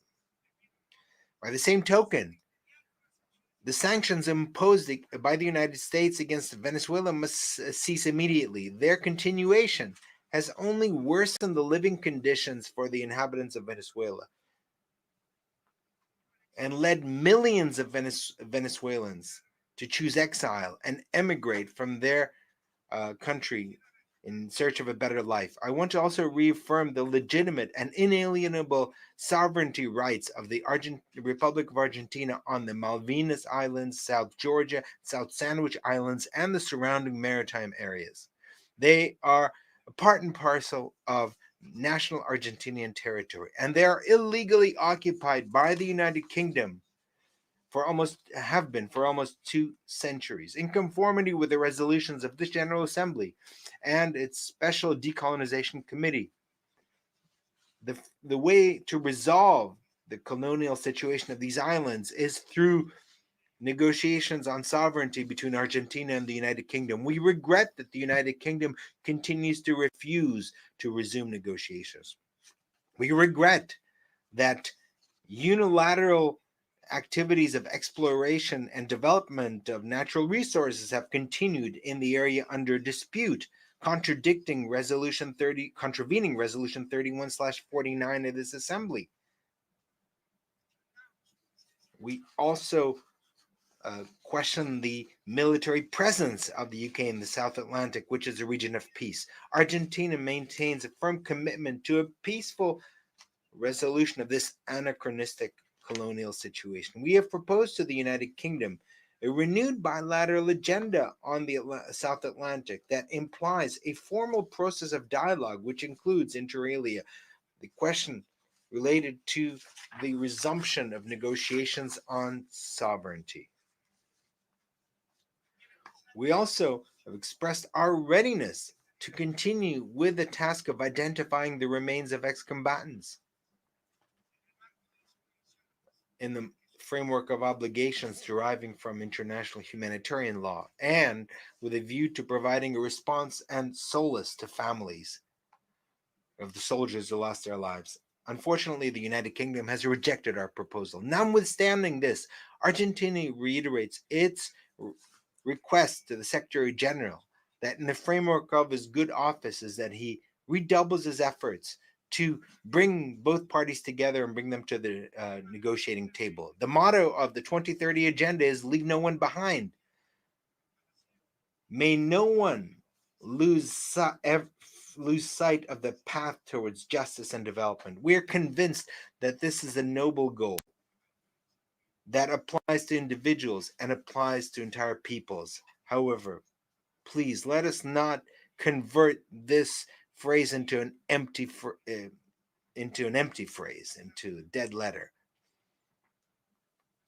If we do, remorse won't serve anything. It won't be able to repair the ruined lives, the lives without a future, or to return the lost lives. Thank you very much.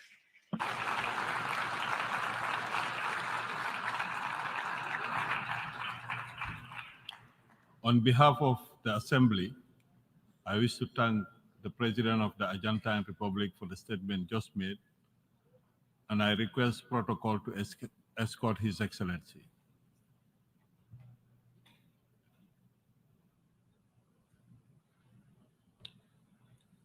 The Assembly will hear an address by His Excellency Nayib Armando Bukele, President of the Republic of El Salvador. I request protocol to escort His Excellency. On behalf of the General Assembly, I have the honor to welcome His Excellency Nayib Armando Bukele, President of the Republic of El Salvador, and to invite him to address the Assembly.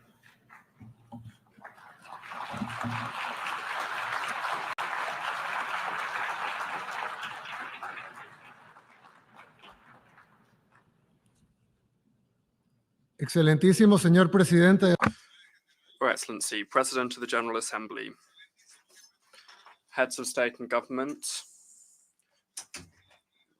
my wife, Gabriela, my daughter, Laila, distinguished members of the different delegations here with us today, friends watching us on the different platforms, ladies and gentlemen. Since the first time I came to this assembly, I've reminded you of the need to renew and to reinvent ourselves. And I'm not only referring to this organization or to this General Assembly, but rather to all countries, especially those that have similar circumstances to ours. Nor did I say this just because, but rather because I believe it, and because in my country, in El Salvador, this is what we're doing. El Salvador, like other developing countries, has always dreamed of being great. For some countries, this dream at some point became possible. However, for others, like our country, this was always something unthinkable. We didn't believe it was possible, or even that we'd get close. In fact, I think that nobody listening to this speech would have thought that they'd say the name El Salvador, or hear it, and think of a global benchmark or a positive example. However, despite all of the stumbling blocks, we decided to take the risk. We didn't accept the fate that others had decided for us. Now, today, 4 years since my government took office, nobody would even dare to deny that for the first time in its 202 years of history, the smallest country on our continent would have made such great strides forward to achieve this dream of greatness. In such a short amount of time, El Salvador went from being the world murder capital, from being the most dangerous country in the world, to becoming the safest country in Latin America. This isn't a promise anymore.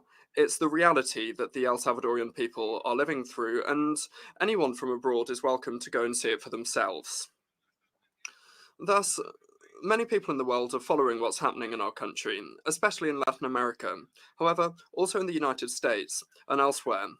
They're seeing what's happening in El Salvador and wondering why they can't do the same in their country. The answer is clear and simple. They must make their own decisions.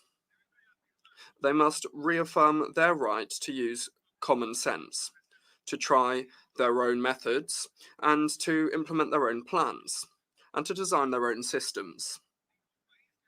No country has the right to impose its ideas, to impose their way of doing things, even less when these things don't even work in our countries. In every single one of the decisions that we've made, we have reaffirmed our legitimate right to govern ourselves, even if this could have meant making a mistake. However, we didn't make a mistake. We were successful. In fact, we had a resounding success. And so, we didn't only reaffirm our right to make our own decisions, but also our right to be right. There's not one single recipe or single formula that works the same for everyone.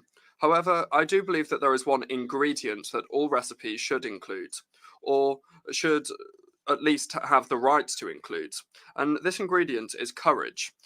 it's necessary to have the right attitude, the guts, the determination to do what needs to be done, even when other people are questioning you or criticizing you. For decades, we tried everything that we were told was the right thing for us. And it got us fighting a civil war for things that were far removed from us, because the conflict between the West and the Soviet Union was being waged in our country. More than 85,000 people dead, and one destroyed country later. They told us that actually that wasn't the right recipe, but that now there was a new recipe available. And so they made us sign up to some fake peace agreements. There was no peace in them, and the only thing that they did was enable two different gangs to plunder the loot. They tried each different formula and nothing worked. And then being under foreign powers, the country went to the right, and then later, also under foreign actors, the country went to the left. And that was the situation during the 30-year post-war period, where there were more deaths than during the Civil War, more poverty and more violence. Nobody did anything to change the root causes of the system, nor the institutions, and certainly not the laws either. Everything that happened over those years was done with the support, the consent, and the imposition of those who proclaimed themselves to be the great defenders of human rights and democratic institutionality. Rather than giving us medicine to make us better, in fact, what they were giving us was poison. They claimed that we should continue to do the same as what had been done in the past. They claimed that the same people that had looted our country and killed us should continue to govern, or at least share power. However, this time we told them no. We turned down their poison, and for the first time we tried our own remedy. Thank God it worked. The first thing that we did was to ensure that we had God and the people on board, because no transformation that's worth its while can be done obeying external powers. And secondly, we created our own method, a method that was designed for our own reality, created by those who experienced this reality in our own flesh and blood. Then the El Salvadorian people gave us, vested their trust in us twice through votes, several times, but perhaps these two votes were the most important. And the first of the two votes was when they elected me as their president. The second was when they decided to give us governability. Then we knew that we had an obligation to our people, an obligation to make the decisions required in order to address our most pressing problem, insecurity. We needed to make those decisions. The efforts that were being made to improve health or the economy were pointless if our people continued to be killed. And there was no point in transforming education if the gangs were giving orders in our prisons to murder our children cowardly and forcefully recruit our youth. We couldn't decide to invest millions of dollars in building and improving our road infrastructure if the El Salvadorian people couldn't even walk around the streets. And so we made the decision to purge the judiciary and the prison system, and then we changed laws to ensure that terrorists wouldn't escape out of prison anymore. And it was at that time that international condemnation started. Some countries, some media outlets, and some so-called experts started systematic attacks against us for all of the decisions we were making. People who never used their power or influence to call for security for our people who were being murdered suddenly started to speak against the decisions we were making to stop this massacre. Countries that never condemned the murder of between 30, 40, or even 50 El Salvadorian people per day suddenly started calling for explanations on why we changed the public prosecutor's office, why we changed magistrates or judges. Don't you think that's absurd to question us for that? Who is responsible for the policy for domestic security in any country in the world? Well, the answer is it's the responsibility of the government, the executive, through the state security forces, through the penitentiaries, for the penitentiary system in cooperation with the public prosecutor's office and with the judiciary. This was an indispensable condition for everyone to work together in the same direction for the plan to work. If we had left the same public prosecutor in office, if we had left the same judges in place as before that were being protected by a lot of people, and well, then we would still be the world's murder capital. If we had listened, we would have continued to lose thousands and thousands of El Salvadorian people to terrorists. Thank God we didn't pay any attention to them. Every single one of the decisions that we have made have led us to this point.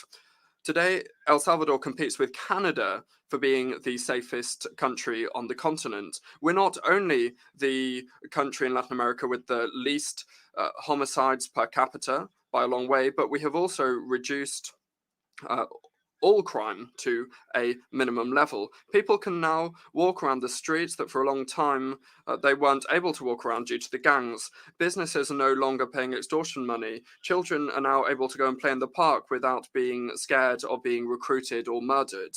These are things that a lot of you might take for granted, think are basic, to walk around your streets, but in our country, they didn't exist.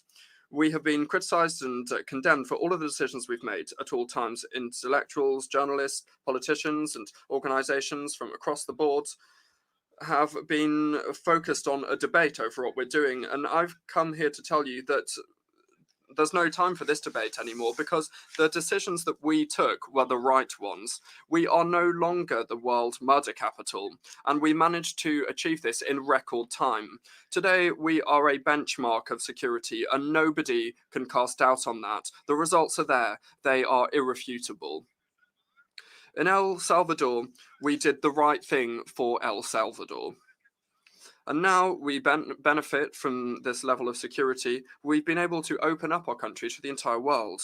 In this year alone, we received thousands of athletes at the Central American and Caribbean Games. We are the world epicenter of surf, and we have just signed up to an agreement with Google to digitalize the state and services like education and health. We are receiving more and more tourism, both domestic and from overseas. More and more people are coming to see what we're doing and investing in El Salvador. Many of El Salvadorians abroad that spent years without returning home are now investing in the country and have plans to come home. According to a study carried out last year in 2022 by the International Organization for Migration, United Nations agency, more than 60% of the El Salvadorian people who live in the United States, there are a lot of El Salvadorians in the United States, plan to return to El Salvador. We know that we still have a lot to do. However, we are on track to achieving our goal of reversing the mass exodus of El Salvadorian people as a result of all of the wrong decisions made in the past and the civil war, and to achieve our dream of having reverse migration for more El Salvadorian people to return than leave the country. And the studies of the very United Nations are already showing this. Within a few months, we will also be hosting Miss Universe. And that is another event that will put us in the eyes of the world and will bring even more tourism and even more investment. In addition to all of this, we are establishing more and better relationships with our allies who want to support us to build our country, to build our dream. And I'm not just saying all of this to boast, although I am very proud of everything that we have achieved. I'm saying this because this is an example of what all countries can achieve when they start to claim their sovereignty. Look at us. We were recognized for violence, and now we're recognized for our landscapes, our waves, and above all, for our courage. Now the world can see our full potential. We have a country full of marvelous things to offer. People who visit us can eat on the beach, can surf world-class waves, at the perfect temperature all year. They can have lunch in the mountains and taste the best coffee in the world with volcanoes and beautiful lakes as a backdrop, and they can then have dinner in the capital with all of its modernity, commodities, and with the security that many cities in the first world would like to have. And they can do all of this in just one single day. But the best thing is that they will find in our people a friendly, hardworking people that is always looking to do something new. When they come to our country, they will realize that the El Salvadorian people are proud of being El Salvadorian, something that just a few years ago wasn't the case. El Salvador is being reborn because we dared to challenge ourselves, and we decided that nothing nor anyone should tell us what to do. We are still very far from where we want to arrive. However, we will continue to work hard and make our own decisions so that we can achieve this greatness that we aspire to. We believe that the world also needs to be reborn, but this is the decision of each different people. We in El Salvador are leading by example, laying a path that anyone can take. Thank you very much, and may God bless all of the nations of the world.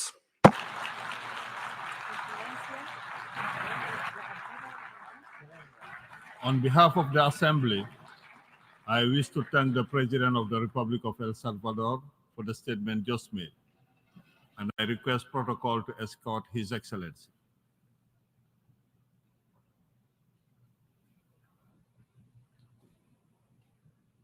The Assembly will hear an address by His Excellency Sadir Saparov, President of the Kyrgyz Republic. I request protocol to escort His Excellency.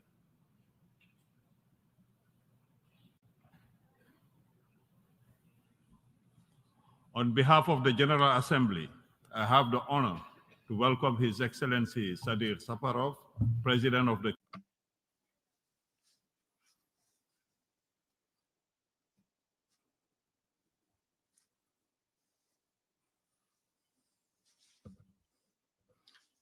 Mr. Secretary General, Mr. President, distinguished heads of delegations, ladies and gentlemen.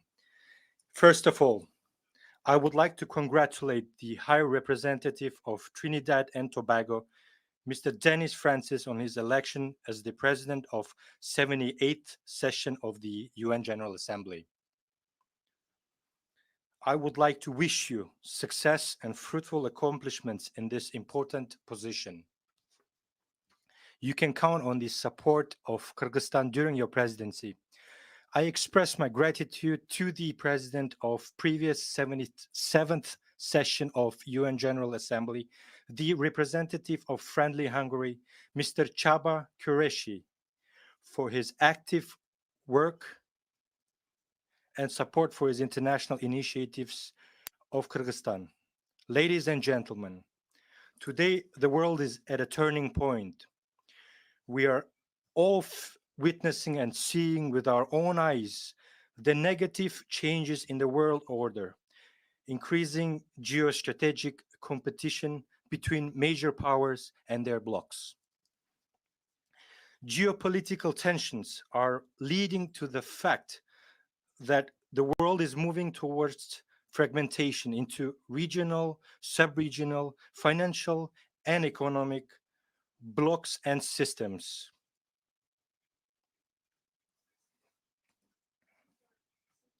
It is also obvious that the governments of various countries will be compelled or forced to make economic, technological, geopolitical choices.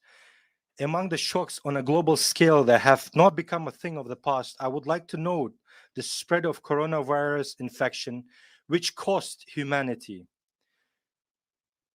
millions of lives and economic losses exceeding $12 trillion. The world today is experiencing the highest inflation rates and food prices not seen in the last 60 years. The risk of geoeconomic fragmentation, according to the International Monetary Fund, could lead to a drop in global gross domestic product by 7%. The decline in trust between different countries and groups of countries is alarming. However, I am convinced that current global challenges and risks, from climate and crisis and the threat to food security to growing inequality, should, on the contrary, unite all the members of the international community. It is vital to build a multilateral system that does not allow further fragmentation of geopolitical landscape in the world. Were international conditions easier 78 years ago, when the United Nations was just beginning its work after the bloodiest and most destructive war in human history than it is today? Were the contradictions between the countries, especially political and ideological, less acute than in our time? What prevents member states from hearing one another and trying to overcome the differences and establish a dialogue? Over the past years, despite the Iron Curtain and military bloc thinking, the UN has been and remains the most legitimate and commonly recognized platform of diplomacy, uniting developed and developing, large and small countries. Kyrgyzstan strongly supports the UN as the only universal, intergovernmental, international organization mandated by all member states to find solutions to the challenges and threats that constantly arise before humanity. I count on our organization under the leadership of Secretary General Mr. Antonio Guterres, and with effective support of member states, to find mechanisms and ways to more effectively perform all its functions and assist member states in solving pressing global issues and overcoming challenges. This is especially crucial in supporting sustainable development through the implementation of the 2030 Agenda. I call on all member states to provide unconditional political support to the organization and its Secretary General at this challenging time. I thank UN Secretary General for presenting the new Agenda for Peace policy brief with his vision for the future of multilateral security cooperation. We agree with the main thesis that the driving force behind the new multilateralism must be diplomacy. We are ready to work closely for a close and active work on a development of future pact during the future summit in 2024. Ladies and gentlemen, speaking about Central Asia, I would like to note the following. We, representatives of Central Asian nations that are related and are proud of their millennia-old history and culture, we have a lot in common, traditions and customs. Much brings us together in terms of similarities in mentality, attitude, and the view of the world. The ongoing global processes have a direct impact on the stability and security in our Central Asian region. And on the other hand, they strengthen its role and significance. One of the highest priorities of our country is to strengthen our relations with countries of the region. I note with satisfaction that in recent years, regional cooperation in Central Asia has been developing consistently in all directions. I see our region as a unified geoeconomic space where all forms of economic cooperation interaction are successfully being formed. I see our region as a geopolitical intermediary through which the interaction and cooperation of members of international community are facilitated. I see our region as actively interacting and dynamically developing communities that share and support similar culture, historical and traditional values and beliefs.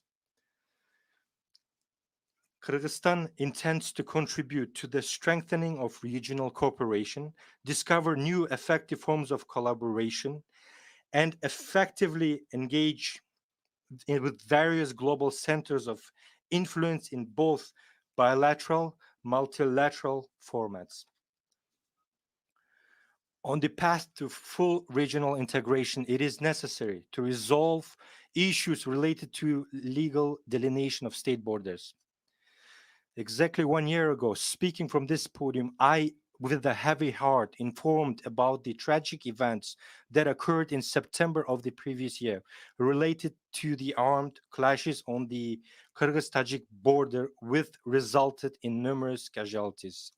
Thanks to restraint of our peace-loving people and the prevailing political will on both sides, we managed to prevent further escalation of conflict and avert a full-scale bloodshed in the region. In this regard, I would like to emphasize that Kyrgyzstan did and will advocate resolving controversial issues exclusively through peaceful diplomatic means based on principles or norms of international law, such as territorial integrity and the non-use of force or threat of its use.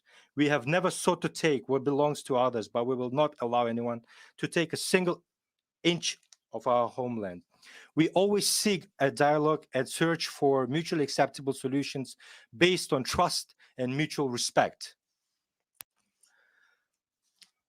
Last December, after almost 30 years of negotiations, we signed an agreement with Uzbekistan on legal delineation of the state border. This historic decision reached thanks to demonstrated political will of the leaders of the two states has opened the broadest prospects for mutually beneficial cooperation, peace, and peaceful coexistence of the two countries and its people. We maintain the same approach in our current negotiations. We want to live in peace, harmony, and friendship with all neighbors. Speaking of security and stability in Central Asia, it is essential to consider them in the context of the situation in Afghanistan. I consider it extremely important to remind the international community, that the people of Afghanistan are experiencing significant difficulties which are amplified by the lack of coordinated global stance on the situation in this country. It would not be an exaggeration on my part to say that Afghanistan is threatened by humanitarian crisis with its inevitable consequences for the security of not only the surrounding regions, but also for the entire world community. Kyrgyzstan is interested in a peaceful, stable, and prosperous Afghanistan. We call on the international community to continue providing humanitarian economic assistance to Afghan people. Ladies and gentlemen, just yesterday concluded the SDG summit, which once again reaffirmed the importance of unwavering commitment to sustainable development, identifying challenges in their implementation and outlining specific commitments by states.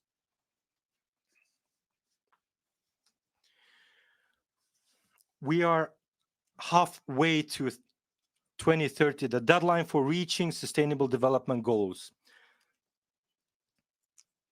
Kyrgyzstan, in its pursuit of achieving the sustainable development goals, currently ranks 45th out of 166 UN member states. We aim to be among the top 30 countries in reaching SDGs by 2030. The international community must breathe new life into these goals and strengthen solidarity in their attainment. It's important that we don't get lost in numbers, schedules, diagrams, and other economic intricacies, because the essence and core of the 70 goals are about people themselves. The year 2030 is very close, and we will have to ask ourselves, have the urgent needs and aspirations of humanity been addressed? Is it their security, prosperity, and well-being ensured? Are they happy? What does the future hold? Problems such as extreme poverty and climate change can only be solved by finding a global collective response. As rightly emphasized by the esteemed Secretary General of the UN in his report on financing sustainable development, without the means to invest in sustainable development and carry out transformations in energy and food systems, developing countries are falling behind on the path of achieving sustainable development goals. the current realities are such that developing countries are facing a dual challenge. They need to invest in development while simultaneously adapting to climate change. In this regard, we call for urgent action to implement Addis Ababa Action Agenda on financing for development, specifically for the swift establishment of the fund aimed at providing compensation to countries for losses and damages related to climate change, alleviating the burden of external debt, and improving the international architecture for debt resolution. Ladies and gentlemen, at previous climate change summits and conferences, ambitious statements and promises were made. It is also clear that the level of annual funding announced in 2015 under the Paris Agreement is no longer sufficient anymore. We consider it necessary to revise, significantly increase the level of funding that meets the real needs of countries vulnerable to climate change. Another issue is that a significant portion of the climate financing is provided to low and middle income countries in the form of loans.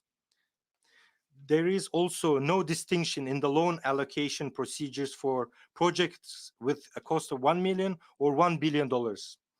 This undermines the very essence and purpose of climate agreements. I have already reached out to our partners with a request to exchange external debt for environmental projects. Unfortunately, we have not yet received responses from most of the developed countries. Only the German government agreed to write off 15 million euros of debt. We would like to take this opportunity to thank the German government. We urge donors to reconsider their approach in favor of providing climate financing to countries on grant basis. We support the Bridgetown initiative proposed at the last climate conferences in Sharm el-Sheikh, as well as the calls made at the Summit for New Global Financial Pact in Paris in June this year to mobilize the necessary financing and structural reform of the international financial architecture. If we don't start doing this now, then injustice in the world will grow. Rich countries will continue getting richer, and poor countries will continue getting poorer. Ladies and gentlemen, in light of global change, mountainous regions have been particularly vulnerable. In Kyrgyzstan, mountains occupies about 94% of the territory. Mountain glaciers are the integral part of the Earth's cryosphere, influencing not only the climate of our planet, but also providing habitat for flora and fauna and supplying water to people. Climate change in Central Asia has led to intensive melting of glaciers. If earlier it was predicted that by 2050 the area of glaciers in Kyrgyzstan would be reduced by half, by 2100 they could disappear altogether. Now there is a reason to believe that this will happen much faster. This leads to aggravation of problems throughout the region, such as lack of water for drinking and agriculture, land degradation, and a threat to food security. In accordance with the latest assessment report of the Intergovernmental Panel on Climate Change, the adverse effects of cryospheric changes are particularly acute for the residents of high mountain regions, where ecosystems have reached the limits of adaptation.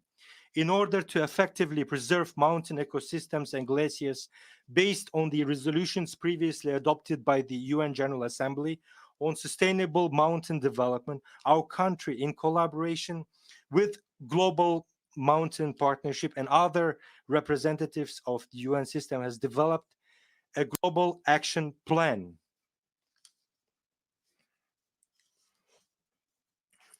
We are grateful to all partners, countries, and international organizations for their joint work. Kyrgyzstan advocates for the creation of a broad coalition of mountainous countries. We believe that climate adaptation and the transition to green economy will be among the main priorities of the future in coalition. As you may know, in 20 2022, at the initiative of our country and the Italian Republic, the United Nations General Assembly unanimously adopted the resolution on sustainable mountain development, co-sponsored by 110 member states. This document declared the years from 2023 to 2027 as 5 years of action for the development of mountain regions.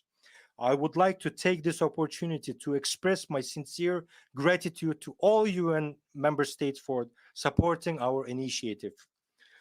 To further implement the UN resolution, I have signed a decree on declaring the years from 2023 to 2027 as the 5-year period of action for the development of mountain regions in the Kyrgyz Republic, and a national roadmap for the implementation of the 5-year period of action for the development of mountain regions for 2023 to 2027 has been developed, which will also be adopted shortly.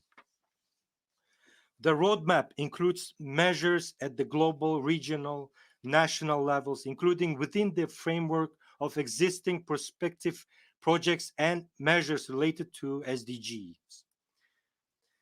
As the concluding stage of the 5-year action, we plan to host the second Global Mountain Summit, Bishkek Plus 25 in Kyrgyzstan in 2027, 25 years after the first summit. I would like to invite everyone from this distinguished rostrum to actively participate and make concrete commitments to preserve mountain ecosystems. We express our gratitude to partners from Group of Friends of Mountainous Countries, the Global Mountain Partnership, and the entire UN system for their comprehensive support of Kyrgyzstan's initiatives. We express our readiness to continue fruitful cooperation. Ladies and gentlemen, for successful progress in addressing the current challenges and threats, we need to establish an effective system of international security. A key element of this mechanism is the United Nations Security Council. Today, more than ever, it is crucial to enhance its effectiveness in order to make this body fairer, more representative, and to increase its capacity to achieve consensus in decision-making. Progress is needed in negotiations on reform of the UN Security Council. Kyrgyzstan expresses its readiness to make its contribution to the cause of peace and security through effective peacemaking, respect for human rights, and the equal participation of women in peace and peace processes. We also aim to promote, protect the interests of developing small, least developed and small island nations. We have put forward our candidacy for a non-permanent membership in UN Security Council for the 2027-2028 term and count on support from our esteemed member states. It is essential for all of us to adhere to principles such as trust, solidarity, and universality in international relations. Only together can we restore global and regional security architecture. Mr. President, dear friends, speaking about the challenges and issues of today, I would like to quote the words of our outstanding compatriot, Jusup Balasagin, who lived through 1020 to 1075 and gave guidance more than 1200 years ago by saying, our world is such that in order to unlock the gates of truth, you must grasp its essence. Nothing has changed since then. It's necessary to perceive the world as it is in all its diversity and complexity. We, the member of states of the UN, must transform our organization into the center of global efforts to prevent conflicts, reach compromise, do everything possible to establish peace and harmony. The one who walks the path will overcome it. Thank you for your attention. On behalf of the Assembly, I wish to thank the President of the Kyrgyz Republic for the statement just made, and I request protocol to escort His Excellency.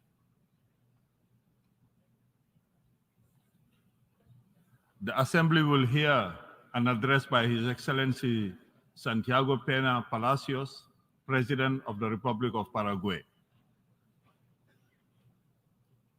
I request protocol to escort His Excellency.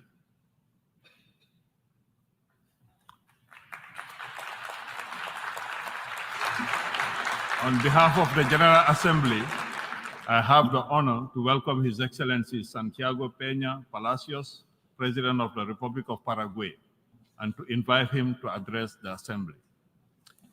Presidente de la Asamblea General. President of the General Assembly, distinguished heads of state and government, distinguished ministers of foreign affairs, my dear wife, Leticia, my son, Gastolo, Constanza Serenella, ladies and gentlemen, in 1945, the representatives of 51 states, one of them my country, agreed to create the United Nations. Speaking for the first time at this august assembly as President of the Republic of Paraguay, I wish to begin my statement by expressing our gratitude to the United Nations for its work, because since the beginning it has provided a global framework for cooperation between nations to promote peace, human rights, and the well-being of peoples. 78 years later, multilateralism faces very visible challenges in terms of efficacy and legitimacy. In a world of so much wealth, levels of poverty and inequality continue to be stubbornly high, while mass migration due to armed conflicts and a lack of opportunities, international terrorism, transnational crime, and geopolitical tensions pose challenges that cooperation mechanisms and governance that have prevailed over the last 8 decades are clearly behind in responding to. The lack of tangible results in efficacy perceived in multilateral institutions and difficulties in addressing global problems in an effective manner have led to frustration and have led to an increase in the sense that national interests should prevail over multilateral cooperation. The imposition of certain trends or cultural or ideological approaches is perceived, not wrongly, as interference in sovereignty and in national values that erodes trust and weakens willingness to cooperate in the multilateral sphere. As a result, we are seeing growing levels of distrust between member states that makes cooperation and the willingness to commit to things of common good difficult. The 2008 crisis, the pandemic, and now the conflict in Ukraine have laid bare the weaknesses and the limitations of multilateral institutions in their ability to tackle global challenges and systemic risks. The United Nations, in the last case, and its Security Council have adopted measures whose results, sadly, are far from being encouraging. Despite having suffered the misfortune of 2 unfair wars, one that put us to the edge of extinction as a nation, the spirit and the history of Paraguay compel us to choose dialogue and not force as a mechanism to settle any dispute. And this is shown in the Gondra Convention of 1924, proposed by a distinguished Paraguayan and approved by all Latin American countries unanimously without a single amendment. And its purpose was precisely to avoid and to prevent wars between states in the Americas. Humbly, however, with a sense of conviction, we are all in... We urge for all parties involved in this conflict to immediately put an end to military actions and to avoid further victim and harm. We support peace initiatives driven forward by Brazil, a kindred country and a strategic ally, as well as by Pope Francis, whose moving presence is a source of inspiration for the whole of humanity. There can be no doubt that we need to work to revise and to reform the mechanisms, means, and institutional capacities of multilateral organizations in order to avoid new wars like the one that is afflicting Ukraine. However, with or without reforms, we need to put an end to the terrible loss of so many human lives. We must work to strengthen the United Nations in order to build new capacities to enable us to respond effectively and efficiently to the ongoing and changing global challenges. When it comes to the reform and expansion of the Security Council, Paraguay believes that the organic and functional structure of the United Nations should reflect the dynamics of the international stage in a participatory, democratic, and equitable manner, as observed in the guiding principles of the Charter to promote peace, security, and prosperity in our countries in equal conditions. In this regard, the government of Paraguay expresses its support to the Republic of China, Taiwan, to become a comprehensive part of the United Nations system. Climate change is a great global challenge, and we must adopt both rigorous as well as fair measures to avoid further damage to the planet and its inhabitants. Trade restrictions based on criteria such as agricultural practices or environmental standards are bringing about discontent and uncertainty, and they are unfair and discriminatory barriers because they seek to extrapolate realities from highly developed regions to developing countries, and they do not take account of their differences, nor do they adequately value the practices to mitigate the environmental effects in these areas. This implies that LDCs should assume responsibility for the environmental damage caused by industrialization in the 19th and 20th centuries when mitigation measures didn't exist, and have the obligation to do this rather at the expense of turning down opportunities for trade expansion, creating jobs and wealth. It is necessary to address these concerns and to promote a more equitable and collaborative approach that takes account of the specific needs and realities of each country in the context of multilateral decisions related to environmental standards. Paraguay has shown the world that we are leaders in hydroelectric energy. We are a clean and sustainable source that meets both our own domestic needs as well as the needs of our neighbors. We have put Paraguay on the map as an example to follow in the transition to a more sustainable world. While other countries are still discussing reducing emissions, we have already taken concrete and effective measures. We are a concrete example of how a nation can use natural resources in a responsible and sustainable manner to promote economic development and at the same time to mitigate climate change. For more than 30 years, we have been adopting sustainable agro-fisheries practices that do not only ensure a prosperous future for our farmers, but also they guarantee the integrity of our land and our water resources. We have acted with a sense of courage and responsibility, basing our public policies on science and on evidence. For years, we were subject to criticism and finger-pointing, unfair finger-pointing. However, today, thanks to the work of several governments, I can certainly tell you that the facts speak for themselves.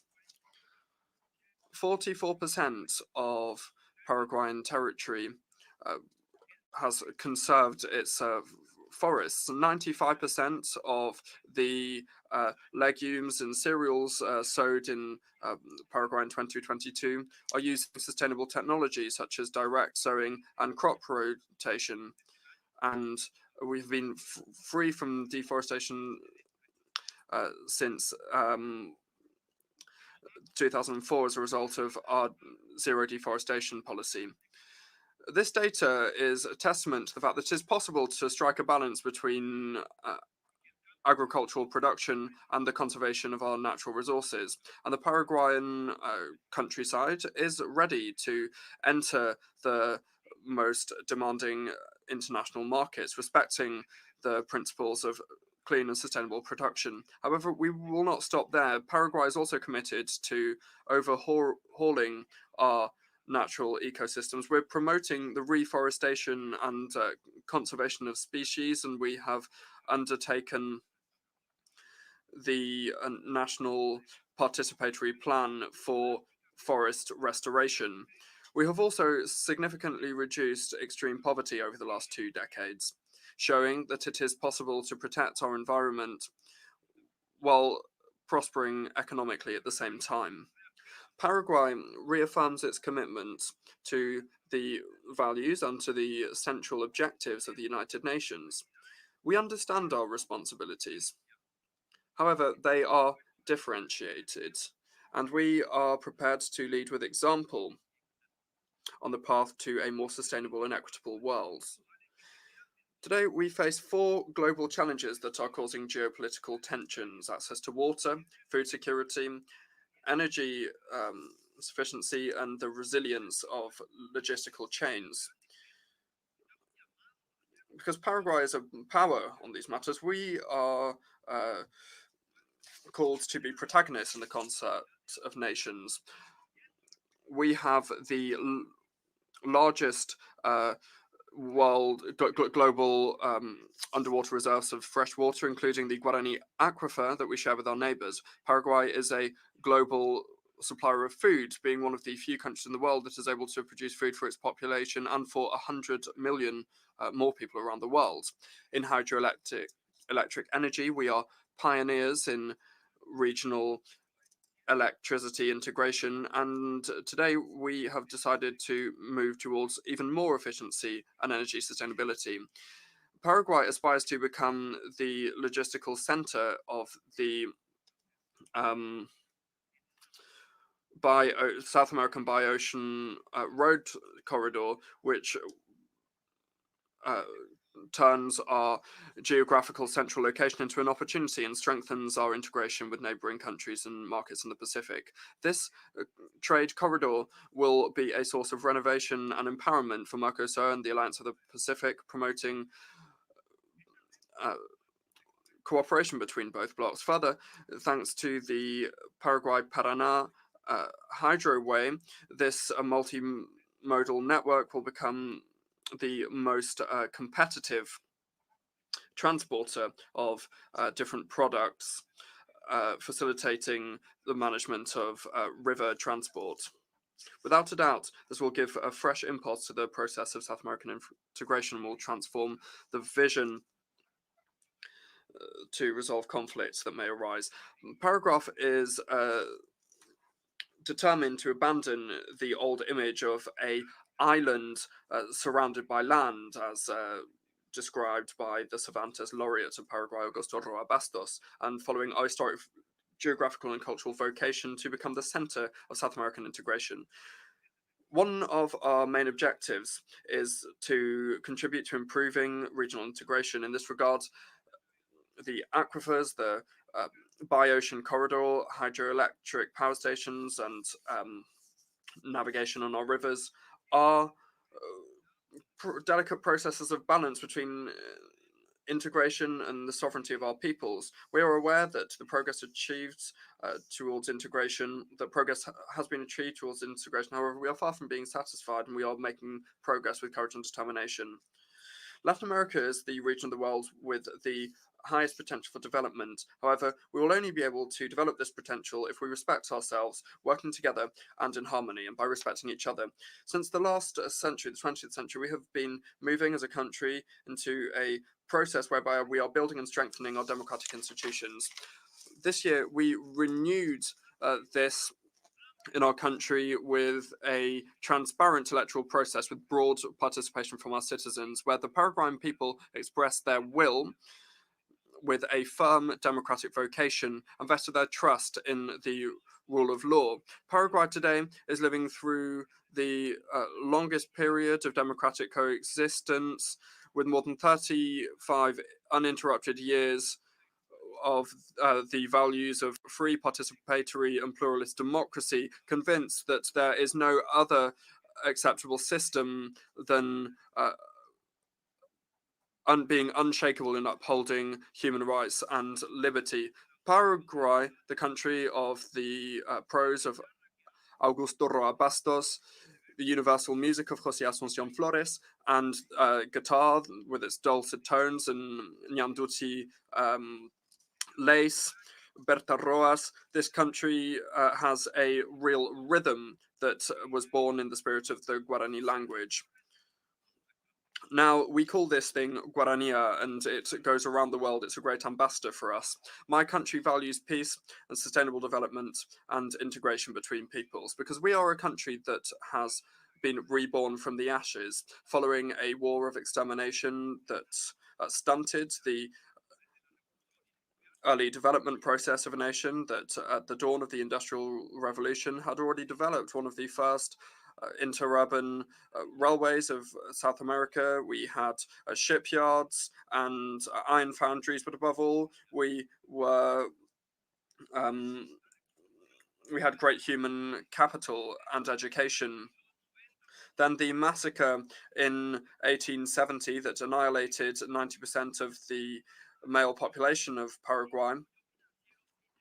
The reconstruction process after this was headed up by patriotic compatriots without financial nor technological support, and with a small flow of European migrants that arrived and established themselves in the country despite this bad record. However, as Bernardino Caballero said in his presidential message in 1884, Paraguay has the undeniable merit of having risen from the rubble without having requested support from the outside.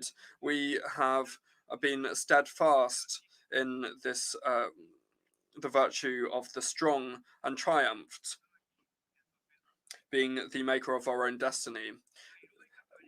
It's impossible to not mention the fundamental role of Paraguayan women in their heroic task to rebuild the country. This is not in vain, because Paraguayan women are recognized as the greatest in the Americas, and they are the cornerstone of our nation. With decisive and firm steps forward, Paraguay continues to strengthen its institutionality and its economy. Having been the poorest country in South America for decades, today we are a middle to high income country with high credibility for the international financial markets that are bring us close to the so yearned for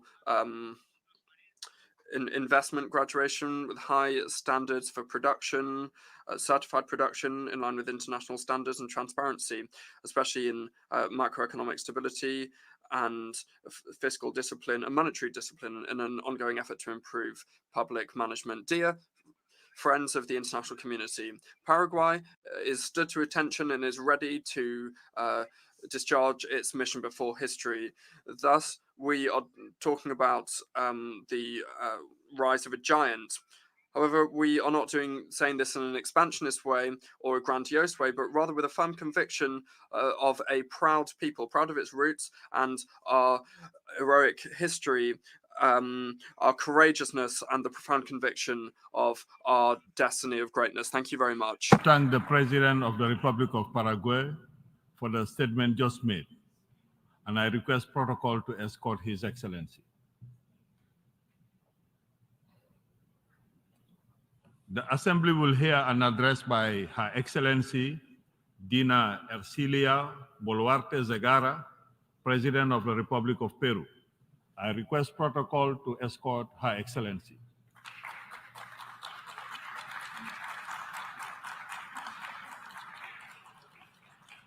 On behalf of the General Assembly, I have the honor to welcome Her Excellency Dina Ercilia Boluarte Zegara, President of the Republic of Peru, and to invite her to address the Assembly.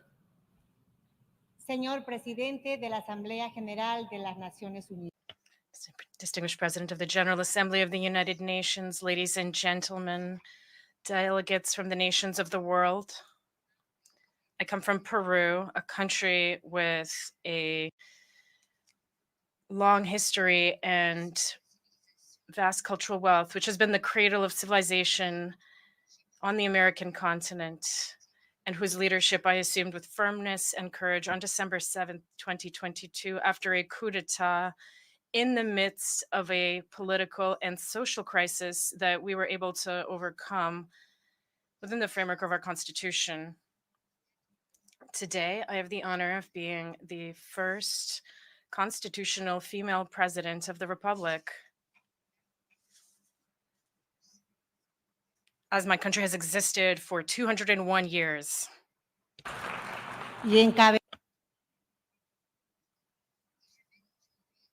And today, I lead my country's delegation to the United Nations General Assembly.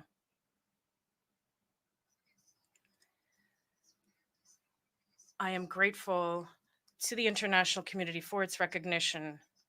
Peru is once again present on the international stage alongside the peoples of the world. I'm a woman from the provinces. I speak Quechua, and I was born in the heights of the southern Peruvian Andes. And I lead a government that, in accordance with the law and in the face of titanic challenges, both from nature as well as on the international stage, has brought back stability and hope to a country that seeks to achieve economic development along with social justice.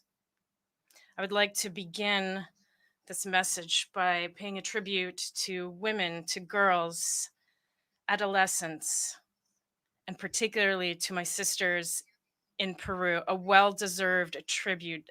Amanda Warmi Makaya Kachunchu.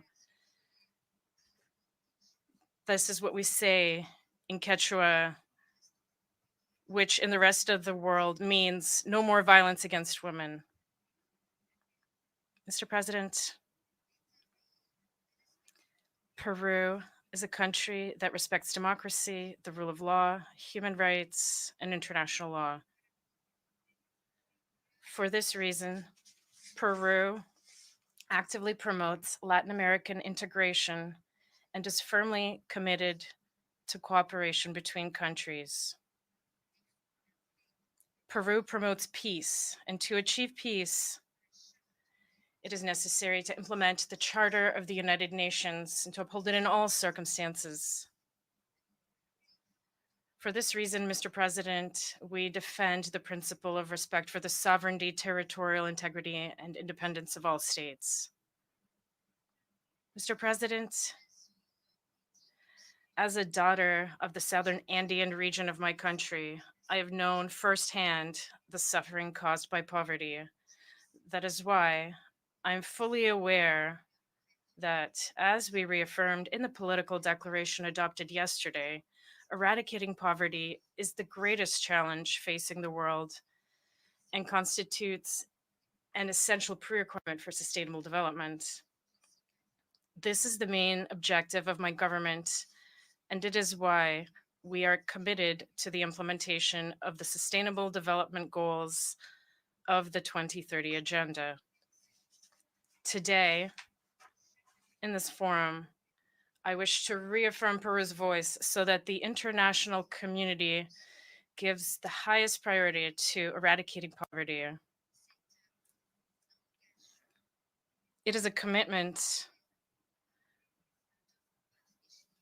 on which we cannot and should not give up. In Peru, we're adopting policies to confront not only monetary poverty, but also multidimensional poverty, among other important measures such as access to drinking water and basic sanitation.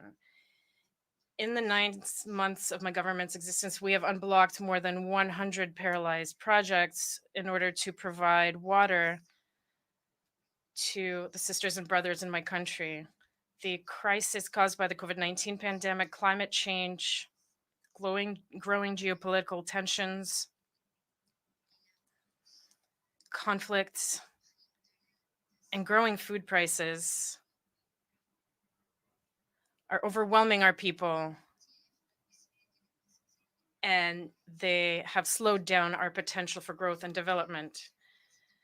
If these trends continue, as Secretary General Antonio Guterres tells us, nearly 600 million people will continue to live in extreme poverty in 2030, and only 1/3 of countries will reach the goal of having their national poverty levels.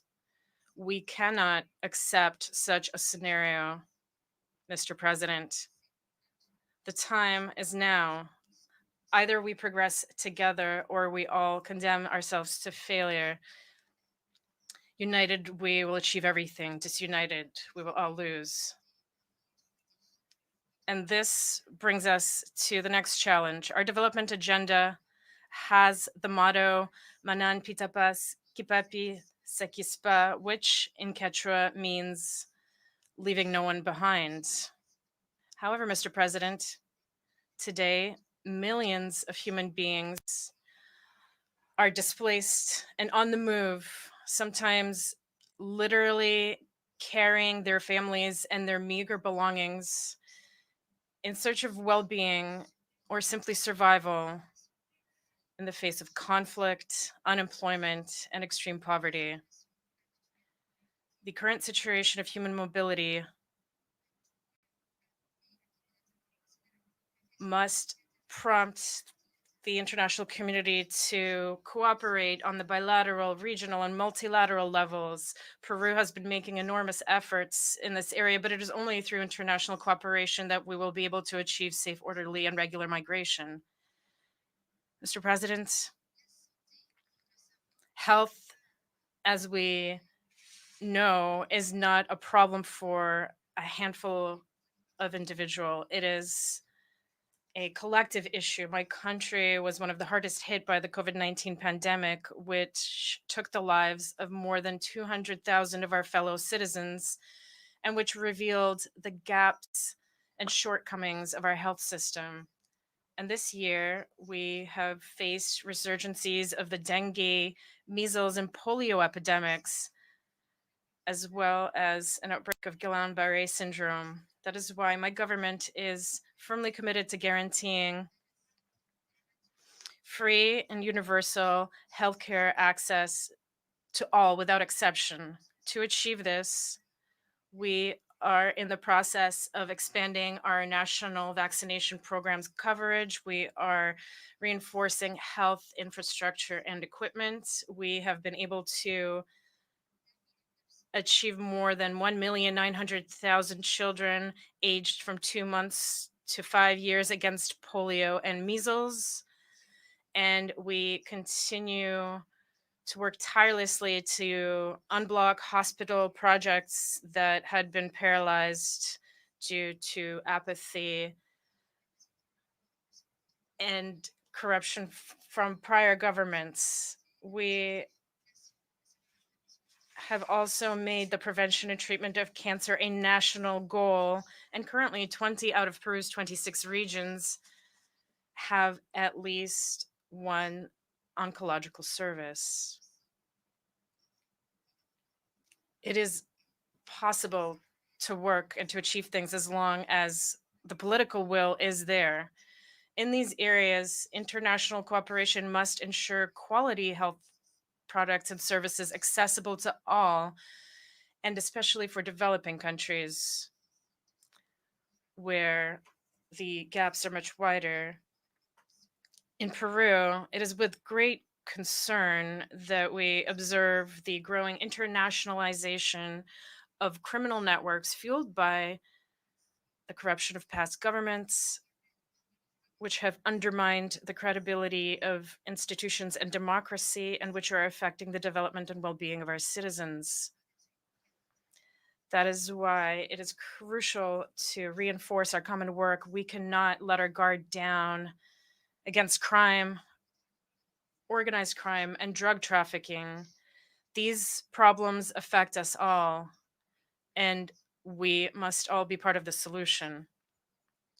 Our children and grandchildren are at risk of experiencing the hell that a triple environmental crisis would bring now that we are entering this era of global boiling, as the Secretary General of the United Nations has called it. Climate change, loss of biodiversity, and pollution put our very existence as humanity at risk.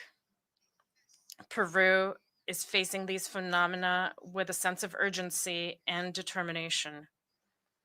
At the beginning of the year, heavy rains affected northern Peru, followed by the onslaught of Cyclone Yaku.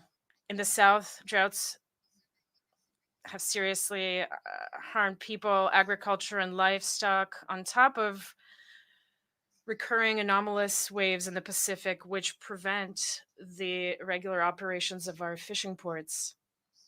Finally, we have the growing threat of the coastal El Nino phenomenon after the impact of the global El Nino. An action-focused and prevention-focused approach is urgent. Therefore, from this high rostrum, I call for solidarity and international cooperation. For the first time, a government in my country has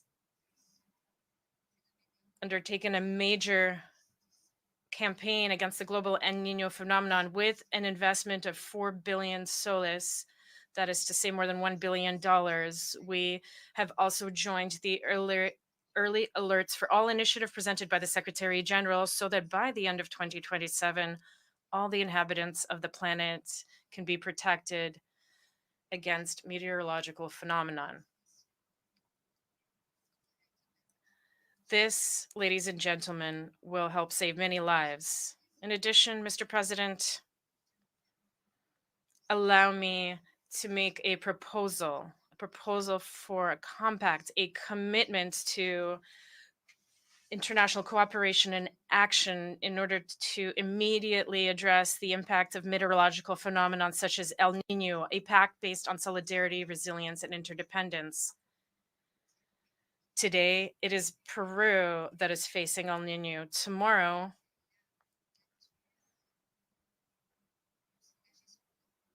nature may affect a different location, but united, as I always say in my country, we can move forward. Let us make this pact, a pact for the world, a pact for life.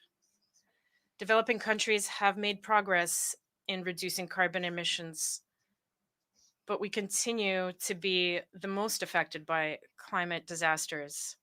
Last month, the 8 Amazonian countries held a presidential summit during which we agreed on measures for the conservation and sustainable use of the Amazon, as well as the fight against deforestation and urgent action to avoid a point of no return.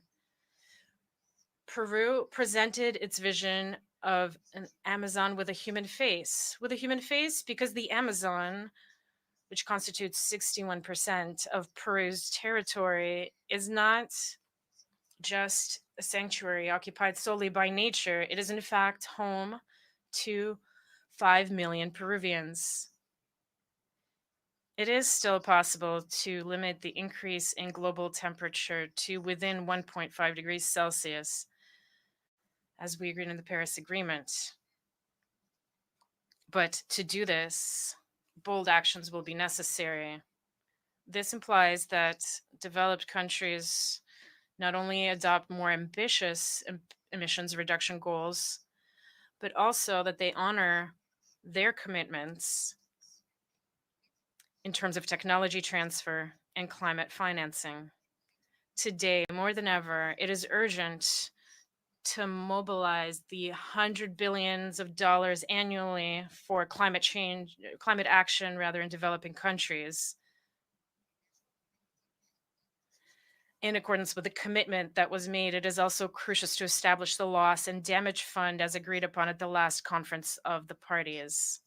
Mr. President, here in this hall, I wish to inform you that the Peruvian presidency has submitted a draft treaty whose goal is to protect the marine environment against plastic pollution. In my country, Mr. President, 48 indigenous languages are spoken, and more than 6 million citizens identify as members of one of the indigenous original peoples of Peru, and more than 800,000 identify as Afro-Peruvian. promoting the full exercise of their rights is a challenge that we share with many other countries. And we have an essential responsibility to continue seeking their inclusion, their well-being, to continue providing them with quality services, promoting respect for their rights, their cultures, and their languages. Mr. President, distinguished delegates, as we are on the verge of commemorating the bicentennial of our consolidation as an independent republic, Peru reiterates its commitment to continue contributing to peace, development, and the conservation of the environment. This is what we have done during our presidents in the Andean community. This is what we are doing within the Pacific Alliance. And this is what we will continue doing next year as president of the APEC Forum. We remain determined in our process of accession to the OECD and our participation in the Americas Partnership for Economic Prosperity, or APEP. And we have begun talks with the Association of Southeast Asian Nations, ASEAN, with a view to being partners in development. I reiterate my invitation to all countries to continue investing in Peru and trusting in Peru. Our country is a country of hope. We await you with clear and transparent rules of the game, with stability and legal security, low inflation, with solid international reserves. And our sole objective is working for the sustained growth of all, but particularly for the most vulnerable.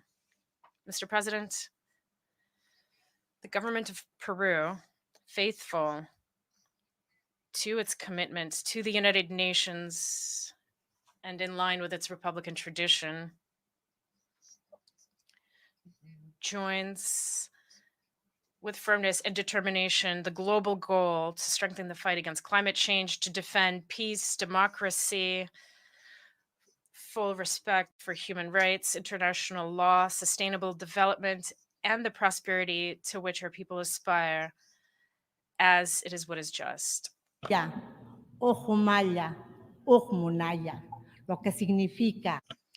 Which means, in Quechua, let us work together with one heart, with one thought, and one desire. Long live humanity. Thank you. On behalf of the Assembly, I wish to thank the President of the Republic of Peru for the statement just made, and I request protocol to escort Her Excellency.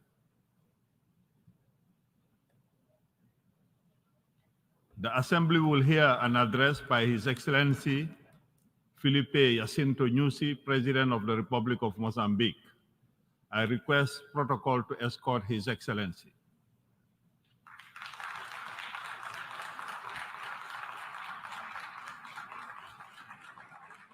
On behalf of the General Assembly, I have the honor to welcome His Excellency Felipe Jacinto Nyusi, President of the Republic of Mozambique, and to invite him to address the Assembly.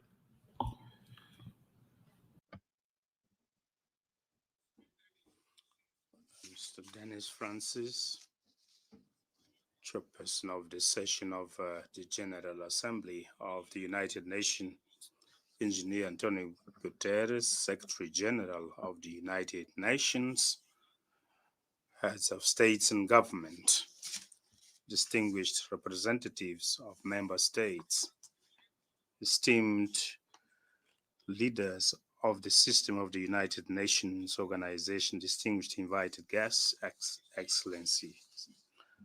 I begin my remarks by extending on behalf of the people of Mozambique our heartfelt condolences to the peoples of the sisterly nations of Morocco and Libya for the tragedies that befell these two sister African countries.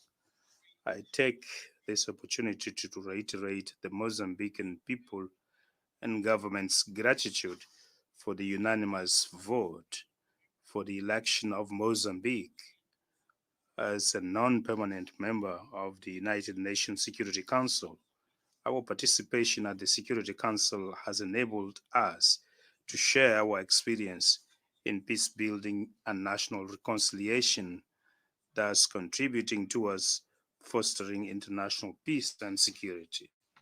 Mr. President, Your Excellencies, in September 2015, at this very hall, we adopted Sustainable Development Goals that encapsulate the Agenda 2030. As leaders, we committed on behalf of our peoples the commitment to reduce poverty in 16 key areas and establish a better world for all without leaving no one behind. The progress report that we considered yesterday at the high-level panel shows clearly that the world continues to be faced with various interconnected crises that undermine the delivery of the Agenda 2030. Indeed, the COVID-19 pandemic crisis, natural disasters arising from climate change, and armed conflicts, including terrorism and violent extremism, causes millions of people to continue living under poverty without adequate food and without access to education, food, and health services. It is true that the adversities I have referred are a cause for regression in progress that we were making in the implementation of Agenda 2030 since 2015. However, the main reason for lack of success of this agenda remains the absence of trust and solidarity between those who have a lot and those who have little or almost nothing at all. Even among those who have a lot, rather than building trust and solidarity, they spend their resources in investing in a competition fueled by trust. Therefore, I commend Your Excellency Dr. Dennis Francis, chairperson of this session, for the theme you have suggested to us on rebuilding peace, revitalizing global solidarity. It is a critical theme to realize Agenda 2030 on sustainable development towards peace, progress, and prosperity for sustainability of humanity. Your Excellencies, in my statement, I'll try to focus attention on peace and security, counterterrorism, climate change, energy transition, blue economy, and environmental conservation in tandem with the theme of this General Assembly. On peace and security, various regions of the world are grappling with a very vicious cycle of armed conflicts and instability, particularly in Africa. Thousands of precious lives are lost. The number of refugees and internally displaced persons have increased to more than 50% in the last year, despite multilateral efforts of several peace initiatives at the United Nations Security Council level and regional organization. War in Ukraine and other regions prevail and endanger peace, security, and global economy. My own country, Mozambique, experienced cycle of armed conflicts, sometimes triggered by forces alien to national interests, but its settlement has been possible only based on constructive dialogue founded on trust and mutual respect. That is how we adopted the new Provincial Decentralization Act, now under implementation. And in August 2019, we signed the Peace and Reconciliation Accord, also known as Maputo Accord. In June this year, we closed the last camp of Renamo, a formerly armed opposition party, marking the conclusion of the disarmament and demobilization phase. The crucial phase that follows is the reintegration of ex-combatants into the society, including payment of pensions, although not provided for by law.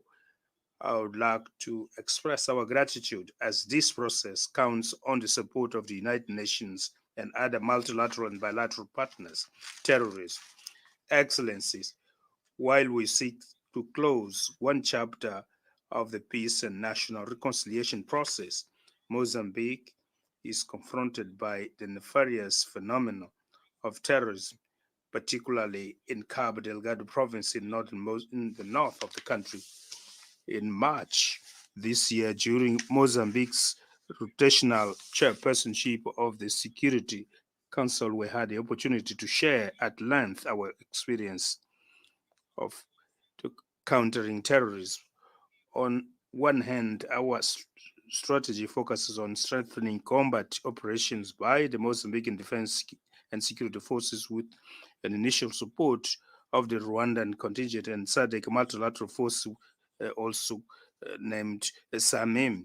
We have been achieving tangible success on the ground, though terrorists continue to create terror and fear in sporadic way in isolated villages. With the improvement of safety and tranquility, populations have been returning in large numbers to their home areas, resuming their normal life. This is a pioneer experience of combining bilateral and multilateral interventions. It is also an example of solution of African problems, first by the Africans themselves. However, the issue arising is the need for a substantial support to these countries that, in a direct manner, countering terrorism with us in Mozambique in order to render the ongoing operation sustainable. At this juncture, the challenge is reconstruction of infrastructures and consolidation of social cohesion, whose actions are undertaken within the framework of Northern Region Resilience and Integrated Development Program, PREDIM, which counts on the support of partners. We would also like to appeal for your solidarity in this other component of countering terrorism. Climate change. Climate change constitutes the main crisis of mankind of this century. This is not a new discovery. Therefore, many species around this subject almost repeat themselves. For a number of decades ago, scientific evidence shows that our planet is at the eve of climate catastrophe. However, despite this evidence and commitments assumed yearly during various conferences on climate change, the situation has been aggravating. The same applies to conflicts. The cause for climate change is lack of confidence or trust, solidarity associated with selfishness of some countries. Countries that pollute. The enriching of these countries is costing the price of disgrace for countries that contribute less with pollution that coincidentally are the poorest country. As a consequence, heat waves, cyclones, floods, droughts, earthquakes, the rise of the sea level, uncontrolled fire, and other extreme phenomena have become increasingly frequent all over the globe. In the case of Mozambique, due to its geographic location, the country suffers cyclical of the devastating impact of natural disasters. The latest large cyclones, Idai, Kenneth, and Freddie, caused hundreds of losses of life, highly costly damages, and losses to the tune of billions of dollars. So far, we have not yet been able to recover just 1/3 of damages recorded. However, support from partners have been well below the pledges and beyond the requirements. In many cases, when these assistance comes, partners have preferred to manage the funds outside agreed mechanisms with the government, causing overlaps in areas of programs which have little impact on the communities. As a consequence, substantial portion of funds are spent in capacity building, conferences, bureaucratic issues, rather than allocating funds to affected people, which once again shows lack of trust and solidarity. As a way of mitigating the suffering of the people, we have been promoting domestic solutions towards consolidating a disaster management system with the involvement of public, private stakeholders, civil society, and local communities, focusing on prevention and adaptation. This way, we have managed to reduce the impact of natural disasters, a fact that has merited the recognition of Mozambique at SADC, African Union, and UN agencies. Mr. President, Excellencies, energy transition. Energy transition is a global imperative aimed at building more resilient and sustainable societies. However, we advocate that energy transition should be fair and must work as a launchpad to enable poor countries to find a window of opportunity in the diversification of the energy mix in order to consolidate their economic base. Energy transition requires large investments in power generation projects from clean sources. Once again, we invite the most industrialized countries to be to show more solidarity by implementing their climate fund commitments. Mozambique is a regional reference for the diversity of its energy matrix that includes hydropower dams, in particular Kaurabasa, solar power stations, and wind power power stations, and construction works for Mpanda Ukua are now underway. Last year, Mozambique joined the group of liquefied natural gas producing and exporting countries, an important step towards accelerating energy transition. Currently, the energy sector is dominated by hydropower with a capacity of 2,172 megawatts, solar with 95 megawatts, gas 441 megawatts, and diesel with 120 megawatts, with the possibility of operations of Temane Thermal Power Station over the last quarter of 2024, with the capacity of 450 megawatts, and with a longer maturity cycle, the new Mpanda Nkua hydropower station with a capacity of 1,500 megawatts to be generated by 2030. Likewise, Mozambique bets on the development of blue economy to optimize resources from the extensive exclusive economic zone along the coastline of 2,700 kilometers. Environment conservation. We are also a country with a robust environmental legislation that features major international conventions, including the Paris Agreement, the Convention on the Protection of Endangered Species Sites, among others. Within the framework of the nationally determined commitment NCD in 2021, Mozambique became the first African country to receive payments from the World Bank Fund for reducing emissions from deforestation and forest degradation. Last year, we launched a regional initiative on the sustainable management of the Mayombo forest that culminated with the adoption of the Maputo Declaration, which was endorsed by 11 SADC member states. Mayombo woodland is the largest tropical forest ecosystem of the world, where three species are predominant, which covers more than 2,574 kilometers along the Great Zambezi Basin across 8 countries of Southern Africa. Under this initiative, which intends to project nature, we count on the support of bilateral and multilateral partners, in conservation of the Miombo forest that can largely contribute to capture carbon on the planet. Excellencies, the challenges currently faced by humanity are huge. However, solutions are within our reach. We, the leaders present here, have the historic responsibility of saving the planet for the benefit of future generations. The priority areas requiring urgent actions are clearly identified with the matrix of already defined solutions, of which we highlight three. First, we need to renew the political will and redouble efforts to accelerate the achievement of targets of Agenda 2030. We do not need to come up with analytical speeches.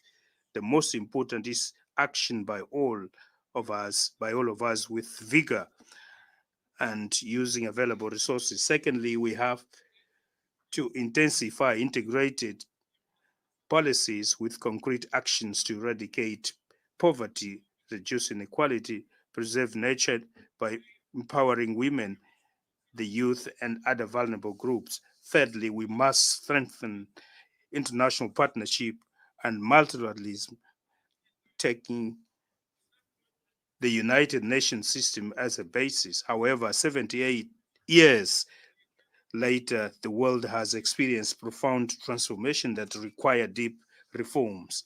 I conclude by appealing for the existence of a more inclusive international financial system that is guided by transparent rules and mutually beneficial rules, where Africa participates as a partner that has a lot to offer to the world and not only a warehouse that supplies cheap commodities to countries or international multinationals, corporations that dominate the international market. To achieve this, we need to retrieve trust and mutual respect between states, which are the sacred principles of the United Nations Charter. Only with trust and mutual respect and solidarity we can build a better world of peace, safe, and sustainable that deliver welfare for all. Thank you very much for your attention. On behalf of the Assembly, I wish to thank the President of the Republic of Mozambique for the statement just made, and I request protocol to escort His Excellency. The Assembly will hear an address by His Excellency Laurentino Cortizo Cohen, President of the Republic of Panama. I request protocol to escort His Excellency.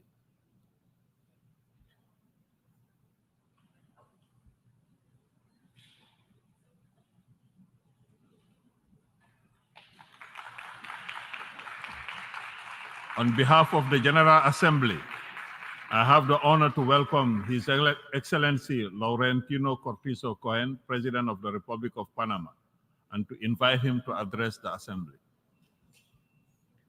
Su Excelencia. Your Excellency, Mr. Dennis Francis, President of the 78th session of the United Nations General Assembly. Your Excellency, Antonio Guterres, United Nations Secretary General, heads of state and government, distinguished delegates. I'm delighted to be here before you at this assembly that gathers us with a view to finding more effective ways of addressing the pressing problems of global society. The Republic of Panama, as a founding member of this organization, reiterates its firm commitment to the search for solutions based on dialogue and on mutual respect that contribute to the maintenance of international peace and security, which are essential for the development and well-being of humanity. Panama is the bridge of the world. It is a crossroads at the center of the Americas, where all roads converge thanks to our exceptional air and maritime connectivity, which is the best in Latin America and the Caribbean. Furthermore, the Republic of Panama is committed to achieving the 2030 Agenda and its 17 Sustainable Development Goals. And they are included within the government plan of my administration. Ladies and gentlemen, in the 50 months that we have been in office, our government has focused on public policies that allow us to address the huge challenge, laying the foundations to reduce poverty and inequality in order to provide the most disadvantaged populations an opportunity to achieve the social and economic conditions that enable them to live decently.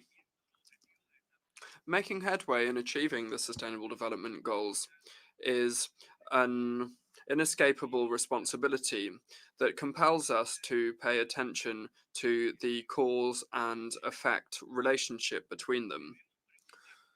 We must ask ourselves, how does the climate crisis have an impact on the 3 first Sustainable Development Goals? Can we really end poverty, achieve zero hunger, and health and well-being in the midst of this serious drought that is afflicting the planet, as well as the floods and the devastating fires that are razing huge areas of land and the rise in sea levels?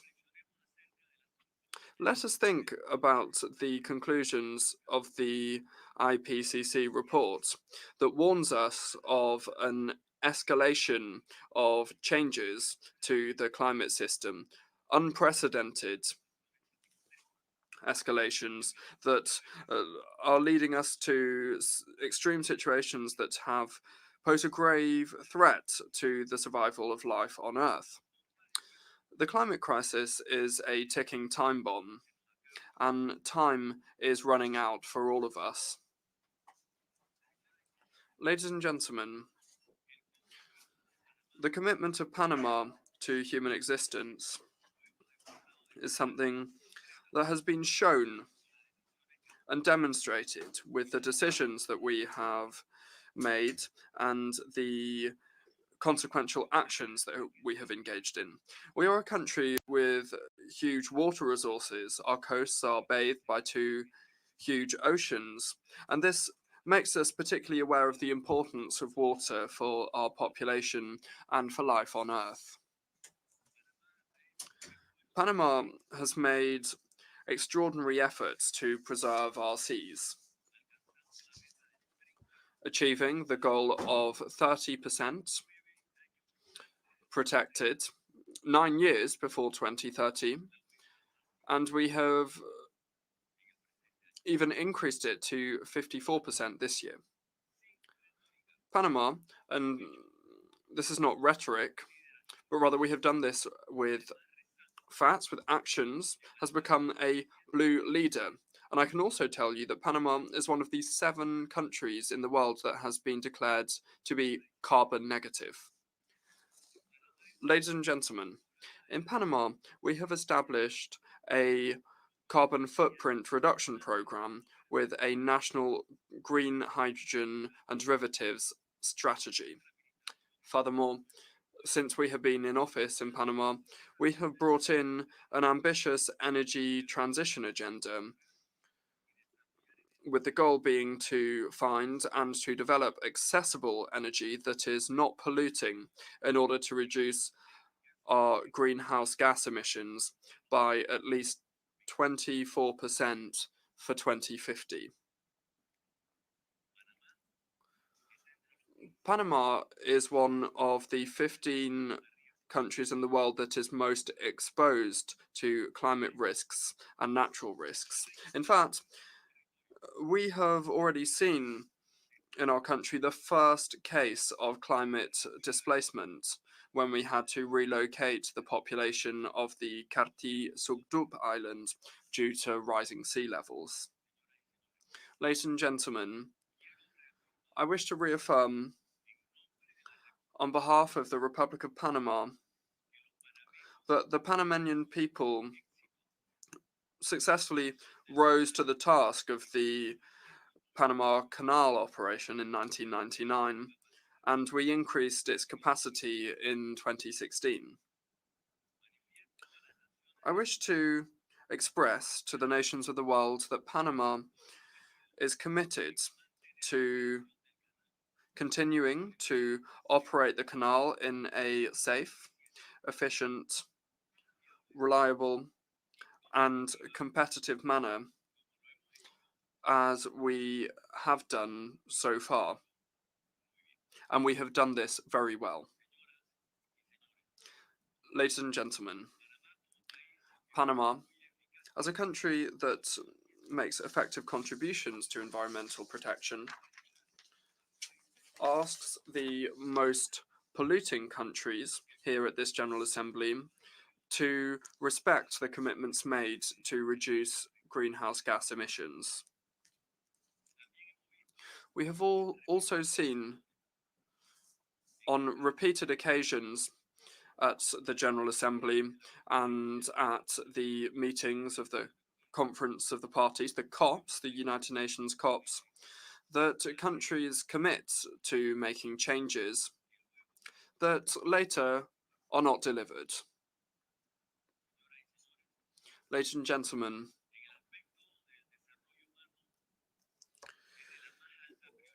human development is the greatest priority and provides populations opportunities for a more decent life within their own countries.